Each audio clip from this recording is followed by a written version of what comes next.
Welcome to Fiction Audiobooks. If you enjoy the content, like and subscribing would be greatly appreciated. If you have any recommendations for novels, comment below. Chapter 101, 101, Hero Name, 1. Chapter 101, Hero Name, 1. Niji, Kimmy, and Niji had slept really late last night. But it wasn't a problem since the next 2 days were off. Niji had decided to spend the 2 days chilling, instead of training as usual. But he couldn't do so. His mind got agitated every time he recalled Night's vision. He just couldn't rest even though he was pretty drained mentally. So he spent the afternoon lazing around, playing some online games with Momo and Niji, playing with Kurai with a ball, and making sure Kimmy didn't slack on her job. The last part was a joke if anything. There were more maids in the huge mansion, and with Kimmy's actual job being a bodyguard along with the fact that she was the head maid, Kimmy rarely had to even do simple chores. But Niji found it amusing when she couldn't read her manga. She would gladly say, this was a punishment that she didn't enjoy. When evening came, Niji went to the huge training ground. With both Niji and Niji studying to be future heroes, their parents had spent some bucks preparing things for them. This huge training ground was one of them. Niji couldn't train his strong techniques here, of course. It would destroy the place in seconds, so he instead trained his control here. He was currently focusing on two things, Way of the Gold Dragon, and Way of the White Tiger. Both were based on two of the 4 ruler monsters of the Great Forest inside the Tower Dungeon. Those beasts were really feisty in that region, so the intelligent monsters in the monster camps knew a bit about their techniques. When Mersha, the ogre woman, had shown him some paintings from the old time, Niji got ideas to create 2 skill sets. Way of the Gold Dragon is basically a long-ranged set of techniques specializing in speed. Way of the White Tiger, however, was a set with techniques made for close-ranged absolute destruction. He was yet to get used to the latter, so his opponents might have died if he used it in the sports festival. That's why he didn't do that. He planned to only use this against truly dangerous opponents. Either way, he couldn't use those techniques here as that would destroy this training hall into bits. Meaning, he was left unable to use his quirk. So, he had to work on something else. Are you sure? Kimmy asked as she rubbed her right arm with her left hand while her tail danced around meekly behind her. Today, Niji planned to train his physical fighting style, his reflexes, and his instinct as a whole. Without using Eyes of the Lord. Niji wore a simple black shirt and pants comfortable for a fight. Kimmy wasn't in her typical maid dress, either. She wore a black sports bra and shorts and she had her hair tied in a ponytail. You saw me at the sports festival already, Niji said. Kids are not my match, and I can't get any fighting experience from them. It's time for you to use your super form, miss. That way, I would get my training and you wouldn't become too rusty. Kimmy hesitated still. But as she recalled how strong Niji was in the sports festival, she sighed and nodded. I guess. She said with a deep sigh. But, I will stop if things get too serious, for any of us. I still don't like blood, as you can tell. She said, confirming she still had her fear of blood even now. Just don't bleed, and I will continue training with you. Niji nodded casually as Kimmy took a deep breath in. Then her body started to change. Her cat ears and tail twitched, quivering, and first of all her nails started to enlarge in a pointy shape. Then her humane skin started to change in color. In a stretched circular shape, the skin around her whole torso, from her collarbone to her lower abdomen went pale, very pale, while outside the circle her skin turned light yellowish golden. There was no fur on those parts, her skin simply changed color. A bit of fur was only present on the side of her forearms, her spine, and the back of her leg. The fur was sharp and needly, and as they were placed straight beside each other, they worked like blades. 2 thick whiskers appeared on each side of her cheeks. Kimmy had those whiskers before even in her human form, but when she drank her first tier potion, those whiskers had vanished, giving her a more humane look. Niji only hoped her cat ears and tail wouldn't disappear too when she reached a high tier level, that would be a bummer. The white of Kimmy's eyes were now light yellow and her blue irises were now shining white. Oh, I can see some changes since last time. Those 2 tier potions did you well, huh? Niji whistled. It's my second time seeing this, but you look smoking hot as always. Aha, maybe we should do it in this form once in a while. Kimmy had her normal human nose and mouth. Only her lips were curled up in a omega shape to try and imitate a cat's maw. With those lips, she smiled. I'm physically stronger than before in this form. Her voice had a more cat-like twist to it. And my heat state is far hornier too. You can try to fuck me like this, but I don't think I would want to be bottom in this form. Niji blinked at her. So the masochist had an actual sadistic form. How unexpected. Anyhow, you have any idea how we would do this? Kimmy asked, crossing her arm as her tail danced in the air behind her, no meekness this time. Oh well. Niji just rubbed his neck. Just rush at me, let us see our limits. Kimmy nodded, sure, and then disappeared in a whoosh. Niji only had a moment to turn on his eyes of the Lord. He caught Kimmy's movement with that before turning the quirk off immediately. He recalled he had restricted himself to not use EL. But those movements. From the second he had turned his quirk on, he saw Kimmy's movements clearly. She was jumping around the hall, vanishing and reappearing all around. She was showcasing what Niji was going to face to not catch him too off guard. Incredible. Niji was impressed. He couldn't see her movement with bare eyes and could only see her body when she stopped on one spot. Shockingly, she was only tier 5, yet she was faster than anyone he had seen until now. Maybe except for Prime All Might. Niji's thoughts stopped momentarily as his eyes locked on the text hovering above Kimmy. Kimmy Sugihara, Cat Human, tier 5. It said tier 5, but it was flickering. Tier 6, tier 5, tier 6, tier 5. She was at the peak of tier 5. So close that she was on the verge of rising in rank. Niji suddenly felt a cold sweat form on his forehead as Kimmy vanished from his eyes again whilst danger spiked in his mind. Immediately, Niji raised his arms on his left in a defending pose just as Kimmy's fist came hitting on his forearms. It made a loud impact noise and Niji even slid back a few inches, but he still held on. He was grinning. Oh ho, the hell's up with that speed? Kimmy only blinked her shining eyes as she drew back her fist. You have a great reaction speed yourself. Only a moment later she vanished again and came from the opposite side. Niji blocked it again with a similar pose on his right side, as she nodded to him. Yeah, really fast reaction speed. Then Niji's body hair stood up in a series of goosebumps just as his danger sense broke the ceiling. While Kimmy was on his right, from the other side where she was standing a second ago another Kimmy popped up. Afterimage. That was all Niji could think of, just as the Kimmy at left's knuckles crashed into his left ribs. Niji tried to react in time and moved his hands from his right side, but it only gave the Kimmy on his right a chance to throw her fist into his right side. Niji's eyes went wide as he experienced 2 attacks from either side in a succession. The Kimmy from the right then vanished into essence while another one came from in front of him. She can only maintain 2 after images at the same time. But I am still not sure who the real one is. Thinking so, Niji crossed his arm to block the one in front, giving the one on his side another chance to attack his ribs.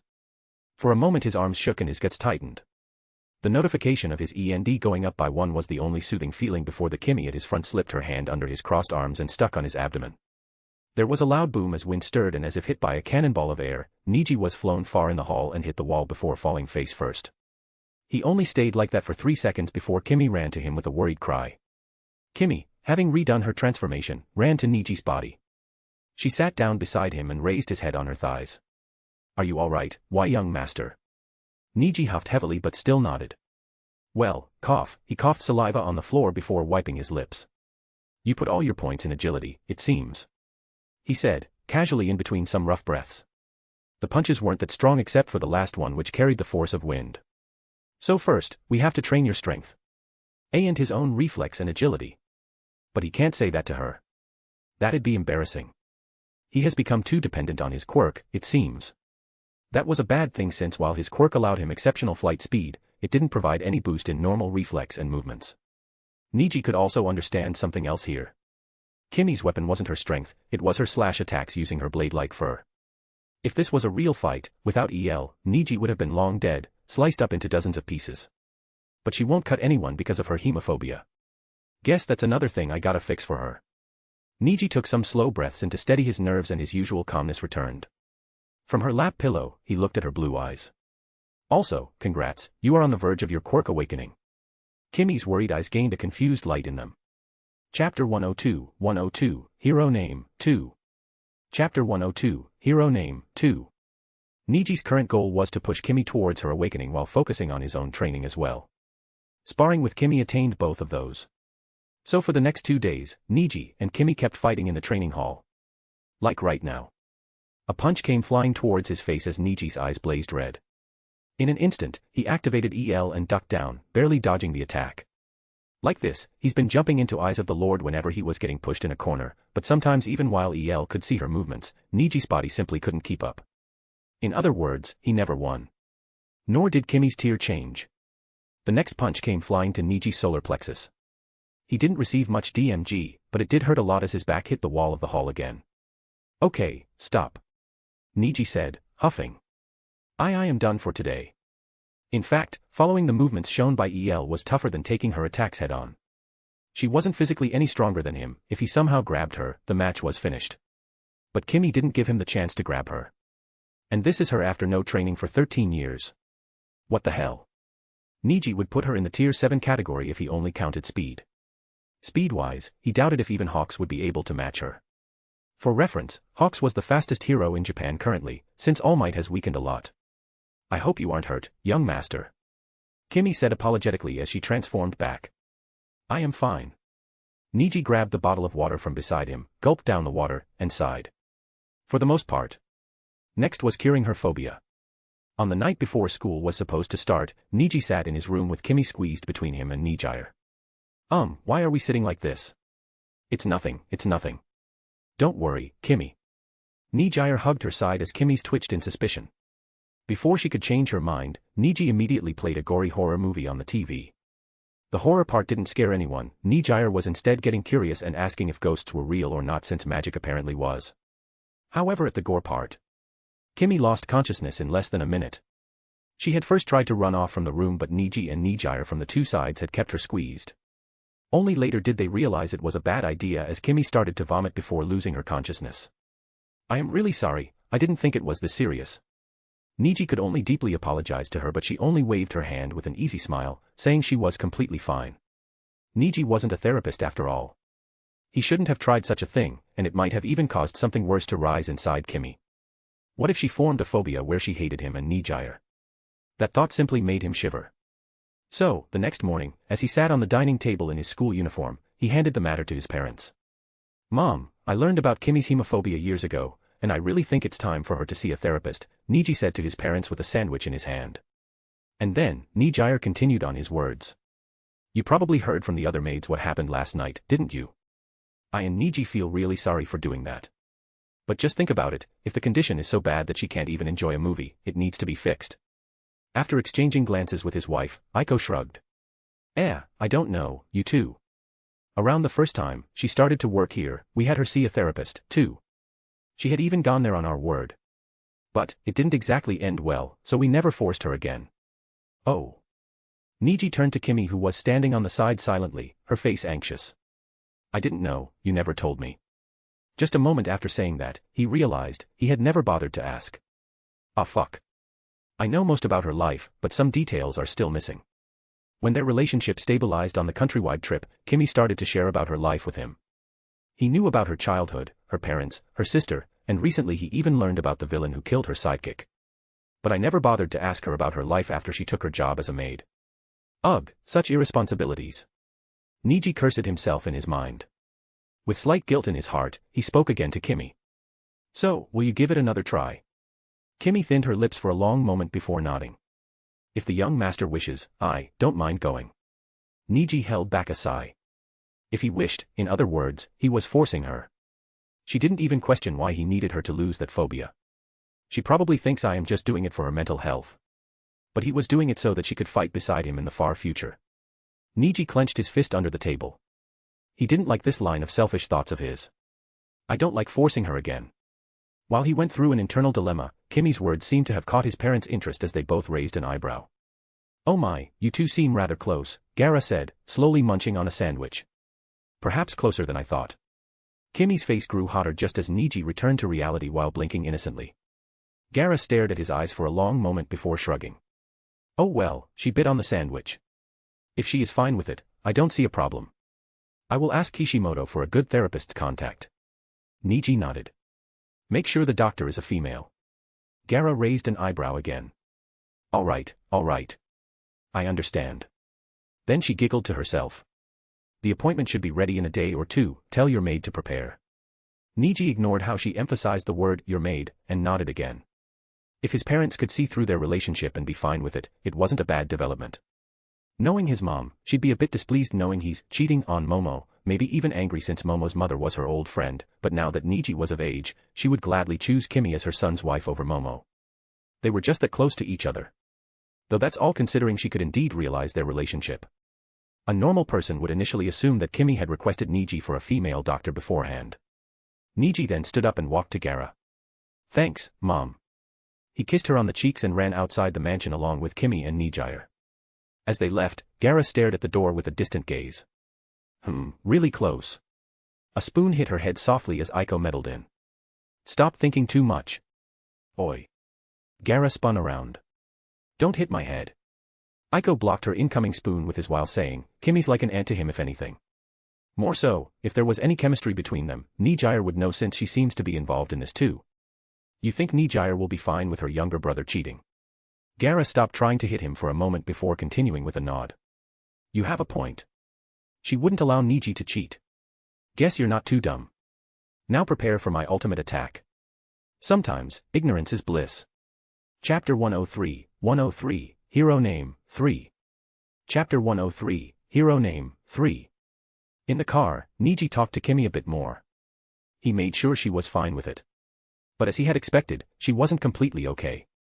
But it's fine, I can see how my condition can be a big problem in the future. I will go. That at least put Niji at ease. By the time he reached school, he decided to put all this matter on the back of his head.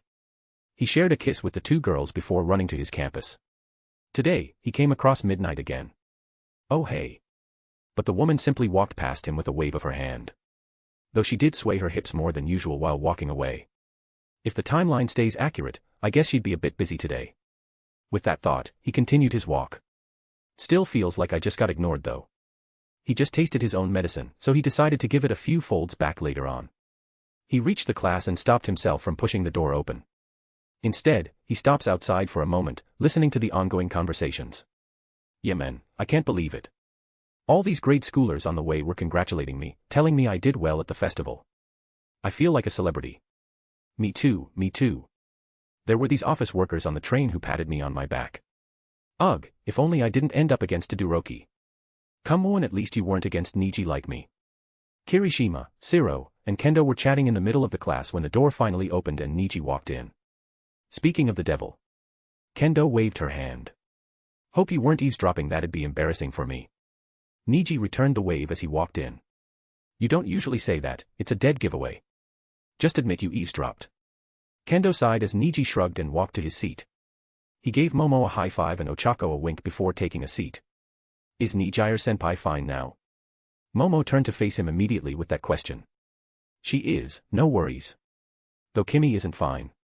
Oh, what happened to her? Momo asked worriedly. Momo knew Kimmy from middle school since she's been driving for Niji since then. But their relationship has never been that deep. Even now, they weren't very close. But she was still worried about her since she was a fellow family member, as Nijire had put it. Well, you probably don't know, Kimmy has had hemophobia for 13 years. To fix it in an amateur way, I tried to force her into watching a gore horror movie. Which, as you can guess, ended very badly. Momo frowned at him. Now we have decided to send her to a therapist. Momo looked at him with a judging look. Wow, you forced her knowing she has a phobia. What a scumbag. Trash of society. Niji stayed silent but Momo shrugged after a while. I am joking. Such things happen from time to time. At least you apologized, right? Niji sighed. I did. Good. Oh, it looks like Sensei's here. She then turned around hearing the footsteps coming from the outside. Then, Aizawa walked in just as everybody went dead silent. Morning. Aizawa stood in front of his podium. He wasn't wearing any bandages this time, which some students noticed and congratulated him on his recovery. The old lady's treatment was excessive. He said, rubbing a scar below his eyes. But never mind that. Today we've got a hero informative class, and a special one at that. The students groaned under their breaths. They had just finished the festival after all, yet there was a special hero informative class. Then Aizawa sighed as he spoke again. Today, you'll be coming up with your hero names. The students' tired demeanors took a turn as they took in his words. Wait, that's great. They cheered aloud immediately but Aizawa's hair started to float in the air which caused all of them to go silent. But first, concerning the internship pics I mentioned before the festival. He said, glaring down at the students.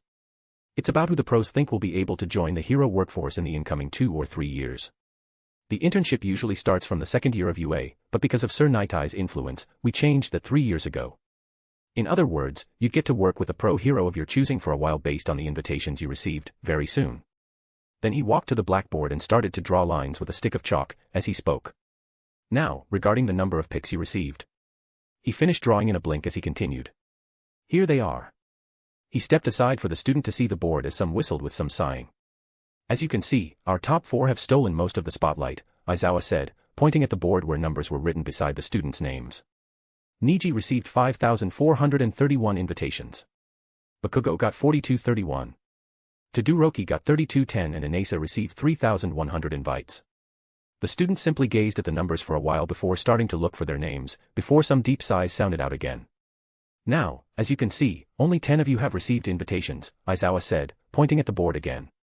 Amongst the non-rankers, only Momo Yaoyorozu received more than 1,000, standing at 1,560.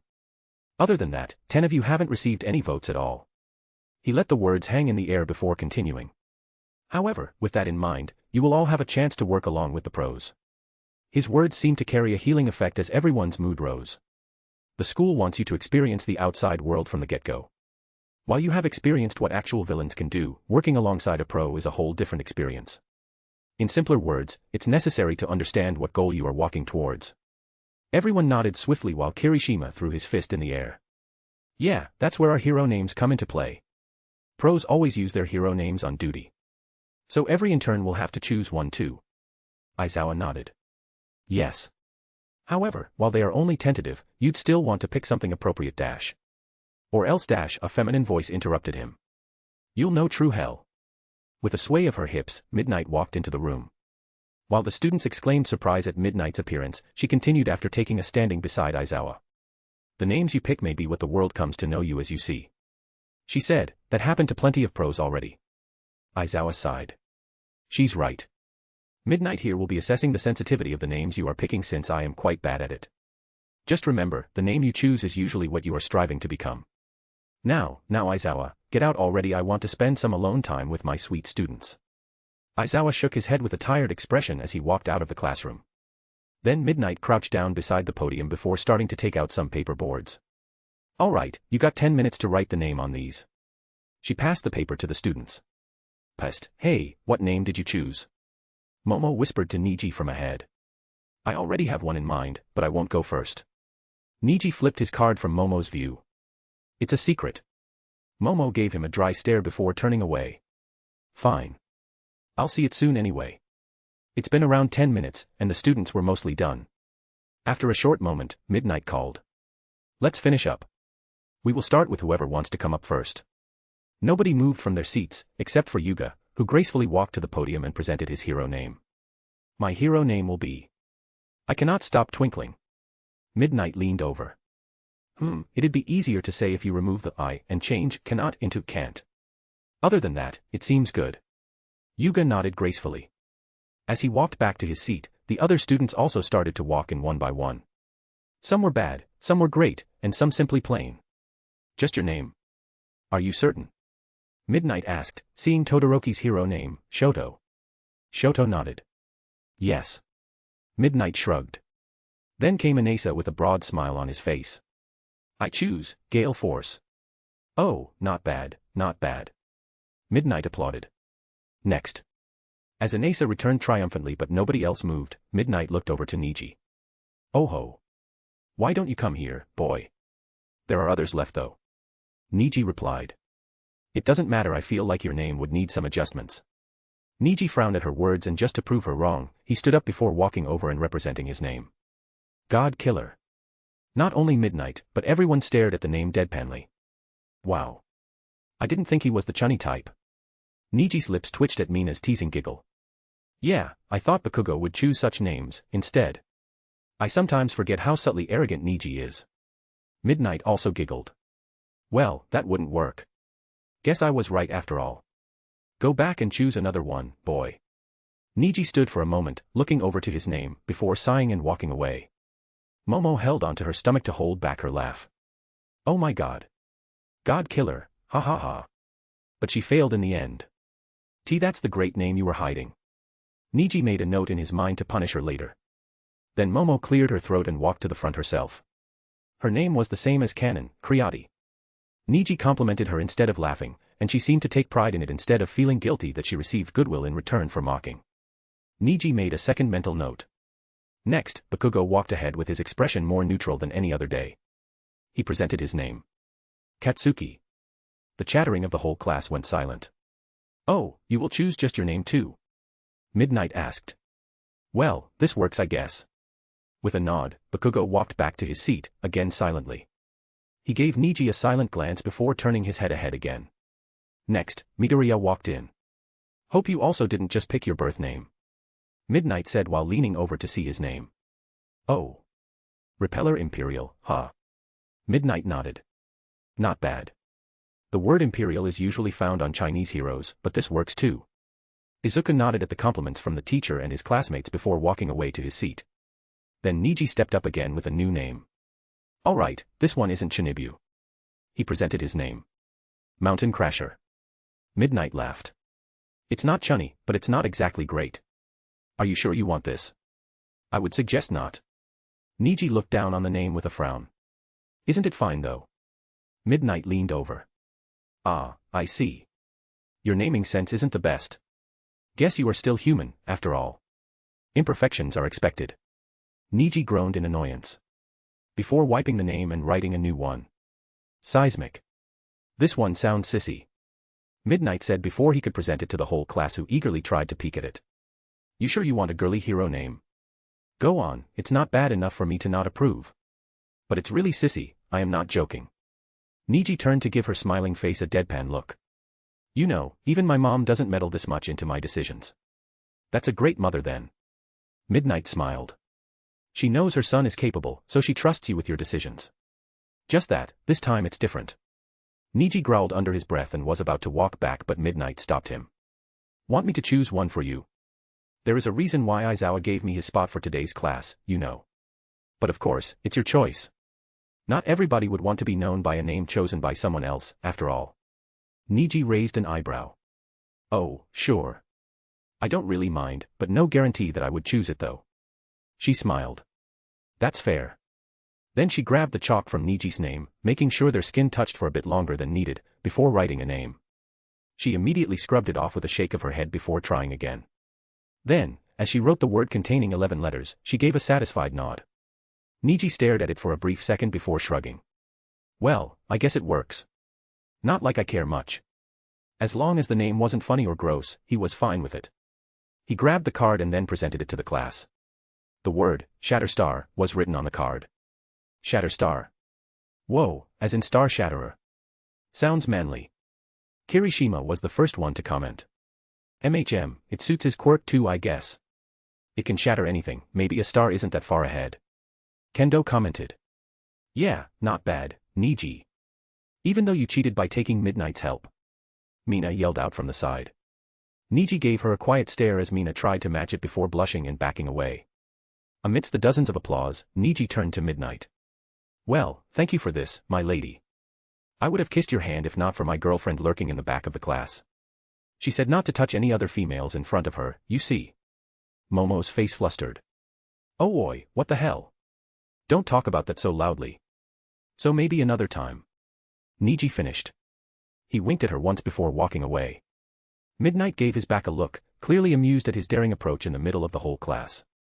She simply clapped her hand, not fazed at all under the student's stunned gaze, as she spoke. Come on, continue here. Uraraka, you are next. With that, Niji's hero name was decided. Next, was the internship. Chapter 104, 104, Internship, 1. Chapter 104, Internship, 1. When the names were chosen by everyone, Aizawa returned while Midnight stood beside him with her hands behind her head, highlighting her barely covered breasts. Your internships start in a week, Aizawa said, looking at the students. For this all-important reason, I have already handed out personalized lists to those who were invited, since as you realize, some of you have received far too many invites to choose yourself. He looked at the sheets resting on the desk of every student. For those of you who were not invited, the lists in front of you contain 40 agencies willing to accept interns from all over the countries. You may choose one from those 40. Then he proceeded to give a speech about the importance of choosing an agency that is suitable for that specific student. Niji ignored it all as his eyes focused on the names on his sheet. Some of you have received invites from some very interesting figures, Aizawa added while eyeing Niji, who didn't notice the gaze. You have 2 days to submit your choices, so give it a bit of thought about who you choose. Aizawa finished and dismissed the class while Niji's eyes were glued to his list with a small smirk on his face. Why are you smirking, Mr. God Killer? Shut up. Niji clicked his tongue. I'm too excited to argue right now. That caught Momo's interest. Oh. It's rare to see you excited. Did one of your favorite heroes pick you? Momo thought for a second. Is it Ryukyu? Niji shrugged. Nah, Ryukyu is good, but it's someone else who I am talking about. Momo finally leaned over to see his sheet as her eyes searched for the name Niji was looking into before widening. Oh, wow. I heard she doesn't even like having sidekicks. But she chose you as an intern. I can see why you are excited. Niji smirked. I guess I am just too good for this world. Momo gave him a dry stare while he shrugged. Oh well, you don't appreciate my handsomeness, girl. Anyway, I have a week before I go to her place. Wanna hang out after school today? No, mister. Momo declined his offer. I have to choose the hero I want to intern with, too. Niji blinked. Ah. Just choose Ryukyu. Didn't she invite you too? She would have been my top priority if not for Mirko's invitation. You also get to spend time with your sister-in-law, Nijire, too. Yes, he had received the Rabbit Hero's invitation. He didn't think he'd get that, truthfully, since the person whose attention he caught was supposed to be all for one.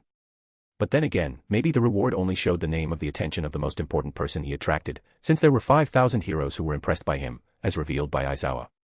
This news made his day brighten as he realized he still had the chance to catch the rabbit. He also got MT ladies and Midnight's invitations, but he'd pretend he can't see them. Momo chewed on her lip.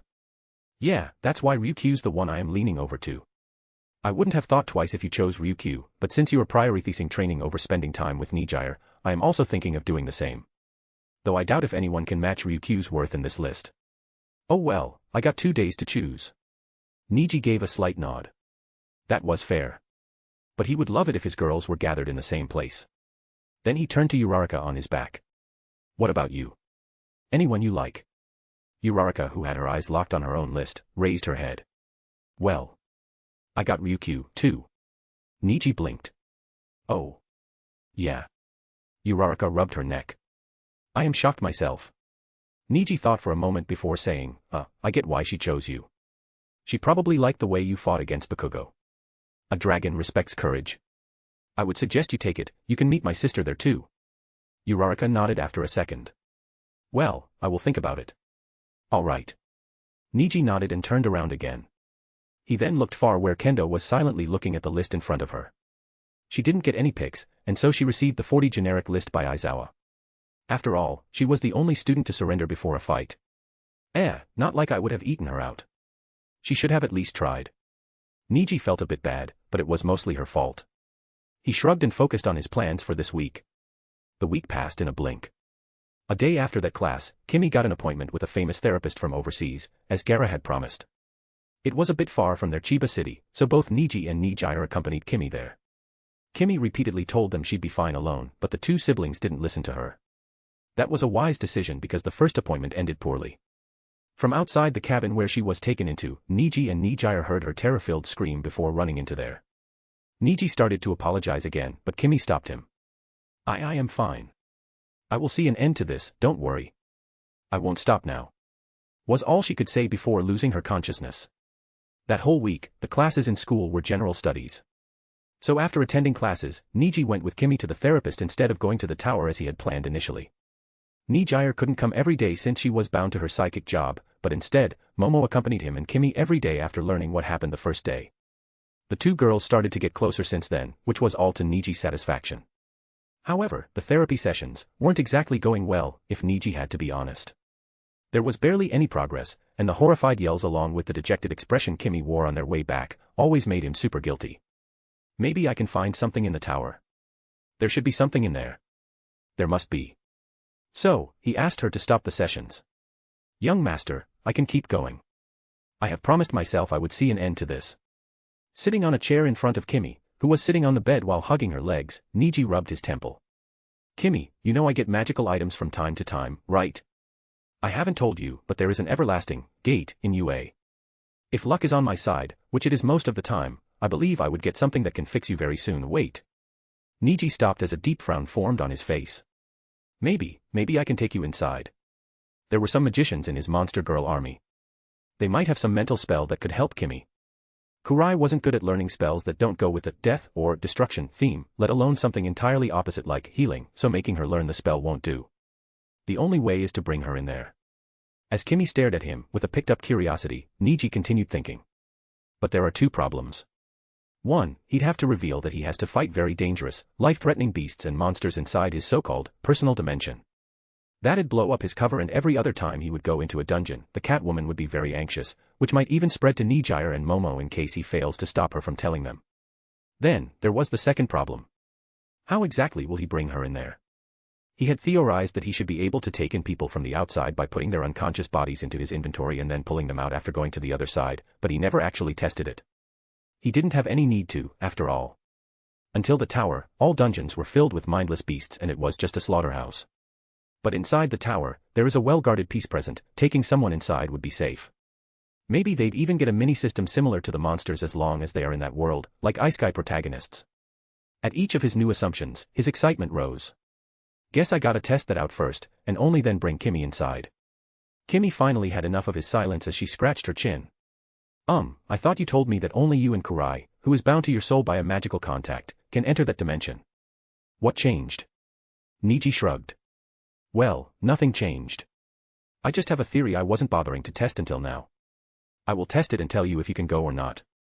But I guess that'd be after this week since my internship starts tomorrow. Kimmy nodded as she put her chin on her knees. Though what did my presence change? You said the item drops are random. So does the probability of a better item increase based on how many people are there? Or something like that. Niji's sweat dropped on his mind. Ah, yeah. Something along the line. You'll see when you go there. Kimmy nodded again. After Niji and Kimmy's talk, the night ended and the sun rose in the east sky. After reaching school, Aizawa led the students to the train station. The students carried their hero costumes in their suitcases, which made Aizawa nod at sight. Wearing your hero costume is strictly forbidden until you meet your sponsor hero. Until then, make sure to not lose the suitcases on the way. Everyone nodded with Mina cheering. Yeah. We are fine, sensei. You worry too much. Aizawa sighed. Everyone, don't be like Ashido. Be at your best behavior, the pros aren't your friends. Yikes. Mina bit her tongue. Alright, then get moving, kids. Choose your train and get going, don't be late. Aizawa said finally, looking around to everyone's face. Also.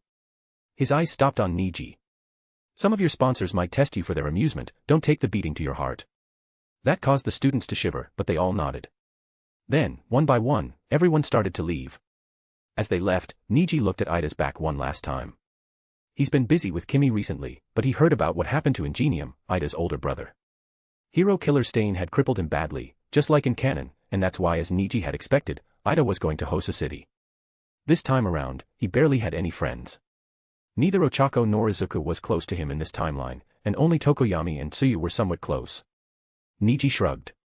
Well, the rabbit never went to Hosu in canon. So it doesn't bother me. Just hope the guy doesn't actually die and some plot armor saves him this time too. Other than that, good luck, buddy. Niji thought before stepping into a train, leaving Momo and Ochako standing outside and waving at him, waiting for their train so that they could leave for the city where Ryukyu's agency was located. Then, Niji's train disappeared into a tunnel in a blink. Chapter 105, 105, Internship, 2. Chapter 105, Internship, 2. This was his first time traveling by train in this life, and Niji could proudly say he would choose the car over it any day if it was allowed by the school. Fortunately, the bullet train was faster than his sports car, so it only took around 20 minutes for him to reach the city where pro hero Mirko worked.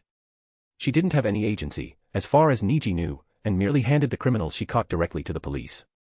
Staring at the map on his phone, Niji had to walk for 20 more minutes to reach the edge of the city, where he was surprised to find a traditional Japanese mansion surrounded by so many trees that he almost mistook it for a mini forest. After observing the surroundings for a bit longer, he pressed the bell of the front gate. Immediately, he heard a whoosh from the other side, as if someone had moved at a great speed, just as he felt someone stand opposite the door. Who? A feminine voice deeper than normal asked from the other side. It's your intern, Miss Dash. Niji couldn't finish his words before he felt a sense of danger crash into his shoulders. He snapped his head at the sky where a tanned rabbit had her leg raised vertically, her face forming a huge grin. Luna Fall. Her huge and thick right leg clenched as her muscles got highlighted before she swung it down at Niji's head. If it landed, it'd surely crack his skull in half. However, it wouldn't land. Niji's eyes flashed red for a single instant as he strode his shoulders to the right side, therefore letting the attack simply slip by his side and crash into the ground, making a crater. Nice dodge. the hero said before she swung her leg at Niji's neck. Niji didn't dodge this time and instead grabbed her leg midair, twisting her ankle, and then pushing her body on the ground face first. He grabbed her arms and locked them on her back via his hand. "Hello, I am your intern, Neji Hado," Niji said as he ignored her struggle. "Nice legs, very strong. Luckily my homeroom teacher warned us that some pros might take some kind of test, so I was prepared. Or, who knows, you might just have killed me, ma'am." "TCH, Roomie grumbled from below him, finally stopping her struggle though still grinning. "Don't act as if you couldn't see the attack coming. That fluid dodge gives up your act." Then, with a small grunt, she jerked her hands free and then backflipped away from Niji. "Now, I ain't gonna let you pin me down for too long, it'd look bad for me," the rabbit said as she rested her left hand on her waist while her right played with her hair. "Yo, the name's Roomie, you can call me Mirko though." "Sure, Roomie." The rabbit grinned. "Oh ho, daring, I see." She stared at his blue eyes with her red ones. "Heh. Anyway, I was surprised to know you accepted my invitation, Niji. Calling you Niji is fine, right?" Niji nodded as Roomie continued. "I thought you'd choose Ryukyu, honestly. Since I heard that's where your sister is working. But guess the rabbit's charm isn't to be defeated that easily." At her arrogant grin and narcissistic remark, Niji smiled softly. "Oh well, I just thought it'd be fun to choose the pro infamous for never working in a team, let alone taking in an intern. Though I am serious about my training here, as well." Bullshit. First of all, Roomie was weaker than him. She was a tier 5. Her only saving grace here might be her speed, but Niji doubted he'd lose to Roomie in regards to speed. Speed-wise, a tier 5 shouldn't be able to outmatch him. Kimmy was just special. Secondly, Roomie's battle experience wasn't anything above him either. She's been a hero for the past 8 years, which should have given her a lot of experience. But Niji's been visiting the door of the underworld regularly for 5 years now. In other words, there was very little he could learn from her. He wouldn't have come here, where the chance of actual development was low, when he could spend time with his girls. There was certainly a bigger reason present here. While Niji thought, Roomie observed him. "Heh." Roomie chuckled. "I plan to take this seriously, too. I primarily chose you because you seemed interesting to me, more than those cowards calling themselves pros. But I hope to play my role as your temporary mentor, unduly. Can't break my famous streak just 'cause I wanted to meet a kid, can I now?" She chuckled to herself as Niji humored her with his own laugh. "We will have to test out your limits first." Roomie continued before turning and then jumping around the boundary of the mansion. "Follow me." Niji stared as she jumped over, before following with a burst of his quirk. The reason he was here wasn't for training or battle experience. It was because. How lovely. He wanted her. Just as he had previously decided, he needed many, many strong companions, preferably female since he was a horny bastard, to fight beside him in the far future. He can make them strong with tear potions, but it's still better if they were strong from the get-go. Roomie checked out all the boxes here. She was also hard-working, unlike someone like Ryukyu, who he learned had reached this far just by the bit of instruction her hero school had offered her back in the day. She was just a girl lucky to be born with a strong quirk, though that wouldn't stop Niji from making her his companion, too. Anyway, let's think about all this later. Niji now stood in the backyard of the traditional mansion where a large open space filled with grass was laid. "So, what are we going to do?" Niji asked, to which Roomie scratched her head. She was not really used to having interns, so she was mostly lost at what to do with the kid, but of course, she couldn't tell him that. That would lower her view as a mentor in his mind. After a moment of thought, she spoke. "We have a week on our hands. So, for today we do some physical activities to get to know each other better. I am the type who believes that fighting shows the truest side of a person, therefore either bringing them closer or pushing them further." That wasn't a lie, she truly believed so. "So after spending today training, I'd start to show you what a pro does, starting from tomorrow." She will have to ask Ryukyu for some tips, although the idea didn't please her at all. But she will do it because she has taken a liking to this lad. "Anyway, put your suitcase down. No costume for this match for the both of us, no quirk either, well, no quirk for you since mine isn't really something that can be turned off. As for why that is." She trailed off. "I am sure you are aware, there aren't many heroes who can teach you more about your quirk, let alone me who is a physical type. So, since you have indeed chosen me, I will do what I am best at, which is fighting you in hand-to-hand combat. Our goal is to test your physical limit and then push you beyond it." Niji was wearing his school uniform while Roomie was wearing a yellow leotard with a window over her boobs and fur choker on her neck. The end of her leotard barely covered her backside. Image here. Roomie watched Niji nod at her words before he dropped his suitcase beside the mansion's wall with his telekinesis before he turned back to her. Good, nodding, the rabbit stretched her legs. Then, let us begin. Without any further warning, she kicked the ground and vanished from the spot like a burst of wind. Her eyes followed the blurring surrounding and she went towards Niji. She circled around him for a bit, making sure he wasn't caught too off guard, before running and striking towards his chest with her right leg. The wind made a sound as if it was being cut before her leg crashed onto Niji, but not on his chest, as she had targeted. It crashed into Niji's raised arms. Roomie's eyebrows rose in surprise as she saw it. That was certainly not a killing blow, but she was the type who didn't know how to hold back. So she was sure something like that could at the very least break an adult man's ribcage upon contact. Moreover, the sheer speed that she attacked at. Roomie gave a whistle. I saw how you attacked that bomb kid in the sports festival. Really fast and flexible movement. But I wasn't expecting you to actually block my attack so casually. You are pretty good, kid. She grinned. Guess Ryukyu wasn't just hallucinating because of blood loss back then. Roomie thought in her mind. Oh, why thank you. Niji smiled at her. Then, without any more useless chattering, Roomie vanished from her spot before flanking around and then striking at his back. She is usually not the one to strike at someone's back, but it didn't matter where she attacked from, this kid could somehow see the attacks coming. As she had expected, despite how she used more power than the last attack, Niji turned at the perfect time to let the attack pass by him. This time, he didn't stay on the defensive and instead grabbed her leg with a strong grip. Roomie immediately tried to free herself from his clutch, but Niji raised her body by her leg before thrashing her into the ground like a bag of garbage. The ground shook for a moment before Roomie twisted her confined leg, forcing Niji to let go of it. Roomie didn't get up immediately and swiped her leg around Niji's feet, instead. Being caught off guard, stumbling, Niji started to fall face first and instinctively tried to use his quirk to propel himself back, but stopped before that could happen. However, all this gave Roomie a chance to strike. So, she clenched her legs and narrowed them together like a spear before using her hands to push her body forward, therefore shoving her leg right into Niji's falling face. There was an impact as her feet hit Niji's jaw and then his neck twisted the other way. With a burst of wind, his body was thrown far back. Roomie immediately rushed to attack him again, certain he was fine. As she had expected, while her leg was going down in a Luna fall towards his head, Niji moved from the ground, narrowly avoiding the attack, before he kicked a few meters away. Phew, you are stronger than I thought, Roomie, Niji said while wiping blood from his swollen lips, to which Roomie just snorted. You are not taking this seriously. She said in a stern tone. I dislike people who don't take things seriously. He hasn't even done a proper attack. If it was any other hero, they'd have assumed Niji was too caught up in dodging to get the chance to attack. But it was Roomie, and she could guess what her opponent could and could not do. She dislikes people who don't take things seriously. Yikes, bad match. Niji stared at her for a moment in strange irony before shrugging. Fine. He said. I will give my all. Then he disappeared. Roomie's animalistic instinct all of a sudden went frenzy just as danger screamed from behind her. For an instant, she was almost frightened to turn back. That single instant was enough for the person behind her to grab her hair in a grip and then slam her body on the ground face first.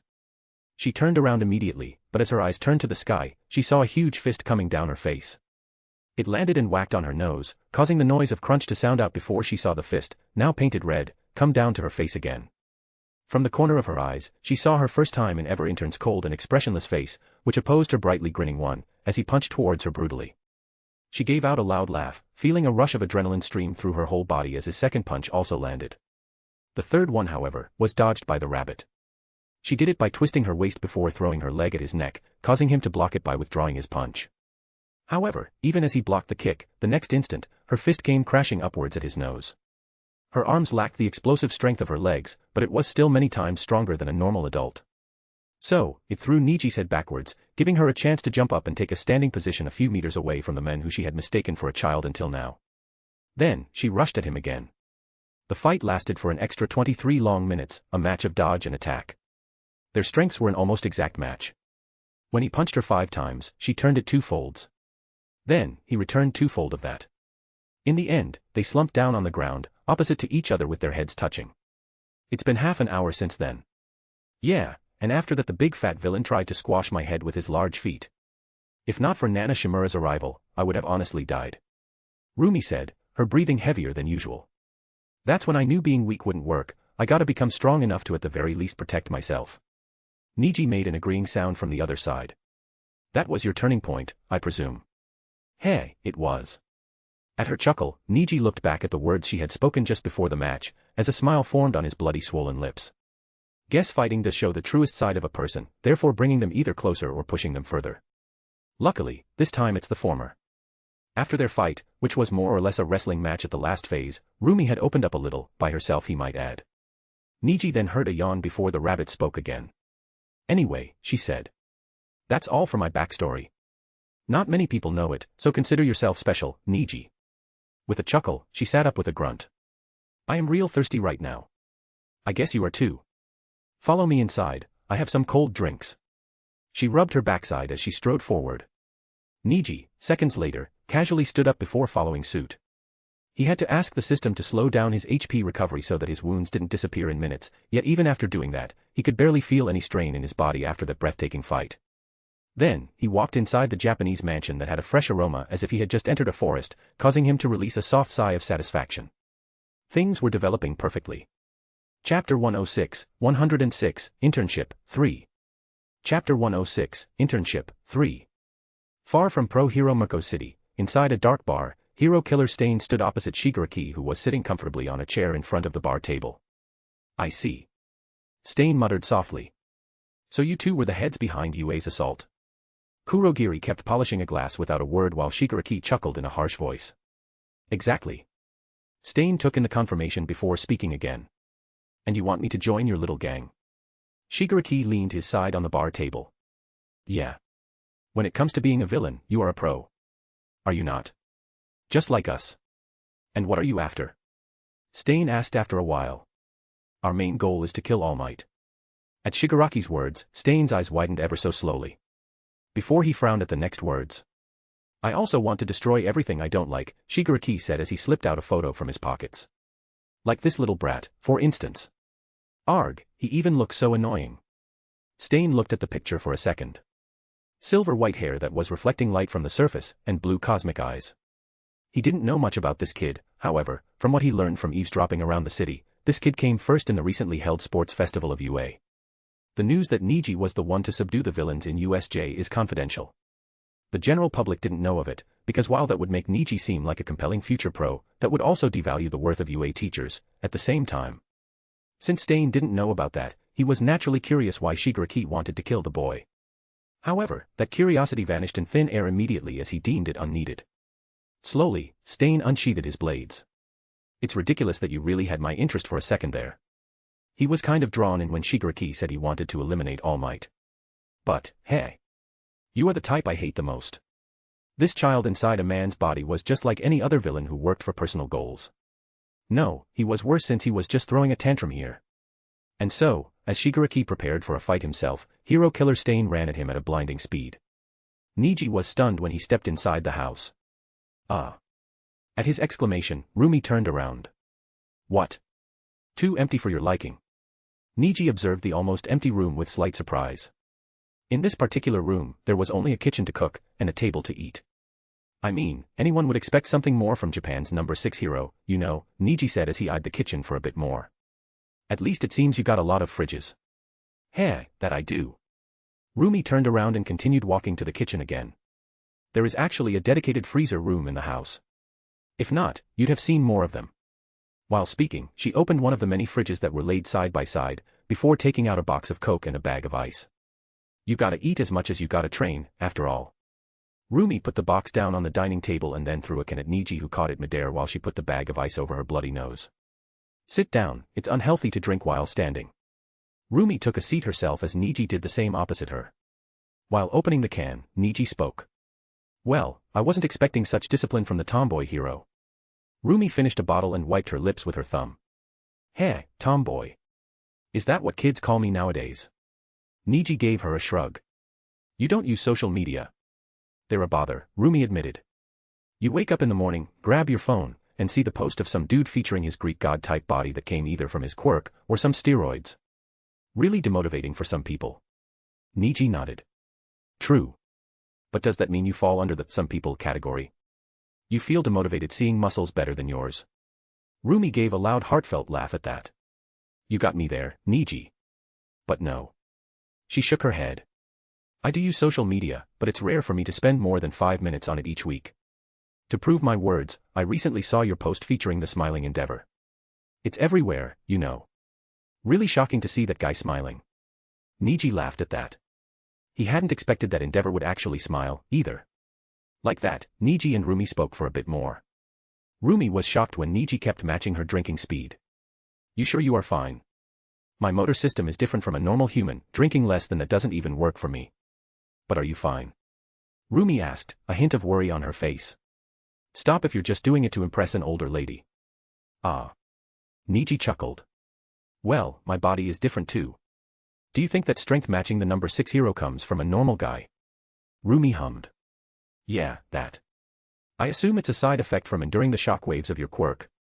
Guess the human body is just that much adaptive. Niji shrugged. Without commenting on her assumption, he looked outside the window instead. It's still noon. Do you have anything else in mind? Roomie stood up with a stretch of her arms. We will continue our match. I won't stop until there is a definite winner, you understand. Niji chuckled softly at that. The sun was finally setting on the western sky, and their fight was still continuing. Ugh, damn it. Roomie's punch was dodged as Niji's hand struck on her solar plexus. She stumbled a few steps backwards and almost fell on her back because of unstable footing. Niji drew back his hand and smiled nervously. You sure you'd be able to go for a stroll around the city tomorrow? Niji was fine, but Roomie was at her limits. His stamina regeneration was refilling his SP bar almost too soon after it lowered. But Roomie's stamina, as hours passed, was getting lower than ever. Roomie clicked her tongue. I will be fine. I have something of a healing factor. Nothing too powerful, but I can brush off any bruises after a good night's sleep. Just continue. Niji scratched the back of his head. It's almost night already. I am pretty hungry. Roomie's eyes widened. No. Night doesn't matter. We must fight and see the end of this battle. Niji chuckled nervously. Isn't the end already clear though? Come on, Niji. Roomie said, hopping around with her arms in a boxing stance. Rush at me. Let me feel that adrenaline again. Niji sighed in the end. Her lust for battle was too much. But he wasn't going to spend the night fighting. All right. Niji smiled softly. How about we make it interesting for me, also? Oh. You got any good ideas? Roomie asked with a raised eyebrow. Well. Niji trailed off. How about this, each time I dodge one of your attacks, I get the permission to attack anywhere on your body once. Huh? What do you mean? Weren't we doing that already?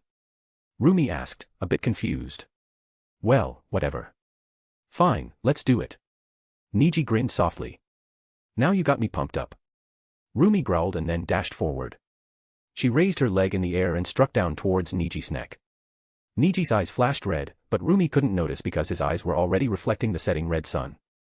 He easily dodged the attack by stepping away. Roomie stopped attacking and went on the defensive. Niji had already attacked her head, abdomen, and most of the other weak points of a human body. So she couldn't exactly guess where he'd attack from after that agreement. So, when Niji slipped past her like wind, taking position behind her just the moment before she felt a palm fall on her as strongly, Roomie's eyes widened. Niji immediately jumped meters back as he observed the hero's face. Her face first expressed utter shock before a hint of anger bubbled up in her lips. However, in the end, a small grin formed on her soft lips. You know, that was the first time someone dared to touch me there. Or should I say, attack? Heh. She chuckled as she took her previous stance. Can't say I hate the sensation. Then, with a genuinely angry shout, she kicked towards Niji again, only to be dodged before being attacked on the same spot.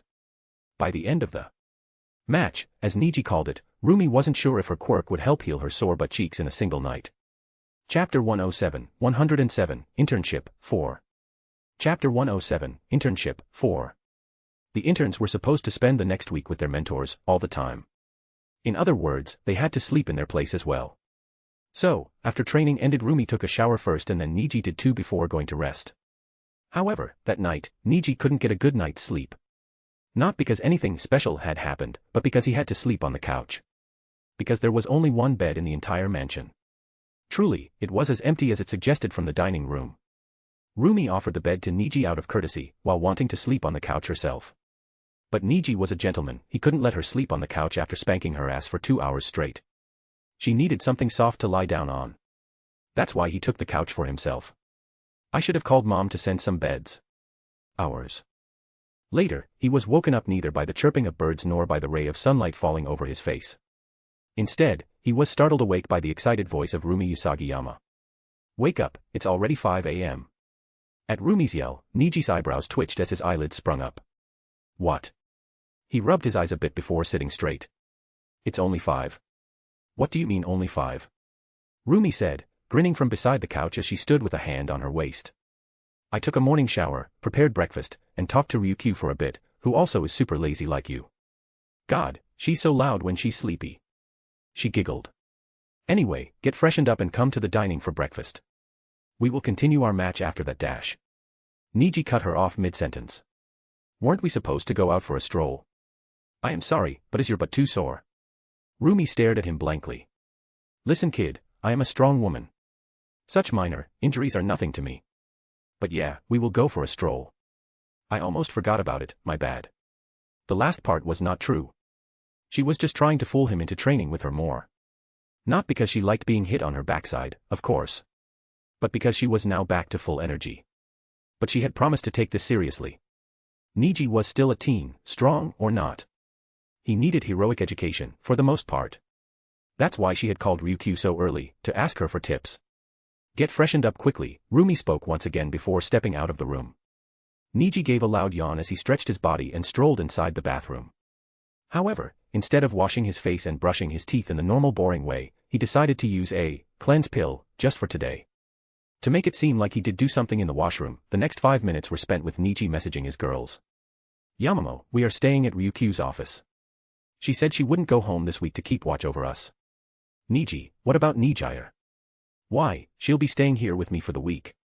"Hee, I heard her talking to your mother about that. When your mom was constantly giggling on the phone about how Nijire-senpai was being so considerate about her future sister-in-law, her face was something you'd love to see." "Oh. Sounds like you two are getting along. A lot of development from that first slap." "Why, straight face." Hey. Also, be careful around Ochako, or as a whole just be careful about the topic. You never know, walls have ears these days. Literally. "Why, okay. You worry too much. I will go now, I haven't brushed my teeth yet." Yikes, using your phone even before washing your face. Yamamo has left the chat. Not even a proper goodbye. TCH. Niji sighed in sadness from the deepest part of his heart before shaking his head. He also wanted to talk to Nijire, but he wouldn't. They have had a heart-to-heart talk after Niji saw the sports festival recap. He'll be acting cold until she promises not to take such risks after this. In the last match in the third-year stadium, Nijire was up against Mirio Togata. The young man was trying to finish it quickly since he didn't want to fight a friend too seriously, but Nijire didn't let him. She had the right, of course. She was stronger than most pros in Japan, she at least had power enough to not let the match end too quickly. But then, Mirio's new quirk, Black Whip, went out of control again, which was why his attempts to hold back were rendered meaningless as Nijire started to fight head-on. In the end, the fight escalated too deep for Mirio to back off, and so he had to use a few strong blows to keep the stubborn girl at bay. Truthfully, Mirio wasn't wrong at all. He even went out of character as Niji remembered seeing him not holding back against Class 1A, in canon. All the fault was on Nijire, who was going on and on, risking her life even, just because she knew her brother could simply heal her. Niji. A yell from another room caused Niji to blink and come out of his daze. He shook his head at the bloody image of Nijire before yelling out a response and running for the dining. "Nice costume." Roomie whistled as she observed Niji's armor. "Makes you look a bit buff, too." "I like it." Niji wore his mask and threw his hoodie above his head before speaking. "Yours is nice too. Glad to finally see it in person. Though." Niji's eyes landed on the start of her thighs. That's where her costume ended, usually. It only covered her crotch while putting her butt on display. But today, the costume was stretched down to almost her knees. "New changes?" Niji asked, acting oblivious. "Why yeah, it's a new change." Roomie cleared her throat. "I might change back to the previous one if I don't like it, but I will wear this for today," Roomie said in a neutral face, though Niji could see a hint of red hue on her chocolate cheeks. This was the first time she had blushed in front of him. Anyway, she spoke again. "We are getting late. You can use your quirk freely for today. Just don't harm anyone, not even villains, unless necessary. You are pretty fast, so if you really have to, just save the civilians in danger. Other than that, watch." Then, Roomie turned around and kicked the ground, hopping over the boundary of her estate as Niji followed with blasts of his quirk. Also, no quirk unless it's necessary. Rumi's voice rang from meters ahead as Niji sighed and dropped from the sky before trying to imitate her super-fast hops. There were barely any villains in the city. The few that the two encountered were thieves or robbers, nothing special. That was quite expected in a city where one of the top 10 heroes resided. So, pro-hero Mirko guided her in turn, Shatterstar to another city nearby. When they reached that place, they knew something big was happening around the corner. Oi! What's up with that commotion? Running ahead, Mirko asked a passerby while pointing her finger at the one-story building where smoke was rising with police surrounding the place. Oh, it's Mirko. The guy looking to be in his 20s yelled out. There's a villain in that building. It's a hot spring where people were bathing at that moment just when a villain fled inside from the police. Thanks. Without slowing down at all, Rumi gave the men a thumbs up before leaping in the air again. Niji followed from behind. When the police saw her coming, their faces brightened and they started to chatter amongst themselves. From the side, the highest-ranking officer stepped up. Mirko, it's an emergency. The heroes we have here are unable to help. The stern-looking bald man with a scar down his face spoke in a rusty voice. He glanced at Niji once before dismissing his existence after realizing he couldn't even recognize the costume. We have managed to evacuate most civilians from inside, but the villain has still managed to take 3 high school girls as hostages. Rumi looked at the building. There was smoke above it and many holes were on the walls, clearly made by someone's quirk. The smoke is just steam from the hot spring that has become too hot because the control machine broke due to the villain's assault. The officer said after he noticed Mirko's gaze. That's why we are trying to get the girls out faster. The villain isn't someone with a right mind and has past cases of sadistic assault.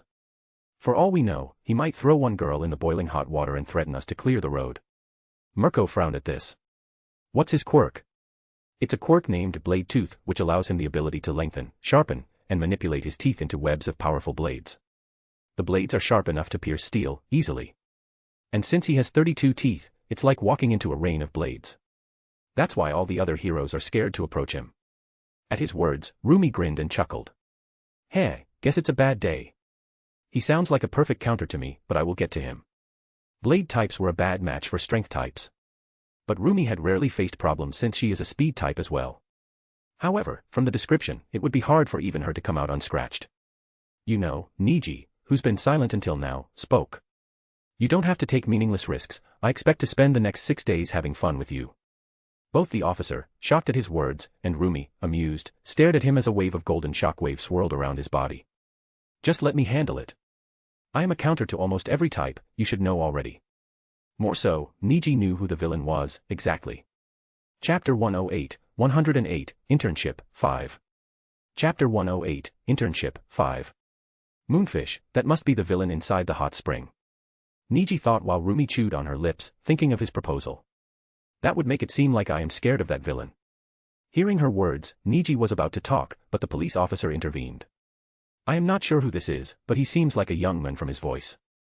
Your sidekick, perhaps. The officer sounded impressed.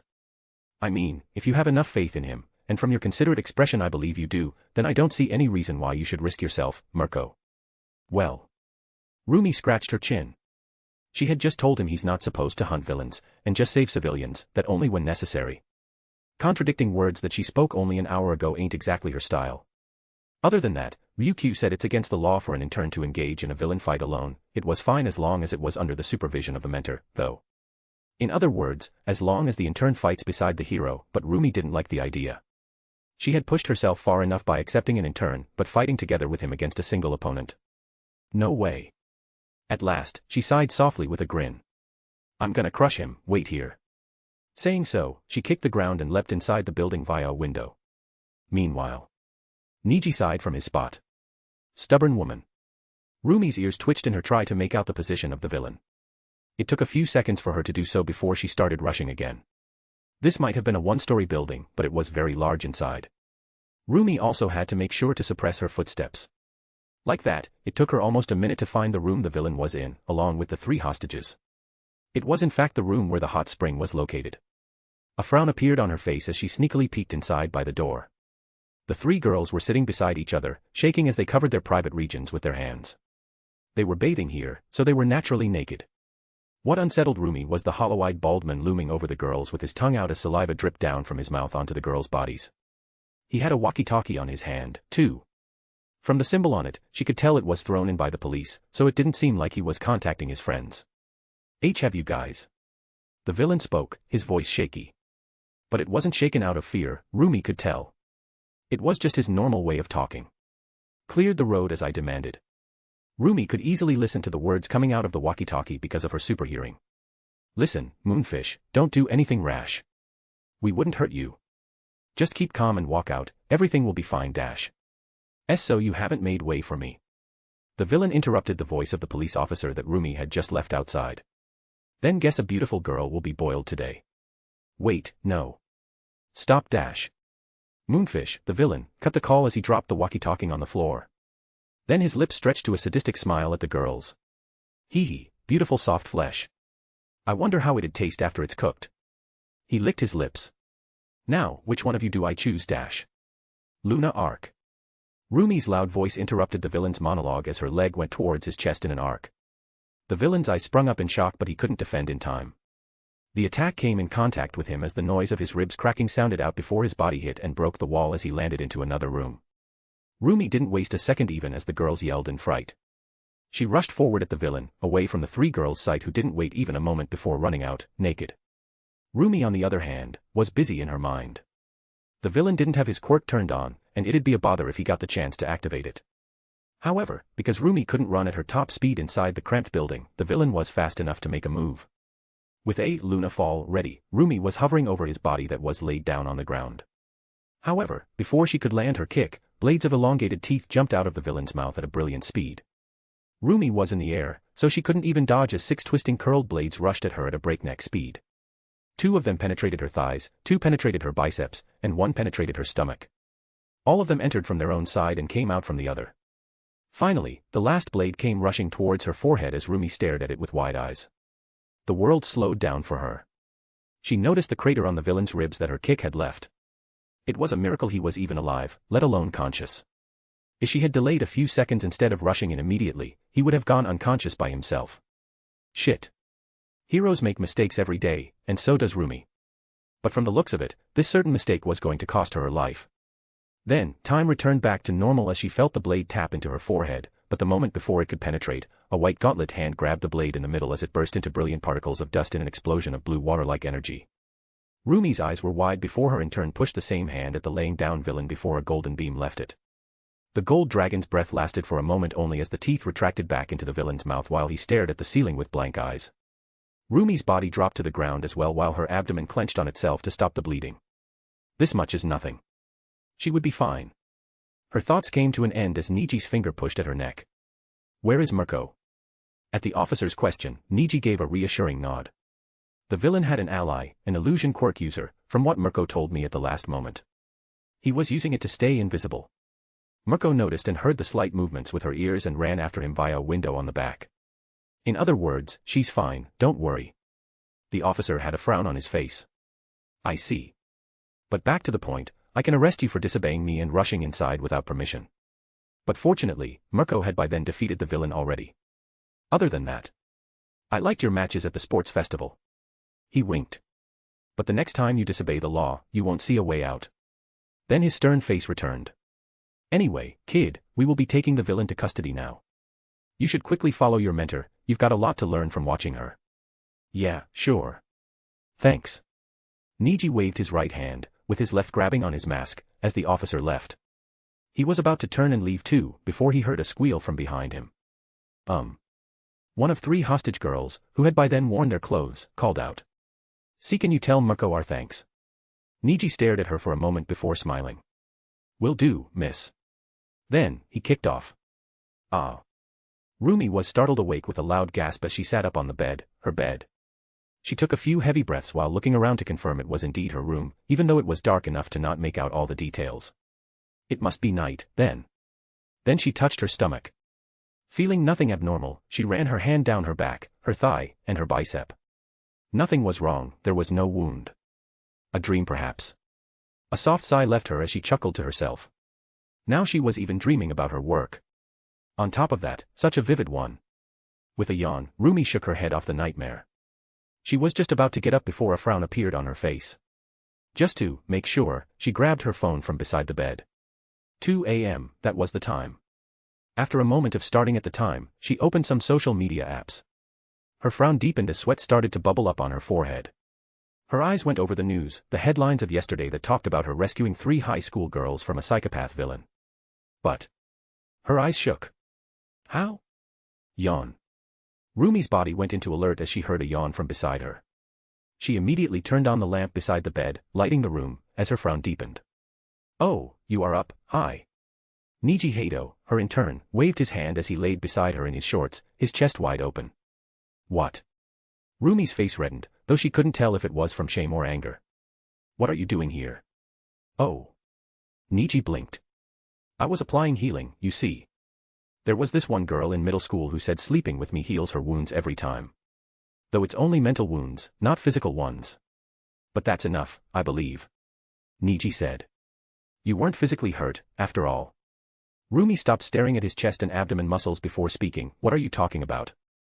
I clearly remember I was hurt, wounded severely even. Neji shrugged. Check the news again, this time read a bit deep in. Roomie was doubtful, but she still picked her phone back and started to read as her eyes widened. The villain had an illusionist quirk user ally. Everything clicked in her mind. I see. It makes sense now. Yeah. When I ran inside, the tooth villain was already unconscious. But you were standing still in your spot, with a man in front of you coming closer with a knife in his hand. Neji spoke. I shot a dragon's breath at him, but he noticed me and turned invisible again before running out of the building. What did you see in the illusion exactly, for you to be sweating so hard while sleeping? Neji asked. There were some gaps in Roomie's memories, but she believed that's to be expected when her mind was being affected by an illusion quirk user. Those types always play dirty with the brain, enough to disarrange some memories. It's nothing. She smiled softly. Just know I appreciate you saving my life. Even though she only remembered being saved inside the illusion, he did the same in reality as well. Neji gave a smile. Oh why, thank you dash. Now get out of my room. Roomie interrupted him as Neji started to chuckle. Sure, sure. He waved his hand and dropped to the ground before walking away while whistling. Roomie stared at his back. She could really get along with him. Chapter 109, 109, ah yes. 1. Chapter 109, ah yes. 1. The next day, Neji woke up early. Or rather, he hadn't fallen asleep at all after Roomie had woken him up. Roomie did sleep, though. But she woke up at her usual time and went to wake Neji up in the living room. She was surprised to see him playing video games on his phone and lectured him a moment about how he should train instead. You could have done 500 push-ups in the meantime, you know. Neji had shrugged her words off and followed her to the dining room. He does train whenever he is free, but doing push-ups wasn't going to help him that much, if at all. Stats above the 200s like his would need him to put an extra large bounder on his back for his push-ups to be effective at all. So he played games, instead. While on breakfast. Yesterday, as you saw, there ain't really many villains around here. That's why I usually go on a stroll around multiple cities, which is easy because of my speed. Roomie gulped on her food and licked the sauce from the corner of her lips. But we gotta go somewhere where villains are common, or at least big bad villains are hiding. We want you to get the most out of this internship. You get me? Neji inclined his head. In other words, we would be going to another city. Neji spoke, barely containing a sigh. Roomie chuckled. Yeah, we are. Ever heard of that punk named Hero Killer? I was planning to hunt him down later, but now that you are here, I suppose it's better to do it in front of you to give you hands-on experience. Ah yes. Neji finally sighed. I see. He shook his head softly. That works. The hero killer was spotted in Hosu City most recently, right? So are we going there? Chewing on her drumsticks, Roomie nodded again. Oh ho, so you were keeping track of him as well. I guess you'd like to meet him, then. Anyway, yeah, he should be in Hosu, currently. Since he hunts at least 4 heroes in each city, and by far he has only injured one, Ingenium. As Neji nodded, Roomie stared at his face for a while before asking. Are you perhaps one of them who support Stain's mindset? That the heroes of the current society are just wannabes, and they all should die? I am asking because Ryukyu told me you have a bit of a different view towards society, though I am not sure about the details. Ryukyu, that woman. Neji growled in his head. He shook his head. I do have a bit of a different view, but that doesn't complement Stain's ideology. To me, it doesn't matter if someone wants to be a pro for money, fame, or whatever. As long as they're saving people, they are a hero in someone's eye. A hero and a villain are 2 sides of the same coin. A villain to someone is a hero to another. For example, Nawab, the absolute ruler of the entirety of South Asia. He's rumored to be ruthless and vicious, unwilling to even negotiate with the outside world at all. However, to the people who have accepted his ruling, he is the kindest god. Though that was all rumor, even then, Nawab was a villain in the world's eyes while he was a hero to his peoples.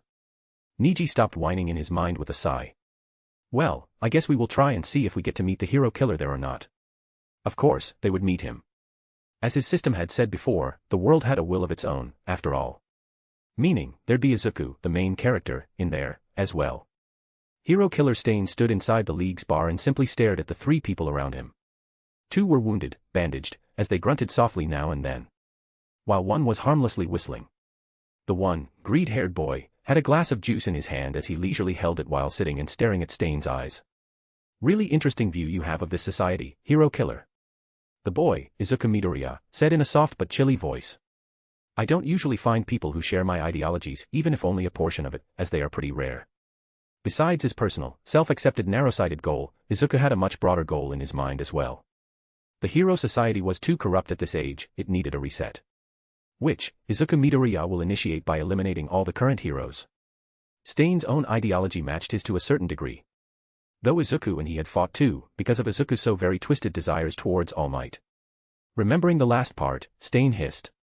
It's true, I don't usually find people sharing similar goals to me, he said. However, just because we have some similar qualities doesn't mean I like you, either. You are a twisted motherfucker, did you know? Izuku chuckled at his words and turned to meet Shigaraki's eyes who was behind him. He leaned over and then whispered, see. This is how you talk to someone, you little man child. Even though he is clearly angry, he is calm enough to initiate a conversation. So, stop throwing tantrums and mature up, learn from me. Shigaraki's body visibly shook as he barely held his hand back from touching Izuku's leaned-over neck. Kurogiri placed a hand on his shoulder to stop him from making rash decisions. With a chuckle, Izuku turned his head back at Stain. Let me be clear, Stain. Even though you don't like me, I like you a lot. But anyway, I thank you for joining the league in my words, even though I am not its leader, yet. Izuku mumbled the last word only enough to be sounded by himself. Stain had decided to join the league after he was defeated by Izuku's astral repulsion. Izuku would have much rather liked to form a new team with Stain, but his master told him otherwise. Stain merely growled. Just put me back into Hosu, I have unfinished business there. We will start whatever plan you have, after that. Izuku hummed casually. Oh yeah. You hunt at least 4 villains in each city, after all. Stain's eyes narrowed while Izuku turned to Shigaraki while glancing at Kurogiri. Shigaraki, my fellow disciple, since you are the leader of the league, it's better for you to ask Kurogiri to drop Stain, yeah. Izuku could already see how Shigaraki would initiate a frenzy if he were the one to order Kurogiri.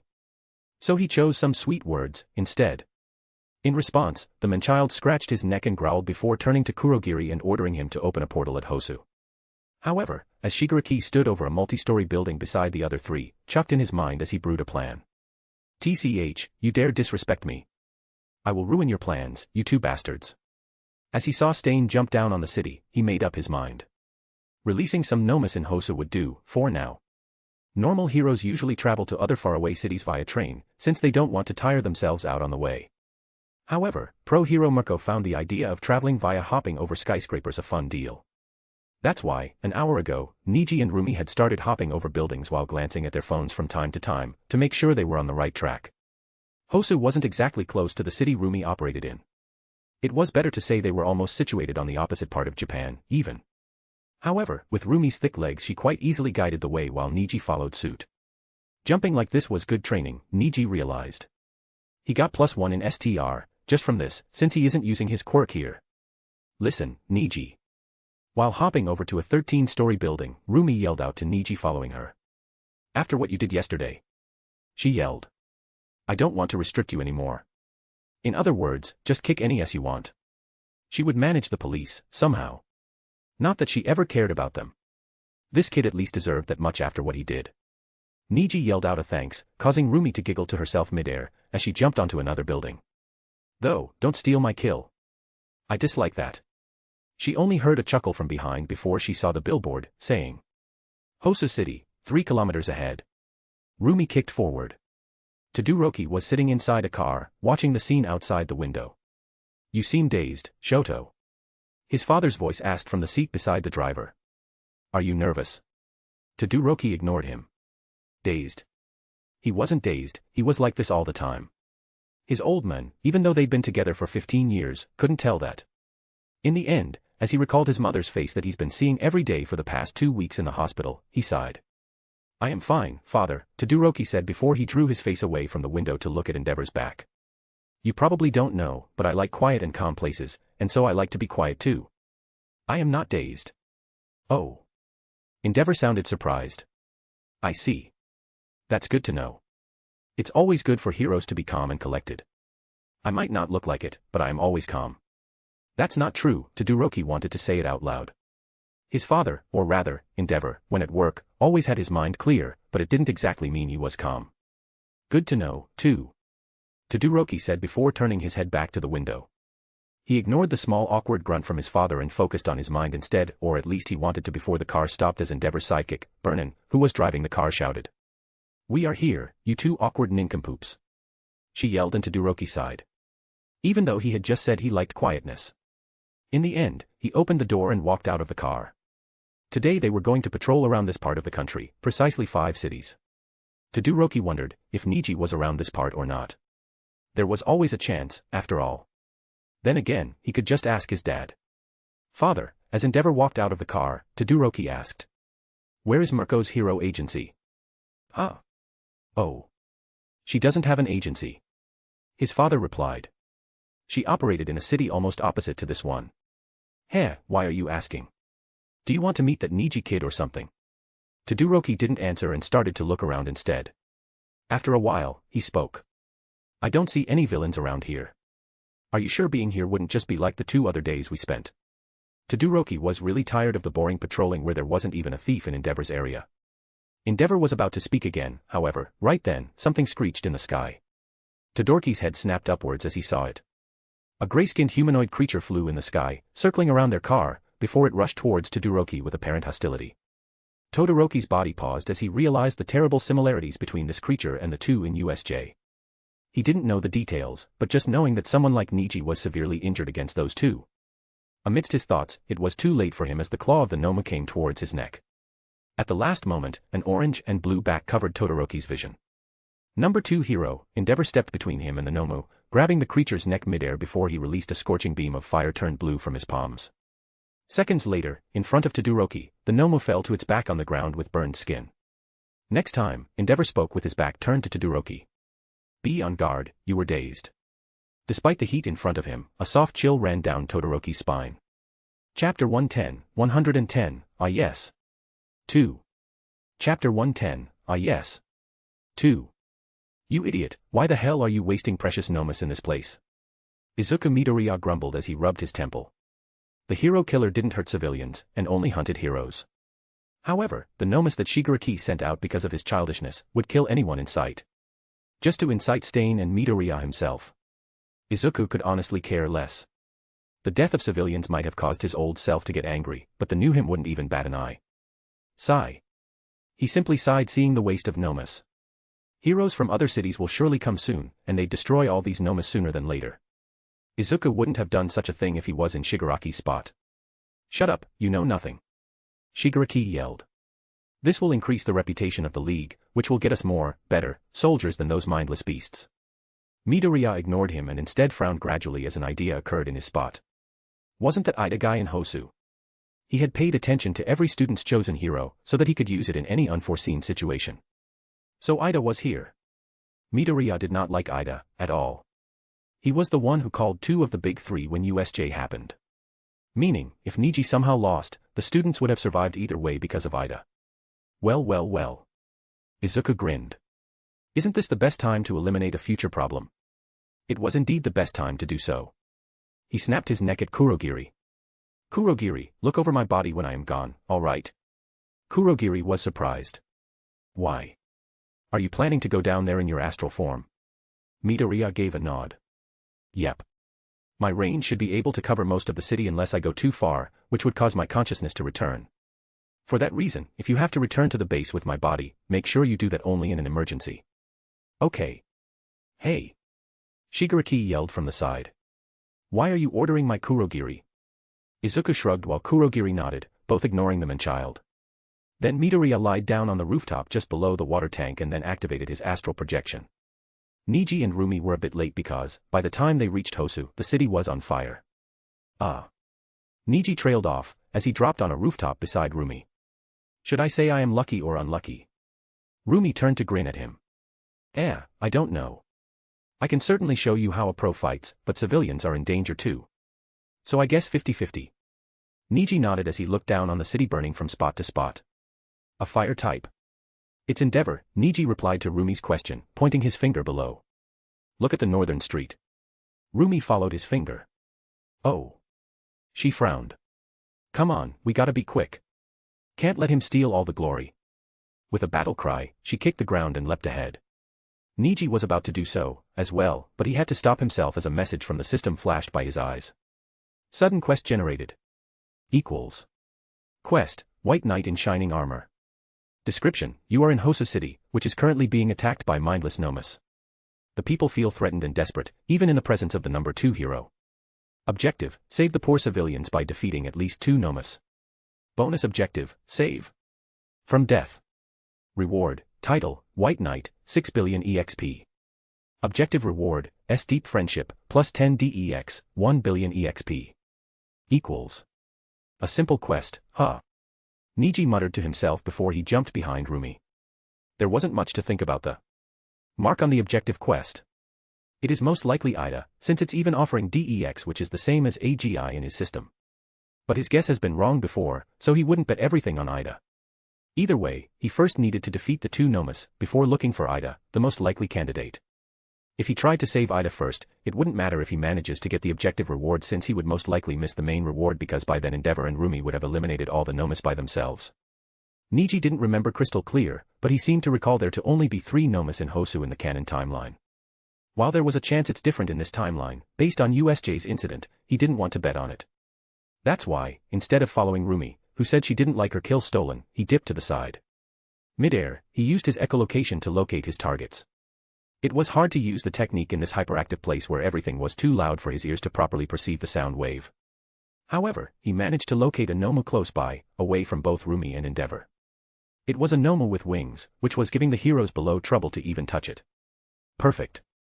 Niji smiled under his mask. This Noma was only tier 4, even weaker than the one at USJ and the recent villain, tier 5 Moonfish who almost killed Roomie if not for Niji's health potion. This wouldn't be hard at all. Easy quest.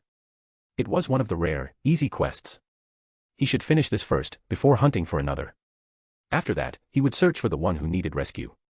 When the Noma spread around the whole city, everyone went into a state of frenzy. Pro Hero Manual, Ida's mentor, had immediately run over to help the fleeing civilians. Follow me, Ida. Ida didn't choose a proper hero name, and only chose his own name. However, even as his mentor called for him, Ida didn't follow suit. His eyes were instead locked on an alley around the corner, where he managed to see the silhouette of a monster, pinning his prey on the wall. Ignoring the cries of civilians, Ida burst the engines on his calves at the alley. Hero killer. Ida yelled as his kick went toward Stain's head. Die. Then, his kick hit Stain on his face. Ida was more trained because of his hero middle school background. With his stronger and faster legs, he managed to kick Stain off the hero he was about to kill. Huff. The other hero, Native, fell on his butt as he huffed. Be careful, he has a paralyzing dash. The hero couldn't finish his words before Ida's helmet flung off his head, revealing his face as he heard Stain's hiss. A child. The hero killer, who has just punched Ida in the helmet, said before he swiped his blade at his cheek, making a cut, as he licked the blood from his blade. Guess you get to die too. Izuku Midoriya dived down on the city, floating casually, as he tried to locate Ida's location. It wasn't particularly hard, but it took a few minutes. But he did find his classmate Ida, lying on the ground, as Stain stood over him. Izuku decided to eavesdrop a little. Ingenium, will. Izuku stopped listening to Ida's hate-filled grumbles, realizing it's nothing useful. So he's Ingenium's little brother, huh? I did see the resemblance before, but wow. He whistled to himself before approaching the spot where Ida was lying. From the looks of it, Stain was disgusted by Ida's hate. A hero shouldn't be like that, that must be what he was thinking. If Izuku had read him well in the last days, he knew Stain would kill Ida anyway. However, there was a certain allure at the thought of killing Ida himself. Quirks were science, they say. But there were lots of magical properties to it that the so-called science has yet to explain. One of them was his astral projection. Here, even though he wasn't physical, he could still use his quirk. In fact, he could use it perfectly. With that said perfection in control over his quirk, Izuku made a point of attraction on Ida's neck and Stain's blade. Stain seemed to want to listen to Ida for a while more, however, as he felt a pull on his blade, he didn't let go, assuming it was an invisible enemy, and instead pushed ahead in the hope to catch the thief off guard. That action of his only caused the blade to hurry at Ida's neck. Niji had defeated one enemy already and was on his way to defeating another. Tier 4 wasn't anything special, honestly. Moreover, they were fucking dumb. They even looked dumb. Though it's most probably that their tier was calculated after considering they were dumb, meaning they'd have a higher tier if they were smart, but the point still stood. The current Noma Niji was fighting was a grayish-green skinned monster with 4 unfocused eyes as it swung its arm at Niji, who dodged it via Eyes of the Lord. Using EL wasn't straining at all on such enemies. That's why he didn't even wear his Ring of Invisibility, undead only. He could have honestly hurried this match by simply punching the creature's brains out, since these Nomas didn't have a healing factor. But that would be too gory for a future hero. So he was attacking its other weak points. Niji dodged the creature's desperate attempt to attack before slipping his knuckles past its defense and landing a hit on its jaw. The strike seemed to shake its entire being as one of its eyes almost popped up, which in no sense was a pleasant sight. From the looks of it, the enemy was just about to be defeated, and so Niji put more power onto his tremor-coated punch before throwing it at the Noma's throat, which caused the creature's entire neck and vocal cord to twist and crack before it fell to the ground with an inaudible squeak. Only seconds later did it quiet down as Niji huffed softly while system messages flashed by his eyes. Seeing them, he frowned. He hasn't finished the quest yet, so why? Quest, White Knight in Shining Armor, has been completed. Objective 1 met. Objective 2, not met. Niji's question was answered immediately. Objective 2, save from death, is unable to be fulfilled. The person has been killed, thus flunking Objective 2 automatically. In other words, Tenya Ida has been murdered. By the time Niji had stopped reading, he was already in the air, his Eyes of the Lord active as he tried to locate every micro-movement in the vicinity. He couldn't zoom in, unfortunately, however, even with what he had, he located the suspicious presences via the help of both EL and echolocation. As he blasted in the air, he reached above the alley where he found 5 presences.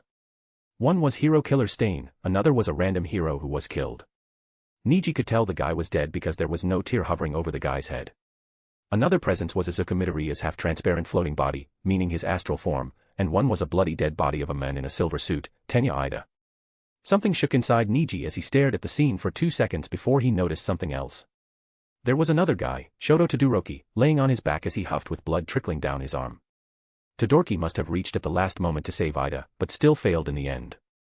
The half-hot half-cold boy was still alive. However, from the looks of it, Midoriya was going to kill him soon. Silently, Niji raised his hands and pointed at Stain and Izuku. He channeled Shockwave into a small golden ball, into a gold dragon's breath, before he added something blue into it. Something blue that came from the gauntlet on his right hand. That's the power gauntlet he got from the Sports Festival quest, which was filled to its brink with Kurai's pure mana. A bit of it was used on the attack to destroy Moonfish's blade that almost penetrated Rumi's skull, but otherwise, it was full. Izuku was dead, as Niji poured all its mana and his shockwave into the ball before releasing a beam of gold and blue, circling around each other, and rushing at Stain and Izuku at a brilliant speed. They noticed it too late and looked up to find the beam on their faces. Niji didn't end the beam for nearly a minute before he assumed their brain must have burst by then. He stopped the beam, however, unlike how he expected one unconscious body and, he didn't know what state Izuku's astral form would be in any way, but he wasn't expecting what he was seeing. Hero Killer's body wasn't there, at all, and nor was Izuku's. Niji almost assumed they were dead before he realized that there was no notification of a kill either. Of course. Niji growled in his mind. Kurogiri is here. They had, from right under his nose, escaped unharmed. Fucking hell. Chapter 111, Sad Day. Chapter 111, Sad Day.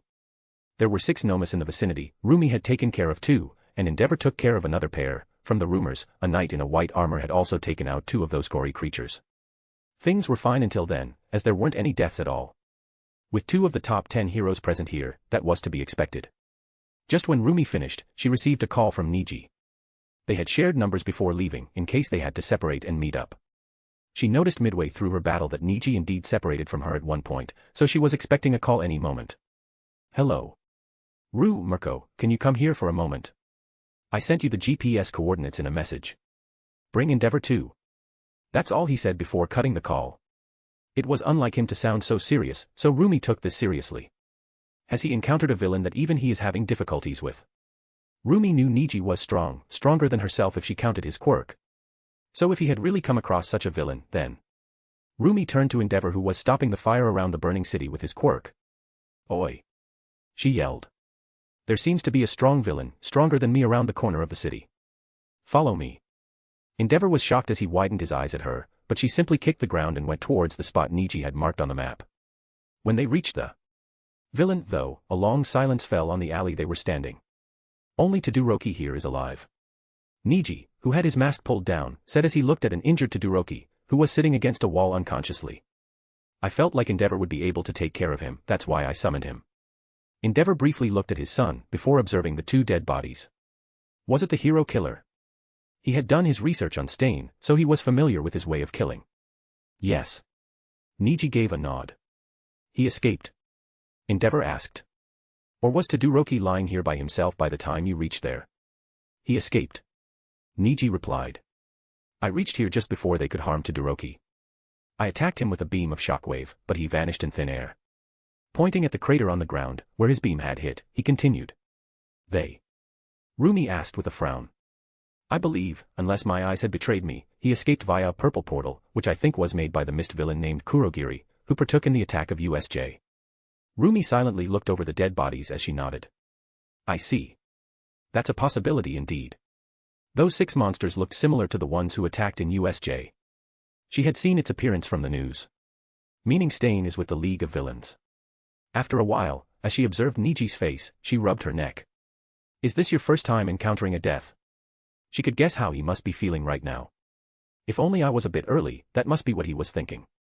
She had encountered these situations a lot of times, but never at such an early age. Niji gave a nod. Yes. The guy on the silver plating armor is my classmate. Roomie's eyes widened as she looked down on Ida's body. She could see the resemblance it had with the former pro hero Ingenium, but she didn't think it would be his little brother. This also meant Niji must be going through a much more mental strain than she had initially expected.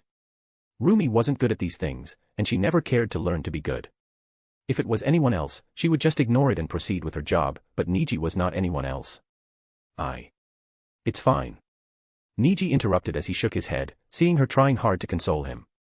I am fine, we should bring Todoroki to a hospital, instead. He seems to have bled a lot, too. Roomie shut her mouth and gave a nod as Endeavor released a long sigh. With heavy steps, he walked to Todoroki by Niji. Also. Stopping, Endeavor put a hand on Niji's shoulders. Thanks, Niji. Then, he leaned over to pick Todoroki up. After that, Roomie said she had had enough and led Niji back to their home. They took a shower before Roomie went to the bedroom and Niji went to the living room. She again tried to offer the bed to him, but he rejected once, causing her to stop trying. Niji then went to lay on the couch. At least it wasn't anyone I know much. Ida's death did strike him as a shock and he felt quite bad, but Niji wouldn't blame Gamer's mind on this matter, as he by himself truly didn't care if people he didn't love died. So, instead of taking Ida's death as a source of sadness, he took it as a warning and experience. If he wasn't strong enough, which he wasn't at all, his girls would be in Ida's spot as they get butchered by the invading gods. He needs to make his move, and start his plan, as soon as possible. Only grinding dungeons wouldn't work, he needed to, somehow, hunt powerful quirks. Quirks, that if awakened, could destroy countries in seconds. Shigaraki's decay was one of them, Midoriya's quirk was one of them. Star and Stripe's quirk was even stronger than those two. However, the strongest ones were only 3, as far as he knew. One for all for one, and Ares' time reversal quirk. He needed them. And he needed them ASAP. He must stop thinking there's time, as to not recreate Ida's situation. Because he wanted to survive, along with the people he loved. I should be able to meet all for one after summer camp. If the system didn't lie about his interest in me, he will try to kidnap me too this time. Until then was the only time Niji had left in UA. He should spend every second until then to focus on other things, to go to the dungeon and fix Kimmy, and obtain companions. But most importantly, Izuku Midoriya needed to die. Chapter 112, Target Locked, 1. Chapter 112, Target Locked, 1. Ga. Izuku hissed as Kurogiri applied medicine on his body that was spotless with no wound present. Okay, stop. It's not working. Izuku raised a hand to stop Kurogiri. As I said, I am hurt on a spiritual level. He said with a pained frown as his soul hurt, if that's even possible. Master, do you believe me now? That kid can see and hurt me in my astral form. Izuku said to the monitor in the room, where only the silhouette of a man was visible. No need to shout, Midoriya. The deep crispy voice said from inside the monitor. He was clearly targeting Stain, from what Kurogiri said. You just happened to be in his way. Even Kurogiri didn't see you, it's lucky that he noticed you suddenly groaning and teleported your real body. Stain, at the mention of his name, turned his eyes on the screen from where he was lying. He was hurt, quite badly, from that beam of shockwave. Kurogiri was just in time. But Midoriya was hurt more than him. In fact, since Kurogiri couldn't see Izuku in his astral form, he had at first teleported Stain away, and only then did he teleport Shigaraki and himself along with Izuku's unconscious body after noticing the boy's loud and painful groan. Meaning, Izuku received greater damage than Stain. He was in fact unconscious the whole night, and had only woken up a while ago after All for One teleported him to himself to do something. From the looks of it, he had managed to heal Izuku enough for him to wake up, but not enough for the kid to be completely unharmed. From what All for One had said, for the next month or two, he wouldn't be able to control his body that much. Meaning, he will be useless in fights and competitions in school. Then how do you explain my pain? Izuku yelled. His beam hurt something that is not physical. That's not how shockwaves work. All for one side from the other sides. Foolish child. It was pretty much confirmed in his eyes that Neji kid could see and hurt Izuku somehow. Kurogiri mentioned that gold dragon's breath he used was not so gold this time around. There was a blue light circling it, too. That could be a side effect of when he makes his technique stronger, but it could also be that he used some other form of energy on the attack, thus the blue light. An energy that could hurt spirits, ghosts, souls. All for One just didn't admit in front of Izuku, as he wanted all the people on the other side of the monitor to imagine Neji as just someone with a decently strong quirk, not someone who could do the impossible. That'd kill their self-esteem and confidence when they go against that kid. Midoriya, All for One leaned his chin on his left hand. I reckon your summer camp is in 2 months. Izuku looked confused at the question before his eyes sparkled. Obtain companions. That option didn't need Neji to be at UA. He had 3 more days until his internship ended, and so he was going to spend them trying to lure the bunny out of her rabbit hole. He planned to take it slow at first, but he needed to up his game for this one. So, he woke up even before Roomie could and started to sprinkle his magic seasonings in the kitchen. Roomie woke up in her room with the warm aroma of dangerously delicious food. She was certainly surprised, but she took a minute to wash herself first before going to the dining room.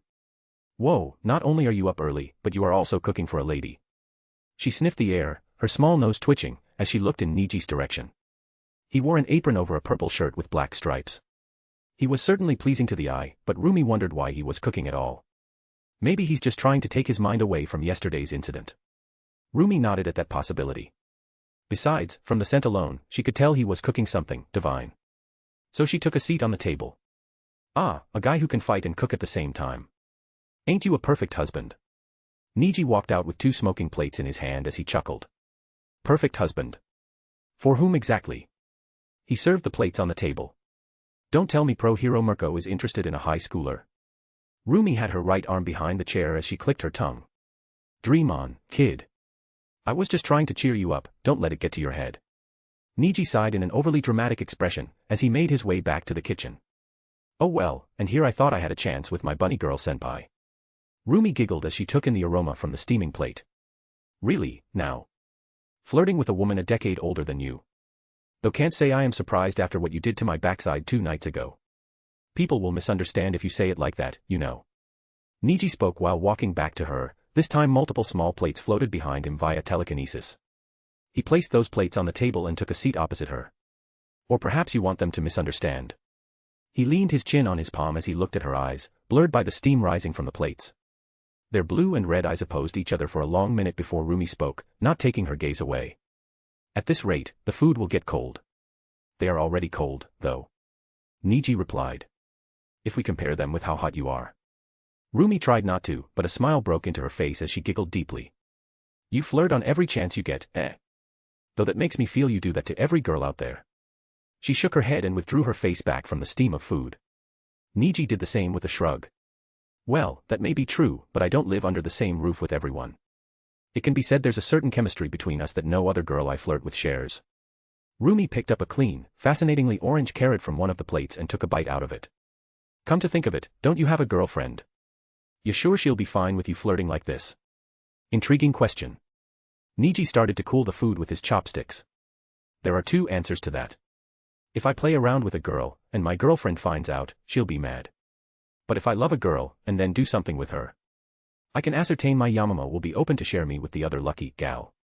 Roomie raised an eyebrow at the word gal. She was certainly no expert in relationships, or flirting as a general, but even she could tell what he was pointing at. Is this kid serious? She shook her head internally. He must be joking, and even then, she wasn't interested in a high schooler. Now, the food will really get cold if we don't eat.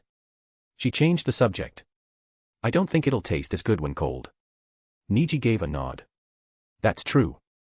Go ahead, dig in. She looked suspiciously at why he wasn't eating with her, but he simply pointed at his chopsticks that were trying to cool his food. So, with an itadikamasu, she drove her chopsticks in the food and then brought it to her mouth. But, as she took in the taste, gulping in, her eyes widened as something pleasingly warm ran through her throat before it flowed through her entire body. It was so delicious, so good, and so juicy, that she almost doubted if she was high above the clouds or not. The next thing, however, was more unexpected than that.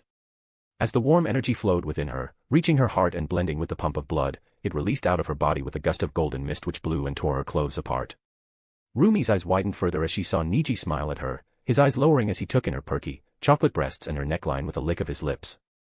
You know it's good food when your clothes get ripped apart. That didn't make sense. Roomie stayed in her seat stunned for a moment. Niji used the time to pick up his plate and leave the room to give her some privacy since he was a gentleman. Hours later, they gathered in the backyard in casual clothes. What was that, Niji? Roomie asked with her arms crossed while standing a few meters far from Niji. You never told me you had a second quirk. Second quirks were rare, very rare, but they weren't exactly unheard of. Some heroes in other countries had 2 quirks, and Nawab was rumored to have more than 2 quirks, too. What second quirk? Niji gave a smirk. That was my shockwave quirk, Surge. Does putting shock inside food sound so bizarre, when you can literally push someone's consciousness out using a so-called repulsion quirk? Roomie had no comment on that.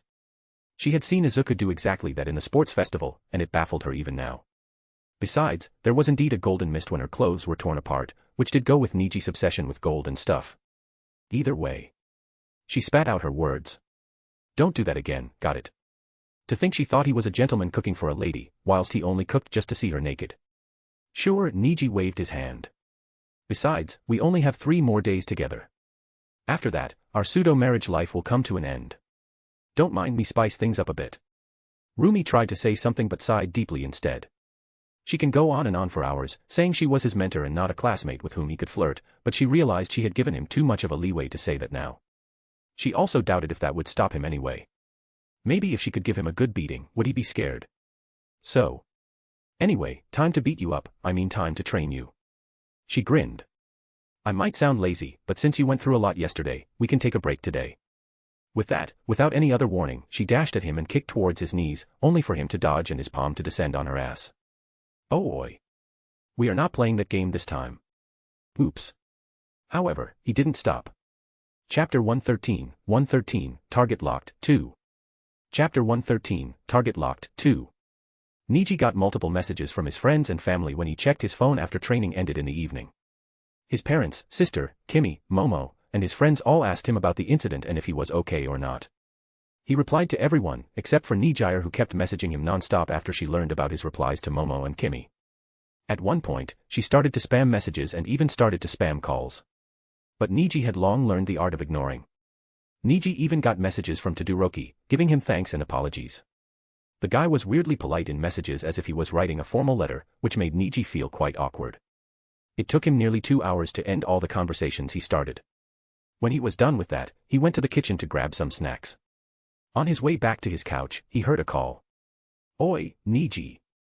Roomie's voice flowed from her room. Niji munched on some chips that he grabbed from the fridge and headed there. Outside the room, he leaned on the door and watched the scene inside. What is it? He said, looking at the room where Roomie had her knees on the floor beside the bed while her chest rested on top of the bed. With one hand, she trained with a dumbbell, and with another, she played with her phone. Her ass stuck out while she turned her head towards the door. Before you say anything. Niji looked at her position. Does your cheeks hurt so bad that you can't even sit or lie down? Now he felt a bit bad. Maybe he should have hit her a bit softly. TCH. Roomie clicked her tongue. That's not why I called you, so move your eyes up. Niji looked back at her ruby eyes. The chief of the police force called me a minute ago. Oh. Niji blinked as he stopped munching on chips. Is he angry because I used my quirk in public without a hero license? As far as Niji could recall from the manga, the police chief was a dog human. He was quite respectful, but he didn't like the usage of quirks in public, no matter what the situation. He gave Izuku, Ida, and Todoroki a swift way out because Endeavor took all the credit for their battle. But Niji's fighting clip was all over the internet, there was no hiding anything. No. I know that guy, and he's not the type to get angry at such situations. But I did expect him to at least try to punish you, to make sure the civilians don't follow in your footsteps. Roomie spoke. But he was surprisingly understanding. Maybe seeing you fight with his own eyes in those clips made him realize you weren't in any danger, more so you saved that chilly kid from dying too. In other words, punishing Niji would only backfire on the police. The public was his fan just from the sports festival already, and on top of that, now he had saved countless lives too. That's good then. Niji nodded. Thanks for letting me know. Also, Roomie sighed this time. Some punks pulled out Stain's past and spread it all over the internet. It's being taken down and reposted each minute. The league would grow bigger from this since everyone also learned he was affiliated with the league. So be careful, they already have a grudge against you. Niji nodded again. He wasn't expecting that since this time Stain was still alive. But maybe the people joining the league would be less since the clip of Stain screaming about heroes and society didn't go viral. Maybe, but Niji hoped not. He would prefer if all the EXP bags were to gather at one spot. That's all, Roomie said, seeing Niji not leaving. She waited for a minute before frowning. Why are you still here? Oh I was just appreciating the sight, Niji said, laughing at the click of her tongue. Anyway, have I ever told you how good I am at massaging? My mother, sister, girlfriend, and even my maid are a big fan of it. Though his mother is the only one who hadn't seen its true capacities. Roomie stared at his face. Why are you telling me that? Oh well, I was just suggesting if dash. Get out. Okay. Niji laughed, continuing munching on his chips as he walked away. TCH. Roomie almost felt sore from clicking her tongue too much for the past few days. But because something else was sorer than that, she couldn't care less for her tongue. Why isn't he answering me? Nijire cried while hugging Momo. I called him over 100 times, messaged him over 500 times. He has seen them all, but he hasn't sent one reply. Momo smiled wearily. Nijire-senpai, didn't you say he wouldn't talk to you unless you promise something?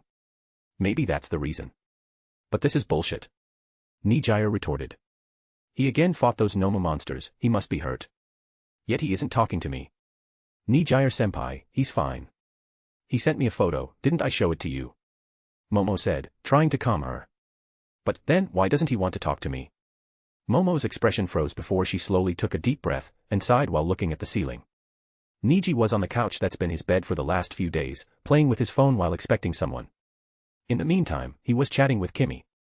Kimmy, you are really trying to seduce Mirko. Does she even know what sex is? She looks like a musclehead to me, not gonna lie. Niji, she is truly a musclehead, but she knows enough. These days, second graders watch porn. K, talking from experience. I see.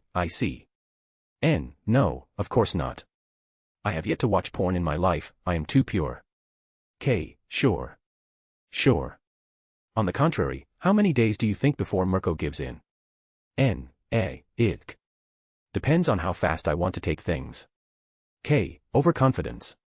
N, bet. K, nope. I don't want to be involved in you brainwashing a poor little girl. N, WDYM brainwashing.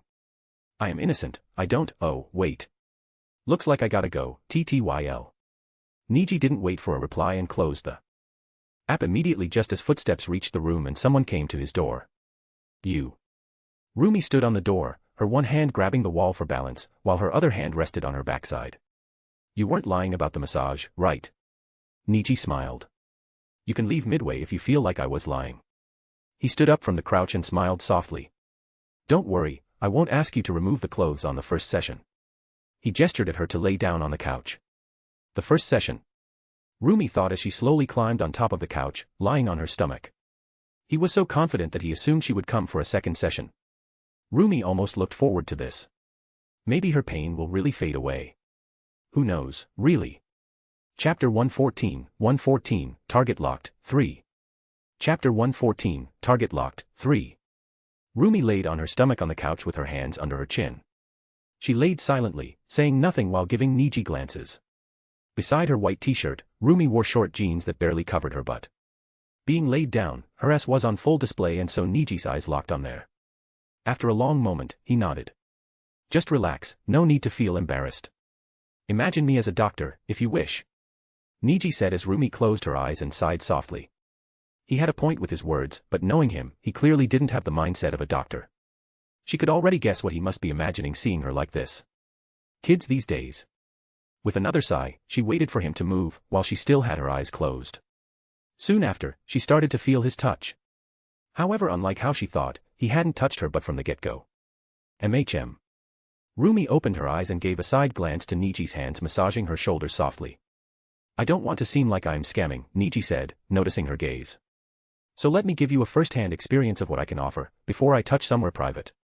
The word private caused Roomie to blush, and at the realization that she had blushed from the words of a kid a decade younger than her, a chuckle found its place in her lips.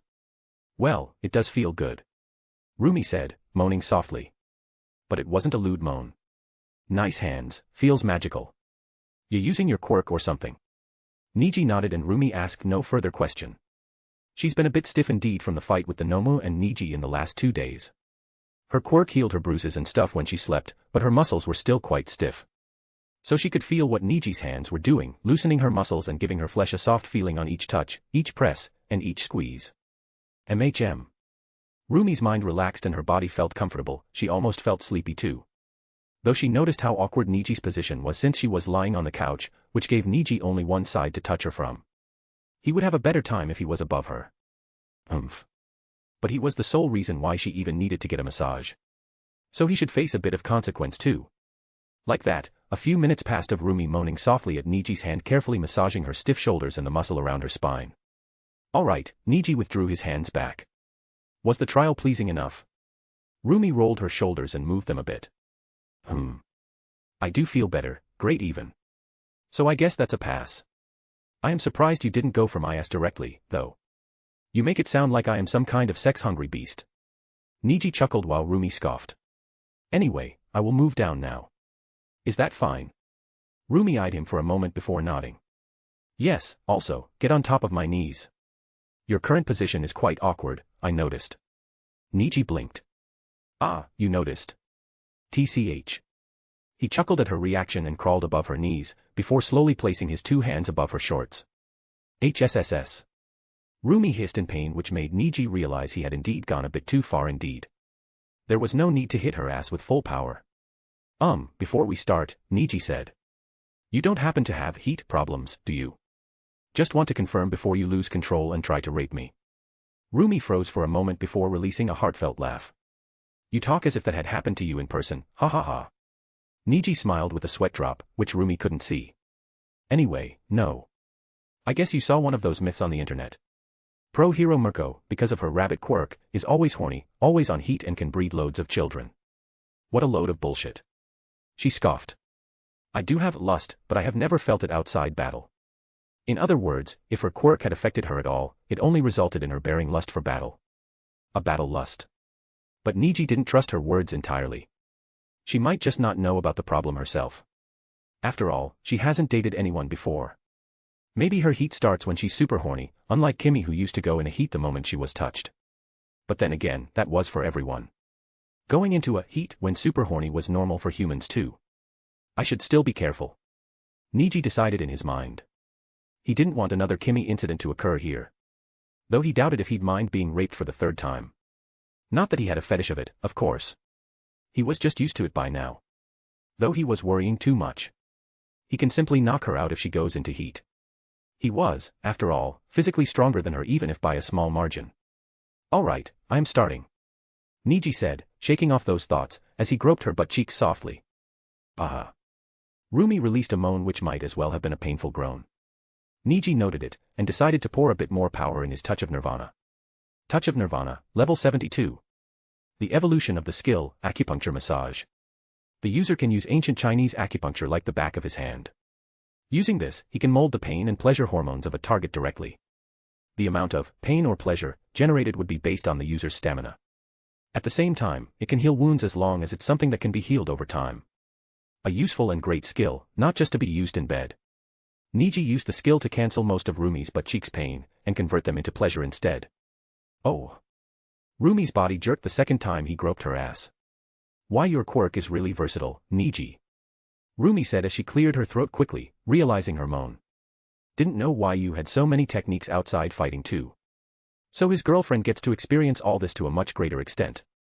Rumi thought as she bit her lips. Niji chuckled. And you're just feeling it above your shorts. Its true power is revealed when I massage skin to skin. Rumi frowned at that but said nothing.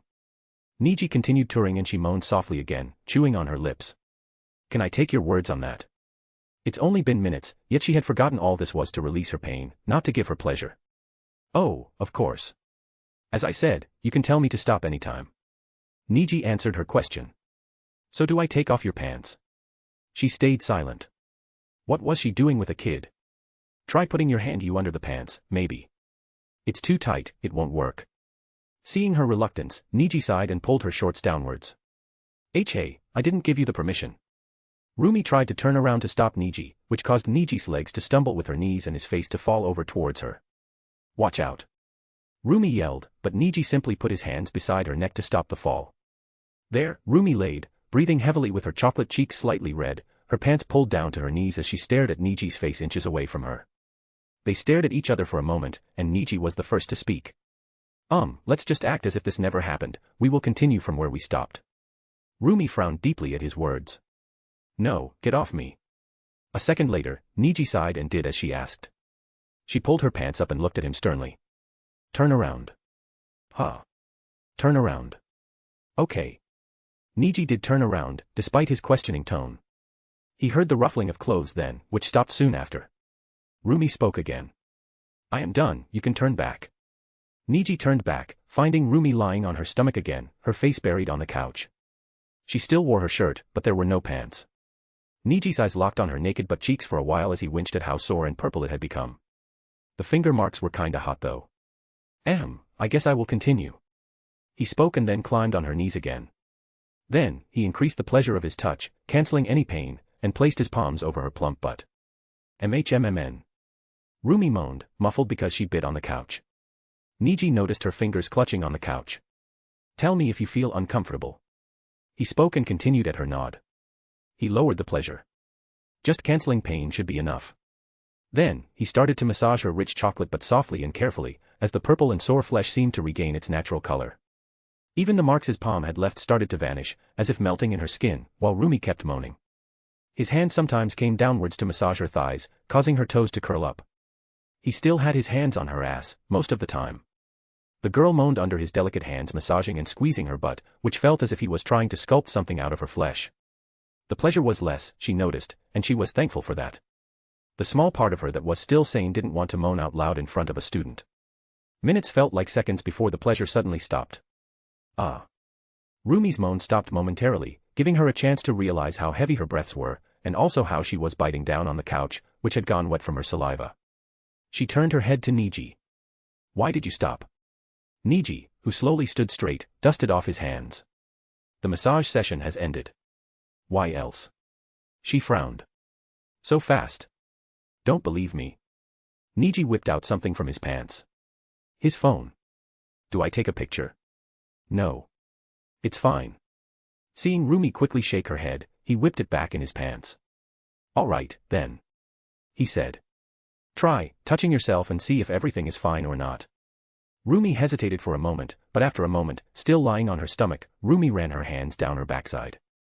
Oh. Indeed, there was no pain. Rumi was a bit disappointed at something else though. My touch feels nothing like his. She gulped at that thought and looked at him again. Niji noticed it and cleared his throat. Anyway, I am kinda sleepy. So I would prefer if you leave for your room. He sleeps on the same couch, after all. That thought caused Rumi to blush deeply, as she looked down on the part of the couch that had gone wet from her saliva. If her saliva had made it so wet. What about her lower body? And he'll sleep here. Still breathing heavily, an expression of contemplation formed on her face as she considered something deep. Niji turned his back on her, clearly implying she wore her clothes. Rumi simply stared at his back and contemplated. Almost a minute later, which Niji passed hearing the sound of clothes ruffling, he finally heard her voice again. But it didn't come from far, it came right from behind his ears. She was whispering to him. "Oh my, you want to sleep on that dirty couch? It's all wet from my sweat." She spoke. "I can't let that happen as your mentor. Come, follow me to my room." She moved from behind him, having worn her clothes again, as she left the room via the door. Niji stared at her back, calculating before a soft laugh left his lips. She wasn't inviting him to fuck her, she was inviting him to make a move on her. She was in heat, actual superheat. But she was controlling it. That was to be expected. Though, will Niji accept her invitation? No. It's not a good idea. He knew why it wasn't a good idea, so sighing on the fact that he will have to sleep with a boner again, he slowly followed her. Chapter 115, Target Locked, 4. Chapter 115, Target Locked, 4. The next morning, Roomie woke up on the bed beside Niji, shocked. Her face went pale immediately when she recalled last night's incident. She had invited him to the bed, by herself. The hell? However, her pale face regained color when she recalled the next part. She threw the blanket from over his body, looking at his hands. Dangerous. Those hands almost made her do something that she wouldn't have done normally. It's unbelievable how she would have done that unspeakable thing with a teenager if said teenager pushed her just a bit more.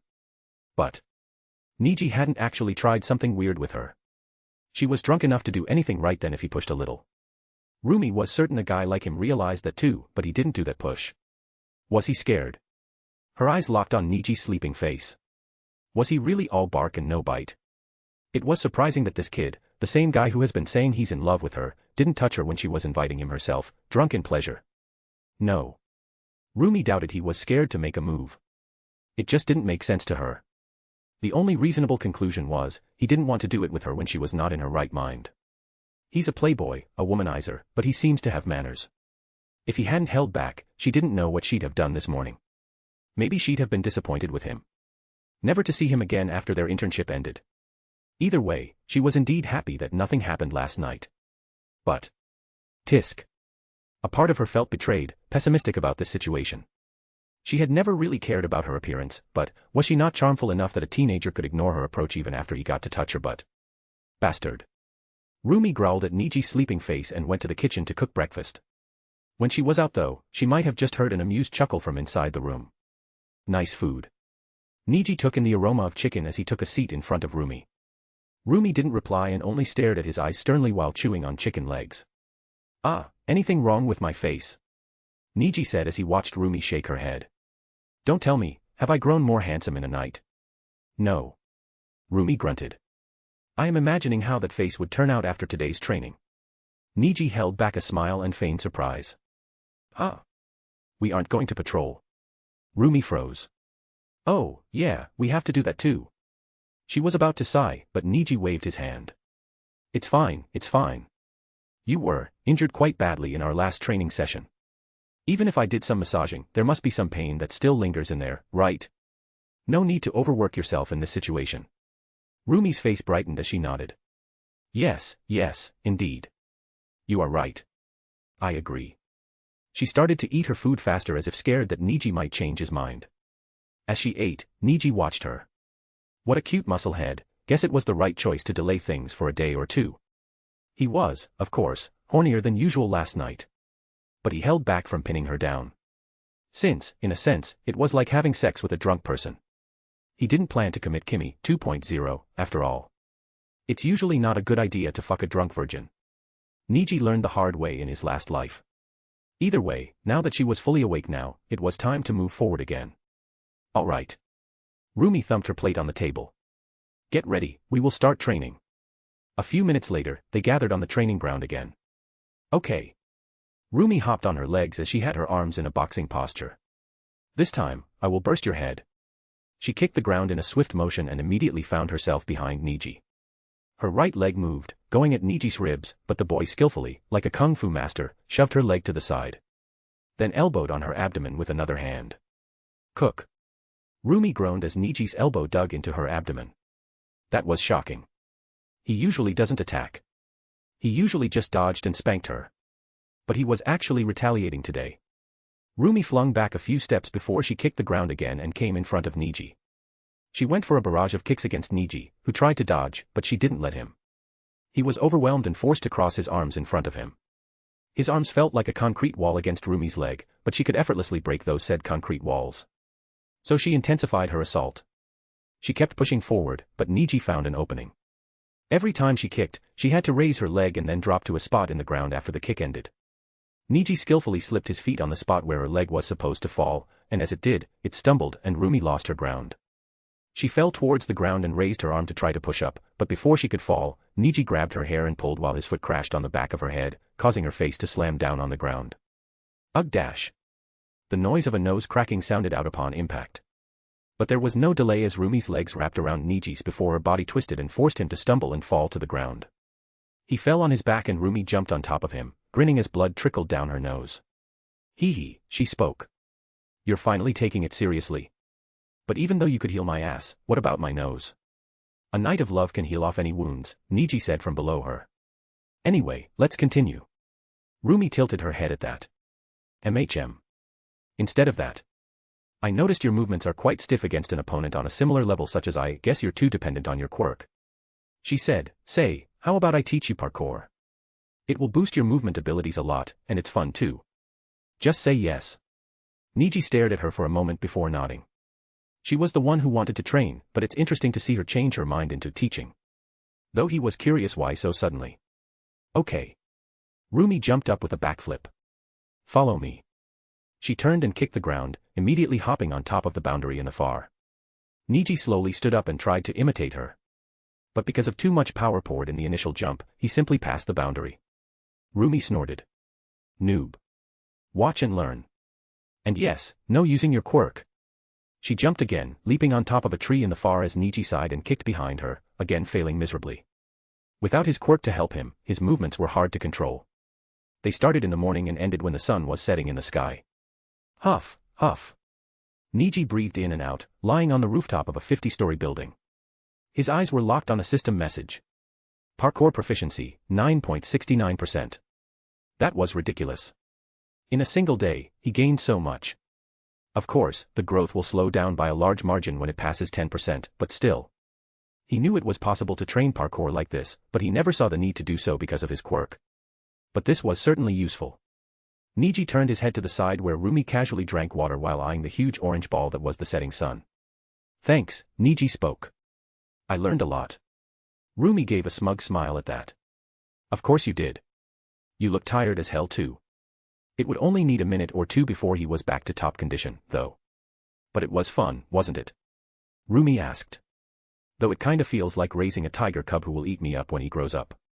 Rumi giggled as she turned her eyes back to the sun. Ah, if only I had the chance to see this scene every day. Niji followed her gaze. Really beautiful. But the city area doesn't do it justice. For instance, I have traveled the whole of Japan and have seen the sun from all angles. You're missing out a lot if you think this is pretty. Tisk. Rumi chuckled.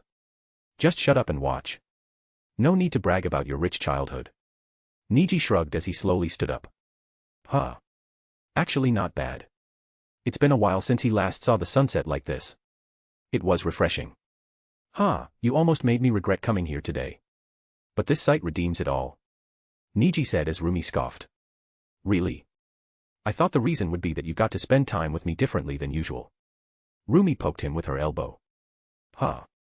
Niji shrugged. Don't you feel you're thinking too highly of yourself?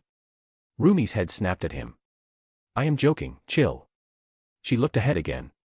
I see. She simply stared, as she felt a hand wrap around her waist. The hand tugged her towards Niji as her head hit his chest. Her fingers twitched as she contemplated the situation. They should leave, it's getting late after all. Though, Niji spoke. I believe it's more suitable to watch the moon with the bunny. Why don't we stay up here for a while more? There was a long stretch, before Rumi pushed Niji backwards, on his back, and jumped on top of him. Rumi covered Niji's vision of the sun, causing her body to look almost divine as she stared at him with a bandage over her nose. You sure your girlfriend doesn't mind? Rumi asked softly, her hands beside Niji's shoulder. As long as I am in love with her, yeah, Niji spoke slowly too. Does that apply to me, then? Niji thought for a moment before smiling. I believe it does. It actually didn't. He didn't love Rumi. He liked her, quite a bit even. But love doesn't develop in 5 days. But to develop a relationship, someone like Niji must lie. Well, fuck it. Roomie parted her mouth and leapt at Niji's lips. Chapter 116, Target eliminated, asterisk asterisk. Chapter 116, Target eliminated, asterisk asterisk. The sun slowly set in on the orange sky of the dusk. On the rooftop of a multi-story building, the chocolate-skinned rabbit savored her food, licking my tongue and drowning on my flavor. My hand rested on her butt, slowly squeezing it, as Roomie moaned softly in my mouth. She brought her face backwards, leaving a trail of saliva, and stared at me with a hot gaze. With silent words, she drew her face near me again. Slowly inching closer, her eyes closing peacefully, she exhaled in front of my parted lips. I could taste her breath on my tongue. Roomie was wearing a tight white shirt, which had its sleeves folded near her elbow. She was wearing shorts again today, and the end of her shirt was tucked under her shorts.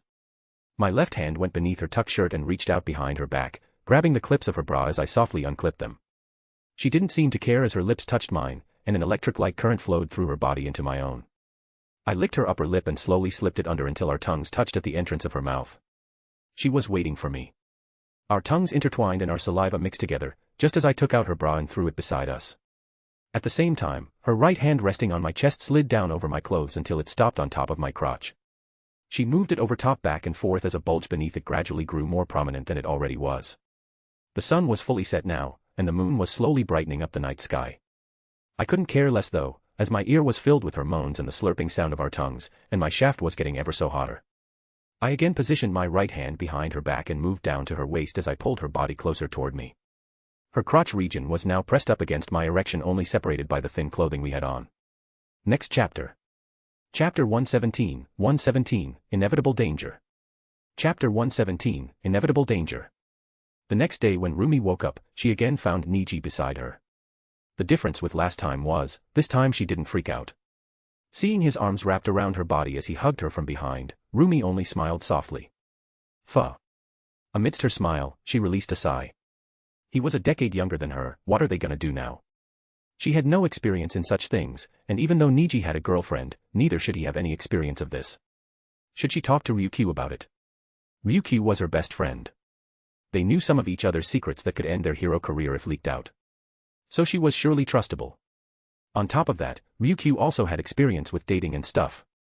Roomie didn't know how experienced she was exactly, because all of Ryukyu's previous boyfriends left since she didn't want to sleep with them before marriage. But she still must have more than her own, right? Roomie was not insecure, never. She also hated asking for others' help. If Niji was single, she would have just let things flow by themselves. But he had a girlfriend. Roomie couldn't wrap her mind around how she should proceed from now on because of that. While Roomie was contemplating, thinking deeply, she felt something wet nib on her ears as a hand gently cupped her right breast. Roomie moaned as she spoke. You're up, early. How can I not, with my human-sized chocolate waiting for me to eat her? Niji bit her neck and Roomie's right leg twisted around his own while she released a moan. Though why do you look so solemn? Niji asked. Are you regretting doing it with a teenager? More so, your own pupil. At that, Roomie turned around and jumped on top of his abdomen, pushing him down on his back, and staring down at him with a grin. Heh, think about it again. Do I look like I am regretting? She bit her lips. That was my best night ever, god damn it. Just imagining you pounding me with all those perfectly ratioed muscles. She moaned. Guess it's time to train your stamina again, Niji. My stamina. Niji's hand reached out and roamed on her backside. Are you sure you don't mean yourself? Tisk, Roomie clicked her tongue with an annoyed expression. You know, I was a virgin until last night. Of course, I was a bit clumsy. Come at me now, and let us see who can last longer. Niji raised his arms towards her, causing her to blink twice before she smiled and embraced him, chewing on his lips. Now, just because you fucked me doesn't mean you are free from your training. I am still your mentor until tomorrow ends. Roomie said as she and Niji stood outside her mansion. But, we will be going to patrol today, and train tomorrow. Which was why both of them were wearing their hero costumes. Niji gave her a nod. Understood, sensei. Roomie shrugged and turned. We gotta do what we gotta do. Follow me. She softly kicked the ground and landed on top of the boundary. She waited for a second before Niji did the same and landed right beside her too. Roomie grinned at that. Guess who's a fast learner? Then, she picked up the pace. The patrol was unfortunately a very long one because the number of villains has increased since Stain's disappearance. It hadn't caused as much ruckus as before, but it was still enough to make many people who've had enough with their life finally walk down the villainy path. Currently, Niji and Roomie were sitting on top of a rooftop again, taking a small break for a meal. Roomie. Niji, drinking Coke while looking at Roomie gulping on a hot dog, asked. What did you do if I became a villain? Roomie turned to him, still casually eating her food. Huh. I will kick some sense in your head, what else? Niji chuckled. What if I had already committed some unforgivable crimes? At that, her jaw stopped moving as she contemplated. I don't like this game. She said at last. No matter what I think, the end result is terrible. I don't like it. I quit. Niji chuckled again. A part of him felt amused that she hadn't directly said, I will put you in jail, as she would have said to anyone else. Roomie stood up, wiping her mouth with a tissue. Anyway, it's been 5 minutes. Let's continue our patrol. I can already hear some villains around the place. Roomie's bunny ears twitched. Niji nodded and Roomie kicked the roof, going for a smaller building close by. Oh gee gosh. After a tiring day, the night was also busy for Roomie. But she didn't hate it. She loved every second of it. Things calmed down very late at night and because of sleeping late, they woke up late too. When they woke up, reeking of sex, Niji bit and nibbled her ear, while saying, let's freshen up first. They went to the bathroom and dirtied themselves a bit more before finally cleaning everything an hour later. For breakfast, Roomie didn't have the energy to cook anything, so Niji cooked again. You haven't put anything in it again, right? Roomie said while observing the dozen different dishes served in front of her. I mean, I have seen everything that you can hide. Why would I pull a prank like that again? At Niji's words, Roomie hummed. True enough. She then brought the spoon closer to her mouth. But she didn't put it inside. She waited and looked at Niji. Why aren't you eating? She asked, narrowing her eyes. Niji pointed his finger at his smoking hot food. I am waiting for it to cool down. My tongue is weak from heat. Roomie narrowed her eyes. Eat. But, honey, my tongue is weak. She was a bit startled being called honey, but she didn't lose her composure. Just a spoonful. She said again. Niji sighed. Fine, fine. Anything for my dear. Smiling, he slowly ate a spoonful and hummed. Ah, delicious. Who cooked this so good? Roomie deadpanned, but at least she confirmed nothing was in the food. So, with no worries, she gulped in her own food, just as the space twisted and golden energy snapped her clothes into pieces. Roomie's surprised eyes glared at Niji, who shrugged. What? What were you trying to prove by making me eat my own food? Why would I put that thing in my food? Next time, make me eat yours. This time, he didn't leave the room and instead put some salad inside his mouth and walked to Roomie. Roomie, frowning now, looked up at him as he roughly leaned over and kissed her, pushing the food inside her mouth. Here, he said while kissing. Let me help you yut.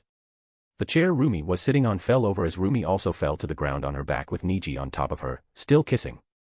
The kiss broke and Roomie's glare turned into a grin.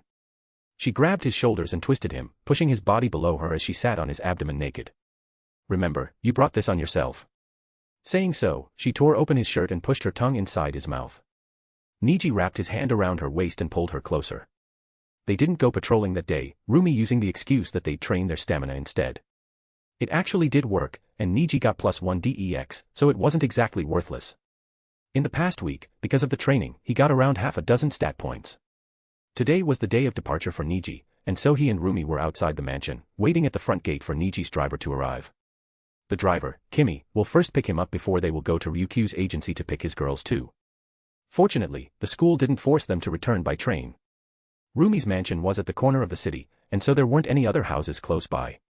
Which was why. Without a care of the world, she was running her hand under his school uniform while kissing him. MHM. Roomie moaned as Niji's hand played with her butt, squeezing and spanking them softly whenever he wished. Roomie started to like being spanked recently. She was the type who likes inflicting pain and also receiving pain, which suited her battle-manic personality. Finally, she parted her lips, leaving a trail of saliva behind, but Niji leaned over and caught the thread of saliva midair before kissing her again. We should. Roomie moaned out, forcefully drawing away from his mouth. We should stop, your driver would be here anytime. It's fine dash. Beep beep. As if waiting for Niji to say it, a glossy white sports car beeped from behind them. Roomie's face blushed soft red, but she jerked her head a bit to regain her composure. Niji did the same while gazing back, where the window at the driver's seat slowly rolled down to reveal Kimmy having a nervous expression. Huh. Oh, looks like your driver's here, Niji. Roomie said casually, drawing Niji's attention. Have a good journey, and contact me whenever you are free. We will talk about your training. Make sure you don't forget it. Niji gave a nod and turned his face away from Roomie and at Kimmy, giving her a smug smirk. At that, Kimmy's nervous expression melted and she frowned at him with annoyance. Anyway, Niji turned back to Roomie. See you later, Roomie. Waving his hand at her, Niji turned and entered the car, taking a seat beside Kimmy. Kimmy seemed to be in a hurry as she pressed the accelerator and dashed the car away from that area. Niji laughed when he saw this. Grumpy much? He said. Now, I don't see Roomie as some sort of trophy, let me clear that up, but I have won our little bet. I never bet with you. Sure, sure. Niji smugly replied as his eyes instinctively locked on the rearview mirror inside the car. Immediately, his expression froze. Hello, Niji. Nijire and Momo spoke at the same time, sitting on the back seats. You seem to have enjoyed your time there, Nijire said, expressionless. Niji slowly glared at Kimmy, who suppressed a smug smile. Serves him right. Chapter 118, Excuses. Chapter 118, Excuses. You were fucking around when I was worrying dead about you. Nijire pulled him by his arm from the back seat, causing his body to slip between the seat gaps and stumble onto the back seats. His head directly went and fell on Nijire's soft chest, bouncing back once before Nijire wrapped her arms around his head. Ugh, I can't even be angry. She yelled out. Tell me, how are you? You were not injured too badly in the fight in Hosu, right? Right. And that guy, what's his name again? Ida. I heard he died or something. It didn't psychologically affect you, right? Niji made a sound as if answering, but his voice stopped midway. You. Nijire frowned and hugged his head painfully tightly. If you say you won't talk to me because I haven't promised that thing yet, you're going to make me super angry. I am fine, Niji replied immediately. I might sound heartless, but I don't care much about his death. I didn't even know him that well. Nijire's hug softened, giving Niji a chance to raise his head, though his chin still rested above her breasts. He was interested to see both her and Momo's, who's been sitting beside Nijire silently, reaction to his heartless comment. They both stayed silent, and only Momo looked a bit surprised. Nijire simply shrugged her shoulders. Well, I kinda guessed that. She said. Which was why she hadn't asked Momo about his mental health before, she was confident she knew Niji more than Momo did. But good to hear confirmation. What about physical wounds? I know you can heal them off, but I hope you weren't taking extra risks when you were telling me not to. Nijire was strong, stronger than most pro heroes. She knew that. But she also knew Niji was stronger, she had never beaten him in their training sessions up until now. So the same rule shouldn't apply to him, as he was probably stronger than 99% of villains in this country, but as his older sister, she couldn't help but worry. Niji smiled and spoke. Don't worry, I didn't do that. And he won't in the future either, unless it's very crucial he would flee if he meets anyone a bit too strong for himself. But frankly, there weren't many people like that. Maybe Nawab, considering the rumors weren't lying. Niji thought, knowing very well that rumors are always exaggerated. Anyway, how are you Nijire Wani-sama? Oh, and Momo too. Niji wrapped his hands around Nijire and winked at Momo, who nodded slowly. Nijire played with her hair. Well, I am fine, I guess. I was worried, but you seem fine, so I am feeling better too. And Yamamo? At Niji's question, Momo parted her lips before closing them again. She licked her dry lips once, before sighing. Well, to be fair. I wasn't expecting you to be so cheerful, let alone seeing you so intimately with Mirko. Ida just died, right in front of you, right? The car fell silent for what felt like a long moment. At last, Kimmy's sigh broke the silence. Momo, listen. She spoke slowly as she drove the car. The man you are dating isn't a good man, he is not a model citizen, and he is barely what I consider a hero. You have only known him for 3 years, and even then you only know him from school, so you might not be aware of it, but... To put it simply, as long as you're not someone who he loves, you're nothing to him. Niji stayed silent, staring at the back of her head. This time, even Nijire looked a bit shocked. She wasn't expecting Kimmy to know her brother so well. But there she was. After a while, Momo nodded slowly. I see. Nijire shrugged casually while Niji eyed Momo. She had a terrible hero complex, which wasn't a good thing for his plans after summer camp. Guess I have to make her realize some things in the meantime. It's not manipulation if it's for her own good, right? Right. The awkwardness gradually faded as they chatted more casually, but nobody touched the subject with Mirko. Niji could tell, they were avoiding it intentionally. But why were they doing that? He wasn't sure. So you're not going home today? Niji asked Momo. She was leaning on his left shoulder, while Nijire was leaning on his right. It was barely 10 a.m. and the car was almost at its destination. So if Momo didn't go home, they'd have a lot of time on their hands to do stuff. Nope. I told Mommy already. She said it's fine, although she will be sad since she hasn't seen me in a week. Momo replied, smudging closer to him. I see, I see. Don't make your mother sad, we will stay together once we grow up anyway. Go back tomorrow morning, okay? Niji said while patting her head softly. Momo nodded while Nijire pouted at her. Oi, why are you treating her like a puppy? She asked. Weirdo. I mean. Niji shrugged. She likes it, and that's all that matters. Right, Yamamo. Momo's face flushed, but she didn't deny it. Nijire blinked and stared at her for a long moment. Why is everyone other than me so perverted? What do you mean other than you? Niji scoffed. Already forgot what you were yelling on that night when I grabbed you after finishing off Kimmy. Nijire blushed but frowned at the same time. That's all because I was horny, okay. It's a different thing to be so kinky in everyday life too. She humphed and moved her head away from his shoulders and turned her head to the window, instead. Momo blinked. Huh? Wait, what do you mean, after you finish off Kimmy? Did you guys, did the three of you? She gasped and covered her mouth. You are neglecting me, Niji. No, I am not, what the hell? Niji was shocked. But he soon realized how she must be feeling right now. Ugh, it's hard to manage so many girls at once. It was much better when he didn't have to care about the girl's feelings back in his old life. He tried to calm her down. Okay, I am sorry. But since you are staying with us for today, and since my parents are conveniently not home, I will make up for it, all right. He smiled at her as she narrowed her eyes first before nodding. Okay. If you say so. Niji's smile slowly widened. After a heaty night, the next morning, Kimmy woke up first with the three kids cuddling in their sleep. As the head maid, she practically didn't have to do any job at all, but she at least needed to get up early to keep the act. But as she was about to get up from the bed, two arms wrapped around her naked waist. Where are you going so early? Niji asked, yawning. Help me clean up first. Kimmy looked at his face with an amused smile. Aren't you old enough? Go shower by yourself. How about no? He protested and pulled her over, causing her to lean over him on the bed. I've got things to discuss with you. You remember my proposal before I went to Roomie's place? He was talking about the part when he said he will take Kimmy to the dungeon.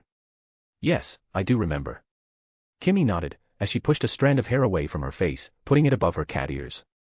I was thinking, how does today sound?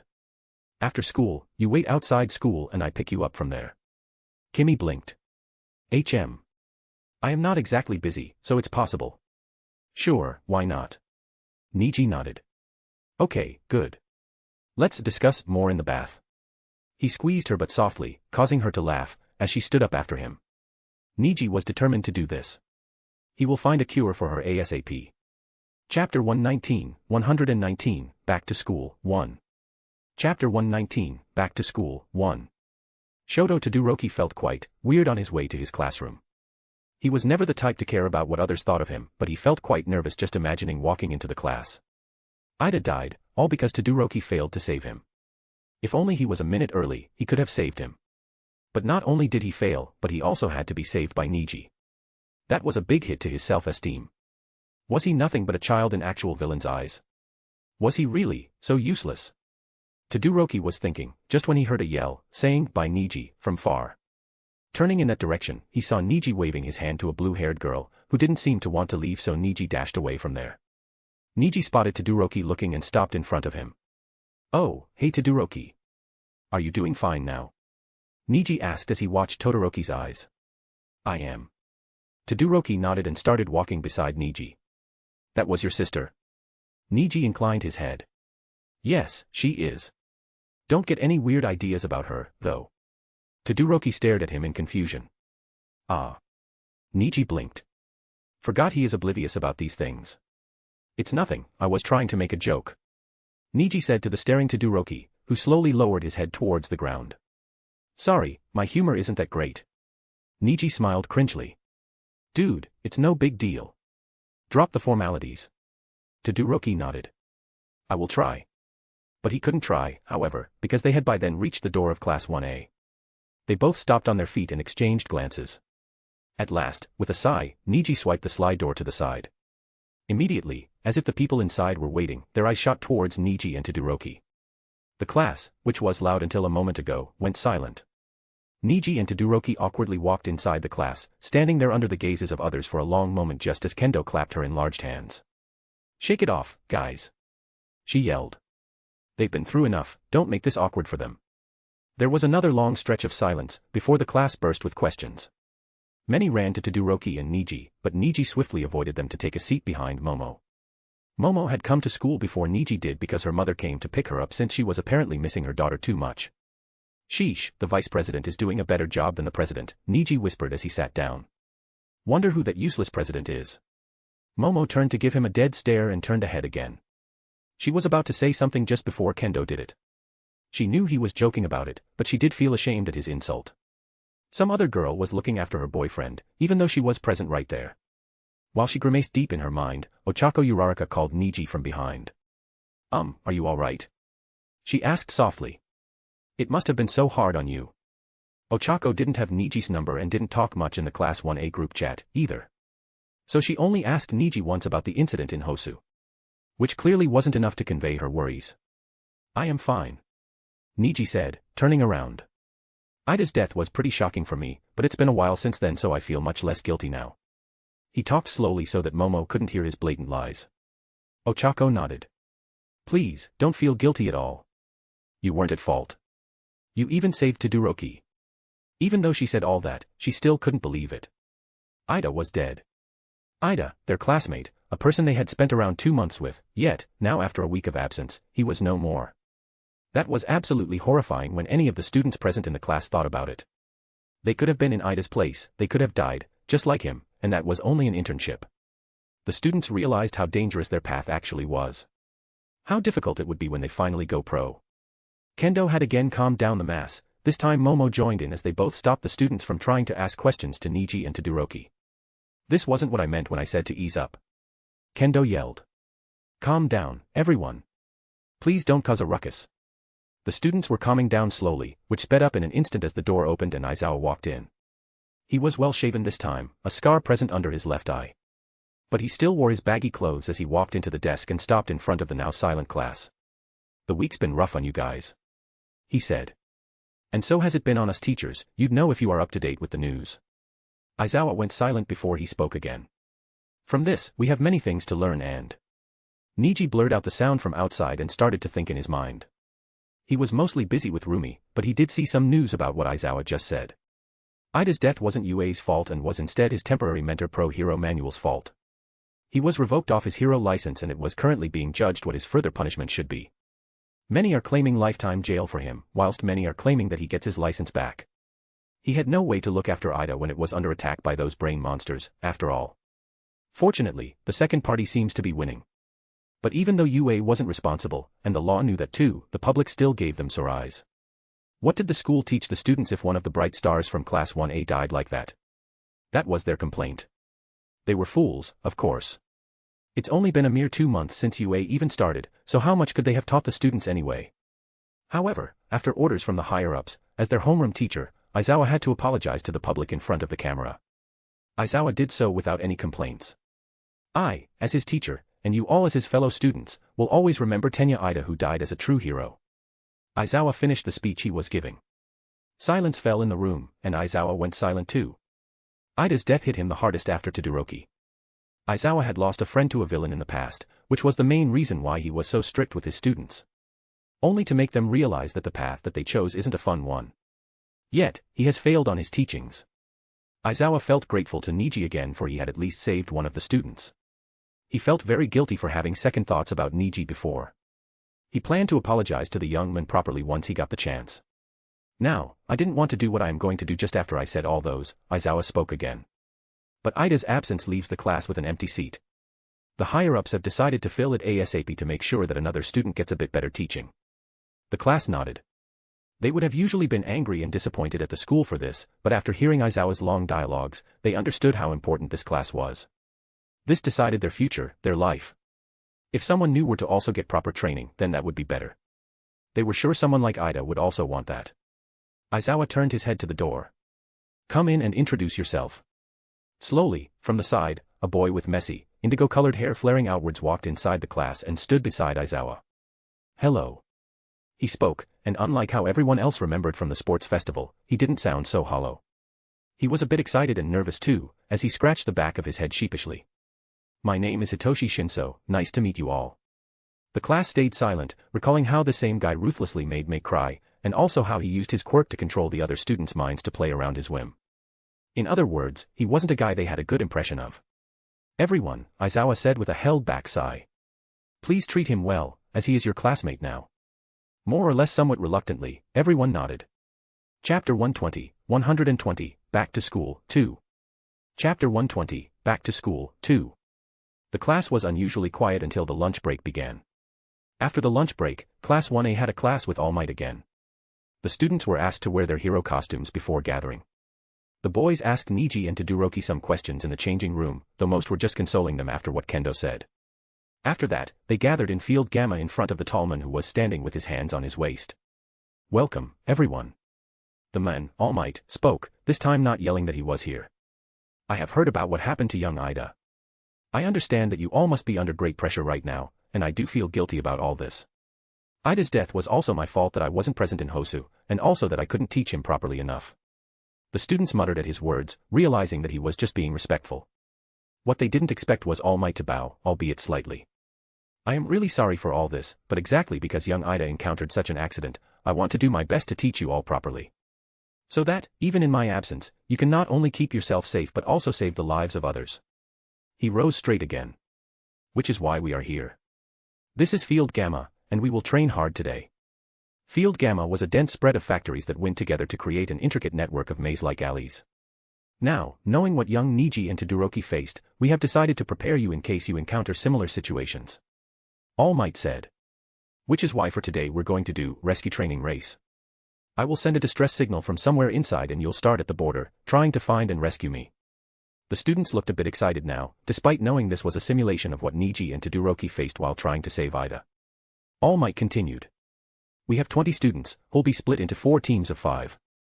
Naturally, keep the destruction of property to a minimum. He spoke the last line while eyeing Niji and Bakugo. Niji shrugged and Bakugo grunted. Anyway, I have prepared the teams beforehand. The first team participating were Kendo, Momo, Ochako, Setsuna, Mina. All Might ended his speech as some boys whistled. An all-girls matchup, whoa. Bakugo crossed his arms as the girls prepared to start their match. He didn't care about any of this match. He was just waiting for his own match and hoped from the deepest part of his heart that he would get matched with Niji.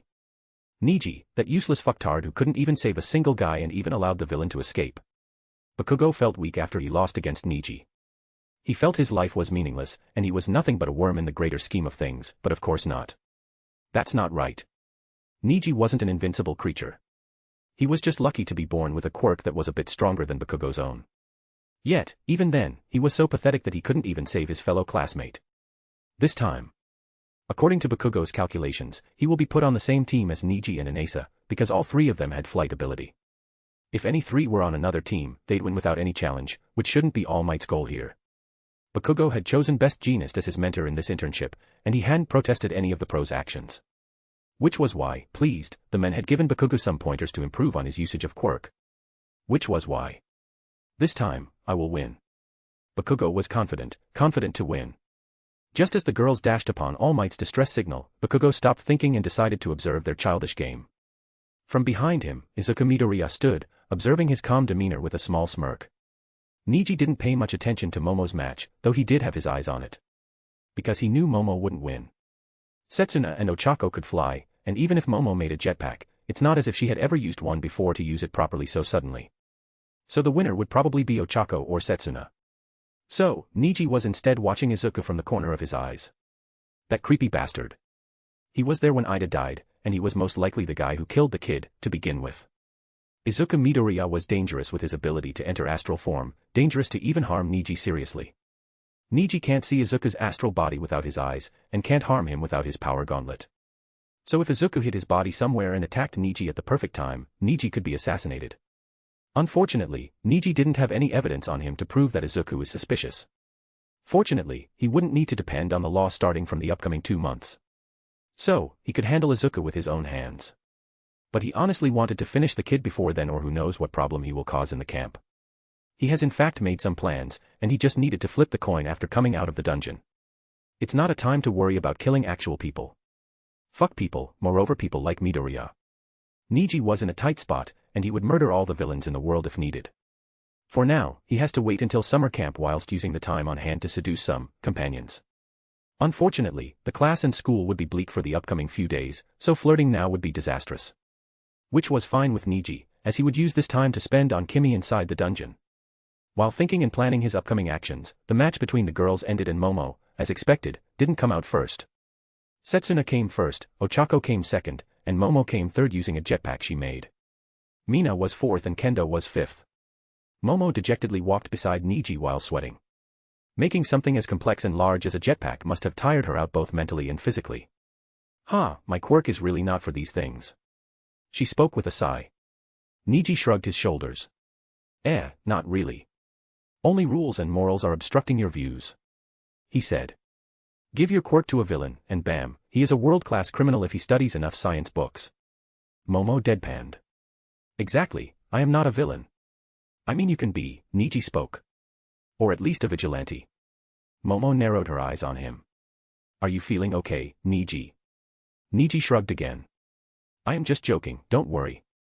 Momo nodded. Okay, if you say so. As she turned her head to the front, where All Might was preparing the second team, Niji eyed her.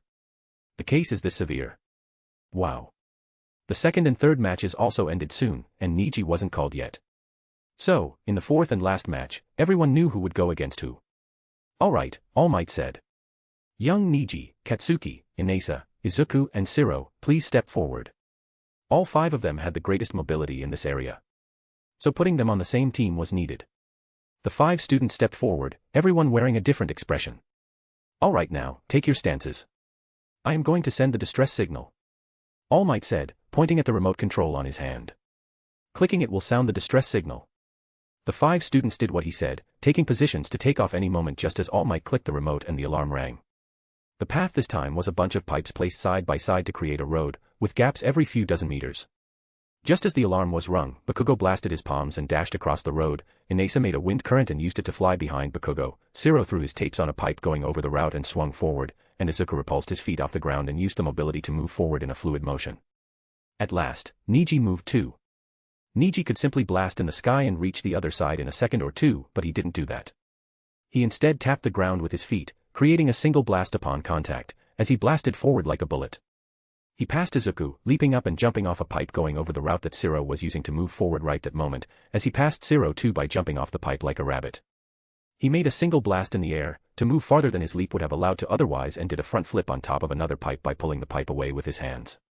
Like a monkey, or an upgraded Tarzan, he used both his hands and feet to move, while rarely using his quirk for a sudden outburst. Next, he passed Bakugo who was swiftly trying to catch onto Inasa. Bakugo growled in annoyance as Niji winked at him while doing a flip, his hands landing on a pipe as he pushed off and flung high in the air. Don't mock me. Bakugo yelled and tried to catch up, but his monkey-like movements were too much for Bakugo. Niji's movements were unpredictable and were quite diverse from his own great reflexes. Niji didn't seem to be moving as if in a fight, he was moving as if he was Tarzan, which was quite different from Bakugo who's shown great reflex before. Niji, ignoring Bakugo, went beside Inasa, still in his weird movement pattern, pushing and kicking off the pipes, as he swiftly dropped on the finish line. Yelling loudly, annoyed and furious, Bakugo also reached the finish line after Inasa did. Here he thought he could beat this guy. Away from UA, in Rumi's home, the bell rang as Rumi ran towards the main gate. Coming. Reaching the gate, she opened it with a large grin on her face, already knowing who the person behind the gate was. Welcome, Ryuko. Rumi said, looking at the blonde dragon who nodded with a smile. Hello, Rumi. It's been a while. So what did you want to discuss with me? Chapter 121, Back to School, 3. Chapter 121, Back to School, 3. Izuku Midoriya was pissed at Niji, but he didn't bother showing it on his face. A part of him was scared. He had never felt scared after gaining his astral form, but now there was someone beside All for One who could harm him even in that state.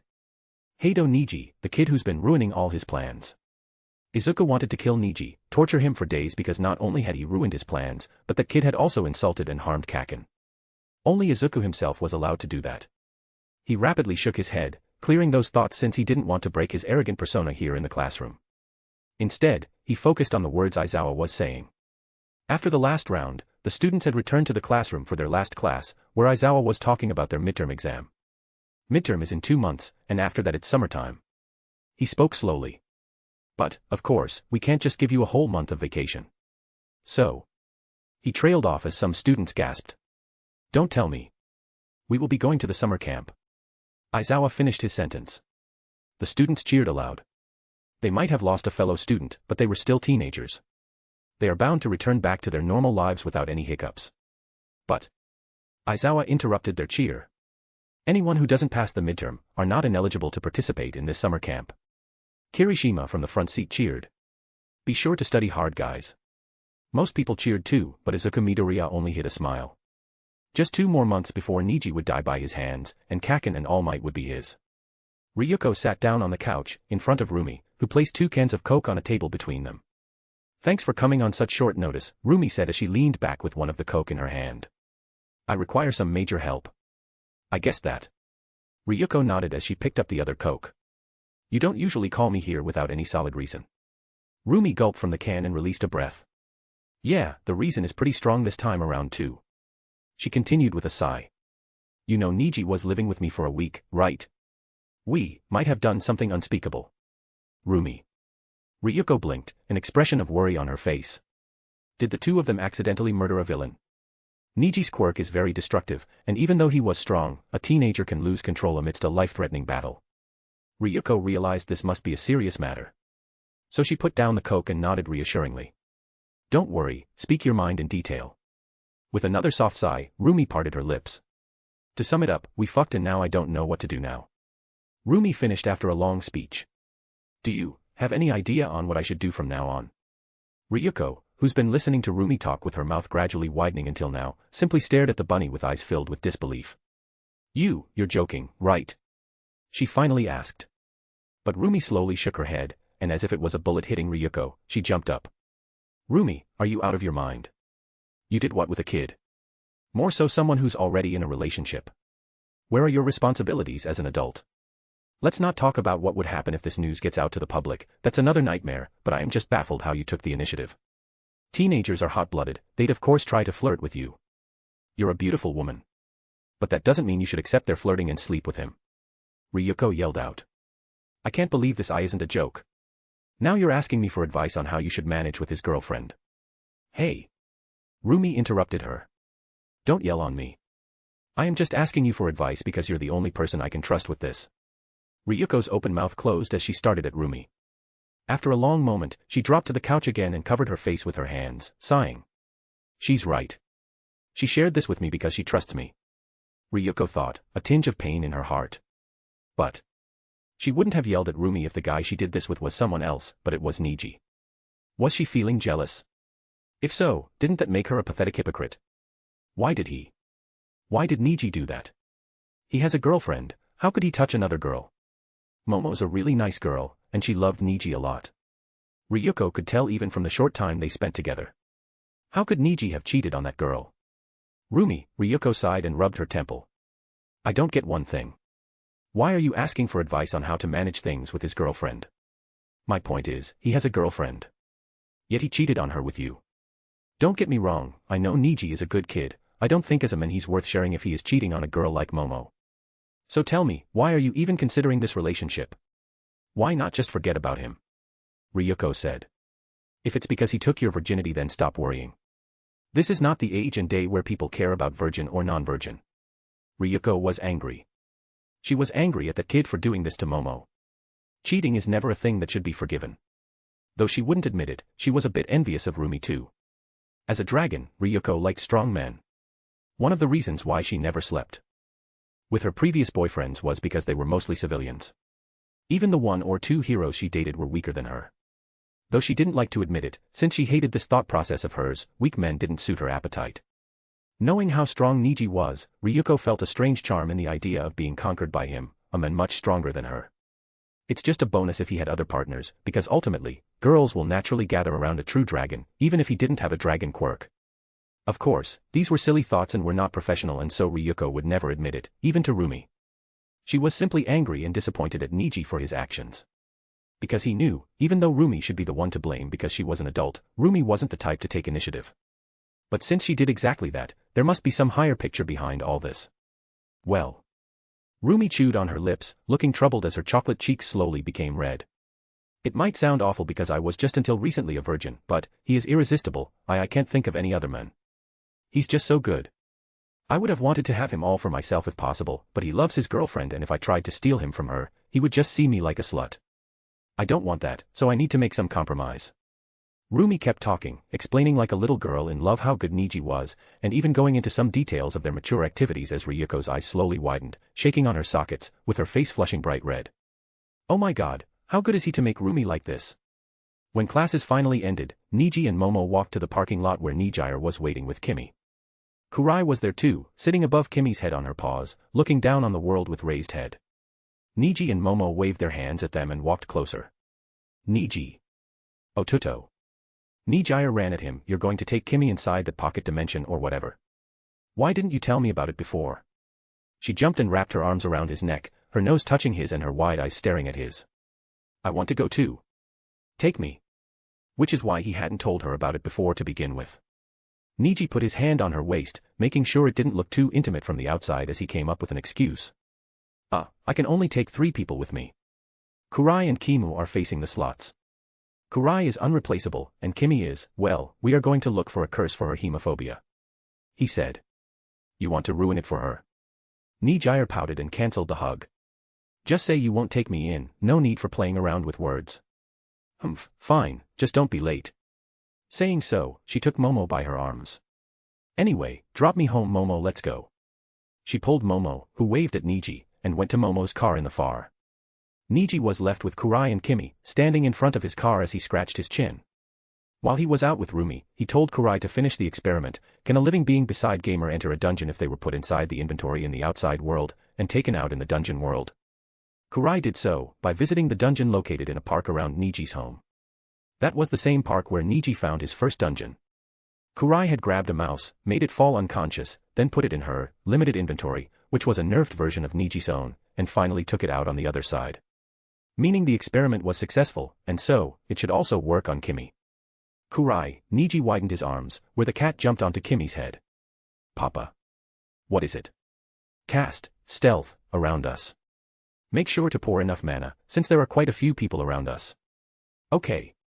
Kurai took a deep breath and said stealth, just as the gamer system automatically cast it on Kurai and Kimmy. Kimmy looked around, feeling a sudden lack of attention from the people around and blinked. Oh, this feels kind of strange. It does, but enough of that. Niji pulled her attention and turned.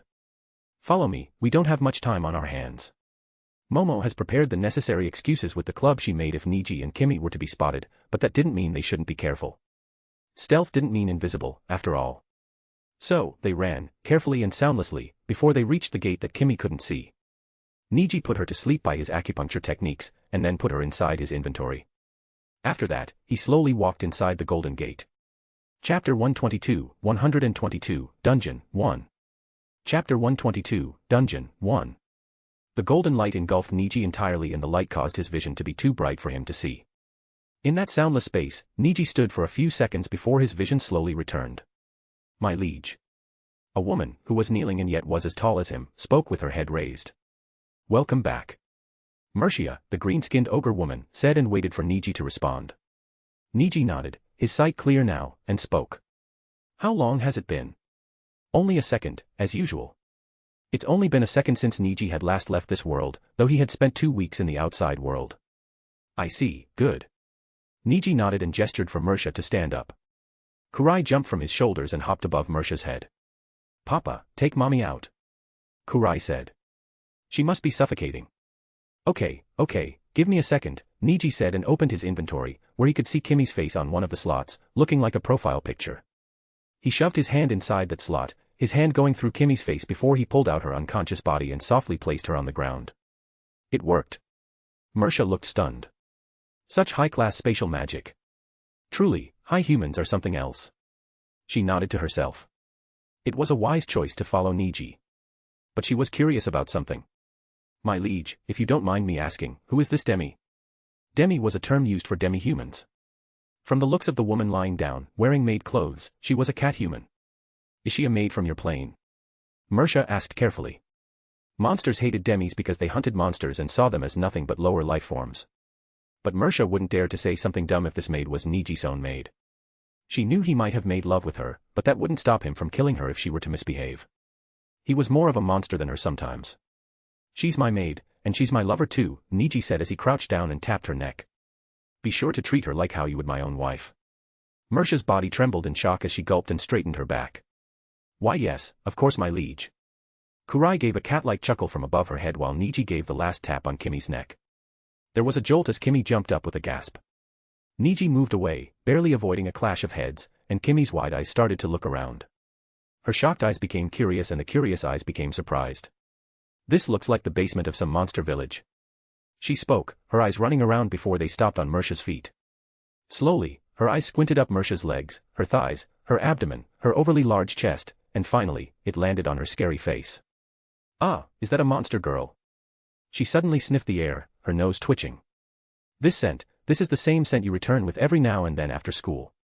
Kimmy turned her head to Niji, looking as if she had just solved a mystery. Wait, so there are living beings inside this dimension. That's incredible. Young master, are there dash? She tried to stand up but stumbled on her dress. Niji caught her before she could fall down and placed her straight. Kimmy cleared her throat. That was embarrassing as a retired pro-hero, Niji laughed and shoved his hand inside his inventory. That's because you're wearing your maid dress. How about you wear this? He took out a medieval armor for females and reached it out to Kimmy. Kimmy slowly accepted the armor with impressed eyes. Oh, wow. So you do have everything on your pocket dimension as you claim. Mirko was again shocked. Pocket dimension. Only class 8 mages and above can make such things. She stared at Niji in awe and again realized her smart choice to follow him. While Mirko was staring at Niji, Kimmy stared at her. Can you turn around? I want to change. Mirko immediately turned around and climbed the ladder of the basement, saying, I am just above the door, call me whenever you need me. With that, she shut the door close above and let Niji and Kimmy have some quiet time since Mirko had taken Kurai up too, who was resting on top of her head. Kimmy quickly undressed and started wearing her armor. She had never worn such a thing, and nor did Niji since he just had to click equip to wear these armors. So the two of them spent around 10 minutes making Kimmy wear the armor. At last, scratching his chin, Niji whistled as he watched her. Wow, you look gorgeous. Kimmy smiled. Oh, thank you. But is this necessary? It's not exactly heavy, but it's still uncomfortable since I've never worn such a thing before. Not like we're gonna fight or anything. About that. Niji trailed off. I guess it's time for me to confess. Well, I have to fight monsters of many kinds to get all the magic items I bring out. Monsters that can kill me. Kimmy stayed silent and only stared at him. Slowly, she raised her hand to her head and massaged her temple. Oh, well. It's not as if I can stop you. Guess this is why you didn't bring Momo or Nijire. Niji nodded. There is a reason why I am so obsessed with these magic items, and I don't want to uncover that reason yet, which means Momo and Nijire are better to stay out of this since they're annoying and you're not. Kimmy stayed silent for a while and sighed. Oh well, whatever. Just tell me what I am to do here, and I will try to do so. Niji smiled at that. Try saying status. If anything forms in front of your eyes, tell me. Okay. Kimmy nodded. Status. Seconds passed and Kimmy only blinked. Status. From her confused tone, Niji realized that this didn't work. Oh well. Even if she's inside a dimension created by the system, her existence should still not be suitable to form a status. He had honestly expected this much. Was something supposed to happen? Kimmy scratched her head. Anyway, it doesn't work so don't think too much of it. Niji shrugged. I brought you here for something else anyway. He then turned his head upwards on the entrance outside the basement. Mirko, open the door. Mirko did so and after a while, Niji and Kimmy walked outside the basement and now stood in the king's house. This was Mirko's home once, but it wasn't in any way something that could be called a house. But Niji had built a proper building with wood. Now, this was a 2-story wooden building with a proper washroom and multiple bedrooms. But that was all on the second floor. On the first floor, there was a pseudo-throne room, though for now, only a large throne made of white marble existed on the warmly lit-up empty room. Niji sat down on the throne, in front of Kimmy, who whistled at him. "Call the best healer and mage we have." "As you wish, my liege." She turned and walked away in heavy footsteps.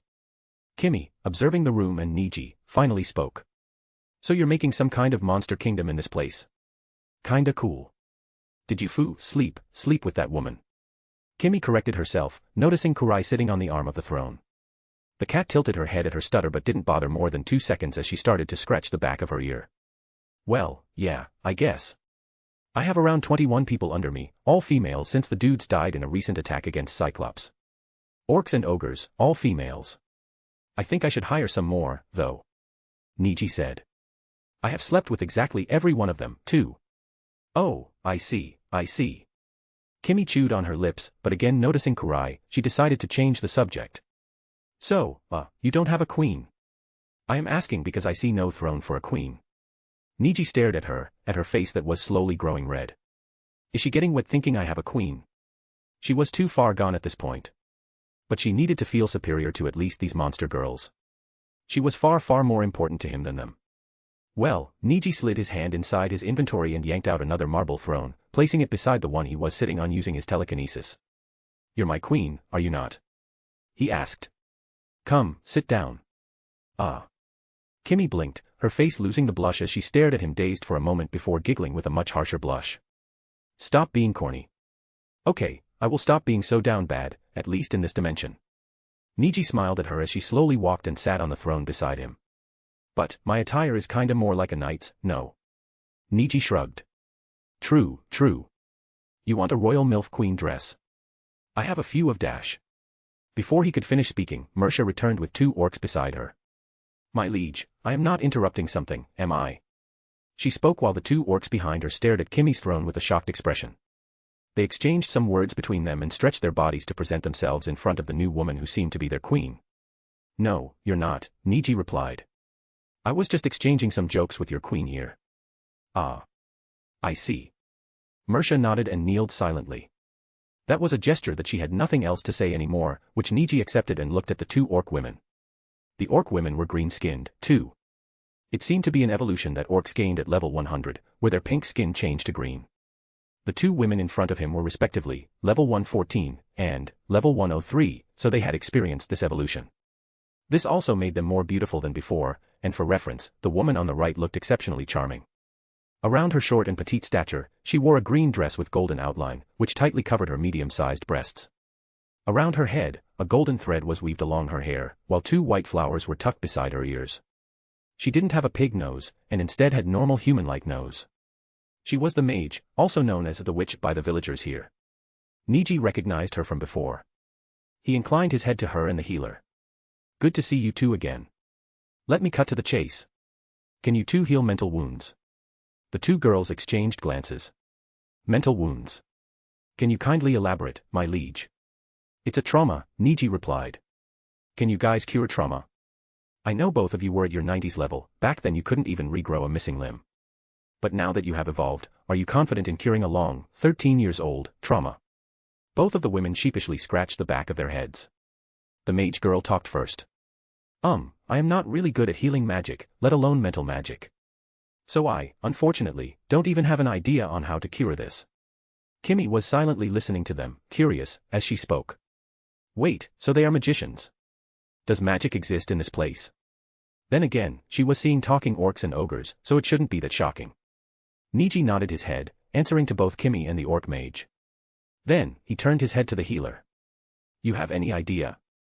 The healer slowly shook her head too. "No. Unfortunately, I can't do mental magic. In fact, only the demis should have spells to cure a 13-year-old trauma. I am really sorry." She dipped her head to the ground again, joining the orc mage. Niji sighed at that. "Welp, guess that's it. Until the 4th floor, the dungeon only covers the Great Jungle.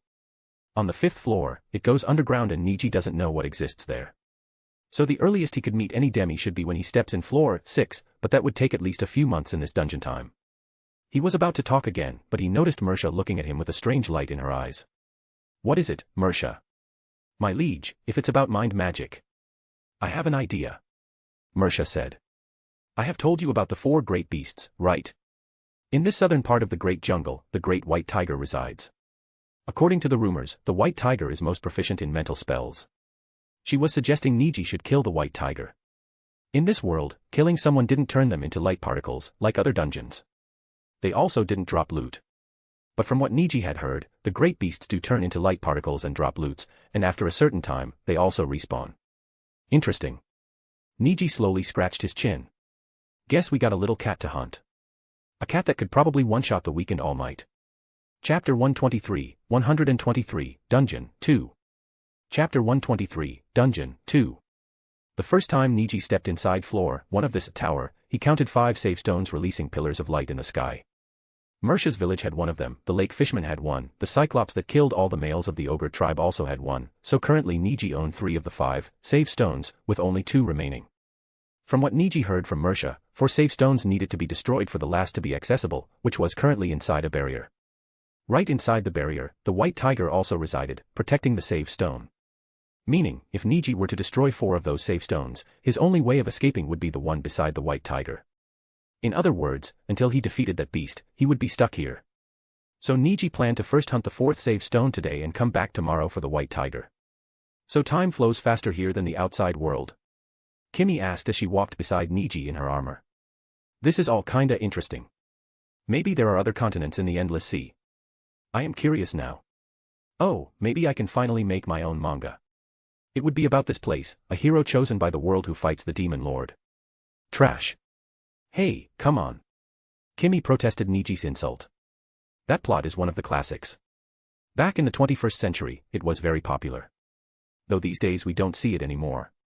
Honestly, entertainment has fallen so low these days. It's all about hero this, hero that.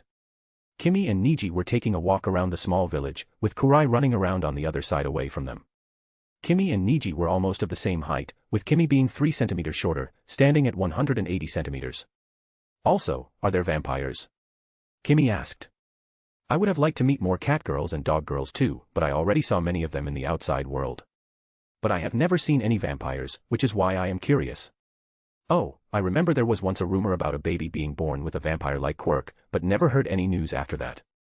She had her hands behind her back as she leaned over to Niji's face. Do you plan to get a vampire girl? Her blue eyes stared at his own and Niji slid his tongue across her chin, causing her to shudder, but only smile in the end. Stop, that tickles. Niji laughed at her and shook his head. I don't know. It really depends.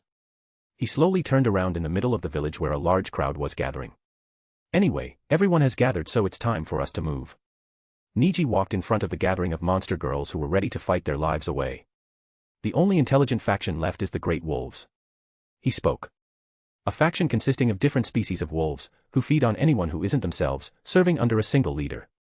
Except for their leader, they can't communicate with other species, but they were still one of the biggest 4 factions in this part of the jungle. The 21 orc and ogres nodded their heads, some shaking while some standing brave. Kurai was on top of Mirsha's head, who was standing a step in front of everyone. Our plan this time is simple. I will take the lead and attack from the air. The wolves can't fly, and while they might have aerial attacks, I will leave those on your hands to care. Also, this time, you're allowed to kill if you're able to stop one attack. The reason they were almost defeated against the Cyclops was that they weren't allowed to level up in their attack against the Fishman. Doing that wasn't smart, Niji learned from this experience. So this time around, he will let his people get some kills too. The monsters looked excited at that. They liked growing stronger, more than anyone. Niji turned to Kimmy. I can't leave you in the village alone, so stay back a little since there'll be a lot of bloodshedding, Niji said. Just yell if you come face to face with a monster, okay? Kimmy didn't look so comfortable with his words. You know, I'm stronger than you, right? Faster, you mean? Niji scoffed. I can push you down and strip you naked right here, you won't even be able to resist. Kimmy's face grew red. Why you'll do that? Niji released a sigh and turned back to the monster girls. Okay, it's time for us to move out. I need 3 of you to be with your queen here, make sure to protect her from any stray monsters. Niji's eyes brushed past the ogres and fell on the woman and her 2 daughters who were the first after Mirsha to receive the blessing of seeds. Oh, hello there. Step ahead with your daughters, Zamming. Make sure she is well protected, am I clear? The widow ogre and her daughters stepped up and bowed. Yes, of course, my liege. We will give our life if needed. Good. Niji nodded, but Kimmy looked a bit annoyed. You know, it kinda hurts my pride if you do this. You, and pride. Niji scoffed again, then ignoring her, he proceeded with his orders. Anyway, start moving. With that, Niji and his monster girl army started to move across the village. It took them a few hours to reach the other side of the southern jungle. The jungle was big and dense, after all. Now, the army was surrounding a large cave from all directions. Niji was sure the wolves inside had already noticed their scent, but they weren't coming out even after waiting for 5 minutes. At last, Niji rose to the air by releasing a spiral shockwave from his feet and pointed his hands at the entrance of the cave. Before he could release dozens of tremor slashes through the air, a deep and crispy voice spoke from within the cave. Drop your hands. Niji did so, feeling no hostility from the voice. An almost ethereal wolf with blue and white fur, its eyes entirely blue, then walked out of the cave, glaring at Niji. Image here. Andreas, Elemental Wolf, Level 284. What do you want, Demi? The wolf growled. We don't wish to fight. Leave us alone. Niji blinked. Oh. I heard the Great Wolf King, Andreas was always prepared to tear apart his enemies, though. What changed? The wolf scoffed. I have heard about doing to the lake fishman and Cyclops.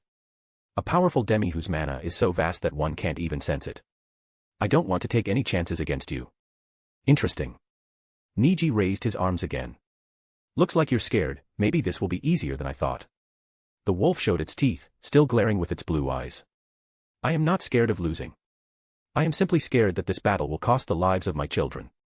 Don't test me, Demi. Also, stop calling me that. Niji said, his hands starting to shine. I am a human, well, a high human to be precise, but forget the details. At that, the wolf froze. What, it said. High human. It can't be, no, but it all makes sense, only a high human can have such mana. Immediately, before Niji could release his attack, the wolf lord bowed and yelled. Please. My lord, forgive my insolence. Please, let us live. We will give you whatever you want. I know you're after the save stone, we will hand it over. Please, spare our lives. Seeing this, a few of the wolves who were hiding inside the cave peeked out with wide eyes, howling in their own language. Niji stared at the wolf, his attack still channeling. Okay. What the hell? This dude looks so majestic. Why the sudden change? Then again. Besides this being quicker, meaning he would be able to challenge the white tiger today, Niji also needed rides for his monster army. Slowly, he put his hands down and landed on the ground in front of the weeping wolf. Chapter 124, Dungeon 3. Chapter 124, Dungeon 3. So. I thought there was going to be blood shedding. Things don't always go according to plan. Niji replied to Kimmy's question as she watched the orcs and ogres playing with wolves, choosing a mount for themselves. The Lord of the Wolves was shocked and hesitant when Niji proposed this idea in exchange for their lives, but in the end, he accepted it. Wolves were prideful, true, but they cared for their family too much to endanger them for pride. There were around 60 wolves, amongst them around 20 or so were children. The remaining 40 all were fighters, so the 21 soldiers of Niji could easily choose their favorites. The problem was, while the orcs were small enough to ride the wolves, the ogres were not. Most ogres were double the size of Niji, and only the Lord of the Wolf was big enough for them to ride on. Less than half of Niji's army was orcs, and the other part was ogres. Meaning, amongst the 40 wolves that could be taken as mounts, not even 10 were picked. I guess the number would be 10 with you, Andreas. Niji spoke, patting the back of Andreas' head as he sat on top of him, and Kimmy was just behind him too. 2 people isn't too much for you, right? It's fine. Andreas seemed to hold back a growl. It's my honor to have become the mount of a high human. Good puppy. Niji patted his head. From behind, where Kurai was sitting on Kimmy's shoulders, he heard a humph. Both Niji and Kimmy laughed it off as Niji went along with his speech. Now, since the mounts have been chosen, I think it's time for us to do the deed. His initial plan was to destroy this wolf's tribe and then hunt the white tiger tomorrow, but since things ended swiftly and quickly here, and it's been only 4 hours since Niji's been here, he felt like he had enough time to challenge the tiger. With the dungeon time flowing 10 times faster than the outside world, he had more than 15 hours in here before going outside became necessary. Andreas, take us to the save stone room. With a swift nod and very reluctant movements, Andreas leapt and went deep inside the cave. The reason the monster factions keep save stones in their bases was because the stones are a condensed form of sheer power. To the monster, if someone requires emergency mana recharge, they just have to softly touch the round blue ball and their mana pool will be filled to its brink. This was why Andreas, the dominator of wolves, was shocked when Niji went and shattered the white orb with a fist of tremor-coated punch, causing a huge burst of harmless mana to pass through their body, giving them a soul-cleansing feeling, which even applied to Niji, and dissipated into the air. Though it was just a feeling, nothing special actually occurred. But why? A save stone can take months to reform. Andreas shouted at Niji in confusion. My faction is yours, so why damage yourself like this? Mirko stepped in front of the wolf. You damn wolf, lower your tone. She spoke, revealing her teeth. Mirko had leveled up a lot recently. Most were at the Cyclops hunt when Niji allowed everyone to go for the kill since it was looking like a losing match otherwise. However, even then, she was still only level 263 now, which was 21 levels below Andreas. Yet, she didn't look scared at all. Andreas growled and Niji shook his head. Mirko, stop causing trouble. Explain to him. Mirko immediately nodded. Yes, my liege. A bit unpleasant, Mirko turned to the wolf and opened her mouth to explain the plan to him. Niji flew away from the wolf cave after that. Using his minimap, he quickly flew by air and went to the 3 monster villages he owned. They were being protected by rune magic circling around the area, so there weren't any monsters inside the empty residential area. Niji first destroyed the Cyclops village save stone, then he destroyed the ogre village one. At last, he dived deep inside the lake where the fishmen used to live to destroy the last remaining save stone. It all took less than 10 minutes, and then swiftly by the air, he returned back to the wolf cave. When he reached there, Andreas bowed. See, sire, are you sure about this? He asked. You might be a high human, but I doubt you're as strong as the ones from myth, at least not yet. Or else I could have sensed some kind of profound depth around you. I don't think the white tiger is an enemy you can defeat alone yet. Alone? Niji scoffed. Who said I will be fighting alone? You're all my underlings, we will all attack it together. Andreas stared at him for a moment before humming. I understand. Forgive my ignorance. It's just that, in the myths, high humans were people who never liked to team up. They even hated teaming up with each other. But then again, you're not from their generation anyway. Andreas nodded and showed his teeth. Well then, this isn't a bad idea at all. It's been a few decades since the white tiger was hunted last time. It was the Empress of the Great Empire who hunted it out of fancy. I was but a small cub back then, but I managed to observe a bit of that battle. So I think I can surely help. Niji smiled. Good, that's good. I thought you might step back because of fear of a stronger predator or whatever. But guess you do have a backbone, after all. The wolf looked insulted at that, but it held back from growling and simply nodded. That was a joke, don't be so serious about it, Niji spoke, patting him on the neck and then turning to his people. Anyway, I think it's time for us to move in. It'd be hard to move in this large pack, but luckily the beast's domain is closer from here. Niji jumped on top of Andreas, looking down from there, and yelled, Everyone, move. It took them an hour to reach the end of the southern jungle. What they came across was an enormous grey coliseum. The gate of the fortress was huge, enough for a titan to walk inside with ease. Niji and the group waited outside for a while, observing the situation and looking out for any anomalies. Meanwhile, Mirko explained that the gate was supposed to be locked and sealed by indestructible magic spells, but because they had destroyed the save stones, the wide gate was now accessible to them. Anyhow, keep moving. After waiting for a few minutes, Niji ordered his people to move forward. He, Kimmy and Kurai rode Andreas, who was bigger than Mirko in height. 9 orcs rode smaller wolves, and the other ogres walked on their feet. Slowly walking inside, at one point Niji reached the end of the road. However, he was surprised to see no seats present in the so-called Colosseum. It was just a white and empty circular field with a small blue ball in the middle, placed on top of a platform. Beside the ball, however, a huge white cat sat majestically. It didn't look ethereal like Andreas, no. This one simply looked dangerous. White wings and large horns, the white tiger sat on its 4 as it gazed on Niji's group, silently staring like an arrogant king. Niji stared at the white tiger, which looked to be even bigger than Andreas. Neji stopped at the gate that was far from the creature as Kurai spoke. Gore. Big cat, I don't like. Both Niji and Kimmy laughed at that, and shaking his head Niji started to evaluate the site in front of him. The field in front of him was bigger than a few football fields. So from this far, he couldn't see the beast's level. He needed to go closer, but going closer would mean no coming back. So, if Niji were to indeed go, he needed to go prepared. Niji opened his armory and wore a sturdy armor. This wasn't as good as his hero suit, but this was the best he had on his hand right now. The hero costumes are kept in school, so he couldn't bring them here as the teachers wouldn't allow it. So he was going to manage with this. Failed knight's armor, unique. Asterisk plus 25% attack power. Asterisk plus 25% lightning resistance. Asterisk plus 25% wind resistance. Asterisk plus 50% end. This one had fewer numbers of buffs than his hero costume, and also lacked an imbued skill, but the attack power and END were actually higher. Then, he equipped the new title that he got from the quest in Hosu. White Knight in Shining Armor. You're a hero, a knight. For centuries, knights have been the symbol of heroism, the symbol of justice. This title boosts attack power up to 25% when wearing a knight armor. Niji was wearing a knight armor right now, and so he had 50% more attack power the moment he equipped the armor. Kimmy, drop down and stay here. From the looks of it, the beast can't leave the field. Niji spoke as a green armor magically materialized around his body, causing Kimmy to flinch and stumble down. The white tiger couldn't leave the field, Niji could guess why. The four great beasts apparently don't act normal, they don't act intelligently despite being so strong as Mirsha put it. As if they were under some kind of mind-controlling spell. That's probably because they are NPCs while the other life forms present in this place are actually real. Niji thought. Which would also explain why they turn into light particles when killed, while nobody else in this place does. Meaning, the four great beasts were created to be Niji's EXP bags. Kimmy, Niji slowly floated off Andreas' back, just as Kurai jumped on top of him while looking down on Kimmy. Turn around, the blood might bother you. That beast doesn't look like something that'd go easy on us.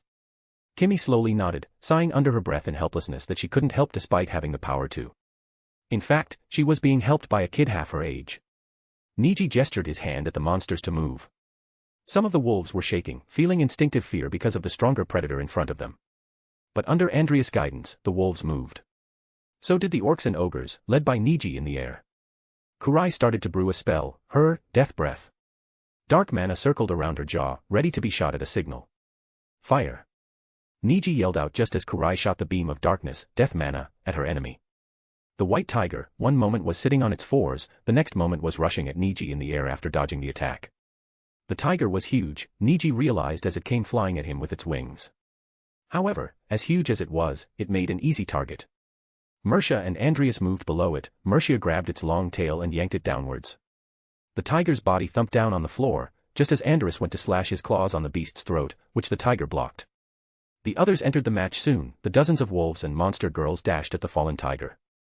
From the looks of it, the tiger was already dead because of the large group. But it was still one of the four great beasts of this land. The tiger widened its jaws, but it didn't do it towards the incoming enemies. It raised it towards the air, at the sky, as it released a roar. Croar. The space shook, trembling like an earthquake, as the wolves shrieked in pure pain and agony. Even Kurai reacted, groaning softly. This crowd control skill only worked on beasts, so except for Niji and the ogres, everyone else was somewhat affected by it. The most affected ones were the wolves, the least affected ones were the ogres and Niji. Even Kimmy was affected by it, which made Niji furious seeing her fall on her knees with a groan far from the battlefield. Andreas was also affected by the shout, but not as much, just like Kurai. He simply stumbled, whilst most of his wolf subordinates had fallen unconscious. Niji expected this. Of course, a beast like this wasn't going to be defeated by numbers. It was, after all, a level 415 beast. That wouldn't stop Niji from curing Kimmy after all. So he took a deep breath and told Kurai, jump off, transform, and kill it with me. Kurai jumped off his shoulders, transforming into her larger form, which still only reached the tiger's legs. Niji also dropped to the ground, knowing this was his time to kill this monster, but he also knew that this would not be easy at all. From the health bar floating above the monster, it had lost only a grain of HP. Niji shouted a cry, telling his people to kill the monster, before widening his mouth where a small golden ball formed. The white tiger and the azure dragon are known to be rivals, so it would be useful to use his gold dragon's battle techniques here. He released a gold dragon's breath, a pillar of golden shockwave which rushed and crushed into the monster's ribs. 4068 DMG. The monster groaned, stepping back, as it noticed Niji again. Seeing the pest who had attacked him at first, the tiger growled and rushed at Niji. Or it tried, before Mirsha slammed her thorny silver club, encircled by white lightning, on its head. The tiger groaned and turned to her, whipping its tail on her abdomen, which hit like a spear and threw her off her feet. Andreas took this chance to jump in the air and slam down on top of the tiger. The moment the pact happened, icy spikes slipped out of the ground and penetrated the tiger, or it tried because it simply broke upon its contact with the tiger's fur that was harder than metal. The wolf groaned as the tiger roared and bit on his neck, tearing flesh apart and throwing him on the far. 5 of the 9 orcs were mages, and using their magic, they took that opening to throw balls of fire, boulders of earth, slashes of wind. But the tiger's single shout erased those attacks from existence. The mages went back to brew spells, while the fighters attacked it head-on. The ogres with their huge body and weapons slammed and slashed at the mythical beast, causing it to finally use another one of its magical powers. Niji watched the tiger's muscles visibly clench and flex themselves, and a moment later, a great voltage of electricity whiffed out of it, leaping at the enemies around it and immediately shocking them greatly. Niji could see some of their HP bars falling less than 10% because of that single attack. But that wasn't enough. After all, Mirko said the tiger's speciality was its mind, compared to its other siblings. It widened its mouth and screeched again, but this time nobody screamed, immediately.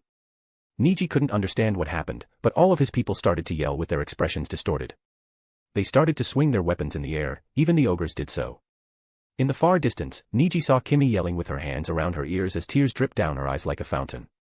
Niji immediately understood what was happening when a system message flashed in front of him. The skill gamer's mind has neglected the skill absolute nightmare. Which was why Kurai was fine too. Niji leapt back in the air in case a stray attack hit him, but Kurai didn't. Niji told her what to do via telepathy as the oversized black cat nodded and muttered a spell. Mana zone. Most of Kurai's mana left her body in a breath, forming a blue dome around the huge arena. Niji received another system prompt. You're inside a mana domain, and you're classified as a companion, which is why all your attacks will gain 100% boost while the enemy will lose 100% defense. Niji smiled at that and prepared a gold dragon's dance in the air while Kurai widened her mouth and fired an ocean of black flames, different from her death breath, at the enemy. Hellfire. It was an ocean of destruction as it crashed into the tiger at the same time as Niji's golden vortex fell from the sky and consumed the tiger entirely. However, neither of them stopped attacking. Niji brought his palms together and widened his facing fingers. From the gap of his fingers, blades of tremor rushed at the mixture of gold and black, hitting something solid and getting groans as a response. The barrage of attacks continued, and from the corner of Niji's eyes, he saw the screaming and randomly attacking people had calmed down and fallen to the floor. Meaning, his attacks were taking effect. Unfortunately, from the looks of it, Kurai's mana zone was about to vanish, and so their attack power would lose half its potency because of that. So, Niji decided to be a bit more physical. Stopping his tremor blades, Niji instead coated tremor around his entire body, which made him look like he was inside a bubble wrap. Niji then flipped in the air, rolling into a cannonball, and then crashed on the ground on top of the bloody tiger who was coming out of the golden vortex. This was the first skill of Niji's second skill set, White Tiger, Meteorite Shower. Niji's cannonball body crashed on the tiger's back, as its spine cracked and it thumped down on the floor. The tiger yelled, roaring. But Niji's body simply bounded up once and slammed down again, then again, then again, and at one point, because of the sheer speed, it looked as if dozens of cannonballs were showering on the tiger. Kurai attacked next, with her death ray, which sunk into the tiger's body and ate out its HP, which now stood below 10%. Niji curled out on top of the tiger, grabbing its wings with his left hand and slicing them from their root with his tremor-covered right palm. The tiger yelled again, but Niji didn't stop. He coated his feet in tremor, and then stomped on top of the tiger's skull, which cracked, and as he kept stomping downwards, the skull burst out. Ding! You have defeated an enemy more than 100 levels ahead of you. All gained EXP will be tripled. You have gained 30 billy. Actually, the mindless voice suddenly took a tone. Master, mind if I lower the numbers a little? I mean, just the zeros at the end for your human mind to understand the depth. Billion isn't exactly a practical number for humans, am I right? Niji, huffing and sitting on his butt, took in the system's words for a moment before he nodded. Sure. You have gained 30,000 experience points. You have gained 10 levels. You have reached level 130. Niji's body glowed softly and his huffing stopped immediately, his levels having regenerated all his lost stamina. You have defeated the boss monster of floor 1 and are now eligible to enter floor 2. All the previous save stones have been fixed and can be used again immediately. Please collect the reward in front of you. Niji stood up from the dead body of the floor boss as the tiger's body slowly dissipated into light particles. It finally vanished in thin air, leaving dozens of items behind. Amongst them, Niji's eye only caught 2 of them. A glowing white orb with black stripes, which Observe showed to be a mythical evolution stone. Beside it was a single silver stone shaped like a bean, named Mind Stone. Niji crouched down and picked up the one item he came here for, and one item that he needed. Chapter 125, 125, Dungeon 4. Chapter 125, Dungeon 4. The people around Niji slowly stood up, some growling in rage and some wiping their tears. Mirko was the first to walk to Niji. She wasn't crying, she was the type who was growling. They say the white tiger is the weakest of the four beasts, battle power-wise. Mirko said to Neji, who was observing the two stones on his hands. But I should have expected it to be as annoying as the other three beasts because of its mental abilities. I had underestimated that statement and hadn't expected its mind magic to be this strong. But luckily, I have never underestimated you, my liege. At first, she couldn't believe Neji and his familiar were completely immune to such a strong mental attack. But her shock didn't last long, as high humans surely had many tricks up their sleeves. Neji stood up from the ground. Glad that we won at least. He gazed over her side. Though we seem to have lost quite a few people. Some died by the tiger's electricity attack, and many died from that mental attack. Especially the wolves, who didn't have strong enough minds. Neji eyed the dominator of wolves looming over his dead subjects while wearing a grim expression. Mirko, go talk to Andreas. I will talk to him later, I have someone more important to talk to first. Mirko nodded, already knowing who he was talking to. Then Neji picked the now small Kurai from the ground and flew to Kimmy. He dropped beside Kimmy, where she was lying on the floor face first. Kurai jumped off his shoulder with a worried meow and Neji flipped Kimmy around. She was just unconscious. He slapped her cheeks softly and then seeing she wasn't waking up, he tapped a few acupuncture points on her neck. Ah. Kimmy jolted awake. What's happening? Neji held back a sigh and ruffled her hair. Nothing's happening. The battle has ended, and we got what we needed. There were quite some more rewards, but some were so useful that Neji wouldn't have passed on in any other situation. But many of his people had died, so the least he could do was to give the living ones the rewards they fought for. Neji helped Kimmy wash her face with a bottle of water he had in his inventory, while Kurai rubbed her small head on Kimmy's leg. After the cleaning was done, Kimmy seemed to look more miserable. I am sorry. She sighed and bit her lips. I didn't think things were this dangerous in here, so you have to fight enemies like this on daily occasions to get all those magical items? She asked, but it was a question to herself. Yet, we wasted so many of your health potions on small wounds before. It's fine. Neji waved his hands. Anyhow, I hope you'll keep what happened here a secret from Neji and Momo. I am sure you understand why. Kimmy nodded slowly. I won't tell them, don't worry. Kimmy could tell, Neji had a greater reason to do all this. It wasn't just because of the magic items, she knew him too well for the reason to be that simple. She didn't know why, and she didn't feel like he would tell her if she was to ask. But the two little girls won't understand that. They'd simply worry about his safety, instead. But... Kimmy sighed again, rubbing the back of her neck. Well, guess I have only been doing you harm, huh? From your younger days, until now, I have only been leeching off you. He had gone so far just to cure her phobia. Yet, she could only cry, yell, and scream from the sidelines. I am Dash. She was about to say something, but Neji leaned over swiftly and stole her lips momentarily, before leaning back. Naya. Kurai from the side, had goosebumps on her fur as she turned around immediately and hopped off down the stairs. I will give you two some private space. Neji cleared his throat. Looks like she is getting to that age. Anyhow, I was just saying don't feel so down. I know you have trauma and stuff, but remember, back then you didn't have me by your side. He put a hand on her shoulders, looking at her seriously. Do I sound cringe? After a short silence, Kimmy burst out laughing before hugging and kissing him passionately. She brought her face back and stared into his eyes. You do, but I like it. Neji laughed too and then presented her the silver stone shaped like a bean. This is a mind stone, the exact thing you need to cure your hemophobia. Mind stone, high-grade, a magical stone that gives the consumer 100% resistance against anything below divine-level mind spells, while also healing any mental illness and disorders the consumer might have.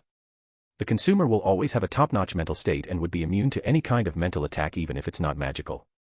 Kimmy reached out to take the stone from Neji's hand before she started to inspect it. Okay, but what do I do?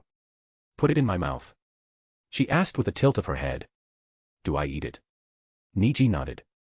Usually, that's how you consume these types of things. So yeah, try. Kimmy nodded and threw the bean-like stone inside her mouth.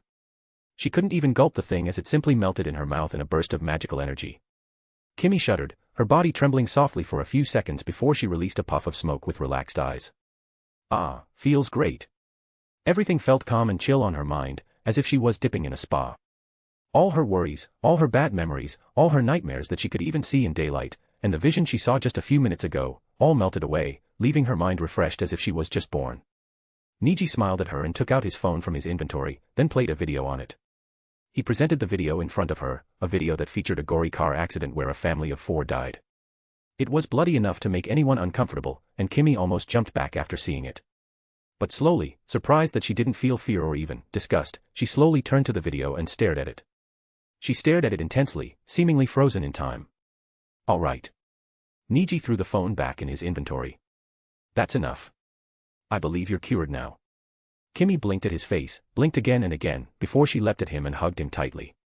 I love you so much. Ah, okay. Don't squeeze me. Is it because of this thing I just ate?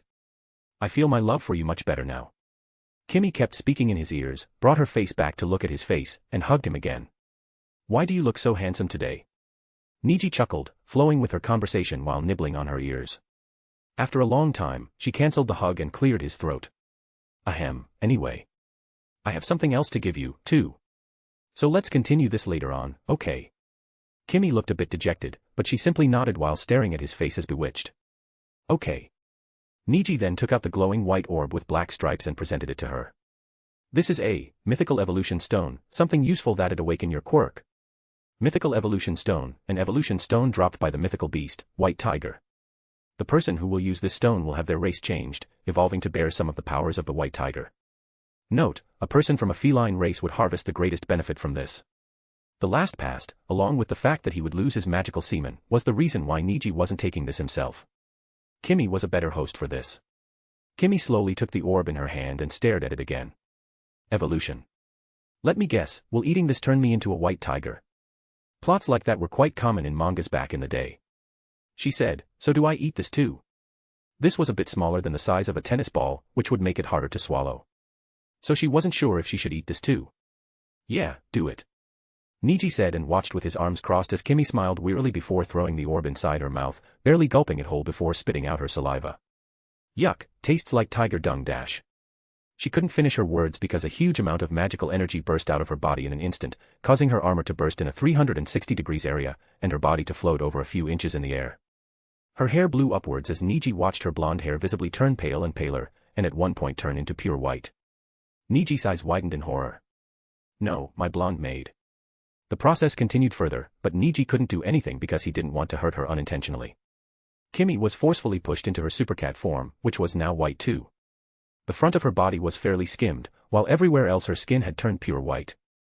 That wasn't the end, as black stripes started to crawl on her skin, and slowly she was encircled by them, which ended at the tip of her tail.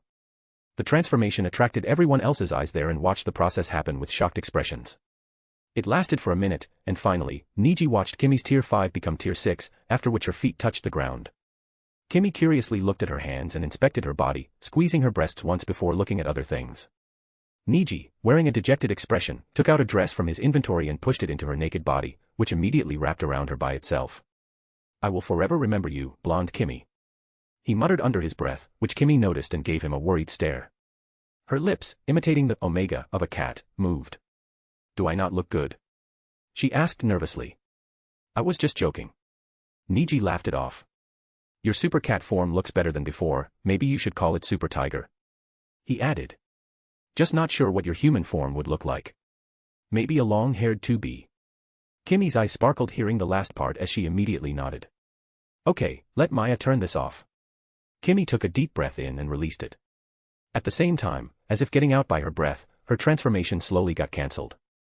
Her claws retracted back into normal nails, her skin went back to its usual tone, and her silver eyes went back to blue.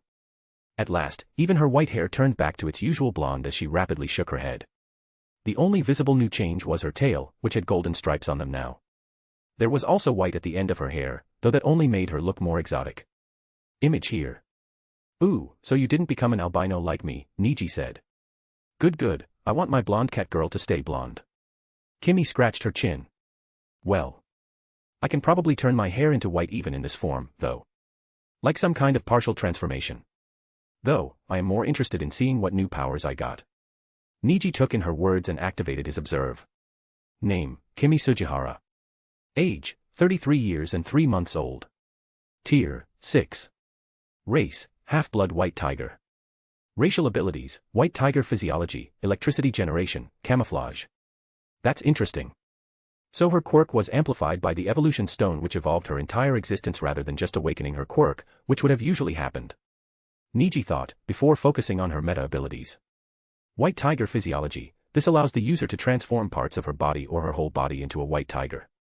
Allows great speed, great strength, and great reflexes. Electricity generation, a common power of the white tiger, allowing the user to wield the power of destructive electricity anytime. Camouflage, one of the user's previous powers, now more enhanced by the bloodline of a predator, who needs to lurk around the bushes to catch her swift enemies. Allows the user to blend with her surroundings, almost like an illusion. Niji spoke the abilities outright, giving Kimmy an impression of what she was now capable of. Looks like it increases your strength greatly, too, Niji said. Kinda cringe. You're not supposed to grow this strong. Then again, he has gained 10 levels along with 50 additional stat points. He was certain he could do a better job against her than last time, despite her new power-up. Thinking so, he glanced at his status. Status page. Name, Neji Hado. Age, 15. Class, the gamer. Title, Knight in a White Armor. Level, 130. Race, High Human. HP, 2750/2750. SP, 2750/2750. STR, 276. End, 275. Dex, 275. Int, 170. Wis, 165. Cha, 255. Luke, 265. HP Reg, 1100/minute. SP Reg, 1100/minute. Stat points, 50. He put all the points in DEX, which was his system's equivalent of agility, to not get shamefully beaten by his own girl. Fortunately, 50 stat points were more than enough. He waved the status page off, with a mental command, and rubbed the bridge of his nose. Also, I am planning something big soon, so I will surpass you, meaning don't feel too happy. He winked at her. Anyway, we should return outside. Kimmy had a smile on her face, happy at her newfound strength as she jumped on Niji. Hey. Why do you sound so unhappy? I am strong, and now I am not mentally ill anymore. I can finally be a proper bodyguard, no. Niji shrugged his shoulders and turned to his subjects below him. Good job everyone, let us celebrate a little before I go back. Chapter 126, 126, I am sorry. Chapter 126, I am sorry. Niji, Kimmy, and Kurai spent around 10 hours inside the dungeon. So when they came outside, only an hour had passed. Kurai cast stealth around them before they exited via a save stone, so when they came out of the Golden Gate, there was nobody around to notice them. Niji and Kurai swiftly made their way to their car before Niji took out the unconscious Kimmy from inside his inventory. Kimmy rubbed her head softly before looking around, realizing she was back in the car, and looking at her dress to make sure all that wasn't a dream. Do I drive wearing this? She was still wearing the dress Niji pushed on her body before, and watching it, she asked Niji about it. Niji shrugged at her. I mean, if you want to change into your maid dress, you can. But I honestly see no reason to. Kimmy nodded and put her hands on the steering wheel before starting the engine and driving through. Niji took out his phone from his inventory to contact his girls. Yamamoto, oh, you're back. Good, good. I am in our home, Nijire and I are watching Netflix. Wanna come over? Wanna go, Kimmy? Niji asked. Though we should probably drop Kurai home first. Hey. I wanna come too. Kurai protested, but nobody listened to her. And so, they dropped the cat home and then drove to Momo's house. Ryukyu and Rumi's conversation had stretched out more than it was needed. After calming herself, Ryukyu decided to help her friend. Listen, Rumi. Ryukyu said as she grabbed Rumi's hands. I don't like what you're doing. But I will help you. Rumi nodded. First, Niji said his girlfriend is open to sharing him with anyone else if he loved her. Ryukyu asked to confirm again, and Rumi nodded. From what I can guess, Niji might stretch that truth to its limits before telling his girlfriend about you. Which should be fine for you, but morally, until then, you'll be stealing the men of a poor little girl. Would your conscience allow that? Rumi only stared. It won't, right, Rumi? So my advice would be, go talk to Momo, alone without informing Niji. Ryukyu said. I am not going to tell you what you should talk to her about, you figure it out yourself. But, if you do feel bad for cheating on a little girl, go talk to her openly about what Niji did and then see if she's fine with it or not. Ryukyu sighed after a short breath. To be clear, this is an advice, not something you must do. So you aren't obliged to do so. I have nothing to say about your life, after all. She then stood up abruptly. Anyway, I have to get going. If you need any more help, just call me. She turned around and walked out. Roomie could only reach out her hand, not saying anything as she saw her friend leave. At last, she sighed and leaned back on the couch. Ugh, what did I get myself into? Who knew relationships were so complicated? She didn't like complicated things. Momo was watching a Netflix series with Niji, joking around and eating popcorn. Soon after Niji and Kimmy came, and Niji was the first to notice the white color at the end of her hair. What's this? What's this? Niji asked curiously. Were you cured? Then why is your hair turning white? Niji grabbed a Coke and sat down away from the three girls while Kimmy explained herself. I am fine now. This is just the sign of a power-up. You know, quirk awakening. This is that. Oh. So you're fine now. She jumped and hugged Kimmy. Good thing Niji had tricks up his sleeves, huh? She giggled to herself. Though this means only Momo's quirk is left to awaken amongst us four. Niji's quirk awakened before anyone here. After that was Niji's, and now Kimmy's. Tier 6 was the sign that the quirk has been awakened. Only Niji is an exception to that, whose quirk had awakened at Tier 5 because of using artificial ways to enhance herself. The only reason she's currently Tier 5 is because of her lack of experience. Tiers aren't just rating a quirk's lethality, it's rating a person's overall battle capability. Oh. Momo looked hurt at that. Ah, sorry, I didn't mean to hurt your feelings. Niji jumped to hug Momo then, cuddling her cheeks with her. Come on, you're already very strong. Momo giggled at that. I am okay, don't worry. It's just, I'm scared of hurting others too much, so I can't use my quirk to its full extent. Niji said how dangerous a villain with my quirk would have been. So it's Niji's fault. Niji turned to Niji with a scowl. Scumbag. Niji simply sipped his Coke with a shrug. Speaking of which, scum. Niji turned to him with her hands on her waist. What's up with you and Mirko? Tell me she's just a friend with benefit. She's not. Niji stared silently at his answer. I like her. Niji continued. She's quite fun to be around. He was implying since he liked to be around Roomie, he would do something to be around her always, meaning he will bring her to join his harem. Niji was wistful enough to understand that. I understand what you mean, but stop lying. She crossed her arms. You just like her body, don't you? I mean. Niji scratched his neck. Love has to start from somewhere, so yeah. The start of everything was her appearance, of course. But now I have come to like her presence. Niji opened her mouth to say something, but she closed her lips in the end and sighed. Well, whatever. I don't care anymore. I am but another girl in your harem, so not like I have any voice. She said dramatically. Remember I said to at least let us see if we like the new girl or not. But, my request is nothing to you. The room grew silent and after a long minute, Niji stood up and walked to her. Niji pouted her lips seeing him approach. She turned her head around, making sure he couldn't kiss her because she could feel he will try to do s. Niji wrapped his hands around her, softly, placing his head on her chest. I am sorry. I forgot. Niji said. I am really sorry if you feel like I don't care about your words. That wasn't my intention. It's just. I am in a really desperate situation, and sometimes I forget I have other people whose opinions matter to me. All the girls blinked, watching the back of his head with wide eyes. Niji. Niji's expression softened. She hugged him back and patted his head. Is everything okay? Are you facing any problems right now?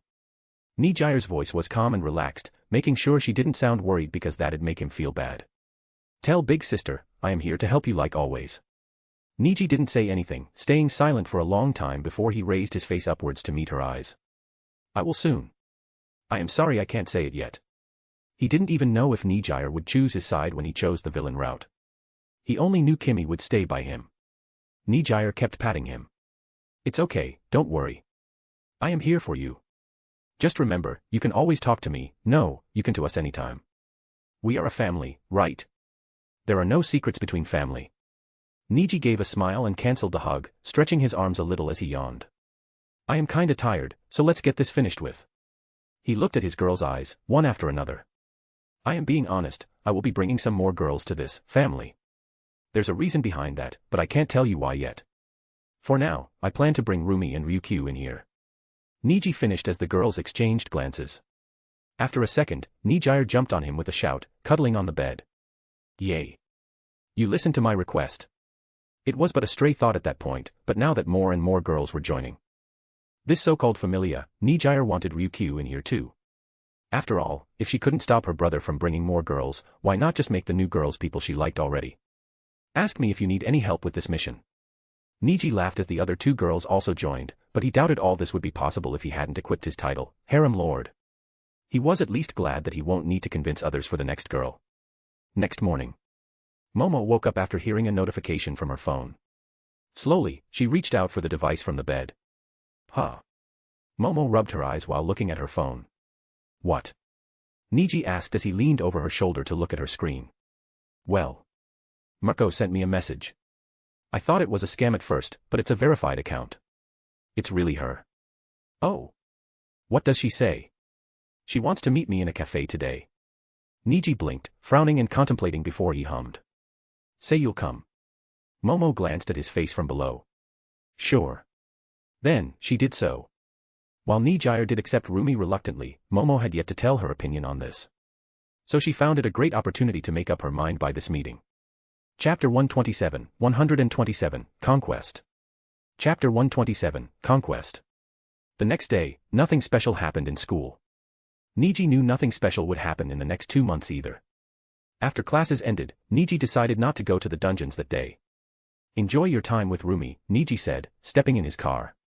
I don't think she wants me to know about this meeting, so just talk things out amongst yourselves. Okay, Momo said. But, where are you going? Not going to the other dimension today. The window of the car rose as Niji, wearing his round sunglasses, smiled. Well, I have things to take care of. The window closed and the car started to move before Momo could say anything. She stared at the back of the car for a second before getting into her own car and telling her driver to drive to the place where Roomie wished to meet at.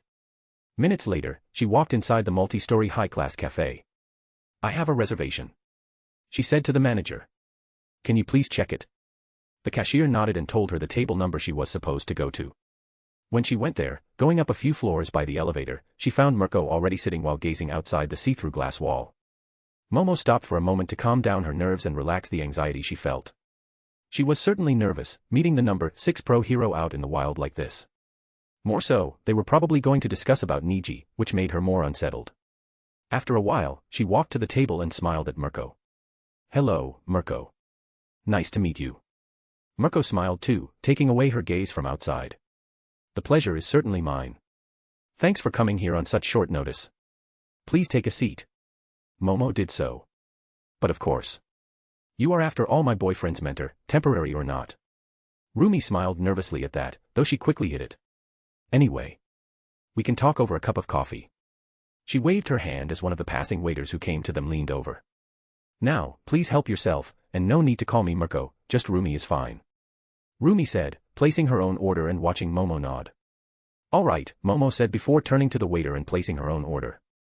The waiter went away and came back not so long after that, making sure the famous pro hero wasn't dissatisfied. Oh, quick service. Momo sounded impressed. I actually don't come here that often, but this seems like a nice place. Roomie laughed as she took a sip off her espresso. You should check this place out then. Quite a good place, for coffee at least. Momo humored her with a giggle, as they continued to talk about random stuff for the next 2 minutes. Then, Roomie softly put the cup down, her expression calm. Though a person with good eyes would be able to see nervousness hidden under that. Let's not beat around the bush. I am not good at that. Roomie said, looking directly at Momo. I slept with your boyfriend when he was living with me during his internship. Momo stayed silent, her expression calm as Roomie waited. She waited until Momo finally spoke. I see. But how do you expect me to react? I mean, I don't understand. Momo cleared herself seeing Roomie silent. Are you complaining that my boyfriend fucked you? Or are you telling me you slept with a high schooler, and are now feeling guilty, which is why you're telling his girlfriend about your crime to lift the guilty weight off your shoulders? Roomie's lips thinned at that. She wasn't expecting the little girl to be so direct, more so unfazed at the news. You know, Niji plays around a lot, Momo said. I have known him for more than 3 years by now, and I have seen him flirt with hundreds of girls. Amongst them, barely any adult fell for his flirts and slept with him. She continued speaking. The R-rated hero Midnight, for example. He's been flirting with her for a while now, but as slutty as she is, she hasn't crossed the line with him.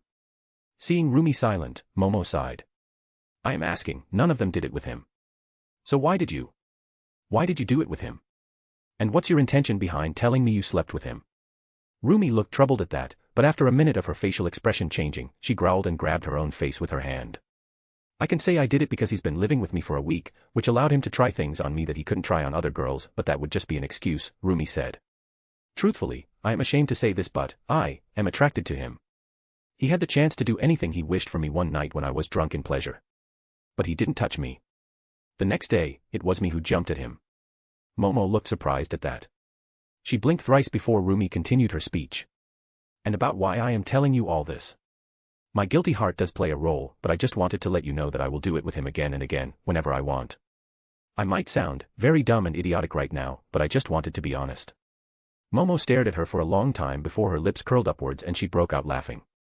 Roomie watched her laugh for a long minute with a confused frown. Finally, the girl stopped laughing, wiping tears from the corner of her eyes and sitting straight. So, Roomie, did Niji tell you about how I am fine with sharing him with another girl, as long as he loves her? Momo asked and Roomie slowly nodded. I was expecting you to say that here, expecting you to ask me to share him with you. But well, you're a proud woman, I guess you just couldn't say it. Roomie stayed silent at that, and Momo continued. My point is, he does seem to like you a lot. So I don't really mind you sleeping with him. Just that, for your information, we two are not the only ones he's seeing out. I might be his girlfriend in the front, but he has other girls he's sleeping with, girls who I approve of course. Are you fine knowing that? Momo doubted Roomie was fine with it. But then again, this same woman was here to tell her she'll sleep with an already taken man, so that doubt wasn't too strong. Roomie's eyes were wide as she stared at Momo for a long time. How many? No, who? Currently, counting me, he's seeing 3 more girls. As for who? You'll have to ask him that yourself. Momo said. What I mean is, Niji does love me and probably you too, but he's not the most loyal guy out there. Judge for yourself, if you really want to stay with a guy like that. As for your reason behind coming here today, I perfectly understand. Since he's already seeing others, I don't see the problem with another person joining. Momo stood up and without saying goodbye, she walked away. Roomie sat still on her seat silently. Was I too harsh? Momo covered her red face with her hands. God, that was too much. I shouldn't have said that. Ugh, will Niji be mad? She actually found Roomie interesting. The pro-hero was surely a bit prideful, but nothing unbearable. She was just trying to put on a hard act because she didn't want to come off as an easy girl. She will certainly apologize later on, though that's only if Roomie still chooses to be with Niji. Ha. Momo released a loud sigh, before picking up her phone and sending a message to Niji, telling him that their meeting had ended, but she wasn't sure of the outcome. Riding her motorbike, Roomie reached her home. She usually travels by foot, jumping from building to building, but she wasn't in the mood today so she rode her bike while wearing a skin-tight glossy bike suit that hugged her curves seductively. Roomie soon walked inside her home, frowning as she smelled something coming inside her house, where nobody should be present right now. Prepared for any unexpected battle, Roomie sniffed the fragrance and followed it with her rabbit instinct. She found the source to be from the kitchen, so she hid behind the door for a moment before peeking her head. Boo. Roomie jumped back, frightened at the familiar face suddenly popping up in front of her. She would have attacked if the intruder wasn't in her mind already. Niji. Roomie hissed. What are you doing here? Niji approached her, putting his hand behind her waist and staring at her eyes with his bewitching blue irises. Can't I come to see my girl anytime I wish? Roomie thinned her lips at that. That aside, I wanted to let you know, I told my girlfriend about you this morning and she said she'd judge you herself, and right then you happened to send her a message saying you want to meet her. Upon Niji's words, Roomie's eyes widened. Momo just now messaged me, saying she approves of you. That shocked Roomie. Momo did say she doesn't mind, but the way she said it sounded more like I don't care than it's fine, I don't mind. Niji then squeezed her but softly. I heard she also told you my secret. Roomie nodded. Yes, she did. I am still thinking about my decision dash. Meh, do that later. Niji interrupted her, pushing her against the wall as he kissed her. For now, let us become horny rabbits. Her eyes went wide, but she didn't struggle. No. She couldn't struggle. She should have known, she didn't have any choice since the moment she allowed him to give her that massage. Chapter 128, Investigation, 1. Chapter 128, Investigation, 1. It was morning, and Roomie has been hugging Niji as they both lay on the bed naked. So, you're in a relationship with both your maid and sister? Roomie asked slowly in disbelief, to which Niji shrugged. Yeah, that's about it. Shocking, right? Your parents know? No, of course not. Niji chuckled nervously. I don't know what'll happen if they find out. There fell a silence in the room, a long silence before Roomie tightened her arms around Niji, popping her lips. Ugh, I don't care anymore, you're mine, got that? I don't care who else you're seeing, just give me a bit of time and I am fine with it. She was okay with it as long as he didn't make her feel lonely, while he was playing with other girls. Not like she ever cared about relationships anyway, it was something she never cared to consider at all. So anything is fine with her as long as she gets enough attention. She wasn't done making her decision last night. Then the night ended. Now the decision seemed as if that's what had always been on her mind. He was just too good for her to even consider someone else. She could never find a man who could match her in battle, so following that logic, she knew no man could match her in the bed either. Meaning, for her, he was irresistible. Maybe her quirk really had issues, or was he just that good? Either way, it didn't matter anymore. Now, I know you fuck around a lot, and would keep doing that.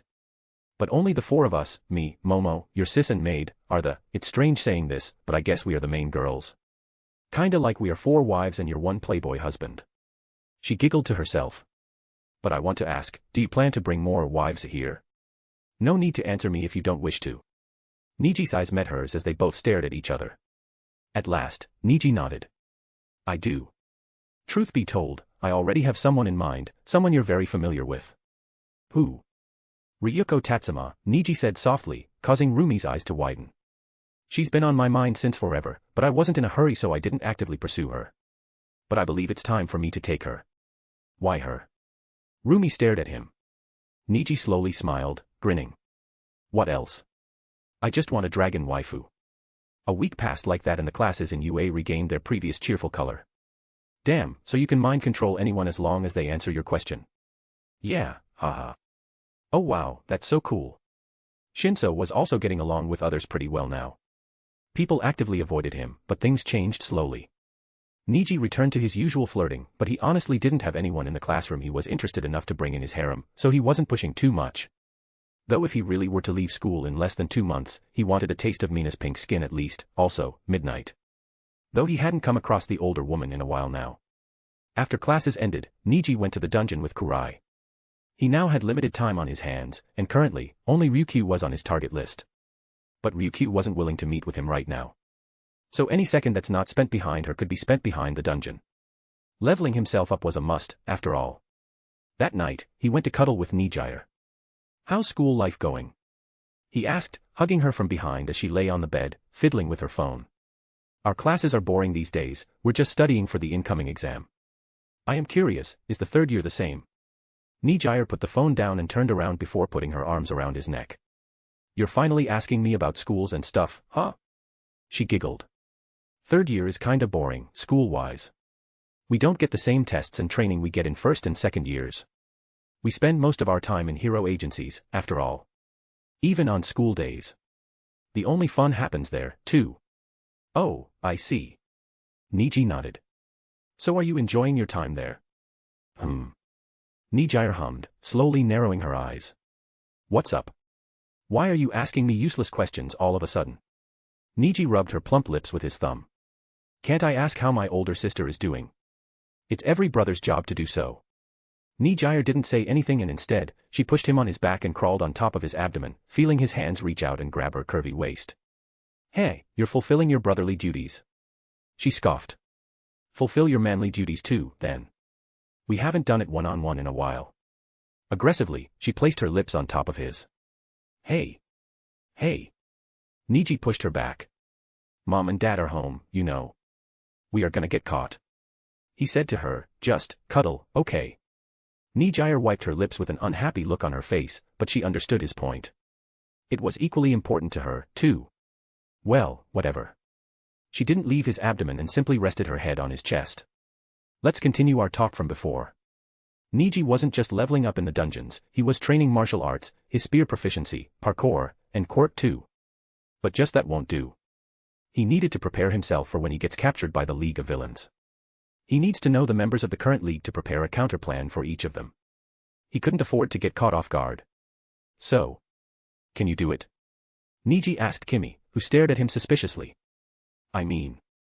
I can try. But you have to tell me why. I am worried, you know. Why do you want me to figure out the location of a rising villain group? Kimmy asked worriedly. What are you planning?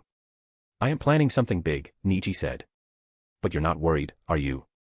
You can't be worried after you saw me fight in the dungeon. Kimmy sighed at that. Look, just because you're strong doesn't mean I can't be worried. You're in fact a lot stronger than before. Even after my race changed, which more or less fixed the problem with my low strength along with giving me more benefits, you're matching me toe to toe now while you couldn't even stand still before. She stared at his eyes. You clearly have ways to get stronger, fast. Probably some magic item, I won't pry. But don't tell me not to worry. No one is invincible. After a long time of staring at each other's eyes, Kimmy sighed first. Fine, I will help you. But I can't guarantee success. The police are already trying hard to find them, but they are unable to. That's because they lack references, Niji said. I have a few guesses of people who might be part of the league now. You just have to track them and we will find out about them. Also, in case it wasn't clear already, don't leak this information to the police. Kimmy sighed as her shoulders dropped. She didn't like the feeling of what he was trying to do. Fine, show me. She rose and sat on his computer desk. As you understand, this is not a day's work. It will take a few weeks for me to be certain, even with the reference. Kimmy said before her fingers started to move. It's fine. Niji leaned over her shoulders. While you do that, I will do my own investigation. Kimmy stopped to look dead at his eyes, but seeing him smiling at her, she could only sigh. The League of Villains was growing faster than ever. But Niji had no way to figure out where they were exactly. Except one. Izuku Midoriya. When school ended, Kimmy drove Niji away while Kurai and Niji were left behind, on the excuse of a dungeon. But that day, Niji had no plan to go to the dungeon. Kurai, the stealth, is working, right? Niji softly asked and Kurai meowed in response. Stealth was a spell that worked like a charm when the person was in a crowd. This spell lowered a person's presence, like a stone by the side of the road.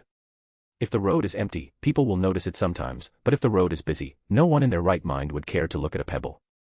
That's the amount of attention Niji and Kurai were receiving now, that of a pebbles. Getting double confirmation from Kurai and the lack of attention from those around him, Niji walked inside the bullet train, a few chambers away from Izuku. Chapter 129, Investigation 2. Chapter 129, Investigation 2. Izuku Midoriya has been living a hard life since he was attacked by Niji 2 weeks ago.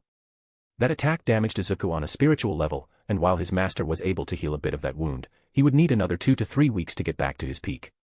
This was why he wasn't pushing his body too much because even moving around was painful. That was also the reason behind why he came last in the battle training that All Might took. Fortunately, exams were close by so there weren't any noteworthy physical activities. This allowed Izuku a ton of free time on his hand, which Izuku spent reading books just enough to pass while doing small training that his body could still bear. Everything was good until then, but today, Izuku was feeling weird. As if someone was following him. Until he stepped inside the train, he could feel 2 pairs of eyes on the back of his neck. He had tried to locate the persons following him a few times, but he saw nobody. Literally, nobody. Luckily, the stare was gone when he stepped onto the train. However, there was a high chance that someone was indeed following him. But he didn't know anyone who needed to follow the Midoriya from UA High. If his guess was right, the persons following were after Midoriya, the suspect. Izuku was 100% certain nobody knew his connection with the League, but he also knew anything was possible in this world. So he planned not to visit the League for a while, which wasn't exactly a problem as he didn't frequent that place either way. He usually contacted his master via the specially encrypted computer.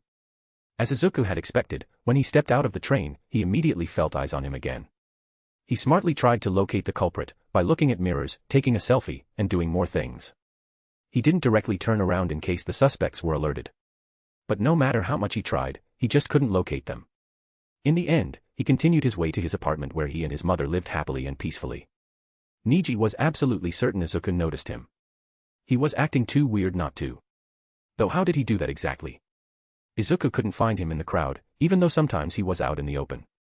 Meaning, he felt his presence in some other way. Was he just trained at this thing like that? Or was that one of his perks? Niji didn't know, but he realized this mission won't go anywhere today. Still, he kept following Izuku all the way to his house, which was a 30-story apartment building. Izuku lived on the 24th floor. After that, Niji returned to his home. That night. So, what did Ryukyu say? Niji asked his older sister, who was sticking a pencil between the space of her nose and upper lip. Oh, yeah that. I don't know man.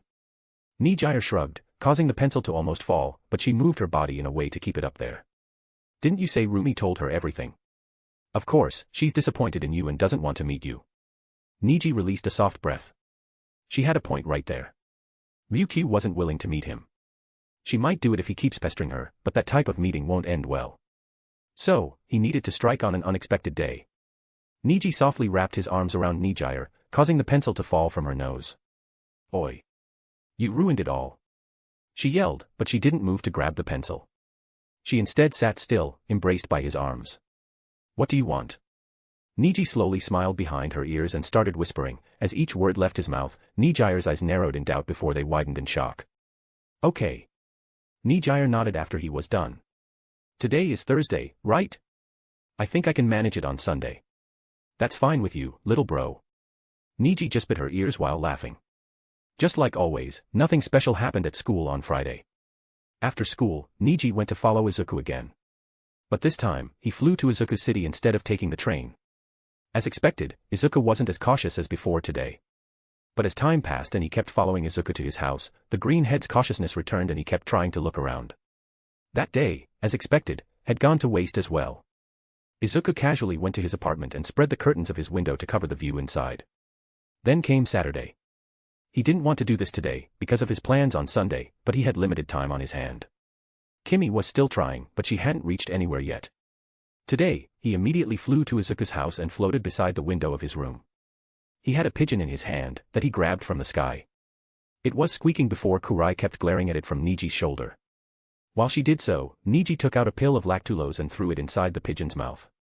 Lactulose is prescribed to patients with constipation, meaning if it were to be given to a normal person, let alone a bird, it would start to poop immediately. Almost comically, it did so as Niji held it by the window curtains. Kurai moved her head away because of the awful smell, as the pigeon started to squeak hard, sounding loud enough for the people inside to hear. When it was done shitting, Niji immediately flew away and put the poor bird on the rooftop before giving it some better medicine.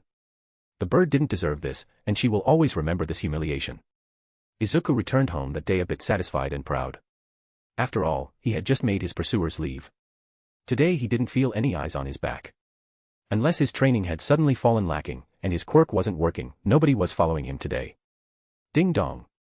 He rang the bell of his apartment and his sweet mother opened the door for him. Oh, Izuku, you're back. How was school today? It was good, very good. Izuku hummed happily, which made his mother smile too. Exchanging a few more words, he went to his room and immediately stopped seeing the window curtain not present there. Mom. He called out. Where did my curtains go? His mother quickly came to him. Oh, that. I don't know, a weird bird dirted the curtain with poop. So I just washed it. Why? If you feel uncomfortable, I can put the ones in my room here. Izuku shook his head. No, that won't be needed. Just prepare dinner, Mom, I am kinda hungry. Oh, sure baby. His mother smiled and walked away. Izuku frowned, he felt something was wrong. But that might just be his paranoia from the fact that the culprit didn't follow him today. That bit of paranoia slowly went away, vanishing in thin air as the night grew and Izuku spent time with his lovely mother. When he was about to sleep though. Ring ring ring. He received a call on his computer. A call from All for One himself. Luck plays a role. That was the message Niji got a few hours ago that made him decide that he won't go home today. He simply told his mother that he was at Momo's house, which Momo supported, and therefore it fixed every problem at home. Niji was on the rooftop of a nearby building, a few hundred meters away from Izuku's home. But he wasn't watching Izuku with his eyes, already knowing the kid could somehow feel his eyes on his back. Which was why he ordered a camera yesterday, a camera that could take perfect shots upon kilometers. It cost a lot, but Niji could afford it. Now, he had the camera stand on top of a tripod, focused on Izuku's room via his curtainless window, while he sat on a mattress on the floor and watched everything that was being recorded on a laptop. He had placed a sound recorder outside Izuku's window, via which all the sounds inside were heard crystal clearly. So, he both saw and heard when Izuku's computer, which was shut down, rang and a rusty and crispy voice came out of the speakers. Midoriya, are you free enough to come to the league for a while? Huh. But it's so late though. Never mind, tell me what's the emergency. Good, as expected you're ready anytime. Well, because of Shigaraki's childishness, a small fight broke out between him and Stain, and a few of our new recruits have run out of the base by forcing Kurogiri to send them to a city of their choice. If you'd please come and calm this situation here. There was an annoying groan from Izuku, but he agreed nonetheless. Niji straightened his back and attentively watched the clear footage he was getting. But, he kept watching the stream expressionless as a purple portal suddenly opened in the room and Kurogiri came out to take Izuku inside. The portal closed, leaving Niji staring. He slammed his laptop close. Of course, it's late at night so he wouldn't go to the base on foot. Ugh. Then why did he get the system message anyway? Did something go wrong? I have no idea, Master. The message, luck plays a role, doesn't come from me and instead comes from a higher being. Maybe the concept of luck itself. I have no idea, I apologize. Niji released a deep sigh, shaking his head and waving his hand to the system. Don't worry about it. Some might say, it's actually lucky, think about it. You now have a clip of Izuku talking to a person, who was most probably all for one, about the League and Stain. Now, you can expose Izuku's anytime. But Niji won't do that. Exposing Izuku Midoriya will just cause the police to put the guy in jail. But putting the guy titled as the main character by the world itself in jail is nothing but a stupid move. Those types of situations never end well. Niji will take care of Izuku by his own hands, and he will do that before summer camp. Who knows what Izuku might pull if he gets to participate in summer camp? Heck, he might harm Momo in some way. That won't do. That kid was dangerous, it's best to eliminate him ASAP. Though it doesn't seem like he would get the chance today. Kurai looked grumpy too, getting no result after staying at the rooftop until so late in this cold night. Either way, Niji and Kurai headed back to their home. Niji flying over cities and Kurai sitting on top of his shoulders. It was night, and despite having a better vision as a high human, he still kept his eyes of the Lord active in case anything unexpected happens. With that, while flying over a city, he noted something ugly happening in a dark alleyway. He couldn't zoom in with these eyes, but he could see the minuscule movements and decipher them in his head. From that, he realized someone was with a knife, standing above a shaking high school girl, about to dig their knife inside. Niji wouldn't have interrupted the event if Kurai wasn't with him. He wanted to show off a little. It certainly wasn't because the girl about to get killed had nice proportions. Like a tornado, Niji blasted down and did land between the victim and attacker, dropping on his legs with a loud thump. However, Niji didn't care about the victim the moment his eyes landed on the attacker. He realized why he got that luck message the moment his eyes saw the hovering text above the blonde attacker. Himiko Toga, Tier 4. The shock on the vampire wannabe girl's face dissipated as she jumped at Niji with her knife. Something, she would come to realize, was a bad move indeed. Chapter 130, Investigation, 3. Chapter 130, Investigation, 3. 4 years ago, Himiko Toga got into a hero middle school. 3 years ago, she fled from her home after killing her crush who was in the same class as her. Since then, she's been roaming around the streets of Japan as an urban myth. The infamous blood-drinking vampire. Only recently did she join the League of Villains, inspired by the famous hero killer feared by heroes and respected by villains. However, the League wasn't as flashy as she thought. In fact, the reason for her joining the League, Stain, actually didn't like the leader of the group. That gave birth to today's incident. Stain and Shigaraki started an argument, which evolved into a fight. In the end, Stain won and forced Kurogiri to send him out so that he could hunt some hypocrite heroes. Following him, some others left too. Seeing all that, Toga couldn't help but realize it had been a while since she last drank fresh blood, so she went out too, though in a different city than the others. Himiko only consumed the blood of the person she's in love with. It's like how normal people kiss the person they love, just like that she sucks the blood of the person she loves. This was why currently, she didn't have many people whose blood she wanted to suck. There was Stain, who she liked a lot because he also liked blood, but he would probably kill her if she tried anything on him. So, temporarily, she planned to suck the blood of a random beautiful person. It's like how people can sleep with others even without loving. This is like that to her, a bloody one-night stand. The girl she chose was a high schooler with great proportions. Moderate but round breasts, a slim waist, and a raised round butt. Himiko's been playing with her for a while now, but she finally felt the urge to eat her up. Which was why she grabbed her knife and prepared to jump at her, but right then, something super unexpected happened. Oh no. From the sky, like a descending star, a man dropped to the ground in a gush of golden light which dissipated in the air immediately. The young man stared at her with his dazzling blue eyes that had a red octagram floating over them. Was it love at first sight? Or was it a sense of danger? Fuck, he's hot. Himiko couldn't exactly tell before she jumped at him with the knife in her hand. The young man softly stopped her arm by grabbing her wrist in a set of perfect movements that looked mesmerizing to Toga. He opened his mouth, but the words he spoke weren't directed to her. Kurai, put the girl behind me to sleep. Only then did Toga notice the black cat on his shoulder, whose golden gaze moved up and down as it nodded before jumping behind the boy. The boy's body blocked the view that was happening with the cat and the high school girl, but Toga knew whatever had happened in there wasn't beautiful from the distorted scream of her former prey. He. Toga's lips widened as her fangs came visible. I know you are Dash. Many people know me. The young man, who Toga recognized as Neji Hado from UA first year, interrupted her. Which is why I made my cat do the job behind me. Toga's grin widened further, saying, "You're really hot," before she swiped her leg behind Niji's knees, but he didn't even bulge. Oops, looks like I am damned, hee. Toga laughed, giggling, while Niji's palm rushed and crashed on top of her ears. It felt as if her eardrums had blasted as the world spun before everything went dark in her vision, but never did she stop giggling. Kimmy was sleeping after a long day of working and a long night of reading this one Ice Guy Slime manga. But not even half an hour into her sleep, she was awakened by a phone call. Only when she saw the caller's ID saying, "Young Master," did her annoyance vanish. "Hello. Young Master."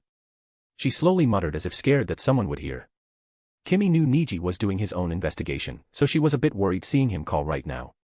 Did something bad happen? Ah, hi Kimmy. I am not interrupting sleep, am I? You are, but that's not a problem. Alright, back to why I called you. Do we have any house in Esoha City? Yusha. Yes, I remember. Your parents have a bunch of mansions and penthouses in there, and you have 2 in your own name. Why? Can you send me one of their locations? You see, I just kidnapped this girl and need a place to keep her. Can't you just go to a motel to fuck? Never mind, fine, I am sending it. Thanks. Love you like always. Also, come to the location you sent ASAP. This is kinda serious. The call was cut as Kimmy rubbed her eyes and yawned. Why is he calling me so late? Oh well, let her see what's up. Kimmy quickly sent the location of one of the 2 penthouses in Yusha City that were under Niji's name. She also sent the guards patrolling in there a notification that the young master was coming. Kimmy had the permission to do so, and nobody would neither question it nor notify the Hado parents since they'll assume Kimmy had asked for permission herself. After that, she got up from bed, washed her face and changed into a casual dress. Then she woke up 2 other maids and gave them orders. I will be out for a while. If the mistress asks, just say I am at a friend's house. Kimmy said to the 2 maids in front of her, who just stared at her. You have friends? Ria, I think this is a dream.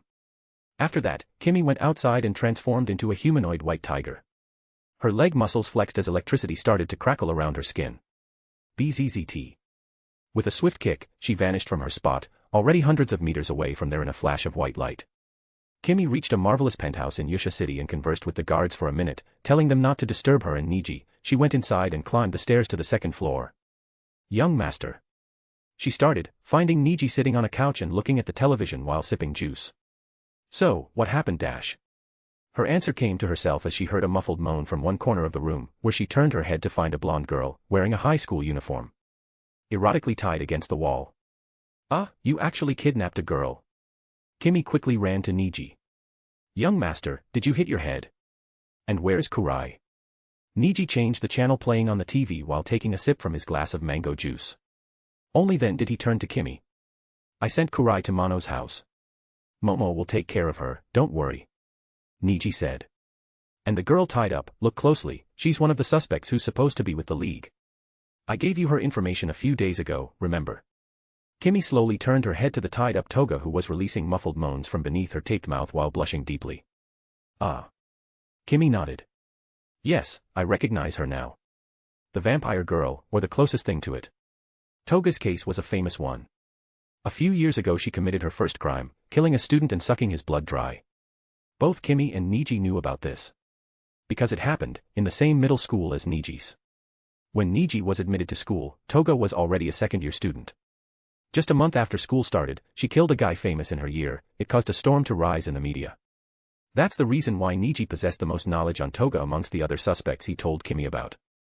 Niji stood up and walked to Toga while gesturing to Kimmy to follow suit. In front of the girl, he crouched down and raised her chin upwards with his finger. My investigation's been useless till now. But with this girl here, we can easily figure out the things I need. He turned his head to Kimmy, while Toga kept moaning from his touch. She's kinda weird, or I would have done the interrogation myself. I am sure you can tell how this would end if I were to torture her for information. Kimmy watched Toga's heated expression and nodded. This girl will start begging for a dick instead of answering the questions asked. Can you take care of it? Niji asked her. She has a strong mind, so, torture is a must. I have the required torture gear, pain-enhancing pills, aphrodisiacs. Say no if you're uncomfortable. At that, Kimmy stared at Niji's face silently. She had promised herself back when he and she made up. She promised to do his dirty work if needed. It seems like this was one of the if-needed situations. Kimmy might have been a pro-hero before, but from her personal experience she knew not everything can be done following the law. Sometimes, dirtying your hand is a must. Then again, not like this girl right here was an angel, either. I will do it. Kimmy agreed. Niji smiled and then slipped his hand inside empty space, from where he started to take out different kinds of torture instruments, amidst which most had the medieval theme. Iron chair, torture boot, choke pear, some modern-day devices, some medicine, an aphrodisiac, etc. Kimmy stared at all the instruments in surprise. You have everything, huh? She reached out her hand to feel some of the devices. After a while, she nodded. Tell me the information you want me to poke out of her. Niji nodded at her and started listing out the things he needed. However, as Toga heard his demands, one by one, her eyes kept getting wider. The questions he asked needed context that one could only get from an already great amount of knowledge on the League. Was there a mole in her group? She had her mouth taped, so she couldn't say anything. But hearing him at least brought her back to her senses. This right here wasn't a game, her life was in danger. Kimmy nodded. I understand. She then raised one of the instruments, a stun gun, and reached out for Toga's face. However, she stopped midway and turned to Niji with a blush. Can you go out? It's kinda awkward if you keep watching. Oh. Niji looked surprised. You don't mind being looked at in sex, but you mind me looking now. It's not as if the Mind Stone changed her from a masochist, either. The Mind Stone caused all her mental illnesses and disorders to vanish, but generally speaking, fetishes aren't considered a mental illness. The stone seemed to follow that general opinion, too. At Niji's question, Kimmy's blush grew pale and her lips curled upwards. Well, do you think a masochist has the courage to torture someone? As she spoke, her entire skin tone changed into deep white while black stripes danced on top of it. At the same time, both her hair and eyes turned silver. I need to be a bit dominant right now, you know. This form of mine doesn't like being watched. Kimmy's lips stretched into a weirdly sadistic smile as Niji laughed nervously and quickly left the room. Chapter 131, Investigation, 4. Chapter 131, Investigation, 4. Niji stood on the balcony, staring at the starry sky in silence. But, while he remained silent, his surroundings didn't. There were moans and painful cries every few seconds, coming from inside the building. Niji had to put a silent orb around this place so that the guards roaming outside the borders of the penthouse couldn't hear the sound. He wished he could have said he felt bad, but Toga was moaning as if she was enjoying all that. Niji wouldn't try to justify his actions. Even if she's a criminal who killed dozens, she had never truly hurt him before. So what he was doing was just for his benefit. Heck, he was considering killing her for some EXP right this moment. Niji yawned a little. Besides the thing happening inside the building, he had something else on his mind. It was already past midnight, and he had plans for Ryukyu by noon. So he wanted Kimmy to finish this as soon as possible. But it wasn't just working at all. Seconds became minutes and minutes turned into hours. Finally, the moaning stopped and he heard footsteps coming from behind him. Turning, he found Kimmy, her dress bloody red and her face covered in blood too. She slowly wiped her hands with a white handkerchief which turned red in real time. Young master, she's too stubborn, Kimmy said. She has yet to split a single useful word since we started. Niji sighed. Well, she does seem like that type. A girl who likes inflicting pain on others seems to like pain on herself too. Kimmy agreed with him. True, but what do we do now? Do I keep pushing her or do you have some other idea? Niji pondered for a moment and reached a conclusion. But before he could open his mouth, he heard Toga's shaky voice flow out from inside. Hey. Come back. Don't just stop midway. He. Grunting, Niji chewed on his lips for a while, just as her voice flew out again. Oh, or you know what? Give me a bit of fresh bee blood to drink, and I will answer one of your questions. Deal. Niji and Kimmy exchanged glances before they walked back inside. There, Niji's expression changed after seeing the gore in front of him. Toga was naked, sitting on the iron chair which caused riddles of nails to be digging inside her body. Her body was bloody, and her stomach was charred from the constant shock of the stun gun. Her face was bloody, her nose broken and a few teeth missing out of her face. She also lacked nails in her toes, which looked painful just from looking. Wow, you went all out, Kimmy. Niji said while Kimmy blushed. Don't blush. You look just as creepy as her because of the blood on your face. Oh, okay. Kimmy slowly nodded. Then, Niji went and undid the restraints on the chair just as Toga tried to stand up only to fall face first. Because she fell on her front, Niji got to see the gruesome form of her backside, riddled with hundreds of holes. Luckily, his gamer's mind acted up so he felt absolutely nothing. He took out a health potion from his inventory while crouching down and turning her body around. You said you want blood. I am curious, there's so much blood around you. Do you not like drinking your own blood? Even though he asked that he uncapped the health potion with his teeth and poured it into her wide mouth. Toga, who was preparing an answer for him, stopped with her eyes wide. All the wounds in her body healed visibly, all the holes closing and all the cuts stitching up while her broken twisted to repair itself and new teeth grew out of her gums. At last, her body twisted and turned, as only mere seconds later. She looked healthier than ever. Whoa, Kimmy exclaimed. She looked almost anorexic before, now look at her. She was healthy, too healthy for a naked girl. While she spoke, Toga seemed shocked, looking around with her wide yellow eyes. What happened? She tried to get up, but Niji's telekinesis pushed on her body. Don't try to get up. You want blood, right? Niji didn't wait for an answer and instead grabbed a blade from his inventory and slashed it on his wrist. Young master. Kimmy cried from the side, but Niji raised his other hand in motion to stop her. Blood trickled down from his wrist onto Toga's face, while Niji grabbed a flavor pill from inside his inventory. He was about to put it in his mouth, but he stopped. It was no doubt that Toga's favorite flavor is the taste of blood, already. There was no need for this. On the contrary, his own high human blood should taste better than any other blood she has had before. So changing the flavor was meaningless and even dumb to some degree. Oh. Toga's eyes were wide, her expression shocked as Niji's blood dripped like a loose tap and fell in her lips, her mouth, and her tongue. It tasted divine. It tasted rich, had the perfect balance of iron and salt, and Toga could tell it was high-quality stuff. She loved it. Her tongue danced around, sweeping the blood falling a bit far from her mouth, as she gulped and choked on the blood like a maniac. The maniac that she was. She was moaning, huffing loudly, and looked as if she was having a mental orgasm. But right then, Niji withdrew his hand back and wrapped a cloth around the wound, which started to heal immediately. Toga's expression changed into horror. Why did you stop? Give me more.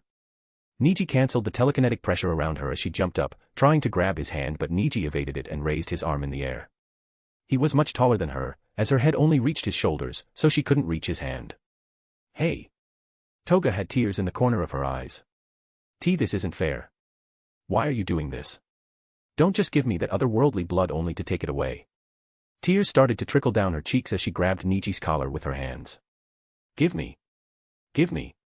Give me. Niji simply stared at her, his expression calm. There was no need to call Kimmy here at all. He thought. This hurts her more than that torture did. You want it? He asked with a small grin. Just Toga's eyes shone and she nodded. Really? Kimmy watched from the side, her expression relieved, as he removed the cloth from his hand, revealing a unscratched wrist. What? Oh no, looks like my wound healed. What do we do now? Toga's eyes shook as she looked around for a weapon. Her eyes landed on the torture devices, but before she could run off to them, Niji ate the flavor pill and then grabbed her chin with his hand. Calm now, I have something else to give you. Slowly, he put his thumb inside his mouth, coating it with his saliva, before shoving it inside her mouth just as Toga's eyes slowly widened. How does it taste? Toga felt his saliva on her mouth, his saliva that tasted like blood. His blood, her new favorite flavor. Shakily, she raised her head to meet his eyes while sucking on his thumb like a lollipop. What are you? Niji's already wide lips stretched further. I am honestly no one. But I can be your endless supply of blood. Just listen to me, be an obedient little girl, and you'll be rewarded. Understood. Toga stared at him, feeling a strange tightness in her inner thighs, before Niji took out his finger from her mouth and pushed his tongue inside her, instead. He grabbed her tiny waist and pushed her on the bed while his tongue roamed around her mouth. She sucked on his tongue, giving her everything while not resisting at all. At that moment, she knew she had found her soulmate. She wrapped her legs around his waist, pulling him closer by his neck, but he didn't touch her. He only kissed her while his hands were beside her neck. At last, she used her full willpower to push him back softly. Why aren't you touching me? Niji wiped his lips, standing on his knees as he looked down on her. Have you answered my questions? Toga's eyes shook. I will after you dash. No. Niji cut her off. I am the one who makes the rules, not you. Under his overwhelming blue gaze, Toga's breathing got heavier and she resisted her urge of pushing him down and her asterisk ping him right here. Because she knew she needed to be a good girl. I need to be obedient. Niji turned to Kimmy, who was standing just behind them, gawking like a hawk, and spoke, "Stop being a voyeur and ask her the questions." Kimmy seemed to jolt back to reality hearing his voice. Why yes. She nodded. All right, you, answer everything I ask, and you'll get what you want. Toga stared at the both of them, breathing heavily, as she nodded. After a few minutes, they were in another room. A bedroom. Toga was sitting on a stool, gloomily, while Niji and Kimmy interrogated her. Slowly her hesitant answers had turned quick, and by now she finished answering everything Niji wanted to know. Kimmy asked the basics and Niji asked in depth. And indeed, things this time were more diverse than before. Many new and unknown villains who Niji never heard about have joined the league this time. Amongst them, one of them, he knew well. Villain 9, the main antagonist of My Hero Academia, Heroes Rising. The man, who had a copied quirk of All for One. He is currently in the league, and from what Toga said, he will be present in summer camp. This requires a change of plans. Niji chuckled in his mind. Things just got easier. If it's 9. Niji had multiple ways to take the quirk, All for One, from the guy, which would have been much harder to utilize on the actual mastermind. Although I told you where the league is located. I actually have memorized the map of where the league's base is located. Toga said in a trembling voice. I can draw that for you, but not before you continue from where you left. She stared at Niji like a puppy while Niji stared back with his arms crossed. After a while, he turned to Kimmy. Do you support the idea of me killing her? She's pretty crazy, killing her might be for the best. And don't judge it with your horniness. Kimmy, who was about to speak, stopped midway hearing his last words. At last, she cleared her throat. Well, honestly. It seems she is already addicted to your body fluid. Now, you can make her deploy her as a spy in the league for the time being. Kimmy said, seriously. Killing her on the other hand isn't exactly beneficial to you. Toga, whose expression was frightened after hearing Niji, brightened up. Yes. Master, I will become your spy. I will do as you say. Kimmy moved, her hand transforming as she pushed one of her sharp black claws on Toga's throat, softly scratching blood out of it. Don't call him Master. Niji almost flinched back, but he managed to hide his shock and stared at Kimmy's dead serious expression from the side. Toga looked more frightened, but she slowly turned to Niji. Then. How about Bossman? Sounds good enough. Niji didn't care, but he nodded nonetheless as he watched Kimmy draw her claws back. Then, he stared at Kimmy smile, shaking off the weird chill on his spine. Seeing the path clear, he then approached the naked Toga while saying, all right then, guess you get to live. He turned to Kimmy. You're gonna watch? No, it's fine. Kimmy shook her head. I will head back home, it's almost morning. At Niji's nod, she transformed into her humanoid white tiger form and disappeared in a flash of white. With her gone, Niji stood in front of the naked Toga, who stared at his face, her body trembling in suppressed excitement while her breathing started to speed up. But she didn't make any move, she waited patiently. Be obedient, don't do what he doesn't like. She muttered to herself like a mantra. At last, Niji picked her up and softly dropped her on the bed, on her back before locking both her wrists above her head, pushing them down with one of his hand. That caused her small but perfectly shaped breasts to jiggle up and down. Been a while since I did it with a crazy girl.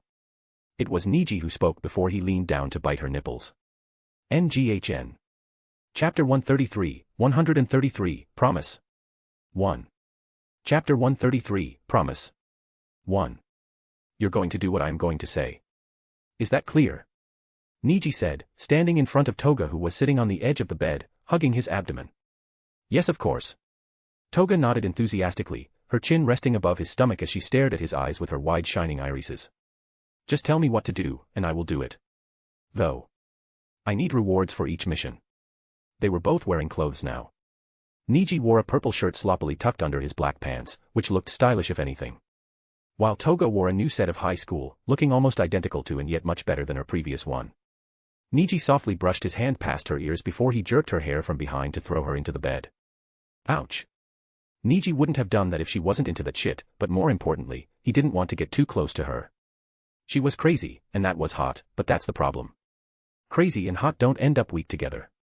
So, keeping his douche act up, he talked.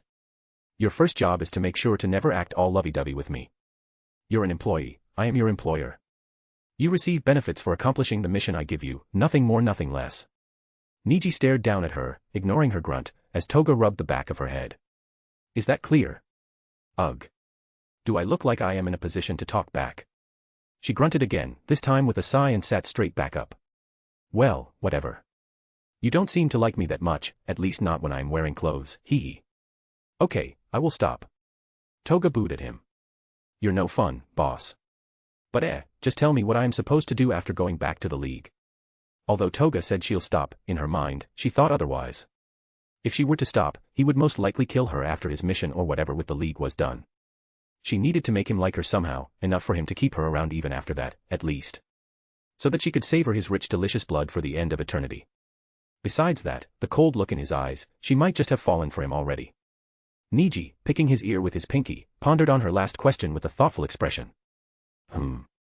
For now, just keep notifying me about the things happening inside the league every 24 hours. Of course, if there's an emergency you can contact me early too. Niji already gave her his number along with a new phone, since she didn't have one before. Based on your performance, you'll be rewarded generously, don't you worry about that. Seeing Toga nod, he was about to say that's all, but he remembered something else. Oh yeah, and if you're planning to spill the beans and betray me, I will make sure to lock you up in a basement while glasses of my blood will be placed around your cell, for you to smell until forever because I would keep feeding you enough to keep you alive. Toga shivered just at the thought, biting her tongue and promising not to do that right there. Alright, then I will drop you a few kilometers outside this building. Find your way back to the league and contact me in 24 hours. Niji said to Toga, who nodded. But how will we go out unnoticed dash? Her words came to a halt as Niji's fingers pressed on her neck, causing her eyes to roll up and her body to drop back to the bed. Then Niji simply touched her just as her body immediately got stored in his inventory. Before leaving the penthouse though, he looked at the map on the table, the map that Toga had hand-drawn just a few minutes ago. The map of the League of Villains hideout that Toga took a look at while nobody else was noticing. Pro heroes and their agencies don't usually have Sunday as their holiday. After all, if all heroes took a day off on Sunday, the crime rate would always spike up on that particular day. Which is why the Hero Association chooses a holiday for all the heroes when they make an agency. A hero's holiday is calculated based on the holiday of the other heroes present in their particular city. Ryuko Tatsuma, also known as the dragon hero Ryukyu, was lucky enough to get her holiday on Sunday. Today was exactly that Sunday, and like usual Sundays, she was supposed to laze around and watch a few TV shows. But things don't always go according to plan. Just last Friday, Neji Hado, one of Ryuko's sidekicks, picked on her quite a bit about her perfume, haircut, and clothes outside work. Shame, shame.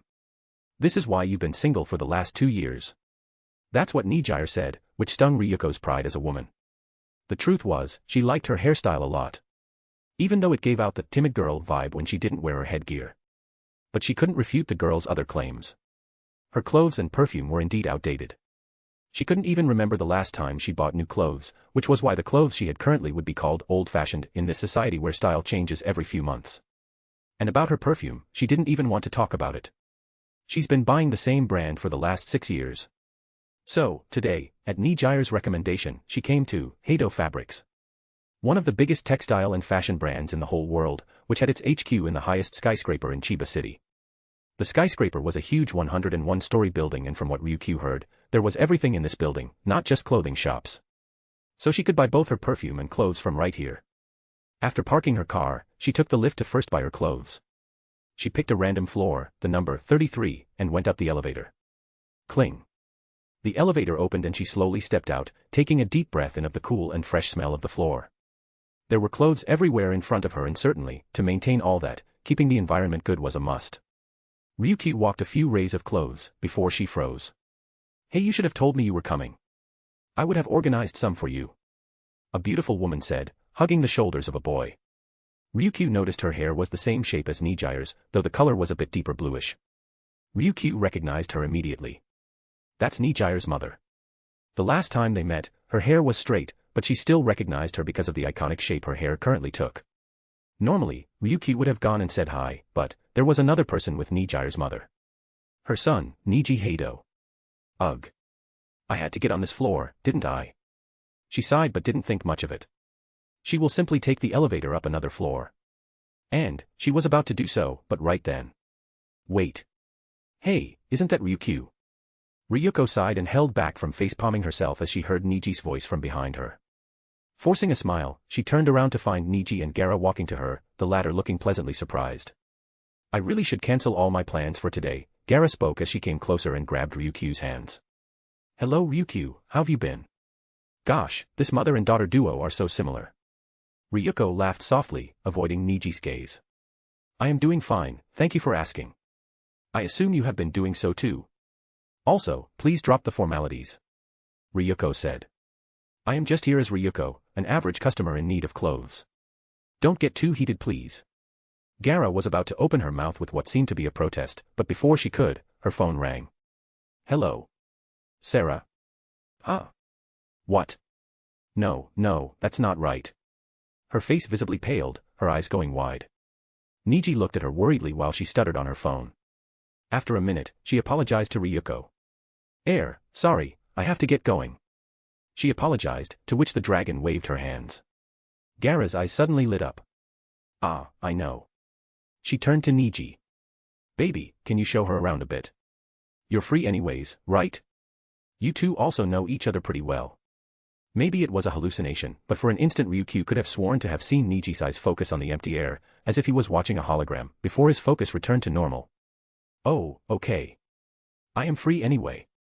Niji said casually, and to that Gara nodded gratefully and immediately left after apologizing again. Then Niji turned to her. So, let's go and look around. Ask me anything you wish to know, I will answer if I know. Ryukyu didn't like how uninterested he sounded right now. Aren't you the same guy who was wanting to meet me just a week ago? Involuntarily, she looked at him with a cute frown. Niji tilted his head. Why are you frowning? Ryuko returned to her senses. Sorry, it wasn't intentional. She cleared her throat and changed the subject. Anyway, how are you, Niji? Niji crossed his arms. Not good. This time, it was Ryuko's turn to look confused. He wasn't doing well, even though he was going out with 2 girls. That's like the dream of every man, what an ungrateful guy. Why? Still, she asked softly. Well. He looked at her grumpily. Apparently a certain someone doesn't have time to meet me, but has time to come to a city almost 100 kilometers far from her own just to buy clothes. There was a blank silence before Ryukyu's face went red and she became flustered. That. So, did you get a boyfriend? Niji interrupted her, leaning over to her face as their nose almost touched. I can visualize an insecure guy telling you to cut off contact with any other males. So, did you? Well, no. Ryukyu finally sighed and took a step back from his face. She for some reason felt a bit guilty all of a sudden. I admit, it's my fault. Let's just say it was the pressure of work. You're bad at lying, Ryuko. Niji straightened his back. But I will accept it, in one condition. Ryuko perked her ears up. Since you're here to buy clothes, and I will be showing you around. How about this, you will have to wear any clothes that I choose. Not a chance. Ryuko declined immediately, shaking her head softly. Roomie told her quite a bit about the process in which he seduced her. So giving him a promise like this would be a bad idea if anything. Niji put his hands up in defense. Now, don't get so worked up. Why do you sound so worked up anyway? I am not going to make you wear bikinis and stuff that are too revealing, you know. Ryukyu watched him with narrowed eyes. Should she agree? She did feel a bit guilty for ignoring him. But like she told Roomie, Niji was a good boy, even if as a man he was trash. Currently, she was talking with the boy Niji, not the other one. He was treating her like a friend from an older age scale. It was silly to express hate to him. So she should indeed do something to melt the ice between them. After long consideration, she sighed and nodded. All right, fine. But remember, nothing too revealing. Okay. Yes, of course. Ryukyu might have imagined it, but Niji seemed to barely hide a smirk. Chapter 134, Promise. 2. Chapter 134, Promise.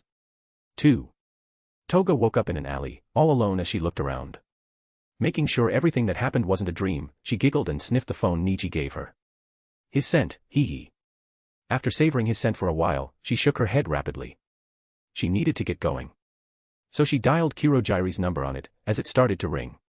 She never had a phone of her own, since it's dangerous to steal a phone in this day and age where any tech can be tracked by the government. Only people who had a good connection with a good broker could own a phone, but Toga wasn't so lucky. Fortunately, she only recently joined the league, so they didn't know that she didn't have a phone and wouldn't question her from where she got this phone all of a sudden. The call was picked up from the other side and an ethereal voice came flowing out. Hello. Toga, blushing as she sniffed her shirt, spoke. Kurogiri. My tummy is filled, I want to go back. Pick me up. There was silence from the other side, but after a while, the voice spoke again. Tell me your location. Toga was soon picked up by the Mistman and brought back inside the bar that was the base of League of Villains. The moment she appeared back, she found Stain and the others back too. Oh, Stain, you're back. Toga gasped, dramatically covering her mouth with one hand. And that guy is here too. Seeing Stain not even looking at her, she looked at the other people present. Looking over to the teen with green hair and freckles over his cheeks, Toga grumbled. She's only met him once before, but there wasn't any conversation between them. Yet, she didn't like him at all. She hated the sheer vibe he gave and how smart he tried to act. Annoying-looking bastard. She wanted to kill him right here, but she couldn't because Shigaraki forbade it, even though he seemed to not like him that much either. Suddenly, Toga's eyes lit up. Wait, I know. Toga suddenly got a plan. I just need to make the boss kill this guy. If her guess was right, Niji probably didn't know that his classmate, Izuku Midoriya, was actually involved with the League. If he learned about this, he would certainly want to eliminate a dangerous guy like him, right? I need to brew a plan for this too, just to get greater rewards. She decided and started to pay attention to the situation in front of her. Izuku Midoriya was sitting on top of a small round table while villains of different categories stood in front of him, beside Toga. Meanwhile, Shigaraki and Kurogiri were standing beside Izuku. Now this isn't exactly my place to talk, but as a fellow disciple of my Shigaraki-chan here, I would be meddling, Izuku said, pointing his finger at the growling Shigaraki. Then he looked at the eyes of each villain. I know most of you guys joined the League of Villains because of Stain, but that does not mean Stain is the founder of this. It's Shigaraki, and just like everyone here, except for me since I am not a part of this, all of you are under Shigaraki. Shigaraki now seemed pleased at Izuku's words, thinking maybe the greenhead wasn't so bad after all. Fights between the members of the group are natural, like what happened between Stain and your leader today. But that doesn't mean you join the fight and take one side. No, not that, you have to stop the fight from growing big, instead. Izuku spoke while the villains muttered to themselves. Excuse me. One of the villains, a teen wearing a high school uniform, raised his hand. I have a question. Please go ahead. Izuku inclined his head. I know you, the kid said. You're a student in UA High, aren't you? I remember seeing you at the sports festival. You must be a spy in there, I guess. But that doesn't mean you are not a kid. How can you expect us to listen to you while you are so young? Heck, you're younger than even me. Izuku blinked at the guy before chuckling. Ah, he's jealous because a guy like me who seems to be of his age group is ordering him. What a trash. The other villains seemed to catch the logic in the kid's words and started to nurture amongst themselves, but Izuku clapped his hands. To answer the question, I will ask you guys a question of my own. He said. Have you ever heard of the One? The words caused different reactions from the villains. Some flinched back and some laughed while some just looked confused. The One, an urban legend from the early Quirk era, Izuku said. What did you do if I say? I am him. Hey! Shigaraki yelled out. What the hell do you think?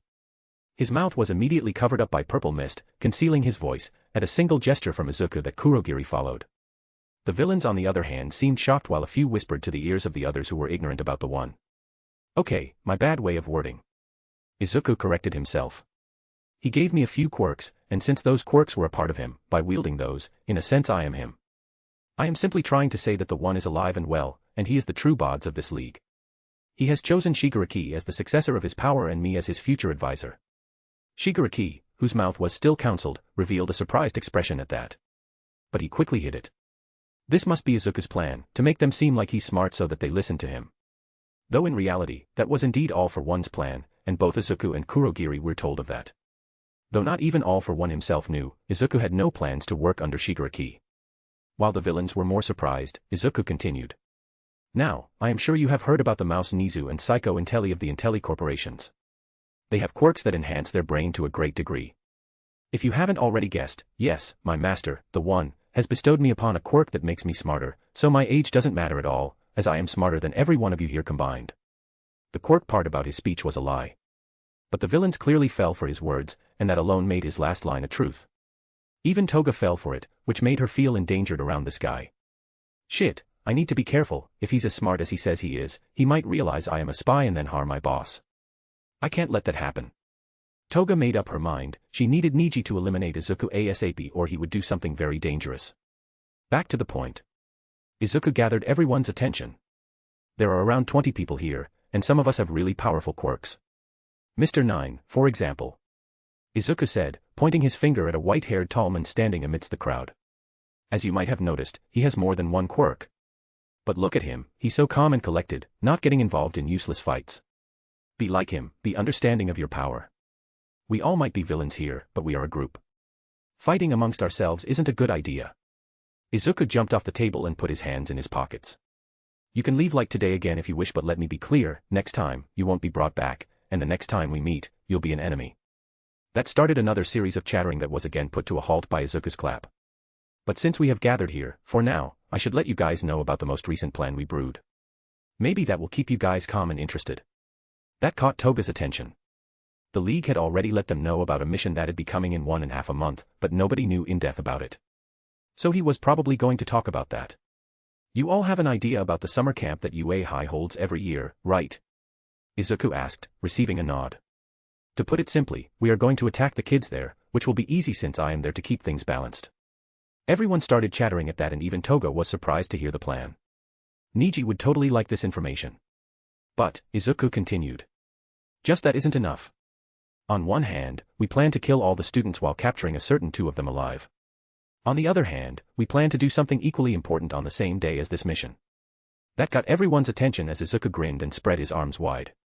We will be divided into 2 groups, and while the students are dying by the hands of Group 1, our second group will pay a visit to each of the students' homes where we will kill and butcher their parents, their family. Toga almost moaned from the idea, but she knew that unfortunately wouldn't work out well because of 2 things. 1, she was going to tell this to Niji ASAP. Second, I knew from the moment I first met you, you're a fucked up guy. Stain didn't like the idea. I don't like hurting innocent people, you know that very well, and you still present such an idea. He unsheathed his blade. Are you deliberately starting a fight after giving such a speech? Toga tried, but she couldn't stop her lips from widening as a giggle left her. Half of the League slowly stepped away to the right while the other half stepped to the left, standing opposite each other as they were just about to jump at each other. Toga, along with 9 and a few others, stood away from the 2 groups. But right then. ZHHM. A purple misty portal opened between the 2 groups just as a man with no eyes, ears, and nose walked out with a smile on his face. My, to think you'd force an elderly to make a move. The man spoke as his lips stretched into a grin. Alas, things never end peacefully when my old bones rattle against each other. Raising his hand up, while everyone watched him with weary and shock, the man known as the One snapped his fingers. That was the last thing Toga could remember before everything went blank for her. Chapter 135, Promise. 3. Chapter 135, Promise. 3. This floor only has the hoodies that you're currently wearing, why are you here anyway? Niji said to Ryuko while walking towards the elevator. Ryuko was wearing a green hoodie and jeans, and because of her hair, she looked like a gloomy hikikomori.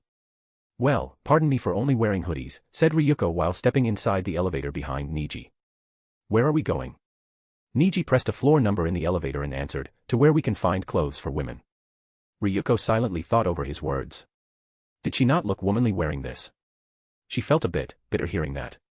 Was this why he never approached her even though he slept with Roomie in a single meeting after meeting? While she wailed on her mind, the elevator had already reached the 69th floor as the door parted with a clink. We're here, said Niji and walked out before stepping to the side to let Ryuko pass through. Ryuko looked around. I thought you were bringing me to a floor filled with swimsuits and undergarments. This doesn't look so bad. Around her were normal clothes, hanging from either shelves or mannequins. When Ryuko was looking around, her focus somewhere else, a few employees immediately noticed Niji and were about to run at him, but with a gesture, he told them to stop, pointing at Ryuko with a wink. The employees looked shocked, their thoughts being, wait, doesn't he already have a girlfriend? But they weren't brave enough to say anything and simply bowed and backed off. Ryuko turned to Niji, tilting her head. Did you say something? Nope, not at all. Niji shook his head. Anyway, let me pick a dress for you. Ryuko bobbed her head and followed Niji as he walked to a shelf. He squinted at the clothes carefully, touching and feeling them with his hands before he took out a khaki dress. Try this out, Niji said, reaching his hand out. You don't mind, right? This isn't a revealing one. Ryuko accepted the wool coat and observed it for a while. Well, this doesn't look bad. Okay, let me try it on. Niji smiled and pointed it at the changing room, where she walked in and came out 3 minutes later. How do I look? With a small blush, Ryuko put one of her arms on her waist and looked at Niji. She wore a khaki long coat made of wool, spread over her chest but hugging her waist tightly. It reached just above her knees, below which her smooth thighs peeked out. Niji smiled at her. Elegant like a lady. Those saggy clothes don't do you justice, Ryukyu.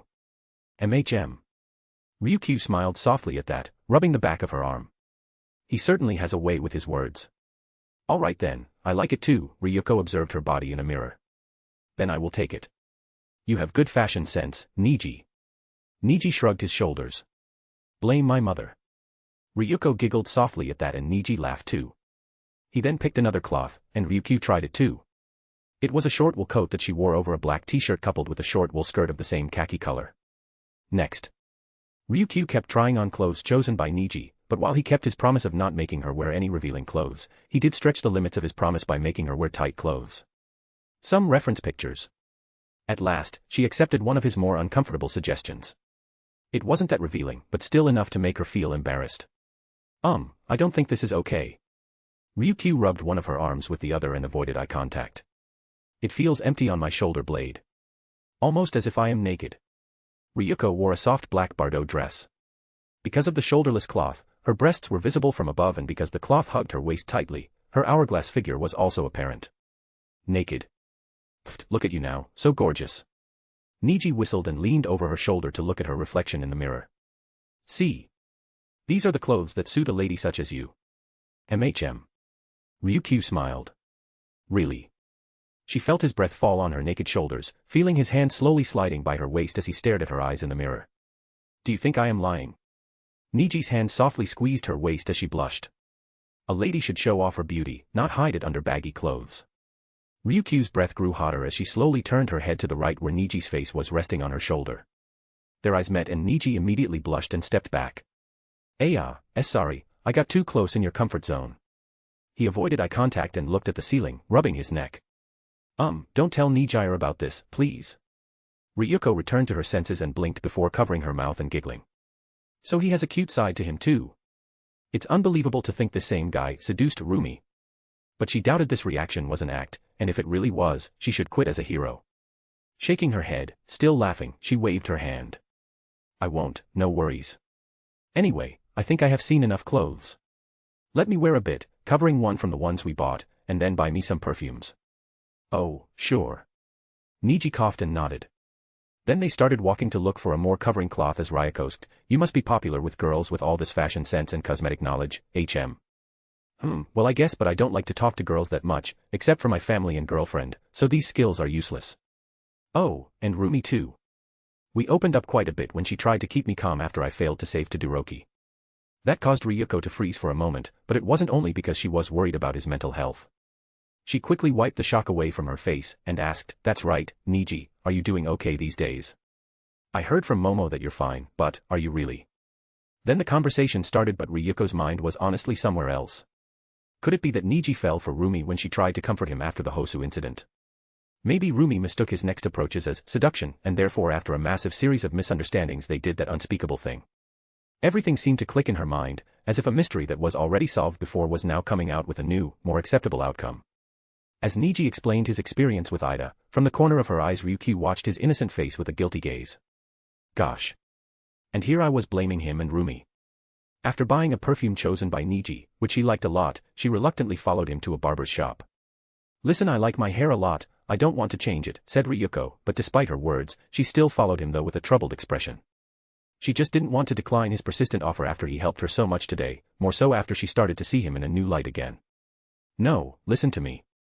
Niji said, walking beside her and softly pulling her by her hand. This barber does my hair, and you know how my hair is. It's actual silver, so any normal barber will quit their job instead of accepting me as a customer. But this girl has a quirk, hair manipulation, which lets her manipulate any hair that doesn't belong to her. She can even grow or shorten people's hair without any pain or side effects. Ryukyu scratched her chin, softly blushing at his hand pulling her as she took in his words. Fine, if I don't like the new cut, the barber can turn my hair back to normal. She decided and followed Niji for a minute longer before they finally entered a salon. When they did, they found the salon empty except for a short brown-haired girl sitting on a chair and polishing her nails. Hi.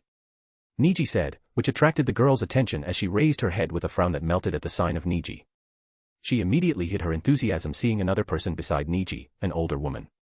Oh, it's my boy Niji. You bought a girl this time, hmm. The girl put her nail polish away and walked over before she squinted at Ryuko's face. You look familiar, wait. Her eyes went wide. It's you, pro hero Ryukyu. Do you remember me? You saved my life once, back when I was young, drowning in the sea. Ah. Ryukyu smiled kindly as she tried to recognize the girl, to no avail. Of course, I do. How can I forget? She didn't stop smiling. After the loud greeting, Niji told the girl about Ryukyu's case and she nodded attentively, saying she'll take care of it. Currently, she was doing exactly that, doing the finishing touch with a scissor on the grown blonde hair that she grew out with her quirk. You know, I always wanted to get my hands on your head ever since that day, the barber spoke while attentively cutting the hair. But you never came. Look at you now, so gorgeous. The girl slowly took the scissor away and leaned over on Ryuko's shoulders, grinning. What do you think? Ryuko, on one hand, simply stared at her reflection with wide golden eyes. Sheesh. It was Niji who joined the conversation. See. You look like a human now, isn't this amazing? Ryukyu softly coughed, shaking her head. Well, I guess this is better than before. Long hair, braided behind in a ponytail and 2 strands of hair falling over my chest, she smiled, looking at her face. Not bad. My pleasure, the barber cheered, throwing her hands in the air as Niji sighed in relief. After thanking her, Ryukyu and Niji made their way to their last stop that wasn't planned. A coffee shop. After ordering coffee, Ryukyu asked in a curious tone. You talked about the gloomy stuff until now, why don't you say anything about the good stuff? What's up in your school these days? Niji, sipping his cup, hummed and thought of his words. Well, things have been fun in school. We had hero basic training on the first day of our class and there I did this and that and one. He kept speaking, looking like an innocent and curious boy, while Ryukyu rested her chin on her hand and stared at him with a smile. Image here. Niji tilted his head. Is anything wrong? No. Ryukyu softly shook his head. I was just wondering, since you said you aren't that busy these days because there's no practical stuff happening in school, how about you help me buy something next Sunday too? Niji scratched the back of his head. Well, it's okay I guess. I can manage time on a weekday too if it's you. Ryuko kept smiling before closing her eyes and giggling while a confused Niji stared at her. Alright, she stood up. Then till we meet again, Niji. It's kinda late for me since my schedule is packed, so I will be going. Niji nodded at her. I understand, be careful on your way. Waving his hand he watched as she smiled and giggled again before she slowly took her leave. Immediately as she left, Niji relaxed his posture and leaned back on the chair. I will say. 45%. Niji thought. Yeah, that's the amount of progress I have with her right now. He just had to act and play with his words, because if what Roomie told him was right, Ryukyu was right now cleared up of the misunderstanding. With a small chuckle, he ordered a cup of cold coffee. Chapter 136, Plans and Executions, 1. Chapter 136, Plans and Executions, 1. After Ryukyu left, Niji met up with Gara one last time before calling Kimmy to pick him up. When he was in the car, going back to his home, his phone buzzed with message notifications. Toga, boss, things went hectic in here. Niji, what happened? Niji frowned softly and waited for Toga to reply back. Was this a prank from her side? Or did something big really happen? Toga, first off, did you know, your classmate Assassinating Midoriya is associated with the League? Niji knew that and sighed softly. If that's the only thing that's hectic then it's nothing serious. That thought of his immediately revealed to be foolish as another message came. Toga, also, Shigaraki isn't actually the leader of the League. It's this one guy named the One or whatever, I never heard of him. So what happened was. Toga explained the situation that occurred in the League after she returned. That part was surprising, true, but the shocking part only came on the next message. Toga, when I regained my consciousness, Stain was already dead. His body was limply lying down on the floor with the one dude looming over his body. The shocking part is, that guy seemed to have stolen Stain's quirk. Toga washed her face in the basin and returned to the main room of the League. It took you 20 minutes to finish. A large muscular guy with blue skin yelled at her, going past her towards the bathroom. Toga clicked her tongue. TSK, girls need more time than guys. But then again, how would you know, you fucking virgin? The guy, who was halfway through, turned around to glare at her from the door. But as his eyes met Kurogiri's golden gaze, he groaned and left the scene. Kurogiri was wiping a glass of wine, like usual. Izuku and Shigaraki both were gone, taken away by All for One. So the remaining members sat in corners of the room, silently without any sound. Toga woke up later than most others, so she seemed to have missed quite a show based on the expressions of the others. Though it seems only Stain was killed, as he was the only one brave enough to attack the one who swiftly took him down. After that, nobody dared to even speak. "You're quite brave," said Kurogiri as Toga took a seat in front of him. "Everyone is silent, even avoiding eye contact, yet you are picking fights. Is it because you weren't able to see him in action?" Toga looked at his eyes, or at least what seemed like his eyes, and shrugged. The reason she wasn't worried was because of Niji. She didn't think much of it back then, but it was clear that he had multiple quirks too. One was his surge, which he used in the sports festival. One was his space manipulation or maybe pocket dimension where he kept many things inside. At last, one was either the ability to heal wounds, or make potions that could heal wounds. Toga was certain he had more things hidden in his sleeves, and if she had to guess he was actually hunting for all for one from the get-go. Maybe because he didn't like another person with multiple quirks. Or maybe he wanted the ability to steal other quirks. Toga didn't care enough to theorize beyond that. "Well, I am just a bit grumpy," Toga said, taking out a knife from within her socks and starting to wipe it clean. "I heard that monster-looking guy took Stain's quirk. If the rumors I heard are true, he used to give quirks like candies in the past. If I was a core member then maybe I would have been able to get that quirk. Just imagine, it's a perfect quirk for me. I can transform into others by sucking their blood, but if I could paralyze them too, I would have been much more efficient in any job I am given." Though she was saying it, she knew the chance of getting that quirk was slim for her. Kurogiri simply stared at her while continuing his work without saying anything. By the way, Toga looked around, trying to find someone. "Where's that guy named 9? Did he go with Shigaraki and Izuku too?" Kurogiri gave a simple nod as Toga kept humming. Far from that city, on the highest floor of a huge skyscraper, the scene looked as if it was sketched out of a sci-fi movie.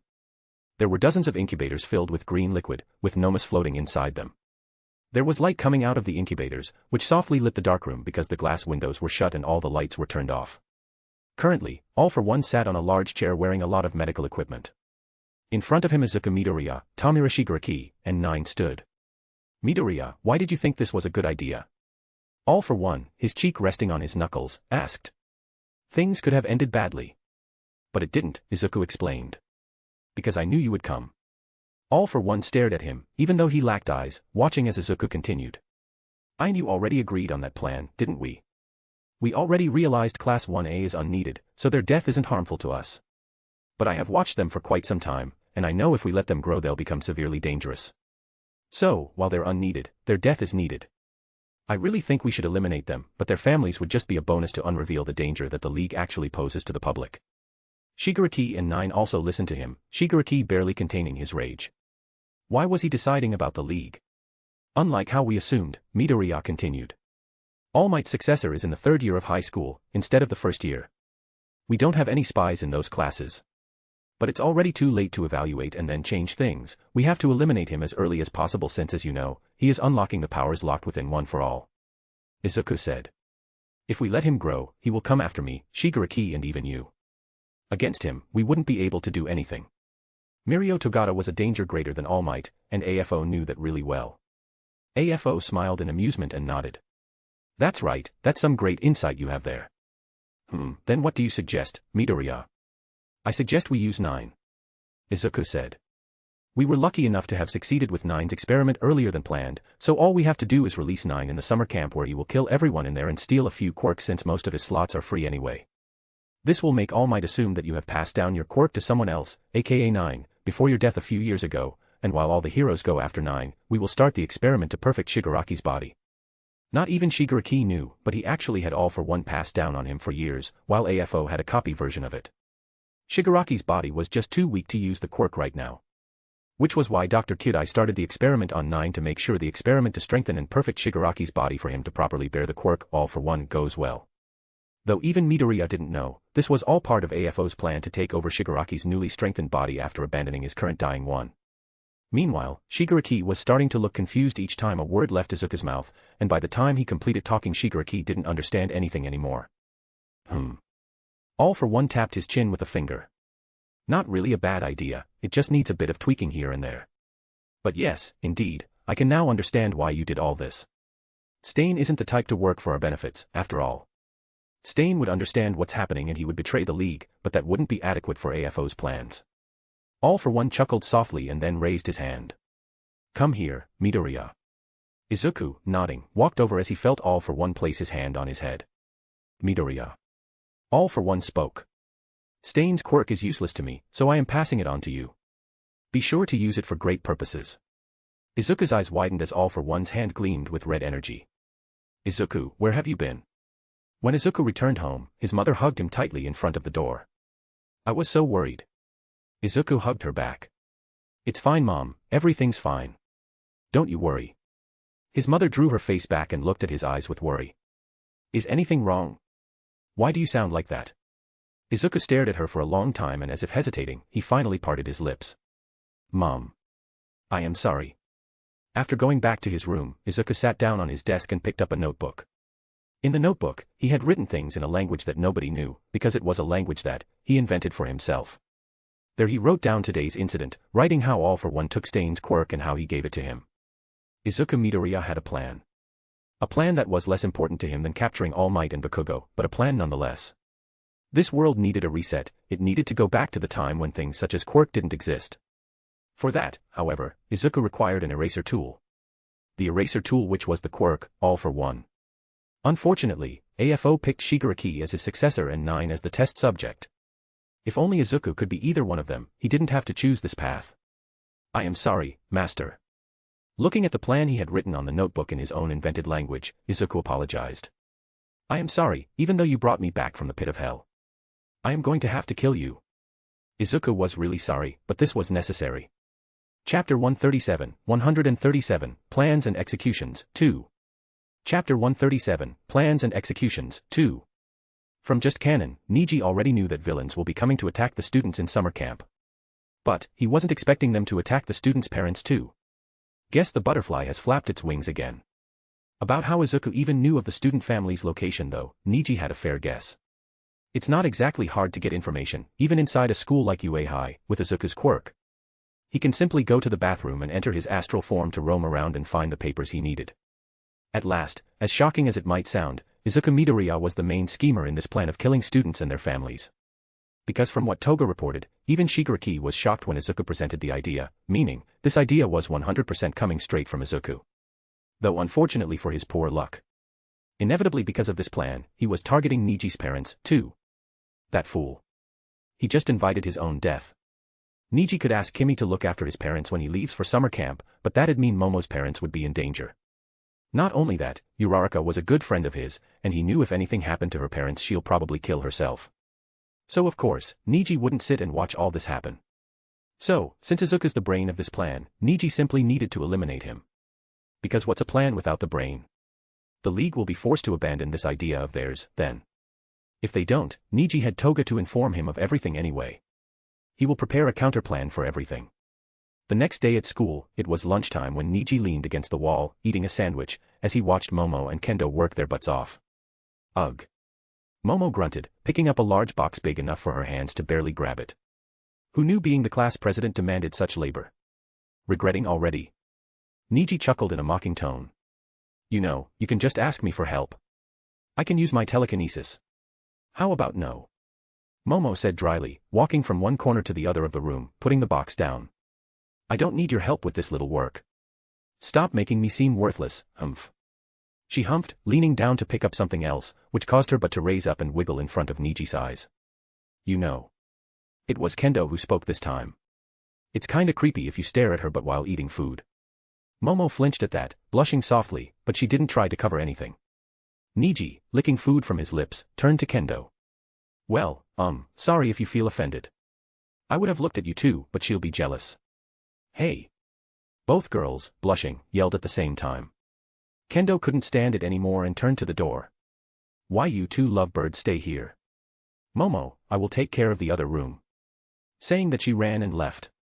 Niji kept eating his sandwich, while Momo went back to work. Seriously. She sighed. Can't you stop flirting for even a minute? Niji, eating his last bite, yawned.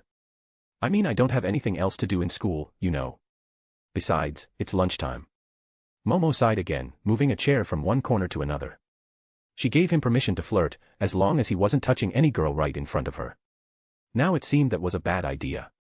Time passed and she worked while Niji took out more food out of his inventory and kept eating. Yamamo, Niji said after a while. What do you think of Nawab? The ruler of South Asia, the strongest villain in existence, some say. Momo stopped to look at him with a tilt of her head. Huh? Why so suddenly? I am just interested in your view, Niji said. Do you agree with the world? That he's a bad guy? Or do you think he's a hero, since as far as the rumors are concerned, people in his territory are living much better than the people in other countries? Even countries like Japan and America. Momo hummed, thinking for a while before she shrugged. He's still a villain, duh. He destroys cities, threatens countries, and kills thousands. Just to spread his area of ruling. Also, things about people from South Asia living better than others are just a rumor. Let's not trust rumors and instead focus on the proof we have. She went back to her work and after putting the chair down, she dusted off her hands. Why are you asking though? As I said, I'm just curious about your opinion. He yawned and took out a manga from his inventory. Hey, you want to read some manga? There's this one new manga out recently, and Kimmy's a big fan of it. MC destroys stuff, slaughters people, but he is at the same time building a kingdom where people can live peacefully. Oh, MC is a slime too. Niji watched her eyes as he offered the manga to her. This might sound ridiculous to some, but fictional works can create debates within someone's mind. That's what he is going for with Momo here. Shattering the hero syndrome of a girl who's been like this for 15 years would be hard in the short amount of time he had.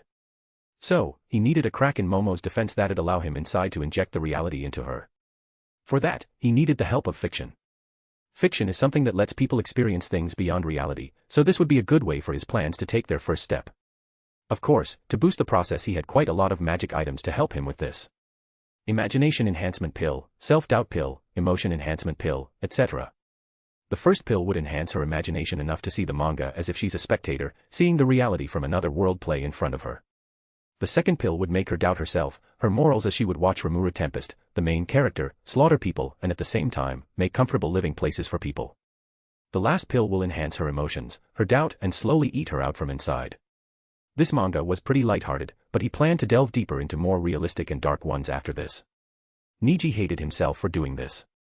He wanted to punch himself in the face, and he actually did, thrice before. But, he didn't like the sound of it since he hated it a lot, but this was for the greater good. For her greater good, and his too. Ugh, I told you before, I have no time for reading manga right now, Momo said in an annoyed tone, but even so, she sighed and accepted the book. But since you've been telling me to read this for a week now, fine. I will do it. Niji smiled at her and pulled a plate of smoking chicken wings out of his inventory. Alright, as a thanks, take these. There's still more than half an hour until lunch ends, so don't rush it. I hate when people skim. Oh, also, I will clean up the room for you. Momo seemed hesitant at his offer, but she couldn't help it. She was hungry and that scent was her favorite. So reluctantly, she nodded and let him do the cleaning, which took 10 times less than what it should have taken her.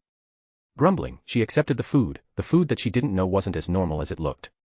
After that, she started to read as she ate. Niji told Momo that he will go to dungeon today too.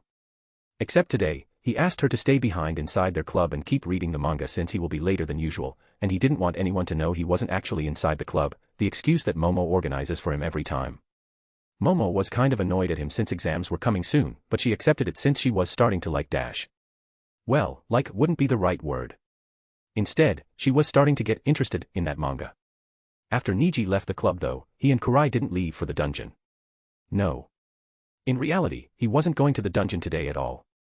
He just kept Momo in there to have a trustworthy witness to prove he wasn't outside the school today. Because today, he was going to kill someone who should have died a long time ago. Chapter 138, Plans and Executions, 3. Chapter 138, Plans and Executions, 3.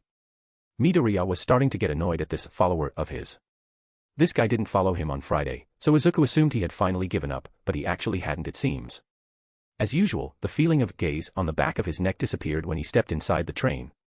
Surprisingly, the gaze didn't reappear even after he stepped out of the train upon reaching his destination. But today, Izuku felt kind of suspicious instead of feeling cheerful like last time. Why did his pursuer leave after only following him to the train station? Did he miss the train? Or was there something more sinister behind all this? Izuku kept his guard up and carefully headed to his home. After reaching his apartment and taking the elevator up to his floor, he rang the bell and waited. But even after a while, there was no response. Usually, his mother would yell, "Coming," before he would hear her fast footsteps running here. But today, there was no response at all. Izuku frowned and rang the bell again. Ding dong. There was no response this time either. This caused Izuku to frown deeply and pull out his phone to check if his mother left any messages or not. But no, she hadn't. Izuku rang the bell one last time before he used his quirk to enter his astral form and go behind the door to turn the lock around. The door opened with a click and he returned to his body to step inside the apartment carefully. "Mom." He called out softly, walking in light steps as he tried to listen to any sound. He heard the TV playing in low volume in another room. Then slowly, walking with pressed steps, he strode towards his mother's room. The door wasn't locked here, just pushed close. So he simply turned the handle to open the door and peeked inside softly. His mother was lying down on the couch, facing the TV as she slept soundly. Izuku heaved a breath and smiled softly while wiping sweat from his brows. His mother didn't need to work anymore, because his father got a raise in his job in the United States and so he could send more money than he could 2 years ago. But she must be worried about his school and stuff, more so with the things happening lately. It's not that surprising that she fell asleep like this. Phew, and here I almost got scared. Izuku said before an involuntary chuckle left him. Heh, but then again, who would dare to invade my home? Midoriya couldn't finish his words because 2 hands came from behind him and clutched his neck tightly. Though he managed to turn his eyes around, blazing with rage, they went wide and shaky upon meeting the glare of 2 familiar cosmic blue eyes. In the end, Izuku couldn't even enter his astral form before he felt Niji press his fingers on his neck just as he lost his consciousness. Niji didn't even let Izuku's body fall to the ground and simply stored the unconscious body in his inventory since there's a chance that Izuku would be able to enter astral form even while being unconscious. Gore, he's kinda weak, don't you think? Kurai muttered from above his neck. Why are you so careful with a guy like him? Because he's the chosen one of this world, Niji answered while making his way onto where Izuku's mother was sleeping. Niji had put her to sleep by himself, so she won't wake up anytime soon. But he still double-checked, after which, he made his way into the kitchen. You mean like those main characters from the mangas that mommy keeps reading? Niji nodded, standing in front of the oven as he took out a classic-looking bomb, except it was golden in color. It was a mana bomb, an uncommon ranked item that's dropped in the dungeon.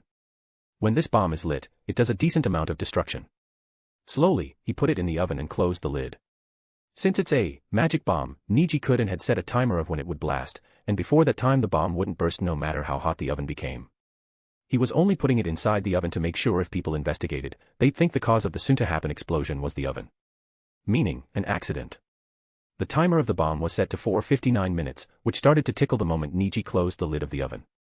Immediately after closing the oven, he went back to the room where Izuku's mother was and put a few sleeping pills and painkiller pills inside her mouth so that she'll stay unconscious even though she was going to feel pain soon. Kurai, do it. He asked Kurai as he wore white hands gloves. Kurai nodded and widened her mouth before throwing a ball of fire on Inko's body. The woman groaned as her clothes burned, but Kurai made the fire non-lethal enough for her skin to only get a first-degree burn. When that was done, some parts of her clothes charred and some still intact, Niji grabbed her burning hot body and walked outside the house.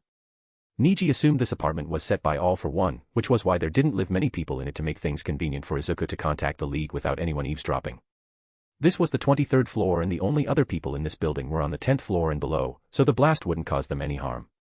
Niji waited far outside the room that Izuku's family lived in, and he waited a bit more until the time went up and... boom. A loud fiery explosion happened in the room, causing the main door to flung outside at a breakneck speed and fire from within it.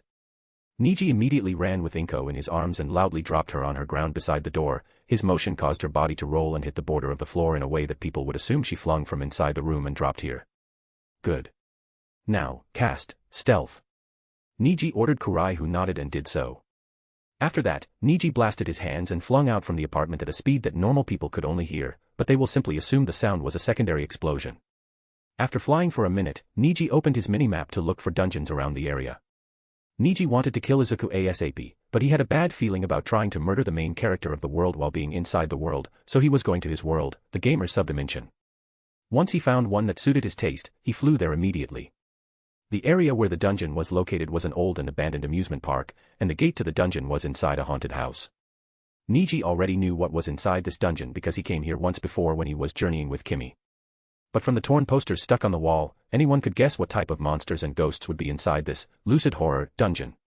Honestly, Midoriya would have been granted a painless death if he wasn't planning to harm Niji's parents. But now, his death was going to be pretty chaotic. Niji pushed the dungeon gate open, just as a red and purple light engulfed him and Kurai immediately. Seconds later, as the light dissipated, the two of them reappeared inside a dead forest. The forest was filled with dead trees, and ghostly ethereal dead bodies were hanging from some of the trees. Niji could feel some of the bodies twitch and move their eyes on him, but they went back to normal immediately after Niji wore his ring of invisibility, undead only. Kurai, being a member of a death god's race, had a passive that allowed her to stay out of unintelligent undead's hostility as long as she didn't attack them first. Niji and Kurai didn't heed the ghost any attention, and instead, Niji yanked out Izuku's body from inside his inventory. With a loud thud, Izuku fell face first on the ground just as Niji leapt up in the air, going above the haunted trees and rising high above Izuku's head. Slowly, with a grunt, Izuku woke up. Chapter 139, Plans and Executions, 4. Chapter 139, Plans and Executions, 4. Ugh. Izuku Midoriya grunted, slowly rising from the ground as looked around in confusion. What the heck? He was caught off guard seeing all the bodies hanging from the dead trees around him. The suicide forest. No, he shook his head. Is this a nightmare? Despite this looking way too realistic, Izuku still considered this a nightmare. Lucid dreams and lucid nightmares weren't unheard of, after all. To prove his point, the dead bodies looked half-transparent, like ghosts. Ha! Izuku sat on his butt, ignoring the gazes of the dead bodies with a shrug. Am I unconscious? Did that Niji kid really kidnap me? Or was that part of this nightmare too? This was the scary part of lucid dreams and lucid nightmares. Sometimes, it's hard to distinguish reality from dreams. Goddamn irritating. Izuku rubbed his temple, shaking his head. Soon, he got an idea. Would entering my astral form get me out of this dream? That was indeed a possibility, since entering astral mode would mean his consciousness would jump out of his body, where his brain was creating this dream. Deciding to do that, Izuku took a breath and activated his quirk. Immediately, a half-transparent copy of Izuku jumped out of his body while his physical copy limped down on the ground. Though what Izuku wasn't expecting was, immediately after he entered his astral form, the dead bodies hanging from the trees leapt at him, the ghosts wearing long white clothes flew at him at a terrible speed. Their mouths widened, revealing their spiky teeth as some of them went for a bite, while some went to scratch him with their claws. MGHNG. Izuku's eyes widened as one of the ghosts wrapped its hands around his mouth, while the others grabbed his limbs. He released a few pulses of repulsion around here and there, but something like that couldn't even interact with these non-physical ghosts. Izuku was merely left with his strength and was only hampering, yelling aloud as he struggled to free himself. He didn't need to breathe here, but he still felt suffocated at the feeling of getting his mouth pressed. So instinctively he went for a bite on the ghost's hand. Shockingly, the ghost stopped moving and went limp, which allowed Izuku to shake it off him. The other ghosts noticed, but they weren't intelligent enough to care and kept pulling Izuku's limbs in every direction, some biting and scratching him too. It took Izuku a moment to realize how he managed to paralyze the first ghost. Stain's quirk, mixed with his astral form, gave him the ability to paralyze these non-physical beings. The change here was, the ghost couldn't bleed, but that was a good change since from the looks of it Izuku only had to lick their outer skin to paralyze them. Grunting, Izuku endured the pain of getting his arms bitten, his legs scratched, and all four of his limbs pulled as if they were being torn apart. He instead moved his neck to somehow lick the ghost closest to him, who went limp and floated stiffly before Izuku shook it off. Hope returned to his eyes and he went to do the same onto the others harming him. It took him a long minute before he lessened the number of ghosts to only 3.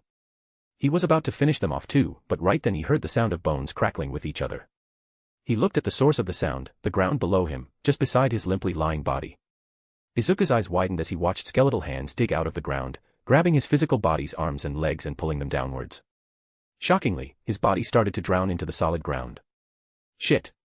What the fuck is this place? This was no nightmare. This was a reality out of a nightmare. Izuku kicked the ghosts with his legs and flew to his body, where he created a repulsion point on both his body and the ground, causing his body to repulse the ground and levitate upwards, out of the skeletal hands' reach.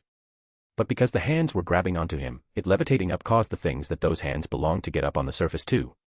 The things that were dozens of humanoid skeletons with red glowing eyes. Kroa. The undeads noticed Izuku's astral body and released his physical one as they leapt at him like an ocean wave. Fuck. Izuku cursed, floating upwards to get out of the skeleton's reach. His spiritual body was hurting, but he still managed to float above their reach since they couldn't fly like the ghosts. Izuku was about to release a relieved sigh just when the forest began to sing a strange melody, a strange theme. The theme belonging to Golden Age All Might. Izuku watched with wide eyes as from within the woods, a pale-skinned All Might with red eyes and a yellow-toothed grin walked in while wearing a distorted version of his Golden Age costume. A All Might. Izuku stuttered, but that wasn't all, as a distorted Bakugo, in his middle school uniform, also appeared from another corner. Soon, one by one people who he was scared of appeared one by one, and soon the forest was filled with Deku's nightmare. And no. Midoriya stepped back in the air, his body shaking as the grinning All Might yelled, "Hey, you villain. I am here to punish you for your crimes." The ghostly All Might kicked the ground and appeared in front of Izuku with a gust of wind. Before Izuku knew it, his pale fist hit him on the abdomen and flung him across the forest, causing trees to break even though he was in his astral body. No. Stop. Awk. I am sorry, Arg. Niji watched the fight happening below on the ground with his arms crossed. Idiot. Izuku Midoriya believed he could get away after planning to kill his parents. This is the result of it. In this dungeon, nightmares become reality. This is the place that made Niji scared of spiritual enemies back in the day. At first, Niji wasn't sure if Izuku's nightmares would be formed or not since he wasn't the gamer. But luckily, they indeed formed. Niji watched as All Might, who was much stronger than he was in reality, beat Izuku up into a plump. Guess that's how powerful the Deku hiding inside Midoriya thinks All Might is. Though the collateral damage was insane, Izuku wasn't dead by a single punch unlike what would have happened in reality.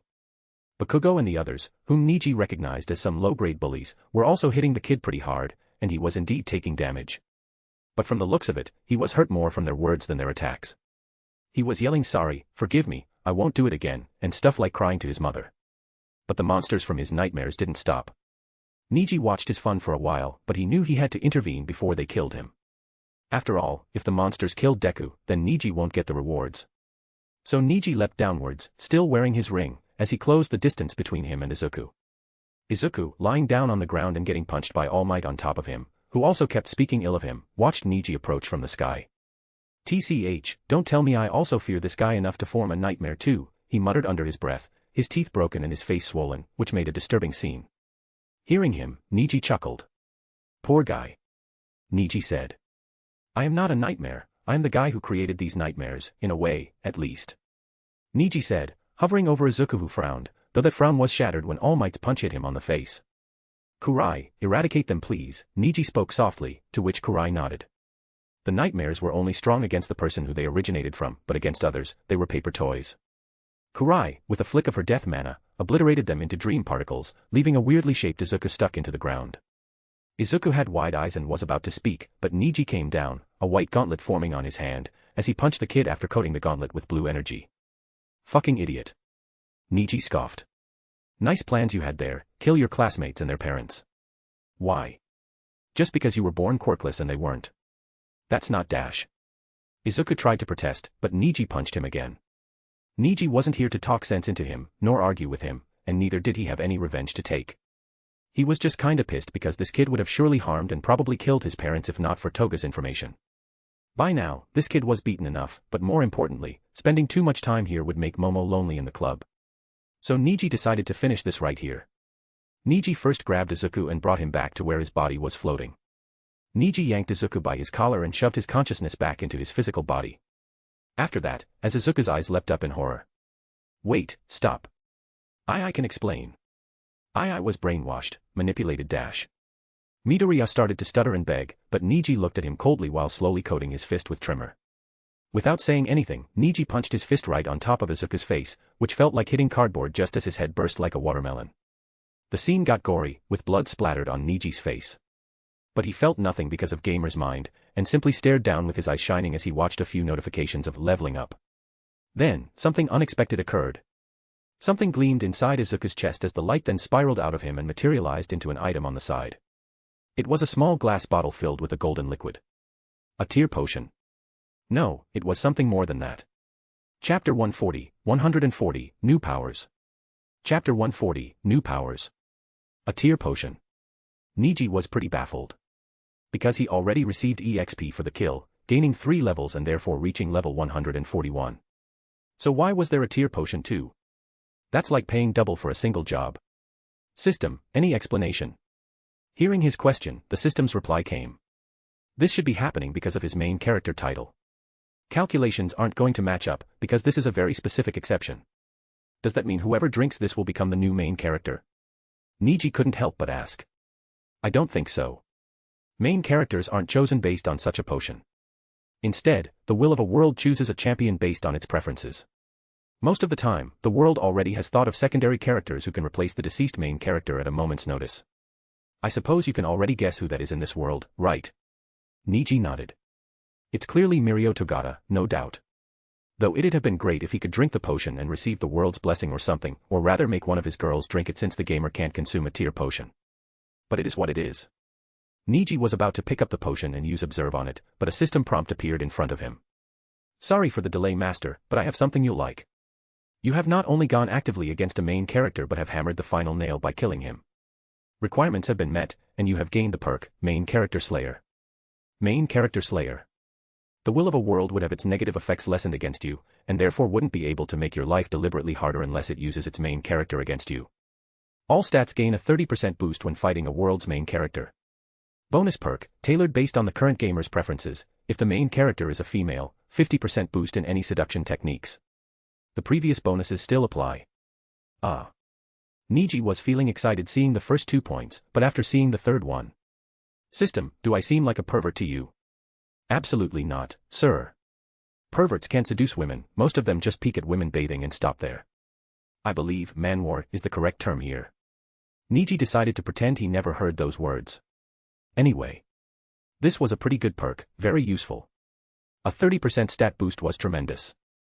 Happy with what he got, he was finally about to check the potion but he was forced to delay it again. On the ground, beside the potion, a new item had materialized. A golden orb named Power Orb. Power Orb, an orb that can grant a random superpower. Rare item, dropped because of the death of a main character. Niji smiled, this seemed good too, very good. But first, he didn't break it and instead finally looked at the tear potion. Special tear potion, a potion inspired by the prototype made by the director of the last act. Unlike the directors, this one is only acquired when a special occurrence happens, which is a main character being killed by a gamer. Though just like the director's prototype, this is also not eligible to be consumed by the gamer. Bullshit. Niji scoffed. Why can't I use it, when I am the only one who can acquire it? Niji threw the potion in his inventory for later use. He just hoped it actually was special, or he may or may not be mad. After sighing, he grabbed the last item, the gold orb, and clenched it hard, causing it to shatter and the golden light to enter his body. Luck plays a role. Lady Luck sends a flying kiss toward you. Ding. You have gained a new quirk, gravity manipulation. Niji's sore face disappeared and he smiled. This is what I have been waiting for. Niji was about to try his power on Izuku's dead body, but he stopped himself. He needed this body intact, so he would test this power later. Niji took out a health potion and poured it over Izuku's destroyed head, which reformed visibly along with his injured body. Though of course, he was still dead. HMH, I wasn't sure if this would work on a dead body. Niji said before throwing the body inside his inventory too. He was saving Izuku's body because once he had his hands on the quirk, all for one, he wanted to steal Izuku's quirks too. They were too useful to leave out. Niji stood up, deciding to leave, but certainly, to leave a dungeon one needed to complete it. Completing a dungeon was dependent on the dungeon itself, and in this particular dungeon, he needed to kill all the monsters. Until now, only Izuku's monsters were killed, and Kurai didn't have any monsters because of her status as a familiar. Which only left Niji's nightmare. With Kurai on top of Niji's shoulders, Niji waited patiently for the boss to come out. But even minutes later, nothing changed. Come out, I know you're around. Niji said in a grim voice, his eyes of the Lord activated. The gamer's mind is an ability that is nigh impregnable, the keyword is nigh. These dungeons, being merely a training ground for the gamer, would try to cover up that nigh part by manual training. This is why this dungeon existed so high in the hierarchy, being rank 12. As if being triggered by Niji's words, the dungeon trembled as a vortex of dark mana formed a few meters in front of Niji. From within the mana, a beautiful woman walked out. Kurai almost flinched seeing her radiating beauty, very unlike the sickly zombie-looking humans Izuku's nightmare made. Meanwhile, Niji simply stood still and stared at her. Shoulder-length black hair and a priceless smile sculpted above a beautiful face. Her eyes were black, but there seemed to be a gleam of mystical gold within them. She also had a beauty mark underneath one eye. She was dressed as if she just returned from a nightclub, and with her arms crossed, she stared at Niji with a small smile. It's been a while, kid. The woman spoke, smiling.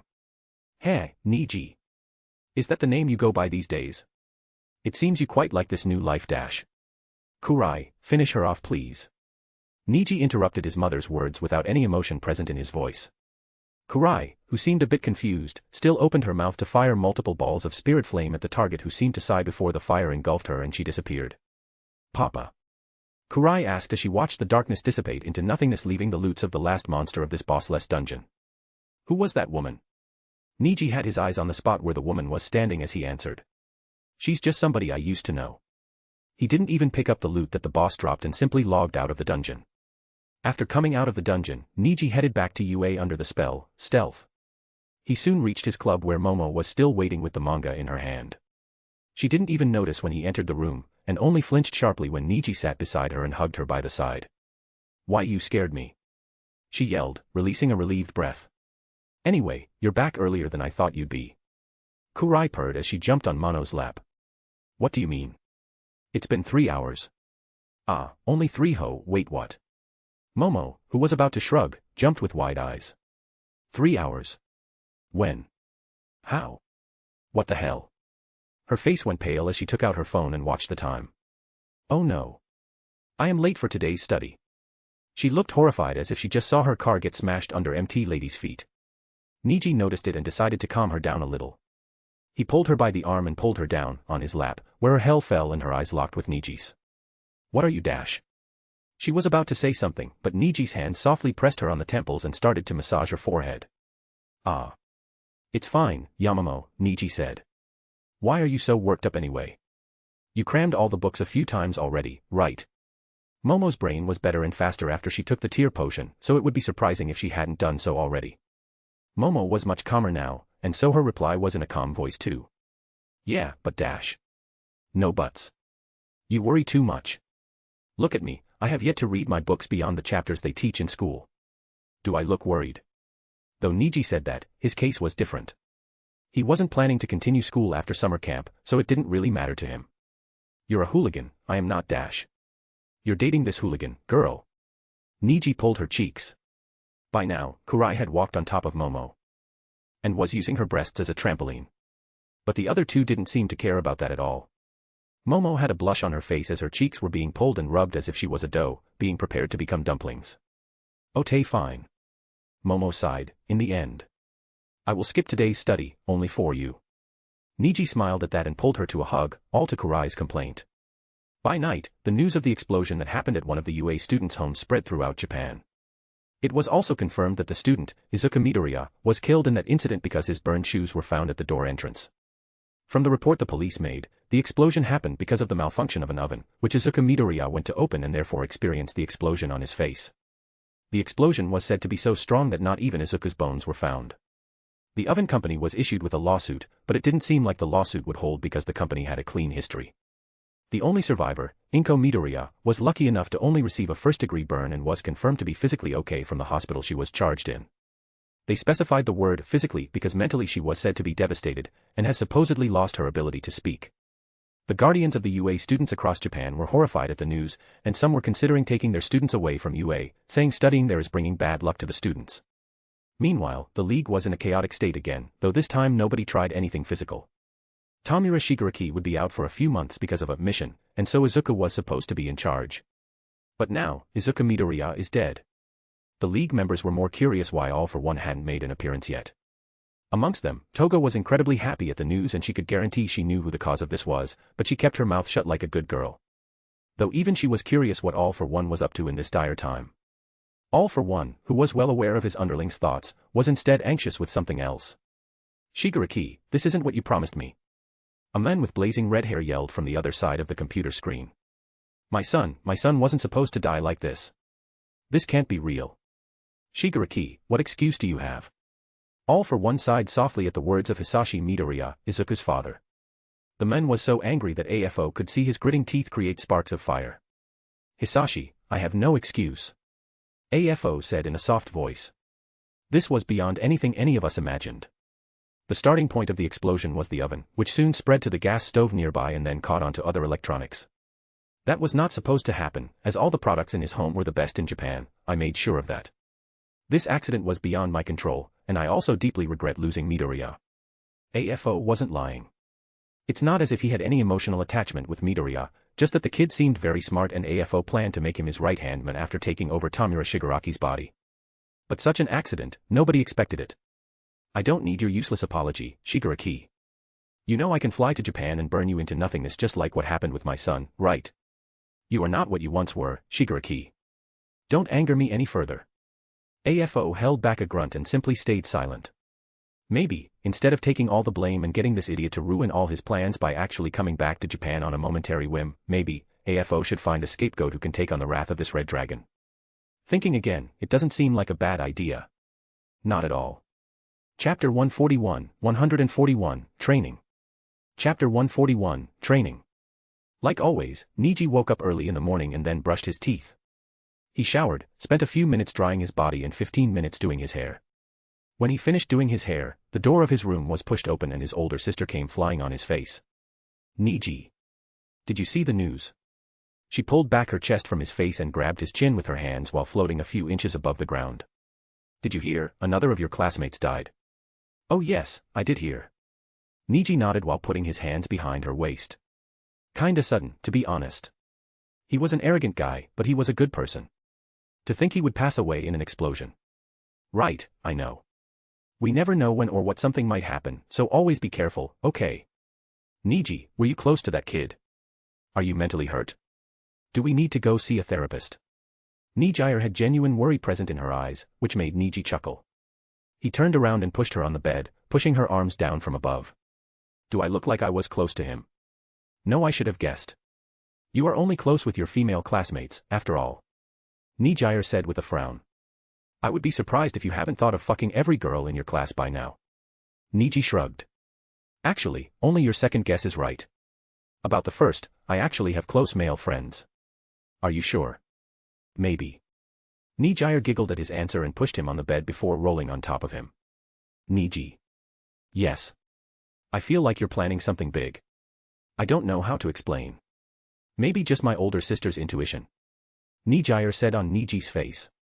So, tell me outright, are you? I don't know what you're talking about. Niji simply answered as Niji narrowed her eyes at him. Well okay. It's not like I have any solid proof. Whatever. She brought her face closer to him. Niji, there's still time left until school. Wanna play?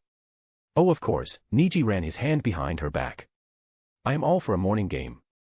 Their parents weren't home today. So the game was absolutely steamy. In school, when Niji entered the class, it was filled with whispers.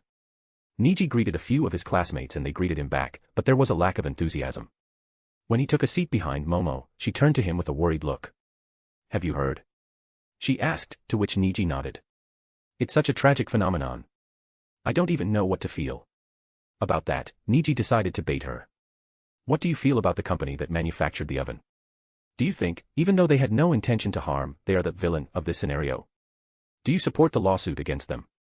Momo's lips thinned as she failed to come with an answer. That dash. No, I don't want an answer. I just want you to think about it. Niji rested his chin on his hand. I want you to understand, the world isn't a painting of black and white. There is gray, and some brighter colors present in our society. Momo simply stared at his face for a long time before turning forward and again thinking what she felt about this whole situation. Meanwhile, from behind Niji, Ochako whispered. Pest, hey Niji. Niji turned to her. What are your parents' reactions to this whole situation? Asked Ochako Uraraka.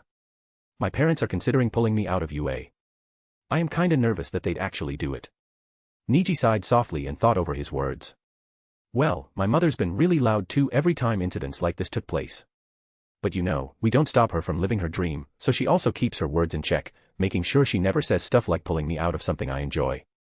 Niji said, recalling how his mother nearly caught him fucking Niji this morning by suddenly returning. Luckily by the time she returned Niji and Niji already finished the job. But your parents do have a point. Niji thought, visualizing everything that the UA1ST students had to go through in the canon timeline, and that would probably be worse in this timeline when they try to stop Niji from his future not-so-heroic acts. Maybe it's better for Uraraka to quietly quit school. But of course, he couldn't say that to her face after talking about deep things like living your own dreams and stuff. Hey, Uravati. Niji suddenly had an idea about something. Wanna hang out after school? You know, I was reading this chapter in our physics book yesterday, and the concept of gravity never failed to intrigue me. I wanna learn a bit more about it via your quirk, if you don't mind. Oh. Ochako was about to answer in affirmation immediately, but she noticed Momo sitting in front of Niji and softly pointed her finger. But, won't your girlfriend mind? Niji smirked at her. Why would she? We aren't doing anything that can be considered as cheating, are you? Momo isn't that possessive of me that she won't let me hang out with a friend. Unless you're imagining something more than that in that pervy mind of yours. Hey. Ochako blushed, yelling very quietly, which gained another smirk from Niji. Then, Niji had to turn around because Aizawa-sensei walked inside the classroom, looking all tired. Aizawa dropped all his documents on the desk and sighed. I am sure you have heard about it by now, but for those lucky enough to not get their sleep ruined, let me get you up to date. With that, Aizawa started to explain the situation to the students again. The whole classroom stayed silent, unable to think of a reaction. After class that day, Niji decided to take Ochako to his home. So he brought her to his car. Oh ho. Kimmy, sitting on the driver's seat, covered her mouth to hide a smirk. What is this, young master? Are you cheating on your girlfriend with another girl? Ochako froze beside Niji, who sighed. Kimmy, you're making her feel uncomfortable. Niji stared at her dryly. You're being a bad maid, do you want me to reduce your salary? Hey, why so serious? Kimmy trailed off and walked out of the car to open the door for Niji and Ochako. I am just joking. Miss, my young master is a very nice boy. He doesn't cheat, don't worry. Technically, it's not cheating if the girl he's sleeping with is in his harem. Besides that, Kimmy didn't consider flirting as cheating. Ochako still seemed flustered, but upon seeing inside the car, her jaws widened a bit. Whoa. She gulped as she stepped inside the car behind Niji, careful and slow. Seeing her reaction, Kimmy narrowed her eyes before shrugging. Oh well. I doubt he's being tricked by a gold digger. She smiled and leaned over. Also, Nijire went to Ryukyu's agency mid-class, so you have the whole car to yourselves, don't dirty it, though. Ochako's blush deepened while Kimmy held back a laugh and closed the door and then stepped inside the car herself. Inside, she met a dissatisfied Kurai sitting on her paws beside the driver's seat. Kurai was expecting to go to the dungeon today, but no, her papa was considerate enough to bring a human in the car. Now, she won't even be able to talk properly and only meow like a cat. Though then again, her mommy could understand all her meows, while she could talk to her papa via the telepathic connection their master-familiar bond shared. After growling in cat, Kurai jumped as Kimmy laughed and started the car. Ochako's reaction was something to see when the car stopped in front of the Hado mansion. She nearly passed out, but luckily she didn't because of Niji's words trying to create a comfort zone for her. Ochako was invited to eat stuff she never even heard the name about, and meet Niji's sweet mother at the dining table. All in all, today was a weird but great experience for her, until she was brought to Niji's training ground, where she was about to faint again. Why you mean this thing, as big as a football field, is your training hall? Ochako asked with her mouth wide open. Well, yeah, I guess. Niji rubbed the back of his neck, feeling weirdly embarrassed. Don't think much of it. Oh. Ochako's eyes turned blank. My whole apartment is the size of this place's changing room. Niji couldn't help but feel awkward at that. He scratched his neck and decided to move on from this topic. Anyway, Ochako. Why don't we start by floating me in the air? Niji asked as he reached out his arm for Ochako to touch. Uraraka cleared her throat, trying to regain her composure, as she touched his arm and then touched the fingertips of both her hands together. What that caused was Niji's body to get out of the Earth's gravity zone, and enter the state of zero gravity like Uraraka's hero name suggested. Wow.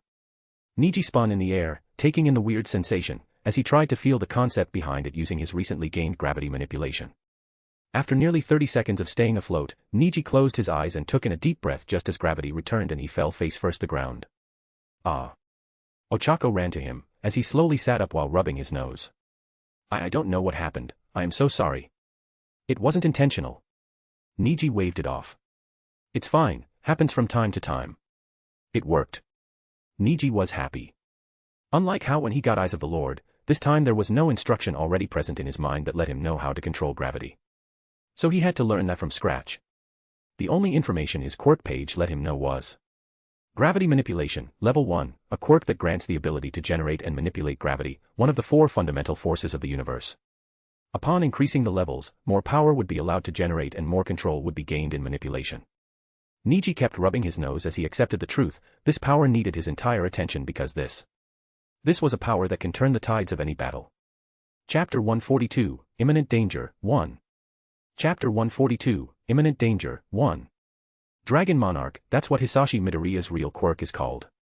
It's a transformation-type quirk, but it's a pretty special one, as it can also be considered a mutant-type quirk. Even without transforming, his humanoid body wasn't exactly humane, it was draconic in many ways. This allowed him longevity, which is how he's as old as the infamous All for One, despite looking like a middle-aged man. That's the reason Hisashi Midoriya could barely hold his rage. He's lived long, but only once in his life did he fall for a woman. Now, that woman was in the hospital, and the child he had with her was no more. All because of a brat in high school. Neji Hado, huh? Hisashi grumbled, throwing the glass of wine he had in his hand. Neji Hado, a kid who was studying in the same class as Izuku. From what his old friend Shigaraki told him, that kid's been making things hard for Izuku since high school started. Hisashi wasn't aware of the bullying his son went through in middle school, which was why his son almost committed suicide by drinking poison. Luckily, Izuku survived that time. Unfortunately, something similar has happened this time too, and this time, there was no lucky situation. No, this time it wasn't a suicide attempt, both AFO and Hisashi believed that. From what AFO said to him, it seems Izuku was having a hard time in school because of the other boy, which was why he wasn't getting enough sleep and was always tired, both mentally and physically. This meant, there's a high chance that the accident with the oven happened because Izuku was mentally tired and wasn't careful to the initial smell of burn, which should have alerted him to turn the oven off immediately. Hisashi was very angry at his friend, Shigaraki aka All for One, for not taking care of this Neji kid before. But he understood his friend's situation, so he naturally transferred all his hatred towards the white-haired kid. Hisashi knew there's a solid chance All for One was just trying to redirect his anger onto someone else, but there's an even more solid chance of him telling the truth. Because Hisashi watched the UA Sports Festival, where that Neji kid stepped on Izuku's head and defeated him shamefully, even though there was no need to go to such lengths. There clearly was bad beef between his son and that kid. More importantly, that kid just looked irritating, so much so that Hisashi could easily imagine him bullying his poor son. In middle school, it was that Bakugo kid. I couldn't do anything because by the time I was notified, Izuku had already left that school. But now that my son was killed because of excessive bullying from a foolish teenager, I will have my revenge. His body trembled as he slammed his fist on the wall, causing it to crack and blast a hole on it. TCH. I have to hold it in, just a bit more, just a week. Hisashi hissed. Shigaraki said he's making a deal with a group called the Meta Liberation Army. That old fool probably wants to use me in his plan to take over Japan. Hisashi had no interest in Japan, so he didn't care. While this all irked him a lot, he needed All for One's help to safely leave America without notifying Star and Stripes, and luckily All for One was the perfect man for that with his teleportation quirks. Neji and Ochako's training proceeded smoothly without any issue, and slowly Neji started to sense the tweaking with gravity that Ochako's quirk did. It was like seeing and feeling an invisible force. After spending a bit more time together, Neji asked Kimmy to drop Ochako back at her apartment, while he kept training. Now he stood awkwardly, the fingers of both his hands touching, imitating Ochako when she used her quirk. There was a doubt within Neji which made him think, but do I really need to do this pose? But he still did so despite the thought. Uraraka needed to hold her breath if she wanted to float by negating her own gravity, so Neji did that too. He held his breath and closed his eyes to imagine a sensation of floating in the air without feeling any pull from the earth. It took him a few minutes, but it was surprisingly not that hard. One time he was on the ground, the next thing he was floating in the air. He then tried to do the same without holding his breath and making that weird hand gesture. Fortunately, it still worked. Uraraka recently leveled up to Tier 3 from Tier 2, but this single difference made Neji's level 1 quirk better. But then again, it was to be expected as his power wasn't simply turning gravity off. Based on the description, it was on a whole other level. Keeping that in mind, Neji wanted to train its other aspects too. This is gravity negation, so I guess this falls under the manipulation category. Neji muttered to himself while picking up a dumbbell from the side. He again negated the gravity around him and therefore caused his body to float upwards. After which, he focused his control on the dumbbell. This time it was harder. Ochako's quirk gave him the general idea of how to negate his own gravity because of his new gravity sense, but he has no idea how to generate gravity. After careful observation of his surroundings, understanding the pull that the earth was doing to everything else, Neji finally got a gist of things. He focused his attention on the dumbbell, and created a gravitational spot, trying to impose all his power into the spot. As he did, he noticed the surrounding objects shaking, trembling towards himself, or more specifically the dumbbell. After feeling he poured enough power into it, Neji immediately threw the dumbbell on the ground, and seconds after that all the workout equipment jumped from their spot, going towards the dumbbell. The heavier ones went faster, and the lightweight ones were a bit behind.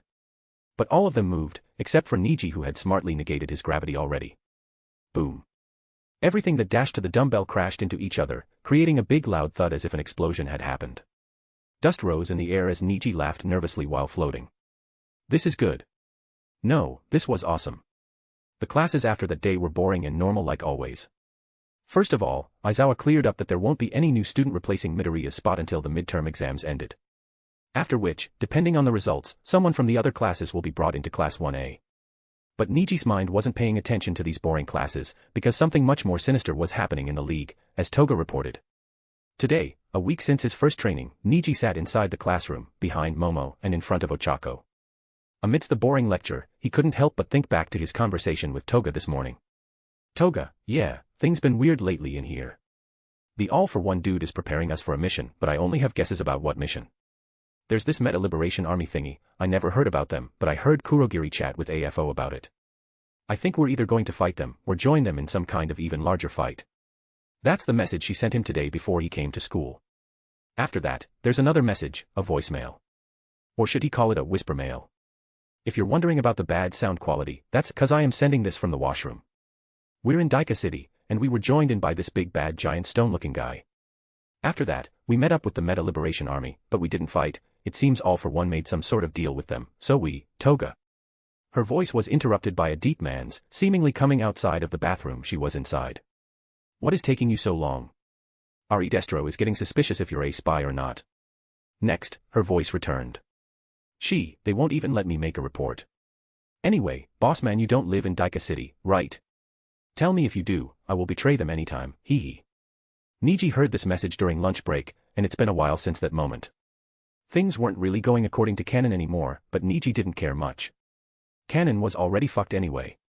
Besides, Daika City was almost on the opposite part of Japan compared to the city UA was located in.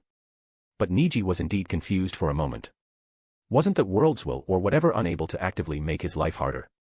But that confusion didn't last long as he realized, not everything is controlled. Every action causes an automatic chain of reaction without any manual outside control. This must be the scenario here, which is causing the canon plot to move faster than it was supposed to be because of Asuka's death. Either way, the reasons for all these changes didn't matter, what mattered was what the actions Niji needed to take to match up with all this. Would summer camp still happen? If not, there was a need to change his plans because all his previous plans would then be destroyed anyway. That's all for today. Niji's thoughts were interrupted by Aizawa's voice, who started to prepare the documents on his desk. Today's been a mentally tiring day because of the surprise quiz, so be sure to get a proper night of rest, Aizawa said. At the same time, don't forget to study for the finals. Remember, as I said, only the ones who passed the exam would be allowed to the summer camp. Class dismissed. Thanks, sensei. Aizawa bowed and then turned to the door to leave. But, he couldn't even take his first step as the space in front of him distorted. Black mist flunked out of a hole in the middle of the air, as it began to expand into a portal. The students recognized this phenomenon, which was why their hearts skipped and their faces began to express their sudden fright. The documents fell from Aizawa's hands as his hair began to rise, his eyes gaining a red tint to them. However, before Aizawa's quirk could entirely act up, a hand covered in draconic scales jumped out of the portal and grabbed Aizawa's skull. Before anyone knew it, the hand clutched hard and devastated Aizawa's head into a mess of gory blood and brain matter. There was a stretched silence as the situation clicked in on the students' minds. Their sensei, their pro-hero sensei just died by a clutching hand. It was Yuga who stuttered first, before everyone in the class yelled in unison. Quade. It's the league. Niji wasn't yelling though, he was busy putting Momo to sleep before he threw her in his inventory. Because that draconic hand wasn't anyone he was familiar with. Some, including Ochako, noticed his weird set of actions, however, nobody was in the right mind to think of that. They just wanted to escape. But the door was obstructed by the enlarging portal, so nobody could do so. They simply ran to corners of the room and stood with their guards up. Niji did the same, as the portal finally widened enough to reveal a man with long flowing red hair walking inside with his bloody arms behind his back. Image here. Niji couldn't help but feel a pull on his abdomen when the man slowly turned his glowing red eyes to meet his, and when Niji's eyes fell on the text hovering above his head. Hisashi Midoriya, Draconic Human, Tier 8.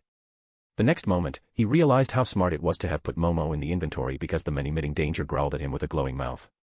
I heard you like dragon breaths a lot. It wasn't a question, it was a statement as he widened his mouth and fired a breath of liquid plasma. In the sudden outburst, Niji could only use his new defense technique, a mixture of his white tiger's cloak and gravity manipulation. The moment Niji was covered in a cloak of transparent shine, he barely managed to push Ochako off the way as he was engulfed within the fiery beam which shattered the walls behind Niji. Chapter 143, Imminent Danger, 2. Chapter 143, Imminent Danger, 2. Ugh, so annoying. Toga couldn't help but stomp on her feet as she rattled her teeth together and grunted at the phone on her hand. It wasn't getting any network. How was she supposed to let Niji know about the shit that was gonna go down? Toga peeked her head out of the washroom to find a blue-skinned bulky man standing guard outside the door. "Hey," she called. "Why isn't there any network?" "Huh." The man turned to her with an annoyed look. "Why do you even need network in the washroom? What the fuck?" "Shut up, I just wanna watch some porn, you got a problem with that?" Toga glared at him. The blue-skinned man seemed irritated, but he didn't look so surprised. This woman was crazy, after all. "Ugh. Didn't you hear? Because we're going to launch an attack on all of the cities in Japan, it's necessary to make sure the heroes can't contact each other. So the MLA is jamming all the networks for the time being." The man spoke seriously and then turned forward again. "If you want porn, I can share some of my files dash." "Yo." Toga's disgusted voice interrupted him, causing his face to freeze before she stepped out of the washroom and walked away. "Yuck, maybe I should have vomited first." She walked while the man stood on his spot, silently with his eyes covered by shadow. But Toga's mind was busy somewhere else. TCH. I have to somehow let boss know about all this. She was very motivated because the bonus she received after the completion of Izuku's mission was simply spectacular. The Meta Liberation Army was about to attack every city of Japan, and not only that, but they were also planning to free all the villains who were locked in Tartarus, the special prison where all the captured supervillains were located. Everything in this country will get turned upside down if that were to happen. Toga really liked that idea. So much so, that she was already wet down there. But Niji surely wouldn't like this plan, and if he wasn't pleased with her job, she would only get to stay wet forever. Toga walked, her mind busy as she tried to think of any way that she could let Niji know about all this. Luckily, or maybe unfortunately, Niji wasn't in a position where he could care about all this. Because currently, he's facing death. The plasma beam engulfed Niji's entire body and hit the wall behind, causing it to shatter and open up a gap to the outside where Niji managed to use his shockwaves to move away from the beam's trajectory. His Hollow King's armor was immediately cancelled, unable to even hold the pressure of the air, as he landed on the ground to calm his nerves. What the fuck happened? While he cursed, he noticed a large chunk of ice spring out inside the classroom and then he heard the sound of explosions from there. Only a second later, the explosion stopped as the students yelled in unison. Certainly, one of them was killed. Nothing is adding up, where did this tier 8 come from? Niji cursed in his mind. Hisashi Midoriya, ugh, is that Izuku's father? Shit, then he's after me. I have to escape. He was about to turn around and run, but he realized. Nijire was in the school. Damn it. He gritted his teeth and connected his mind with Kurai. Kimmy and Kurai were in the parking lot already because school was about to end after this class, and they'd surely come running here the moment they heard the commotion. Papa. Their minds connected with a click. Why is your heartbeat so fast? What happened? Gamer's mind allowed Niji calm thinking even right now, and so he quickly came up with the best decision for the current situation. Kurai, tell your mommy to run towards your grandparents. There's a chance they are in danger, you go with her too. But. It's fine. I will switch up with you if the danger is too high. Niji could switch places with Kurai with mental thought, that was one of his familiar pact benefits, along with things like fusion. But. Okay. Don't hesitate to do so. He of course won't throw Kurai on death's door. I know. Now move out with your mommy. Niji cut the mental call with that. Niji's parents were with Momo's parents, out because of a group party amongst the rich people. Niji couldn't thank his luck enough for that. With Kimmy protecting both his and Momo's parents, only a threat like Hisashi would be able to harm them. The moment he cut the call with Kurai, something strong hit the remaining walls of the classroom Niji was in as the entire wall then broke out. Everyone. It was Kirishima, who had slammed his shoulders on the wall. Run out. Or we all will die. There was no retort to that, and except for Bakugo and Todoroki, whose bloody dead bodies lay down on the floor, everyone jumped out of the two-story building. But, not everyone could escape. Hisashi Midoriya's eyes met Setsuna Tokai's, whose eyes spun and her green irises changed to red. Then, with a nod, she used her quirk to transform into pieces as she ran behind all the students. It took Niji a second to realize what happened. Hisashi Midoriya used his dragon powers to control Setsuna, who was a lizard-type quirk user. His quirk isn't just strong, it's versatile too, which means this is worse than I thought. The men turned to Niji. But by then, Niji was already blasting to the third-year compartment, from where students and teachers were peeking out to see the commotion. Hisashi's draconic eyes narrowed, his arms still resting behind his back. He survived my dragon breath. Guess that's how strong he needed to be for him to bully someone like Midoriya who had two strong quirks. I should finish him quickly. He crouched down, flexing his leg, as two red wings popped up from his back. He kicked the ground and flung forward at the speed beyond what Niji was flying at. In literal milliseconds, he caught up with Niji in the air and raised his arm on top of his neck, going for a karate chop from his spiky forearm. Niji's eyes turned to meet him, but he was too slow as the hand came down on his neck. But his hand couldn't touch Niji's neck, because luck plays a role. Power. A naked young man floated above Hisashi as he yelled and slammed his fist on Hisashi's chin at a speed beyond Hisashi's own. There was a huge shockwave from the punch, which threw Niji far from the spot, causing him to slide on the road on his face. He slid, leaving a trail of blood behind, as one of his eyeballs popped up and got pasted under his body too. He stopped when he hit a tree and quickly took out a health potion to free himself from the unimaginable pain. Meanwhile, Hisashi slammed on the ground, creating a crater, as he watched the naked blonde glare at him. I didn't think a villain had the courage to come to you, but then again, you're not just any villain, are you? To withstand my 100% punch so easily, said the blonde, Mirko Togata, as he stood in the air naked. But fear not, I am here. Hisashi's lips twitched as he slowly started to get up. Hisashi knew about One for All, which was why AFO told him about Mirko, the current successor of One for All. Truth be told, even if he could use 100% of One for All, he wasn't at Prime All Might's level, but this kid was surely strong from that single punch alone. Hisashi stood up and turned his head to find Niji drinking something in the distance, which healed his bloody face and missing eye in an instant. Hisashi could only see because of his dragon sight, so Mirko clearly missed it. Mirko. The shout of a girl interrupted Hisashi's observation as he looked at the sky where a periwinkle-haired girl floated with a hero costume in her hand. Wear this. She threw the costume which Mirko simply jumped inside of and he was already wearing it without any issue. So that's the permeation quirk, useful.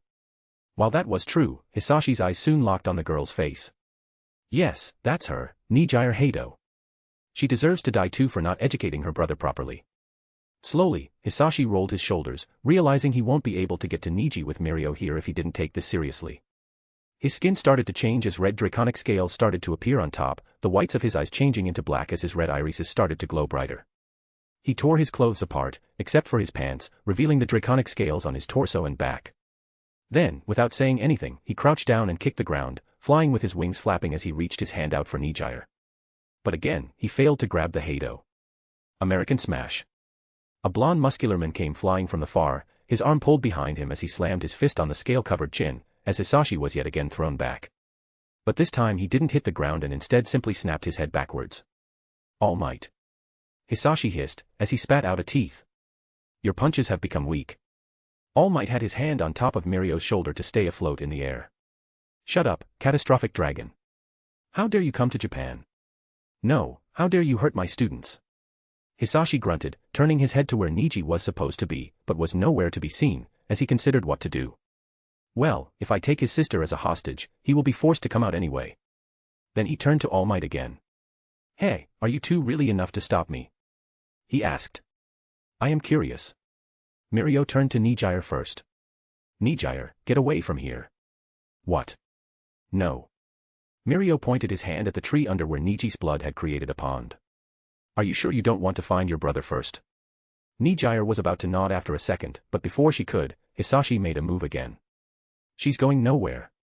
Hisashi widened his mouth, firing a beam of plasma again, but All Might raised his arm in the air and slapped the beam out of existence. You are not hurting anyone anymore. He spoke, his lips not forming a smile. Hisashi was about to say something, but he sighed and rubbed his temple. You idiots. He didn't want to use this here, as he simply wanted to finish Niji off and escape into the city where All Might and Mirko would be scared to hurt civilians. But this, it seems he must transform into his dragon form. That form is quite injured because of his clash with Star and Stripes, but these two weren't at her level right now. With a grunt, Hisashi took a breath in just as his body twisted and he started to enlarge. Mirko and All Might stepped back, along with Niji who was about to turn around to leave but she didn't have to. Boom.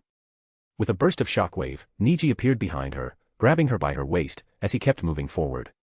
Niji was hiding behind a building in the far with his Eyes of the Lord activated. He was waiting for a perfect opportunity to grab Niji and leave, and finally as he watched Hisashi start to transform, he found the opportunity. From the looks of it, he was transforming into a huge dragon, so it would take a few seconds, and that was enough for Niji. He used gravity negation on himself, which would allow him speed beyond what he showed a while ago. Unfortunately, he wouldn't be able to use Hollow King's armor as it needed extra attention to even keep active, which he couldn't give while flying too fast. With that in mind, Niji put his hands behind him and blasted like crazy, getting flung in the air like a paper as he felt the air friction clash with his skin and eat out his HP. But because of the crazy speed boost that the lack of weight allowed him, he reached Niji in an instant as he grabbed her and kept moving. But he had to slow down and return to his normal gravity because otherwise, if his durable body couldn't hold the friction, Niji would be hurt too much. Midair, he slowed down and met Niji's eyes before he had to slow down more to locate the acupuncture point in her neck as he pushed some of them and caused her to lose consciousness. Immediately after, he put her into his inventory and picked up his speed, going towards the glowing golden gate of the huge tower that stood beside the school building. But you're going nowhere. Hisashi's voice came flying, as Niji barely caught the sight of the huge red dragon, bigger than a train, and taller than a 10-story building, as he widened his huge mouth and fired another beam of plasma that seemed to Niji to have engulfed the whole UA as it reached out and destroyed his body. Ding! Danger alert! Your HP is lowering at a dangerous rate. Danger alert! Your HP has become less than 100. Danger alert! Your HP has become less than 10. Danger alert! Your HP is about to reach 0. The message was interrupted by another message. A man doesn't die so easily. The skill, Last Man Standing, is reacting to the current situation. The skill Last Man Standing has stopped the depletion of HP temporarily and granted invincibility for 5 seconds. Niji barely pushed the golden door of the tower as light surrounded his entire body before his eyes rolled back. The last thing he saw was Mirsha, whose eyes widened as she yelled in horror. Chapter 144, Imminent Danger, 3. Chapter 144, Imminent Danger, 3. Both Niji's and Momo's parents were in a city in Kyoto, Japan. They, along with many other influential people of Japan, have gathered here at this party held by Rikiya Yatsubashi, CEO of the Detnerette Company. Gara and Miku were standing side by side, chatting with a smile on their faces even though their chat wasn't so friendly. Ha ha ha, oh Miku, to think your daughter will fall for my son. Such a tragic turn of events, don't you think? Gara giggled, wearing a blue dress that went along with her braided blue hair. Ahaha, I don't get what you mean by that. Are you sure my daughter fell for your son? From what I saw, he's a very loyal young man who didn't hesitate to keep holding her in his arms for minutes. It's clearly he who's drowning in love. Miku, Momo's mother, said with a laugh of her own. Bullshit, Gara replied with a smile. I saw your daughter coming to our house even at late nights, just to spend some time with Niji. She's clearly the one who has lost the war of love. No, obviously not. I remember. Their conversation continued while their partners, Niji and Momo's fathers, sat a bit far from them, on a table with bottles of sake on their hands. What are those two even doing? Aiko dryly stared at the two moms. Heh, they're too competitive. They've always been like that, haven't they? Toma Yaoyorozu, Momo's dad, chuckled as he drank sake in a way that didn't suit people of his stature. Some others seemed uncomfortable at that, but they didn't dare to project their feelings on their words. These two, after all, could destroy their businesses with a single phone call. Hey, I guess that's true. Let's not bother them. Aiko did the same, drinking sake from the bottle like a hooligan. Ah. Anyway, tell me about yourself, how is life going? It's fine I guess. Things have been pretty smooth lately, but that's to be expected. Things almost feel too easy. He shrugged. Back in the young days, we had to work so hard but now. Nowadays, things just come at me. But I guess that's the same for you, huh? Aiko chuckled at his words but didn't say anything. After chatting for a while, Aiko yawned. Hey, don't you think this is getting kinda boring? Why isn't Yatsubashi here yet? He's been making us wait for a while now. Rikiya Yatsubashi, the guy who invited them today, and also the host of today's party. He's yet to make an appearance, which was strange and to some degree, disrespectful too. It was then, one of the guests yelled loudly. What the hell? Why isn't there any network here? Is this some kind of prank from Mr. Yatsubashi again? Hearing it, almost everyone took out their phone to see and indeed there was no network. Aiko frowned at that and guided his right hand to touch the hand watch on his left wrist. This was a smartwatch with a huge amount of power stored within it, and upon activating his quirk, energy, he absorbed 1/10 of its power inside his body. Now, with electricity dancing within him, he tried to feel the tower connection from the room and hummed. Hoo, that guy ain't wrong. Something is blocking the network, I guess Yatsubashi wants to show us something new. Aiko said, hearing which Toma shrugged. Still, it's kinda rude to block our phones, but doesn't matter if the new product is good. As they were talking about it, the room started to change slowly. In the middle of the huge hall they were staying in, a small black hole appeared before it began to expand into a purple portal. Oh, interesting. You think this is the new tech? Aiko asked with a raised eyebrow. I don't remember Yatsubashi having any portal quirk user under him. However, Toma's expression was serene as his black eyes narrowed. That's a quirk, all right. but I feel multiple dark energy signatures behind it. Huh. Aiko immediately sat straight. Toma had the quirk, aura. It allowed him the manipulation of his personal aura, allowing him the ability to temporarily construct things out of his aura. Besides that, he could also sense any aura as long as they were extreme enough, such as when a person is feeling extreme happiness or having extreme evil intentions. Interesting. What is Yatsubashi up to this time? Toma asked as he started to construct an armor of purple aura beneath his clothes. Aiko didn't waste time either and touched his watch, starting to absorb a large amount of power stored within it as his white hair and eyes changed into black. Then, people started to walk out of the portal as the guests around the room started to step backwards. From within the portal, 4 people walked out, each with an exotic appearance. The one to catch everyone's eye first was a humanoid wolf-looking guy. He had blue fur, a wolf-like head, hands and feet resembling an eagle's talons and a long reptilian tail coming out from behind him. He wore a brown trench coat over a blue dress shirt and jeans fastened with a belt and had a cigar in his mouth. The next was a tall man with numerous red-colored bandages wrapped around every part of his body except for his hands and eyes, looking like a mummy. Then there was a young woman with fair skin. Her most noticeable part was her straight, shiny red hair that seemed to reach her feet. The last one was a white shoulder-length haired man with gray eyes and white pupils. He wore a lavender suit and pants of the same color, but his most defining feature was the large black mask that covered him from his chest to just above his nose. Everyone, it was the white-haired man, 9, who spoke as he stepped forward from his group. You are all to keep calm and take a seat on the floor. Don't make any useless movements, as that'd cause your death. Hey! A short chubby woman yelled. Do you know who you're talking to? Where is Mr. Yatsubashi? Call him here right now. How dare he disrespect us after gathering us all here? Aiko sighed at that as he saw what was coming. As expected, 9 nodded to one of his subordinates, the wolfhead, who started to walk towards the woman who kept yelling while stepping back. Aiko and Toma both were about to stand up, but before they could do so, the wolf-head guy kicked the ground in a really fast motion and swiped his claws at the woman's neck. Aiko prepared his eyes for a gory scene, but instead, something white flashed between the victim and the attacker, just before the attacker was thrown crashing into the wall. Phew, Aiko sighed and took a seat. Sit down, Toma. We are safe. Ha. What happened? The short and chubby woman was surprised as she stuttered even as her eyes fell on the back of the person who saved her. She wore a maid dress as her white hair flowed down her back, her skin was pale white with black stripes around some parts, with 2 stripes imitating as whiskers on each side of her cheek. Her black and white tail wiggled behind her while a black cat sat on top of her shoulder. Both the black cat, Kurai, and the maid, Kimmy, stared at the invaders. However, Kimmy's silver-slitted eyes were wide as she was specifically looking at 9. It's you.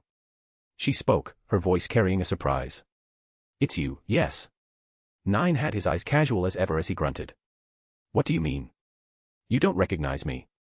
Kimmy asked. You killed my sidekick, leaving me alive because you thought I wasn't even worthy of dying. 13 years ago, remember? 9, the man who was the originator of Kimmy's fear of blood, stayed calm and silent as he waited for Kimmy to continue. Then, surprisingly, Kimmy's wide eyes became calm again as a thought crossed her mind. Shouldn't she be thanking him? Grateful, even. If not for him, I wouldn't have quitted my job, and so, therefore, wouldn't have met the young master. I wouldn't even be here right now at all. Kimmy's expression was thoughtful as she considered. I really am glad he killed my sidekick back in the day, but it's nothing to be thankful about. He's threatening my young master's parents and so, he needs to die. Mommy, don't kill him. It was Kurai, who spoke from above her shoulders. Papa told me about this guy a few days ago, yeah, I am certain it's him. I think Papa would like him alive. Oh. Kimmy hummed. Okay, if you say so. The moment Kimmy said the words, she disappeared from sight. 9's danger senses jumped up and he raised his arm in front of him and created an air wall. Exactly a moment later, Kimmy's knuckles came hitting the air wall but she disappeared again. Next time, she didn't come attacking 9 immediately, instead, she slammed a karate chop on each of 9's subordinates' necks, causing them to fall unconscious.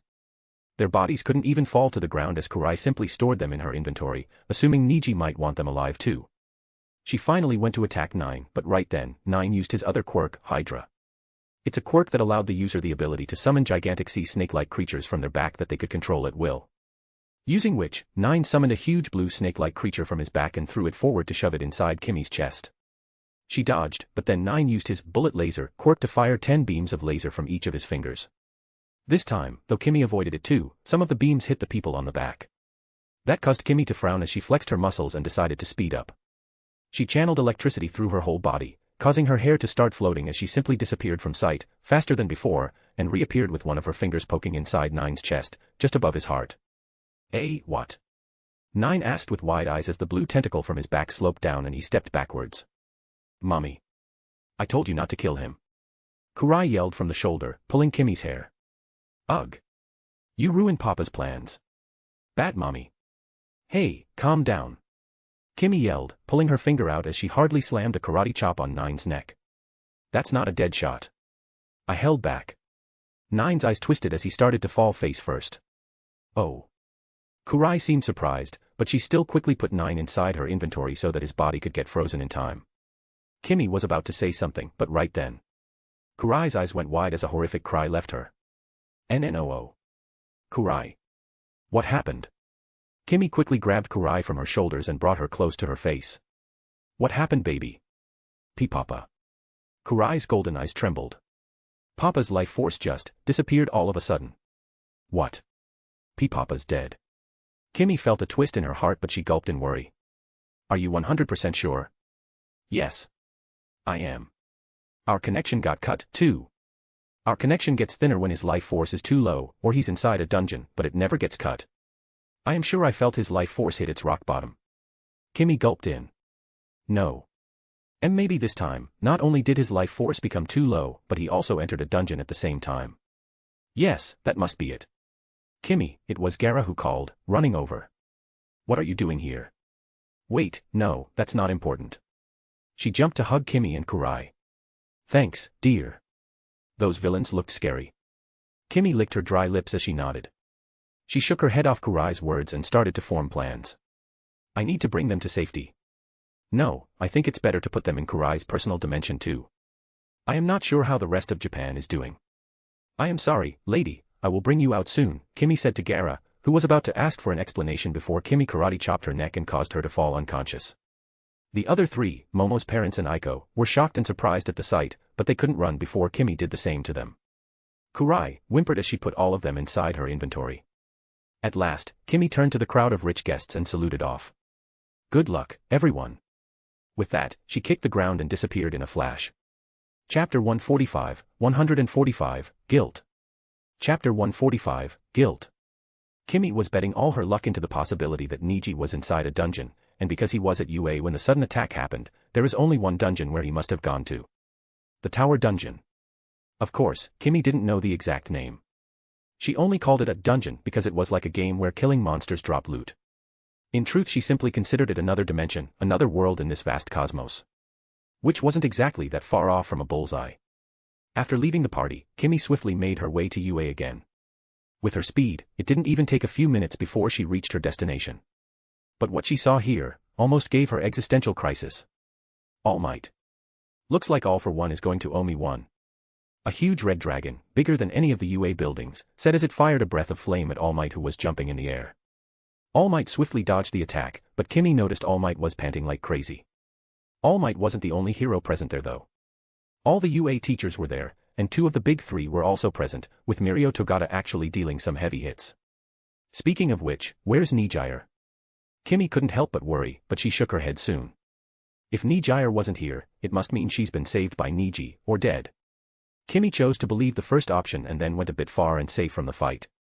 Okay, Kurai, make sure to avoid the fight and enter the gate as soon as possible, Kimmy said to Kurai, looking at the cat's wet golden eyes, as she nodded. Then, Kimmy karate chopped her own neck, causing her to fall unconscious. Kurai took over from there. She put her mommy inside her inventory and then cast stealth upon herself. Then, Kurai took the usual route to the tower.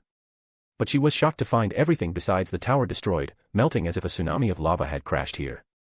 Luckily, the tower didn't exist for people other than the gamers, and even then Kurai wasn't sure if the structure could even be damaged or not, so it was completely intact. The fight was happening a bit far from here, and even without stealth none of the fighters would care about a random stray cat. So, Kurai quite smoothly reached the golden gate of the dungeon and pushed it apart. She just wished her mommy's hypothesis is actually correct. Niji's eye sprung up as he gasped out loud. What the? He sat up from the bed and looked around him. He was wearing clothes made of animal skin, and he was in a bedroom with walls and roof made of wood. He recognized this place as his palace within the ogre village. Holy shit, I almost died. When the situation finally registered in his head, he released a relieved breath. But this means there is a high chance that entire Japan is at risk. Niji bit his lips. I am feeling worried about my parents. It's not rare for them to get into parties, but why now, more so along with Momo's parents? Since the Meta Liberation Army was also moving, there's a high chance this meeting was called by Redestro, aka the businessman Rikiya Yatsubashi. If that's the case, things might be dangerous for his parents. I hope Kimmy reaches there on time. Niji also noticed something else here. He couldn't feel Kurai's presence at all. It was said in their familiar contract that they'd be able to feel each other's presence anywhere as long as they weren't in a different dimension. Niji could feel Kurai's presence when he's inside a dungeon, but she's not, but her presence certainly did become thinner. It seemed the dungeons were considered a different dimension, but not quite entirely because it belonged to the gamer system. However, this time, inside the tower dungeon, Niji couldn't feel Kurai's presence at all. He would guess this is most likely because of the time difference. Here, time was 10x faster than the outside world. I hope she doesn't freak out. That worried Niji. If she were to freak out and tell Kimmy about the situation, Kimmy might get too shaken to fight the potential villains that would be present at his parents' party, causing her to get hurt. Niji softly sighed and leaned back on the bed. The situation in the outside world was suddenly too chaotic. There would be no summer camp, and therefore he just lost his opportunity to take the quirk, all for one, at least for now. From what he could decipher of the situation, the plot of the manga just skipped a few arcs and entered its final stage where the entire Japan was at risk. That meant he needed to go out as soon as possible. Kimmy and Kurai will come here sooner or later, the moment she guesses that I am inside. The problem is Roomie and Ryukyu. Niji thought. In the manga, Roomie lost her arm and leg in the same war that was building up in Japan currently. Certainly, Niji could be able to heal any injury of that caliber with his health potions, but what if things escalate in a way that didn't happen in the manga? What if she actually dies this time? Roomie wasn't the type to turn her back from danger and risk, she will instead jump right on it. In fact, knowing her, she might run to UA to confront Hisashi since she would assume I am in danger. Niji thought as a trail of sweat ran down his temple. He could only hope Hisashi will be gone from UA by the time Roomie arrived, if she even gets the news. Whatever the case, Niji needed to get out of here to make sure she was fine. On top, Hisashi had the ability to control dragons, lizards, or any reptile quirk user, from what Niji could decipher. Meaning, Ryukyu was in severe danger too. Truthfully, he won't be that sad if Ryukyu were to die. They don't have that deep of a relationship yet. But he must keep Roomie alive. But the point remains. I at least have to go out after I am sure Hisashi is gone.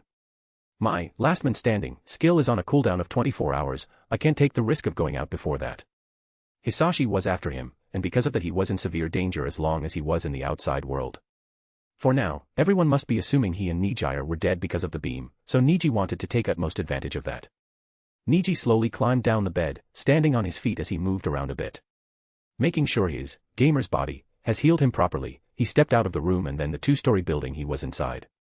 Stepping outside, he immediately noticed the orc and ogre girls training, eating, gossiping, or just managing their hounds.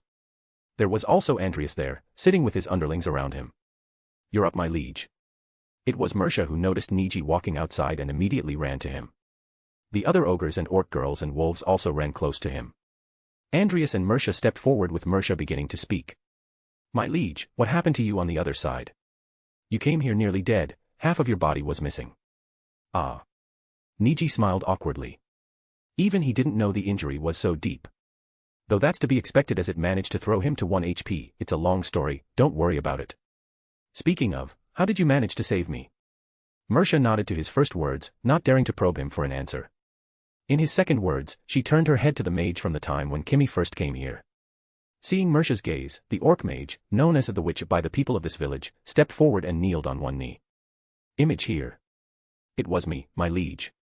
She said softly. If you remember, the last time you left I was also present in the basement beside Mersha, luckily. When you returned this time, I managed to temporarily stop your body from realizing that it was actually missing half of its mass. I was getting worried because healing magic is not my speciality, so I didn't have any spells that could heal such a huge injury and so could only wait for Mersha to bring the actual healer. Luckily your high human bloodline acted up before that and you started to heal by yourself. Niji made a thoughtful expression. Certainly, he would have died the moment his 5 seconds of invincibility ran out because his HP only regenerated once every minute, not every second. Meaning, this orc girl pretty much saved his life. What's your name? Niji asked softly. The girl flinched at his indifferent voice, fearful that he was displeased at her lack of power. She hesitantly nodded and said, My name is Slassie, but the villagers call me the witch. Thank you for saving me, Slassie. Stand up, don't look so nervous. I am simply grateful. Niji said, and as she hesitantly stood up he raised his hand and patted her head. She was much shorter than him, despite being an orc, and clearly was embarrassed at getting her head patted like a little girl. Thank you, my liege. She nodded softly. Don't thank me for my words, you need to thank me after you get a proper reward, Niji said and took out a few magic books from within his inventory. These are a few 5th-class spells, hope they help you. Yes, of course. The girl's eyes sparkled as she nodded rapidly and accepted the books. The others looked envious from the sidelines, and that envy only increased when Niji leaned over and whispered something in the girl's ears, causing her to blush deeply. Only the wolves seemed to hear his whisper because of their good hearing, but only Andirus could express his thoughts. Maybe I should try to gain a human form too, I seem to be missing out on a lot of things. He said in his deep voice. Niji awkwardly smiled at him. I don't sleep dudes, sorry. Dude. Andreas tilted his head. Oh, is it because of my deep voice? I simply make my voice like this since this sounds more domineering. There was a twist in his voice and next, a more light, feminine voice came out of his throat. I am actually a female, you can check my nether regions if you wish to. Along with Niji, the others looked at the now revealed to be female wolf lord who tilted her head in confusion. It was then, as if God didn't like the awkwardness either, something small ran from far and jumped towards Niji. Papa. Papa. Kurai cried, her eyes wet as she jumped and hugged Niji's chest. Niji caught her midair, hugging her back with a surprised expression. She looked, so relieved, so glad. Niji felt bad all of a sudden. He was worried about Roomie and Ryukyu, about Kimmy's mental health at the news of his health that would be passed by Kurai. But, what about Kurai herself? She's just a little girl, only 5 years old. It was no doubt, she saw him as her actual father. So she must have felt the world crumble when she felt his HP suddenly drop to its lowest before feeling her connection with him get cut. Niji suddenly felt a great guilt twist within his heart, while at the same time feeling touched at her reaction. Exactly then, a very welcome system message flashed in front of him. The synergy between the master and familiar has reached the apex. The ability, Fusion, is now available for use. Chapter 146, an act. Chapter 146, an act. Papa, ooh. Kurai's claws were digging into Niji's chest in her attempt to hug him tight. Niji didn't push her away though, he simply patted and rubbed her small head. Kurai was crying, which got sympathetic looks from both the ogres, orcs, and wolves. The wolves could relate the most to the cat as they also had a parental figure right next to them. Andreas looked at the scene with strange eyes as she nodded softly before speaking in her new voice. I think we should give them some time. Follow me, children. The wolves howled and followed Andreas' steps. Masha nodded to Niji too and did the same with her people. Kurai's sobs were slowly starting to get quieter, so Niji decided to head back to his room. The bedroom was releasing a soothing scent because of the special wood used to build the room, and the window showed the outside scenery of the forest where cool breezes blew the leaves. Niji sat down on the soft bed, Kurai on his arms, and they both stayed like that for a few minutes. After a while, Kurai raised her head to meet his eyes. Papa, what is fusion? You got the notification too. Niji answered her question with his own question. It's a state where you and I merge to form a being who is both Kurai and Niji. Kurai tilted her head, seemingly confused but she grinned soon. Let's try it then. We will do it soon, don't worry. Niji reached out his hand to wipe her tears. But first, where is your mommy? And your grandparents and Auntie Momo's parents too? Kurai seemed sad at his refusal but nodded her head nonetheless. They're all in my inventory. They're fine. Do I take them all out? No. Niji shook his head. Just take Kimmy out. Niji didn't want his parents to see all this dungeon and stuff. They're better off sleeping for now. Kurai nodded to his words and pulled out Kimmy from within the empty air, putting her body on the soft bed. Niji reached out his hand and massaged her neck, causing her body to stir slowly as she soon opened her eyes and sat up. Her droopy eyes landed on Niji as they sprung up. She jumped and hugged his neck.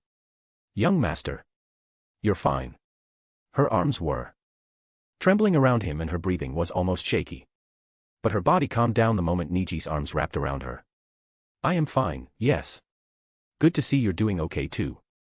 Niji whispered in her ears. Didn't expect things to go ballistic like this. Kimmy didn't say anything, only made an agreeing sound. She was planning to hug him for a while more but, something squeaky yelled from the side. Hey! Give me my spot back. Gore. Kimmy drew her head back and looked at Kurai with a playful frown. She reached out her hand and flicked a finger on the cat's skull. Ouch. Humph, you nearly gave me a heart attack. Papa is dead. My ass. Oh. Kurai covered her head with her hands and looked at Niji with teary eyes. Papa, Mommy is bullying Kurai. Yes, indeed. Niji raised his hand in the air and descended it above her ass, gaining a muffled moan from her. Is this punishment enough? Or do you want me to punish her more? Kurai wiped her tears and shook her head. It's fine. She was worried too. Both Niji and Kimmy laughed at that, and Kimmy brought the cat to a hug too. Things were indeed wholesome, but this wasn't the time for that. Soon, Niji cleared his throat and sat up straight. That's enough. Kimmy, did anything big happen at the party? Niji asked Kimmy, who scratched the back of her head. Well, I guess. Can it be considered big though? Nobody from our side was hurt, except for a few rich people who got hit by lasers. Laser. Kimmy seemed a bit embarrassed about it since it would sound like bragging, but she opened her mouth soon and explained the situation to Niji. Soon Kimmy finished telling the story. Wait, so, 9 is the dude who killed your sidekick back in the day? Niji asked in a feigned surprise. He actually knew it already. Kimmy shared her story a lot of times with him, and from the description of the villain and his quirk, weather manipulation, it wasn't exactly impossible to guess who it was for Niji. He just didn't tell Kimmy about him because he didn't see any need to before actually confronting him. Yup, I was shocked too. Kimmy nodded slowly. Kimmy's sister was killed after she captured her first villain, and that villain's comrades wanted revenge. She was depressed for a while after that, but she didn't quit her job because of the support she received from the other senior heroes. But when her sidekick also died, more so in such a gory way that it was enough to scar her mind, she didn't have the mindset to continue her job. That's when Gara, an old friend of her deceased older sister, proposed to her the job to become an undercover bodyguard for 2 children. Without any choice, as she needed money to survive in this day and age, Kimmy accepted it. That's the part where her life changed, for the better. Reading her expression, Niji patted Kimmy's head as if she was a little girl, but she simply gave him a blank stare. You know, I am 18 years older than you. Yet you treat me like a little girl. Isn't age just a number? You said it yourself back in the day, remember? Kurai was on the side, tilting her head in confusion as Niji laughed. Whatever, it doesn't matter. Kimmy sighed, shaking her head and deciding to enjoy his touch instead. Niji didn't stop patting her for a long time, while smiling like a maniac. But why are you smiling like that? Kimmy couldn't help but ask. You bought me a big gift, you know. Gift? Yup. Kimmy looked confused, but Niji didn't clarify anything. This was perfect. Now he just needed to implement his plan on 9. First I will have to take him somewhere isolated, and then, hee. Niji laughed and pulled out a round bowl from inside his inventory before placing it above Kurai, confining her sight as he pushed the surprised Kimmy on the bed and kissed her lovingly. Kurai, after a terrible minute of struggle, managed to push the bowl from above her just as her golden eyes widened at the sight. With a loud screech, she ran out of the room. She's of that age. Niji raised his head towards the door while licking his lips. Then stop doing it in front of her, NGHHN. Kimmy tried to speak, but Niji didn't let her. She deserved his undivided attention for the gift she bought. An unknown time later. 9's eyes sprung up in a jolt as he almost fell to the ground. Where is this? He was already standing when he woke up, and he was in the middle of a huge white arena, empty for the most part except for the glowing white ball floating in the middle of the arena, a bit far from him. He was still wearing his suit and mask, which confused him. What happened, and how did I end up here? Where is that maid woman? You, Huff. 9's ears twitched at a sound that came from behind him and he swiftly turned around. Was he always here? 9 questioned himself, looking at the charred and bloody injured boy in front of him. Wait, isn't that the kid that both Izuku and Shigaraki wanted dead? He had white hair and blue eyes, his whole body was injured and he was gradually standing up from the ground where a pool of blood lied. Don't think you have won yet. The boy cried, clenching his jaws as he wiped blood from his nose, finally standing up straight. Was I fighting with him? 9 asked himself. I am missing something in memory, is this because of a quirk? This boy's quirk maybe. 9 narrowed his eyes, activating his scan as he tried to see what quirks the kid in front of him had. 9's scan gave him a rough estimation of a person's overall strength, but he could only guess the quirks the individual possessed. There wasn't any detailed information. First, 9 could see Niji was pretty strong, very strong even. But because of the injuries, he's currently very weak. Second, 9 could see Niji had a power related to shockwaves, a power related to his eyes, and a power related to gravity. 3 quirks. Was that why Izuku and Shigaraki wanted this kid? Because he somehow managed to get 3 quirks. Maybe he's someone who received All for One's help, thus the multiple quirks, and then he decided to betray the big villain. That'd explain everything. I guess the ability that is related to his eye is the one that made a gap in my memories. Whatever it is, it seems to be a good quirk. But the most special is his shockwave quirk. 9 evaluated in his mind. I have 2 more slots left of my 9 quirks limit.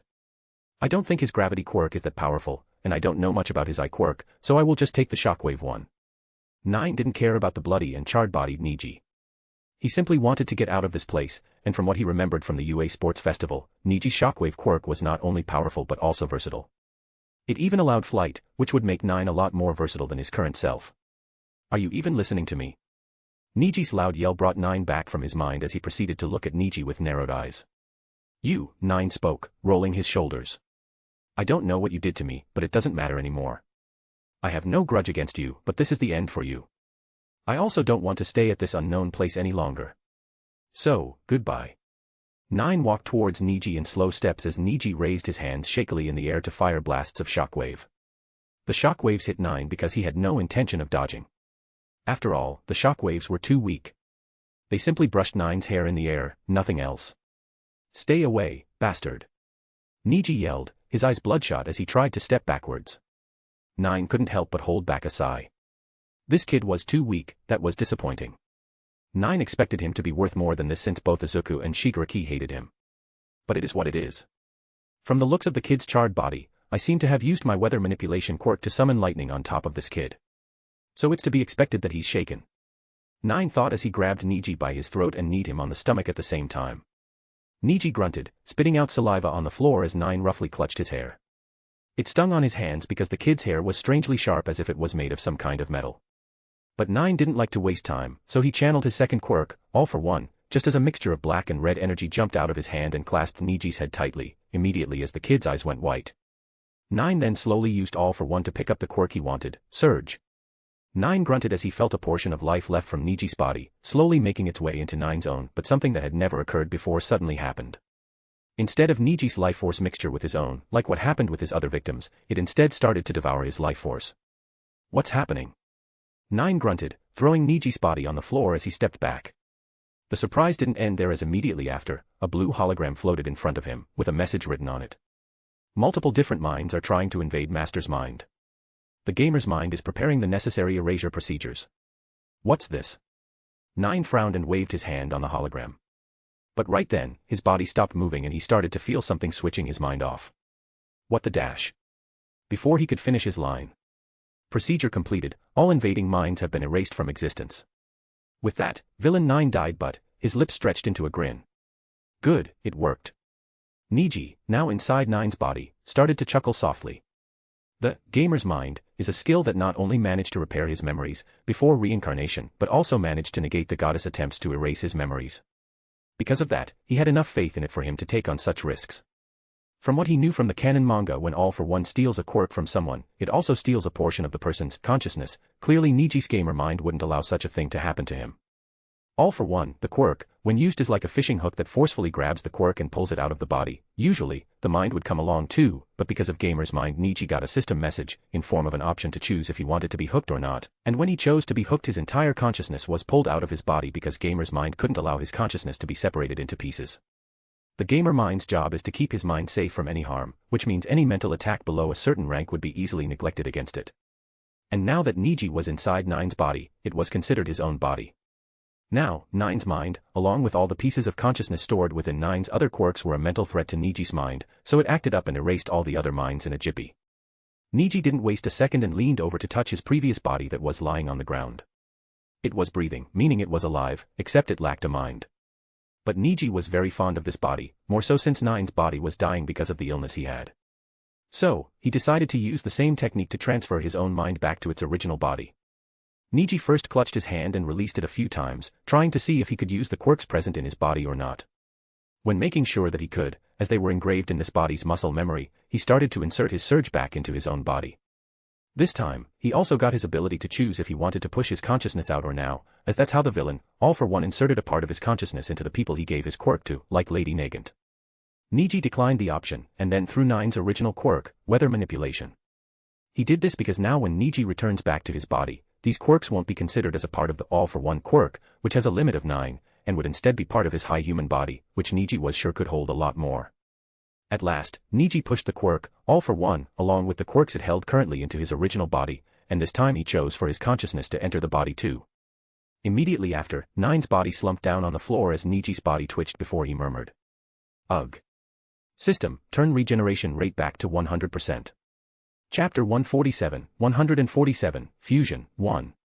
Chapter 147, Fusion, 1. Niji's body started to heal itself and soon he was back in shape, only left with his bloody clothes. He first put 9's body inside his inventory for any emergency, and then changed his clothes. After that, he started to look into his current quirks. System, show me my quirk page. As you wish, Master. Quirk page. In this world, quirks are genetic changes in a living being's body. They grant abilities that are unattainable by any normal means. This page shows each quirk the host possesses. Surge, LVL 10, Max. This quirk grants the user the ability to convert their own vitality into energy and use the said energy to form destructive shockwaves and vibrations. Eyes of the Lord, LVL 2. Upon activation, the Eyes of the Lord would enable the user to see through his opponent's techniques and provide him with the means to dodge and attack their attacks even if they're gods. Note, if used for too long, just like Adam, this can harm the user's lifespan. If higher level, the chance of that happening lessens. Gravity manipulation, LVL 1. A quirk that grants the ability to generate and manipulate gravity, one of the 4 fundamental forces of the universe. Upon increasing the levels, more power would be allowed to generate and more control would be gained in manipulation. This part of the page wasn't unusual, but the next part was indeed new. Weather manipulation, LVL 7 grants the ability to control the weather of a certain range, allowing the user to instantly cause powerful thunderstorms and tornadoes. The previous holder of this quirk, 9, stated the quirk to be too powerful for him to wield as it resulted in the destruction of his body's cellular tissue. However, due to the gamer's strong body, this weakness is negated. All for One, LVL 10, Max, a weaker duplicate of the original All for One. With this, the user can steal and hold up to 8 different quirks, and also pass them down if wished. The quirks down below are all held within the quirk, All for One, and therefore wouldn't hold down the user's body.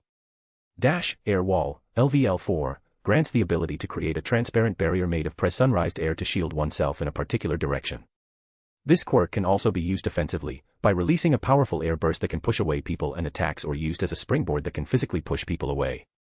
Dash, Scanning, LVL 3, grants the ability to measure the strength of anyone the user looks at through an infrared-like measurement system which he uses to predict what someone's quirk is. Dash, Bullet Laser, LVL 4, grants the user the ability to fire purple-colored lasers from his fingertips at will. Can easily pierce through human flesh, as well as many other solid surfaces. Can also explode on the impact of certain surfaces. Dash, Hydra, LVL 5, grants the ability to summon a number of large blue dragon-shaped attacks out of the user's back that he can control at will. Dash, Cell Activation, LVL 6, grants the user the ability to activate the cells in his own body or another person's body, boosting regeneration and repairing any damage. Note, only works on people with type A blood. This part of the page was new, and it was very appealing too. Though it seemed some quirks needed to be gone since there was a limited slot left on the quirk. The Cell Activation quirk is pretty lame because of its blood type restrictions. Besides, I don't exactly need a regeneration quirk. Niji thought out loud, scratching his chin as he decided on what to do exactly. Just then, his eyelids twitched as he remembered something. He still had his quirk EXP card from the USJ quest. He was planning to use it on his surge, but this might be better. Hey, system, would All for One evolve if I use the quirk EXP card on it? Or are the experience points lacking? Niji asked just as a loading screen appeared in front of him. It spun for a moment before the system dinged. According to my calculations, it should work and make the quirk evolve right away. Though I am unable to ascertain if evolution will grant the exact result you're hoping for or not. Niji nodded at that. But he was most certain evolving this weekend All for One will make it a match to its prime version, if not even more lethal. Alright, use the quirk EXP card on the quirk, All for One. Niji said softly and the system replied with a beep. Following, the quirk EXP card, looking like a token of some sort, came flying out of his inventory on its own and started to float in front of Niji. It shone golden and the shine started to sharpen not so long after. Then it burst into particles of light that stunned the surroundings, along with Niji, in a blanket of golden light. When the light vanished, Niji came out of it without any particular change. In front of his eyes, a message floated. The quirk, All for One, has evolved. Would you like to pick a new name for it? Niji looked at the messages and realized the name All for One was a mouthful indeed. He needed a bit shorter name on top to make the quirk his own. Something simple. How about mine? Sounds splendid, master. The name's been changed. Thanks. Niji kissed in the air but got no reply. At that, he opened his quirk page again to see the new Mine-S information. Mine, level 1, A evolution of the weaker duplicate of the original all for 1. With this, the user can steal and hold up to 80 different quirks, the number gets multiplied by 2 upon each level up. He can also pass them down if wished. Besides this, the user can use multiple of his quirks at once, which wasn't possible before. The limit of quirks that can be used at once depends on the user's body. At last, the user can combine any of his quirks, even permanently to free up one of the slots. Wow, this is great. Especially the last one. If I can combine multiple quirks permanently, I can have some pretty strong and diverse options on my hand. For example, what if I combine mine with that Monoma guy's copy? That'd mean, he won't actually have to harm innocent people. On top, that'd also mean he would have unlimited copies of the same quirk on his fingertips, therefore giving him the chance to help his girls get stronger too. That just means I have to get out of this place as soon as possible. I can't let Monoma die before I take his quirk. Niji reminded himself how weak he was against Hisashi. These new quirks won't make much of a difference. So Niji wanted to try out the fusion before going out again. If he felt like the power-up was enough, he would go out immediately. If not, he will have to stay here for a while and level up tons. Because from the looks of it, he won't be able to find Roomie so easily because there's a network blockage functioning in Japan, as Kimmy reported to him. So it's better to go out prepared for a scenario where he won't find Roomie for days. Enough of that, it's time to get going. Kimmy and the others are waiting. Niji shook his head. Thinking of that is just distracting right now, so he would rather focus on something else. Niji walked outside the huge Colosseum-like building where he had defeated the White Tiger before, as that's where he took 9-2 for his small play. Walking outside, he found his group standing there, chattering amongst themselves. Hey! I don't like this hat. Take it off, mommy. The loudest voice amongst them was Kurai's, who was wearing a witch hat and yelling with her arms in the air, trying to grab the hat and throw it away, but her arms were simply too small to do so. Kurai, today's a hot noon. You need to keep wearing that to keep your body in the shade. Kimmy said, hiding a smug smile behind her hand-covered mouth. If anything, she was just giving her fantasy-loving mind a treat. Niji walked in and softly smacked her in the head, causing her to cough while everyone finally noticed him. Don't bully her, aren't you her mother? Niji asked with a scoff, hitting her again. Kimmy shrugged, going to Kurai to apologize, but the cat only meowed and avoided her. Masha walked to Niji right then, kneeling. I again apologize for hitting you earlier, my liege, but it does seem you have achieved what you wanted. It was Mirsha who had injured Niji before he went to fight 9. Niji needed to look beaten and on death's door for 9 to get the impression of the situation that Niji wanted him to get. Niji could slow down his regeneration if needed, so despite getting injured he didn't heal immediately, as that would have ruined his plans. Niji nodded to Mirsha. I got what I wanted. But I now have something else to do. Without waiting for Mirsha to nod, he slowly walked to Kurai and picked her up, raising her in front of his face and throwing the hat away. Kurai, didn't you say you wanted to try out that fusion thing? Kurai, who was finally relieved with the hat gone from her head, stared at Niji's blue eyes with her bright gold ones. Chapter 148, Fusion, 2. Chapter 148, Fusion, 2. Niji headed back to his camp and went inside his small house with Kimmy and Kurai. You won't take Nijire and Momo out? Asked Kimmy, leaning over as she walked beside Kimmy. I think they should also witness the glorious and dazzling fusion of you two. They stopped at the throne room of the house and Niji put Kurai on the floor. Hearing Kimmy's words, Niji opened his mouth to retaliate but stopped midway. I was planning to take them inside the dungeon after summer camp anyway, but... Let's not clown myself, summer camp ain't gonna happen. Niji chewed on his lips for a while before sighing softly. He turned to Kimmy, since my favorite maid has demanded, I guess I gotta do it. Niji shoved his hand in empty space as Kimmy's eyes widened. Wait, you're actually doing it? She was surprised. She just suggested the idea as a joke, but for him to actually heed her words on such a serious matter. Kimmy felt a bit awkward. She scratched her arms and looked the other way while Niji shrugged at her and continued pulling Nijire and Momo outside. The two schoolgirls, one with a tall busty frame and blue-haired girl and another with an elegant figure and dark-haired girl soon laid on the floor, breathing softly as they slept. Niji guided his arms towards their neck and started to massage their acupuncture points. After a second, they both jolted upwards with yells. Momo looked around confused and a bit weary, while Nijire gasped loudly with wide eyes. What the heck, is this heaven? It's not. It was Niji who spoke, bringing both girls' attention towards him as their eyes fell on him, Kimmy and Kurai. Niji. Niji jumped up, hugging him, while Momo started to get up slowly, still looking confused. Are you alright? You were hurt terribly before. She drew her face back to stare at his face with her eyes wide and worried. Also, what happened before? I saw the villain transforming into a dragon and preparing to fire a beam like those dragons from games. But everything is blank in my mind after that. Are we dead? This was when Momo stepped in. Wait, what villain? She asked with a frown. Don't tell me, was that portal opening in the classroom real? That wasn't a dream. Wait, is Aizawa-sensei dead for real? Her eyes shook as she stumbled back and almost fell on the ground before Kimmy caught her by the shoulders. Niji scratched the back of his head and said slowly, it's true, Aizawa-sensei is dead. Some others also died, but I wasn't there to see who exactly they were. But calm down, we are fine as long as we're in this place. Momo still looked horrified, but as Kimmy patted her head from behind and spoke to her some calming words, she started to nod. Meanwhile, Niji's ears twitched at his last words. In this place? Where is this place anyway? Remember when I said there's a dimension gate in UA? The place where I took Kimmy in? Niji asked Niji, who nodded. This place is that. I managed to enter this place just before that beam of fire could hit me. There was no need to tell them that he was indeed hit by it, and even almost died. Though from the context, Kimmy and Kurai could guess by now what had happened before, and why his life force suddenly fell down. Oh. Niji bobbed her head up and down dazedly before her eyes regained sharpness. Then let's go out right now. We need to help Mirko and the others in the fight. Nope. Niji shook his head and Niji's expression turned shocked. Momo also chimed in, walking forward to him. But, this isn't right. We can't just let them fight on their own when we are in good shape. Good shape, Niji noticed Kurai frowning and growling at that word, but she didn't say anything upon noticing Niji's gaze. No. At Niji's short reply, Niji looked serious. She knew him, and she also knew he wasn't the person who feared danger, but if even he was this unwilling. Niji shook her head and sighed. He was right, it's not right to go out now. There was no doubt All Might and Mirko together was stronger than every one of them here combined, and if even their strongest punches didn't do much damage, Niji wasn't going to force her little brother to fight beside her, and she also knew he wouldn't allow her to go out alone. However, hearing Niji's words, Momo's shock only increased. She only saw Hisashi's hand, and while it seemed dangerous, as it managed to kill someone like Aizawa so easily, she was yet to see his full power.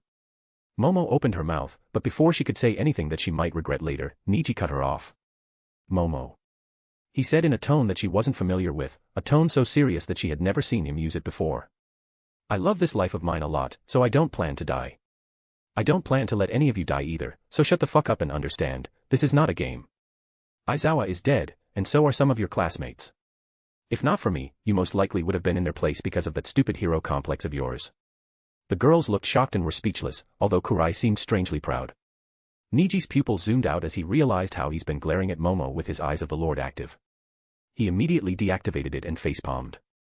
I am sorry, I didn't mean to sound so forceful. Though he apologized, he wasn't regretful for acting like this. This was a serious situation, and he would hate to see Momo die because of this ridiculous stupidity of this usually smart girl. Momo slowly nodded after a long time but said nothing. Though from her expression, she was indeed relieved that Niji interrupted her before she could say anything stupid. Anyway, Niji shook his head and smiled at her. By now, the fight has most likely ended or at least moved away from UA, so we can't do anything regardless. Luckily, time here is 10 times faster than the outside world, so we can spend a few days here and get stronger, and not even a day would pass in the outside world. Momo was surprised at the information and nodded. She then spoke in a much softer voice, but, what do you mean by getting stronger? Niji looked curious too, but this time she held back from asking too many questions for some reason. Niji's smile widened. Good question. Niji gestured to Kurai, who jumped up from the ground and took a spot on his shoulders. I don't think you guys are familiar with this thing. Maybe Kimmy is, since she wastes a lot of time reading manga. Niji eyed Kimmy, who gave him a blank stare. Anyway, there is this one thing between me and Kurai called fusion, where I and she fuse together into a much stronger being. For reference, I would be able to use magic, and it would be quite a few times stronger than Kurai's because of a special case with my body. It was the magic boost of his high human race.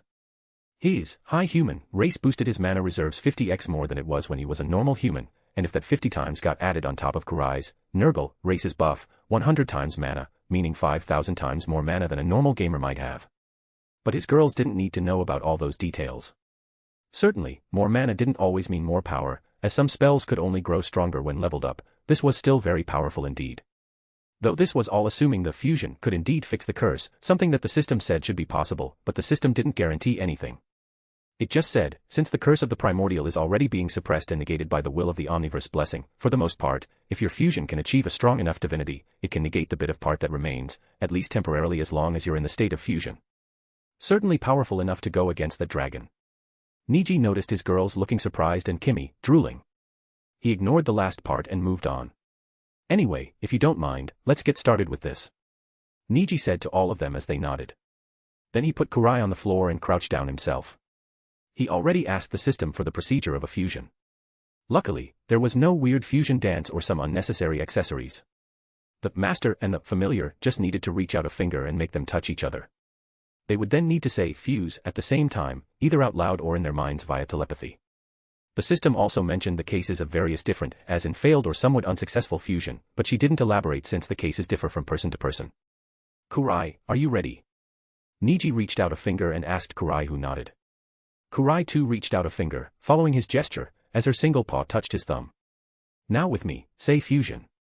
Fusion. Niji nodded at her tilt of the head. Both of them stared at each other for a while before opening their mouths and saying at the same time. Fusion. A brilliant red and golden light exploded from the point of their touching fingers and engulfed the whole throne room. Dust of similar color also rose as the three girls almost stumbled. They coughed, waving their hands and waiting for the fog to clear, which happened soon. Soon, they found someone on the floor, looking baffled and confused. With wide and shocked eyes, the girls stared at the cat girl on the floor, who had shoulder-length white hair and blue eyes and for some reason was wearing an entirely different outfit while gawking at them. Image here. What's wrong? The girl spoke in an innocent tone, turning to Kimmy. Mommy. The voice was feminine, and Kimmy immediately understood who was talking. She covered her nose but failed to hide the blood.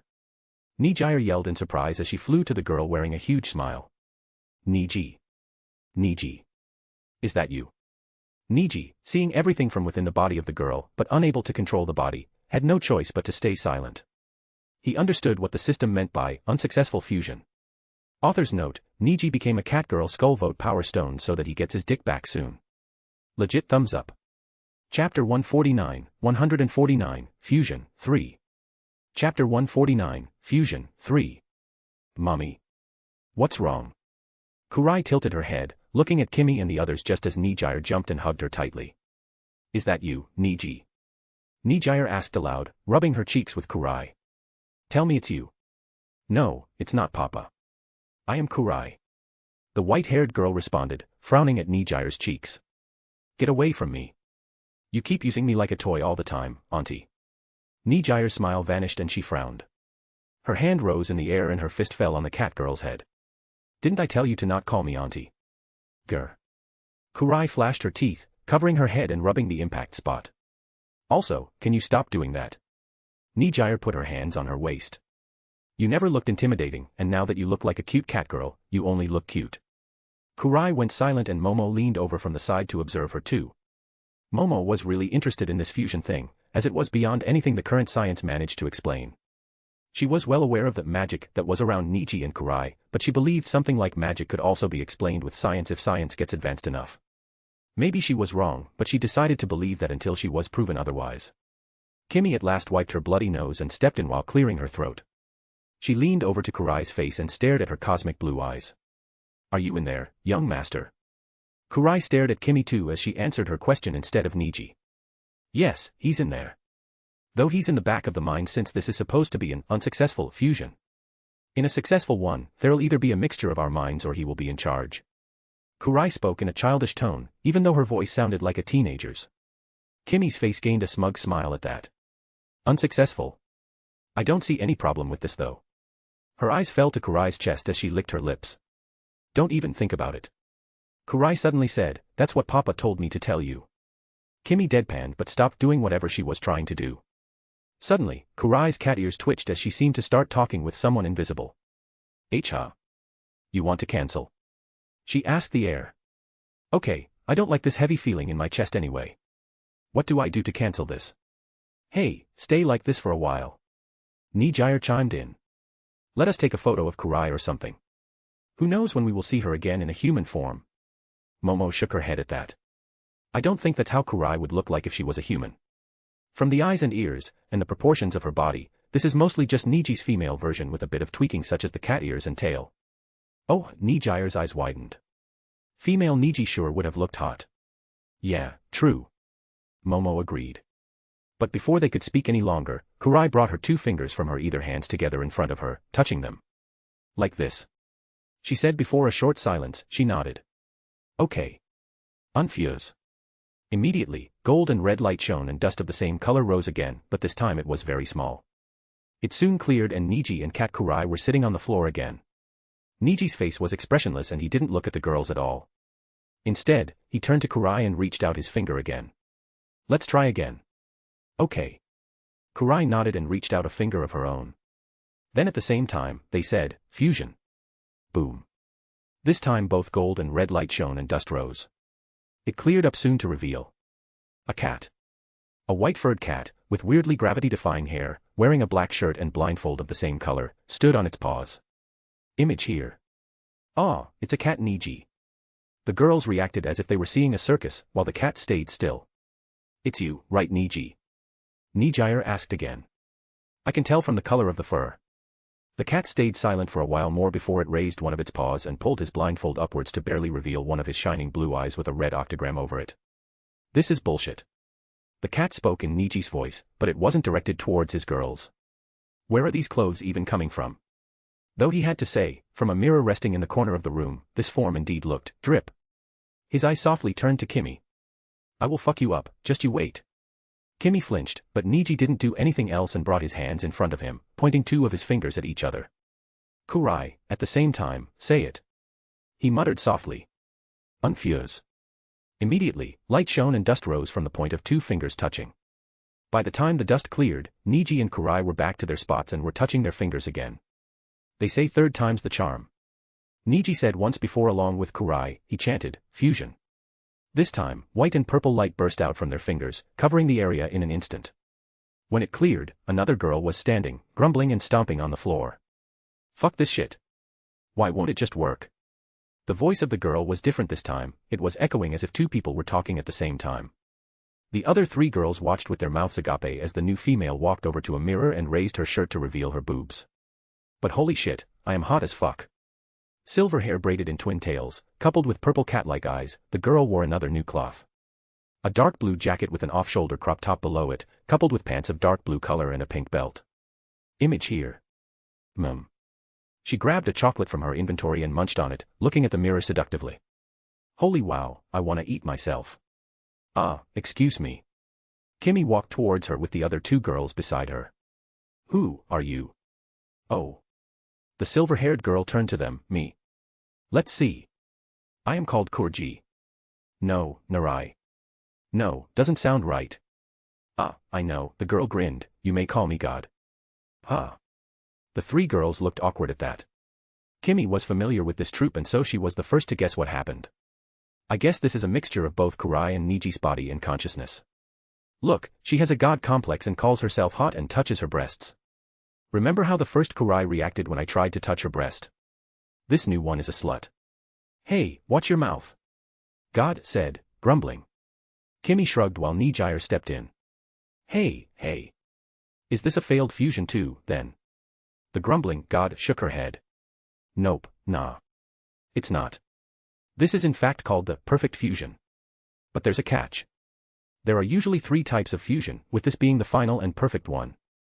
However, due to the ones who are fusing are a master and familiar, there exists the 4th rank of fusion, a rank where it is still in perfect state, but the one in charge of the body is the master of the bond. Meaning, there's a rank where Niji, a part of mine, is the one in charge while Kurai sits in the back.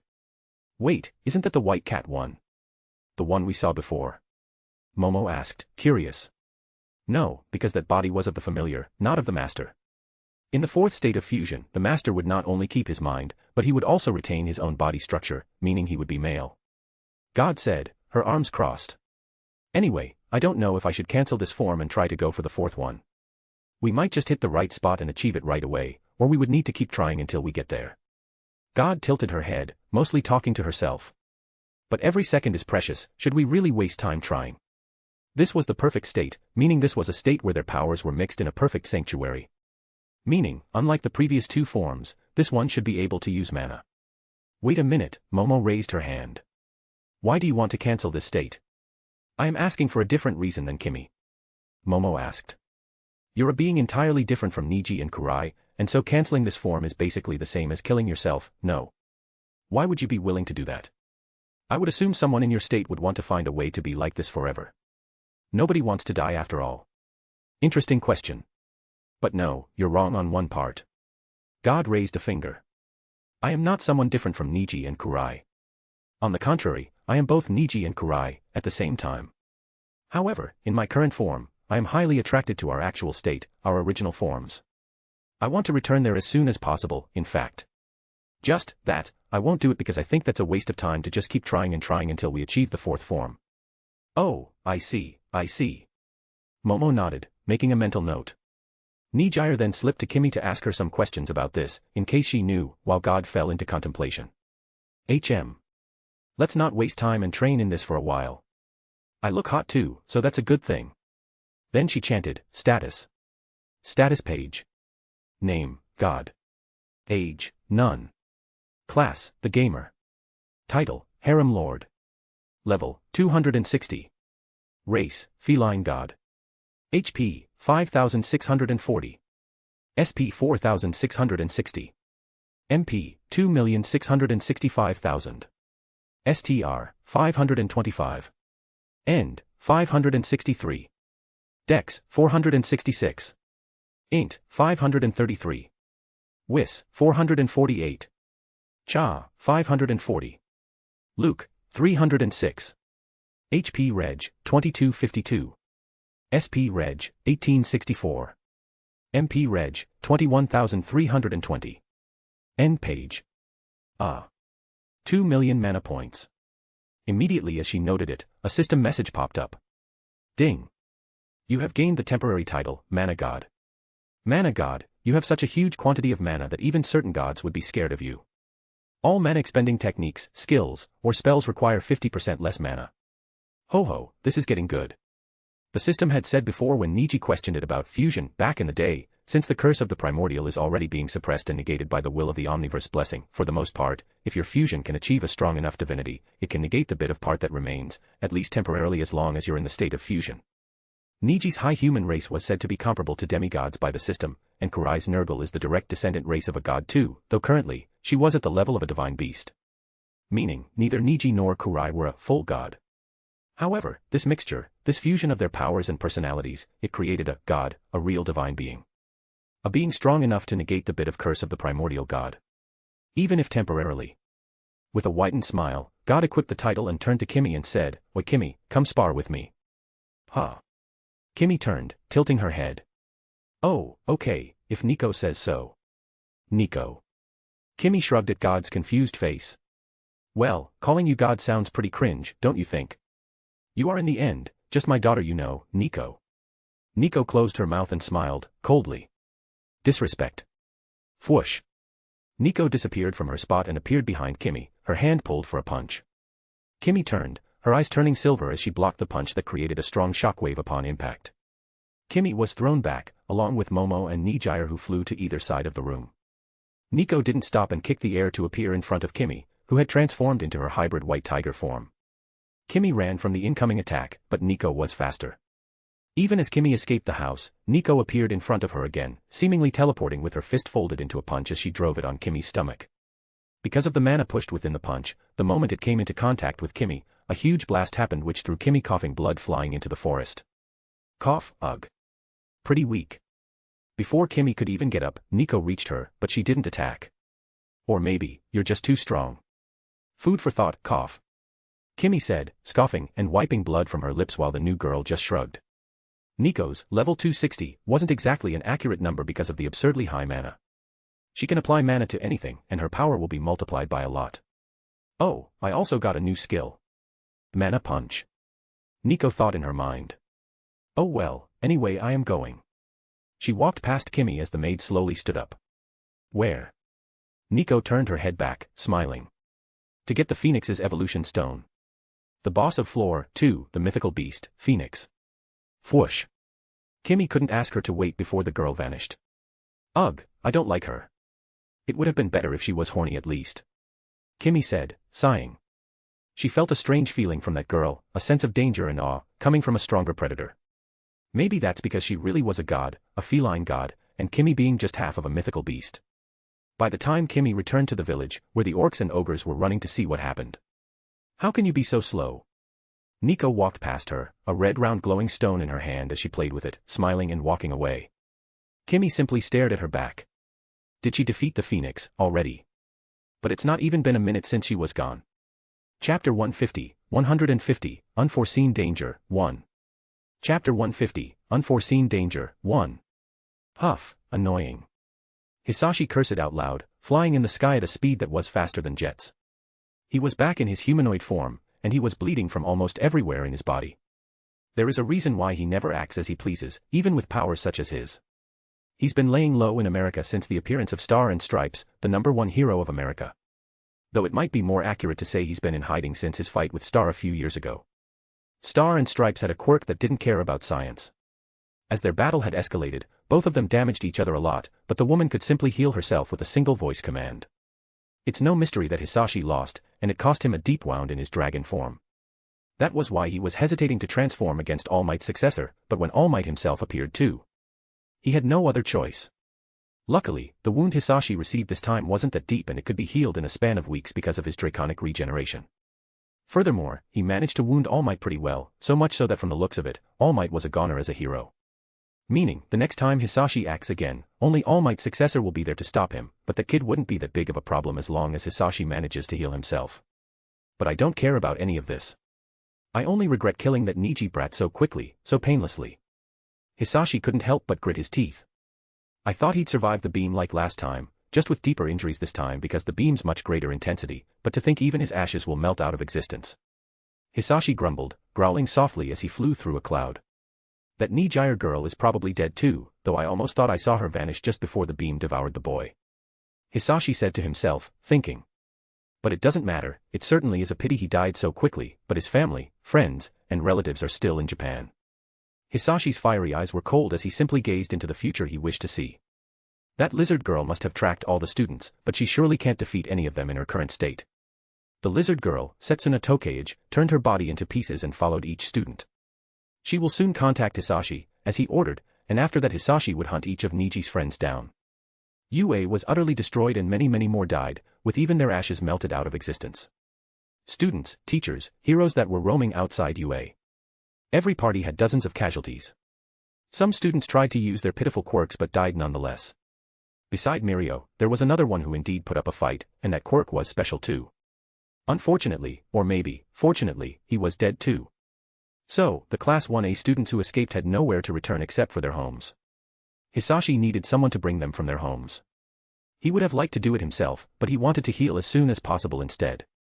He also didn't trust Kurogiri for this, so, he will use his own people. Dragon people. Ryuki was in her office, waiting for any emergency call like usual, but weirdly, no call came to her today. Looks like my sidekicks are doing a good job. Her sidekicks were out patrolling by themselves today. Because she decided to rest in her office and read a magazine about men and women. Tomorrow was Sunday, meaning the second meeting between her and Niji, and Ryuki wished to look dazzling tomorrow, so she was reading what men of Niji's age, or in other words, the kid like these days. What am I even doing? Ryuki giggled, shaking her head and sighing. Niji was already taken, yet she was thinking so hard to look good in front of him. No, it doesn't matter. Not like I am doing this to attract him or anything, I am just keeping a good appearance as a hero. Yup, that's right. Ryuki nodded to herself, smiling as she lay on her stomach on the couch and flipped through pages.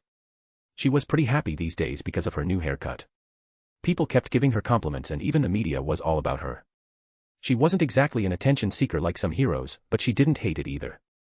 Just then, as she was about to flip another page, a loud screech, no, a loud roar sounded out from far in the sky, making way into Ryukyu's ears and grasping on her mind. Ryukyu's eyes widened as her golden pupils twisted.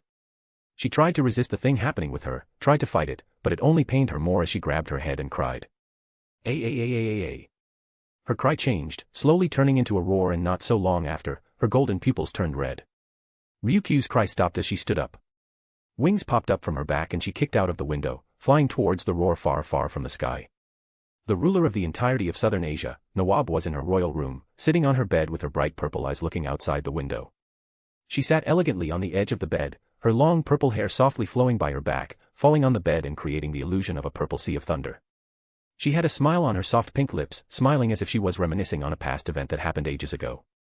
Her skin was slightly red in color, but it looked as if a tan of red was painted above the usual humane skin, and coupled with that red skin she had purple horns on her head too, looking like a demon. Then a soft knock fell on the door, so soft that most would mistake it for the light, gentle breeze of the wind. Nawab didn't, however. As if she was expecting this knock, her lips slowly parted and she spoke in an Irish accent, "You may come in, Ujir." The door opened behind her, as she was sitting with her back facing the door. However, she could still see the tall-toned female wearing purple light armor, looking very sturdy, walking inside and bowing. "I am back from my mission, sire." "That you are," Nawab said softly, still facing the window. "How was the progress with Atlantis?" At her question, the individual ranked as Ujir, who lacked a proper name, stayed silent for a while before speaking. "Almost the entirety of their so-called royal family is dead. The prince managed to escape with his guards, but our people are in search of them, so I am confident we will find them soon." "I see." Nawab stood up from her bed and started to walk toward her. When she reached Ujir, she reached out her hand to raise Ujir straight. "That's disappointing. You've been on this for around a year now, yet you couldn't eradicate them entirely." Ujir simply stayed still, her expression calm. "The Atlanteans, or the fish people, are just a bunch of quirk users whose quirks give them fish-like characteristics. They used the name Atlanteans from a comic originating from the pre-quirk era. Because of certain reasons, Nawab wanted them eradicated, but she couldn't be bothered to move by herself, so she sent Ujir her right hand. "Ha," Nawab smiled, sighing. "It's fine, I am not interested in them anymore. I have a much greater interest to fulfill." Ujir turned her eyes to Her Majesty. "If I may ask, is it because of the things happening in Japan? I just heard Japan was disconnected from the world just a few hours ago." Nawab, Ujir knew, could surely see what was happening even in Japan right as they spoke. Using one of her bees, most likely. "Yes, indeed." Nawab released Ujir's chin, walking over to a table and taking a seat.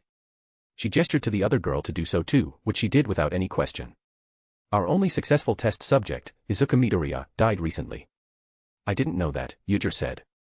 "She wasn't here for a year, she didn't know everything." "Did we learn the cause?"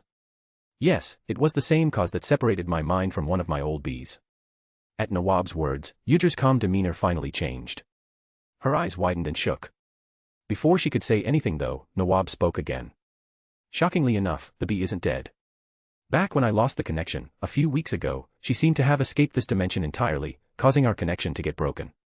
Not long after she returned, I could feel her presence again, but her mind wasn't connected with mine anymore, I couldn't see what she was seeing anymore." "Meaning, she was independent now," Nawab said, giggling as if all this was amusing. "I sent a new one in there, from which I learned that Izuka child seems to have experienced a similar thing. He was taken outside this dimension and killed out there."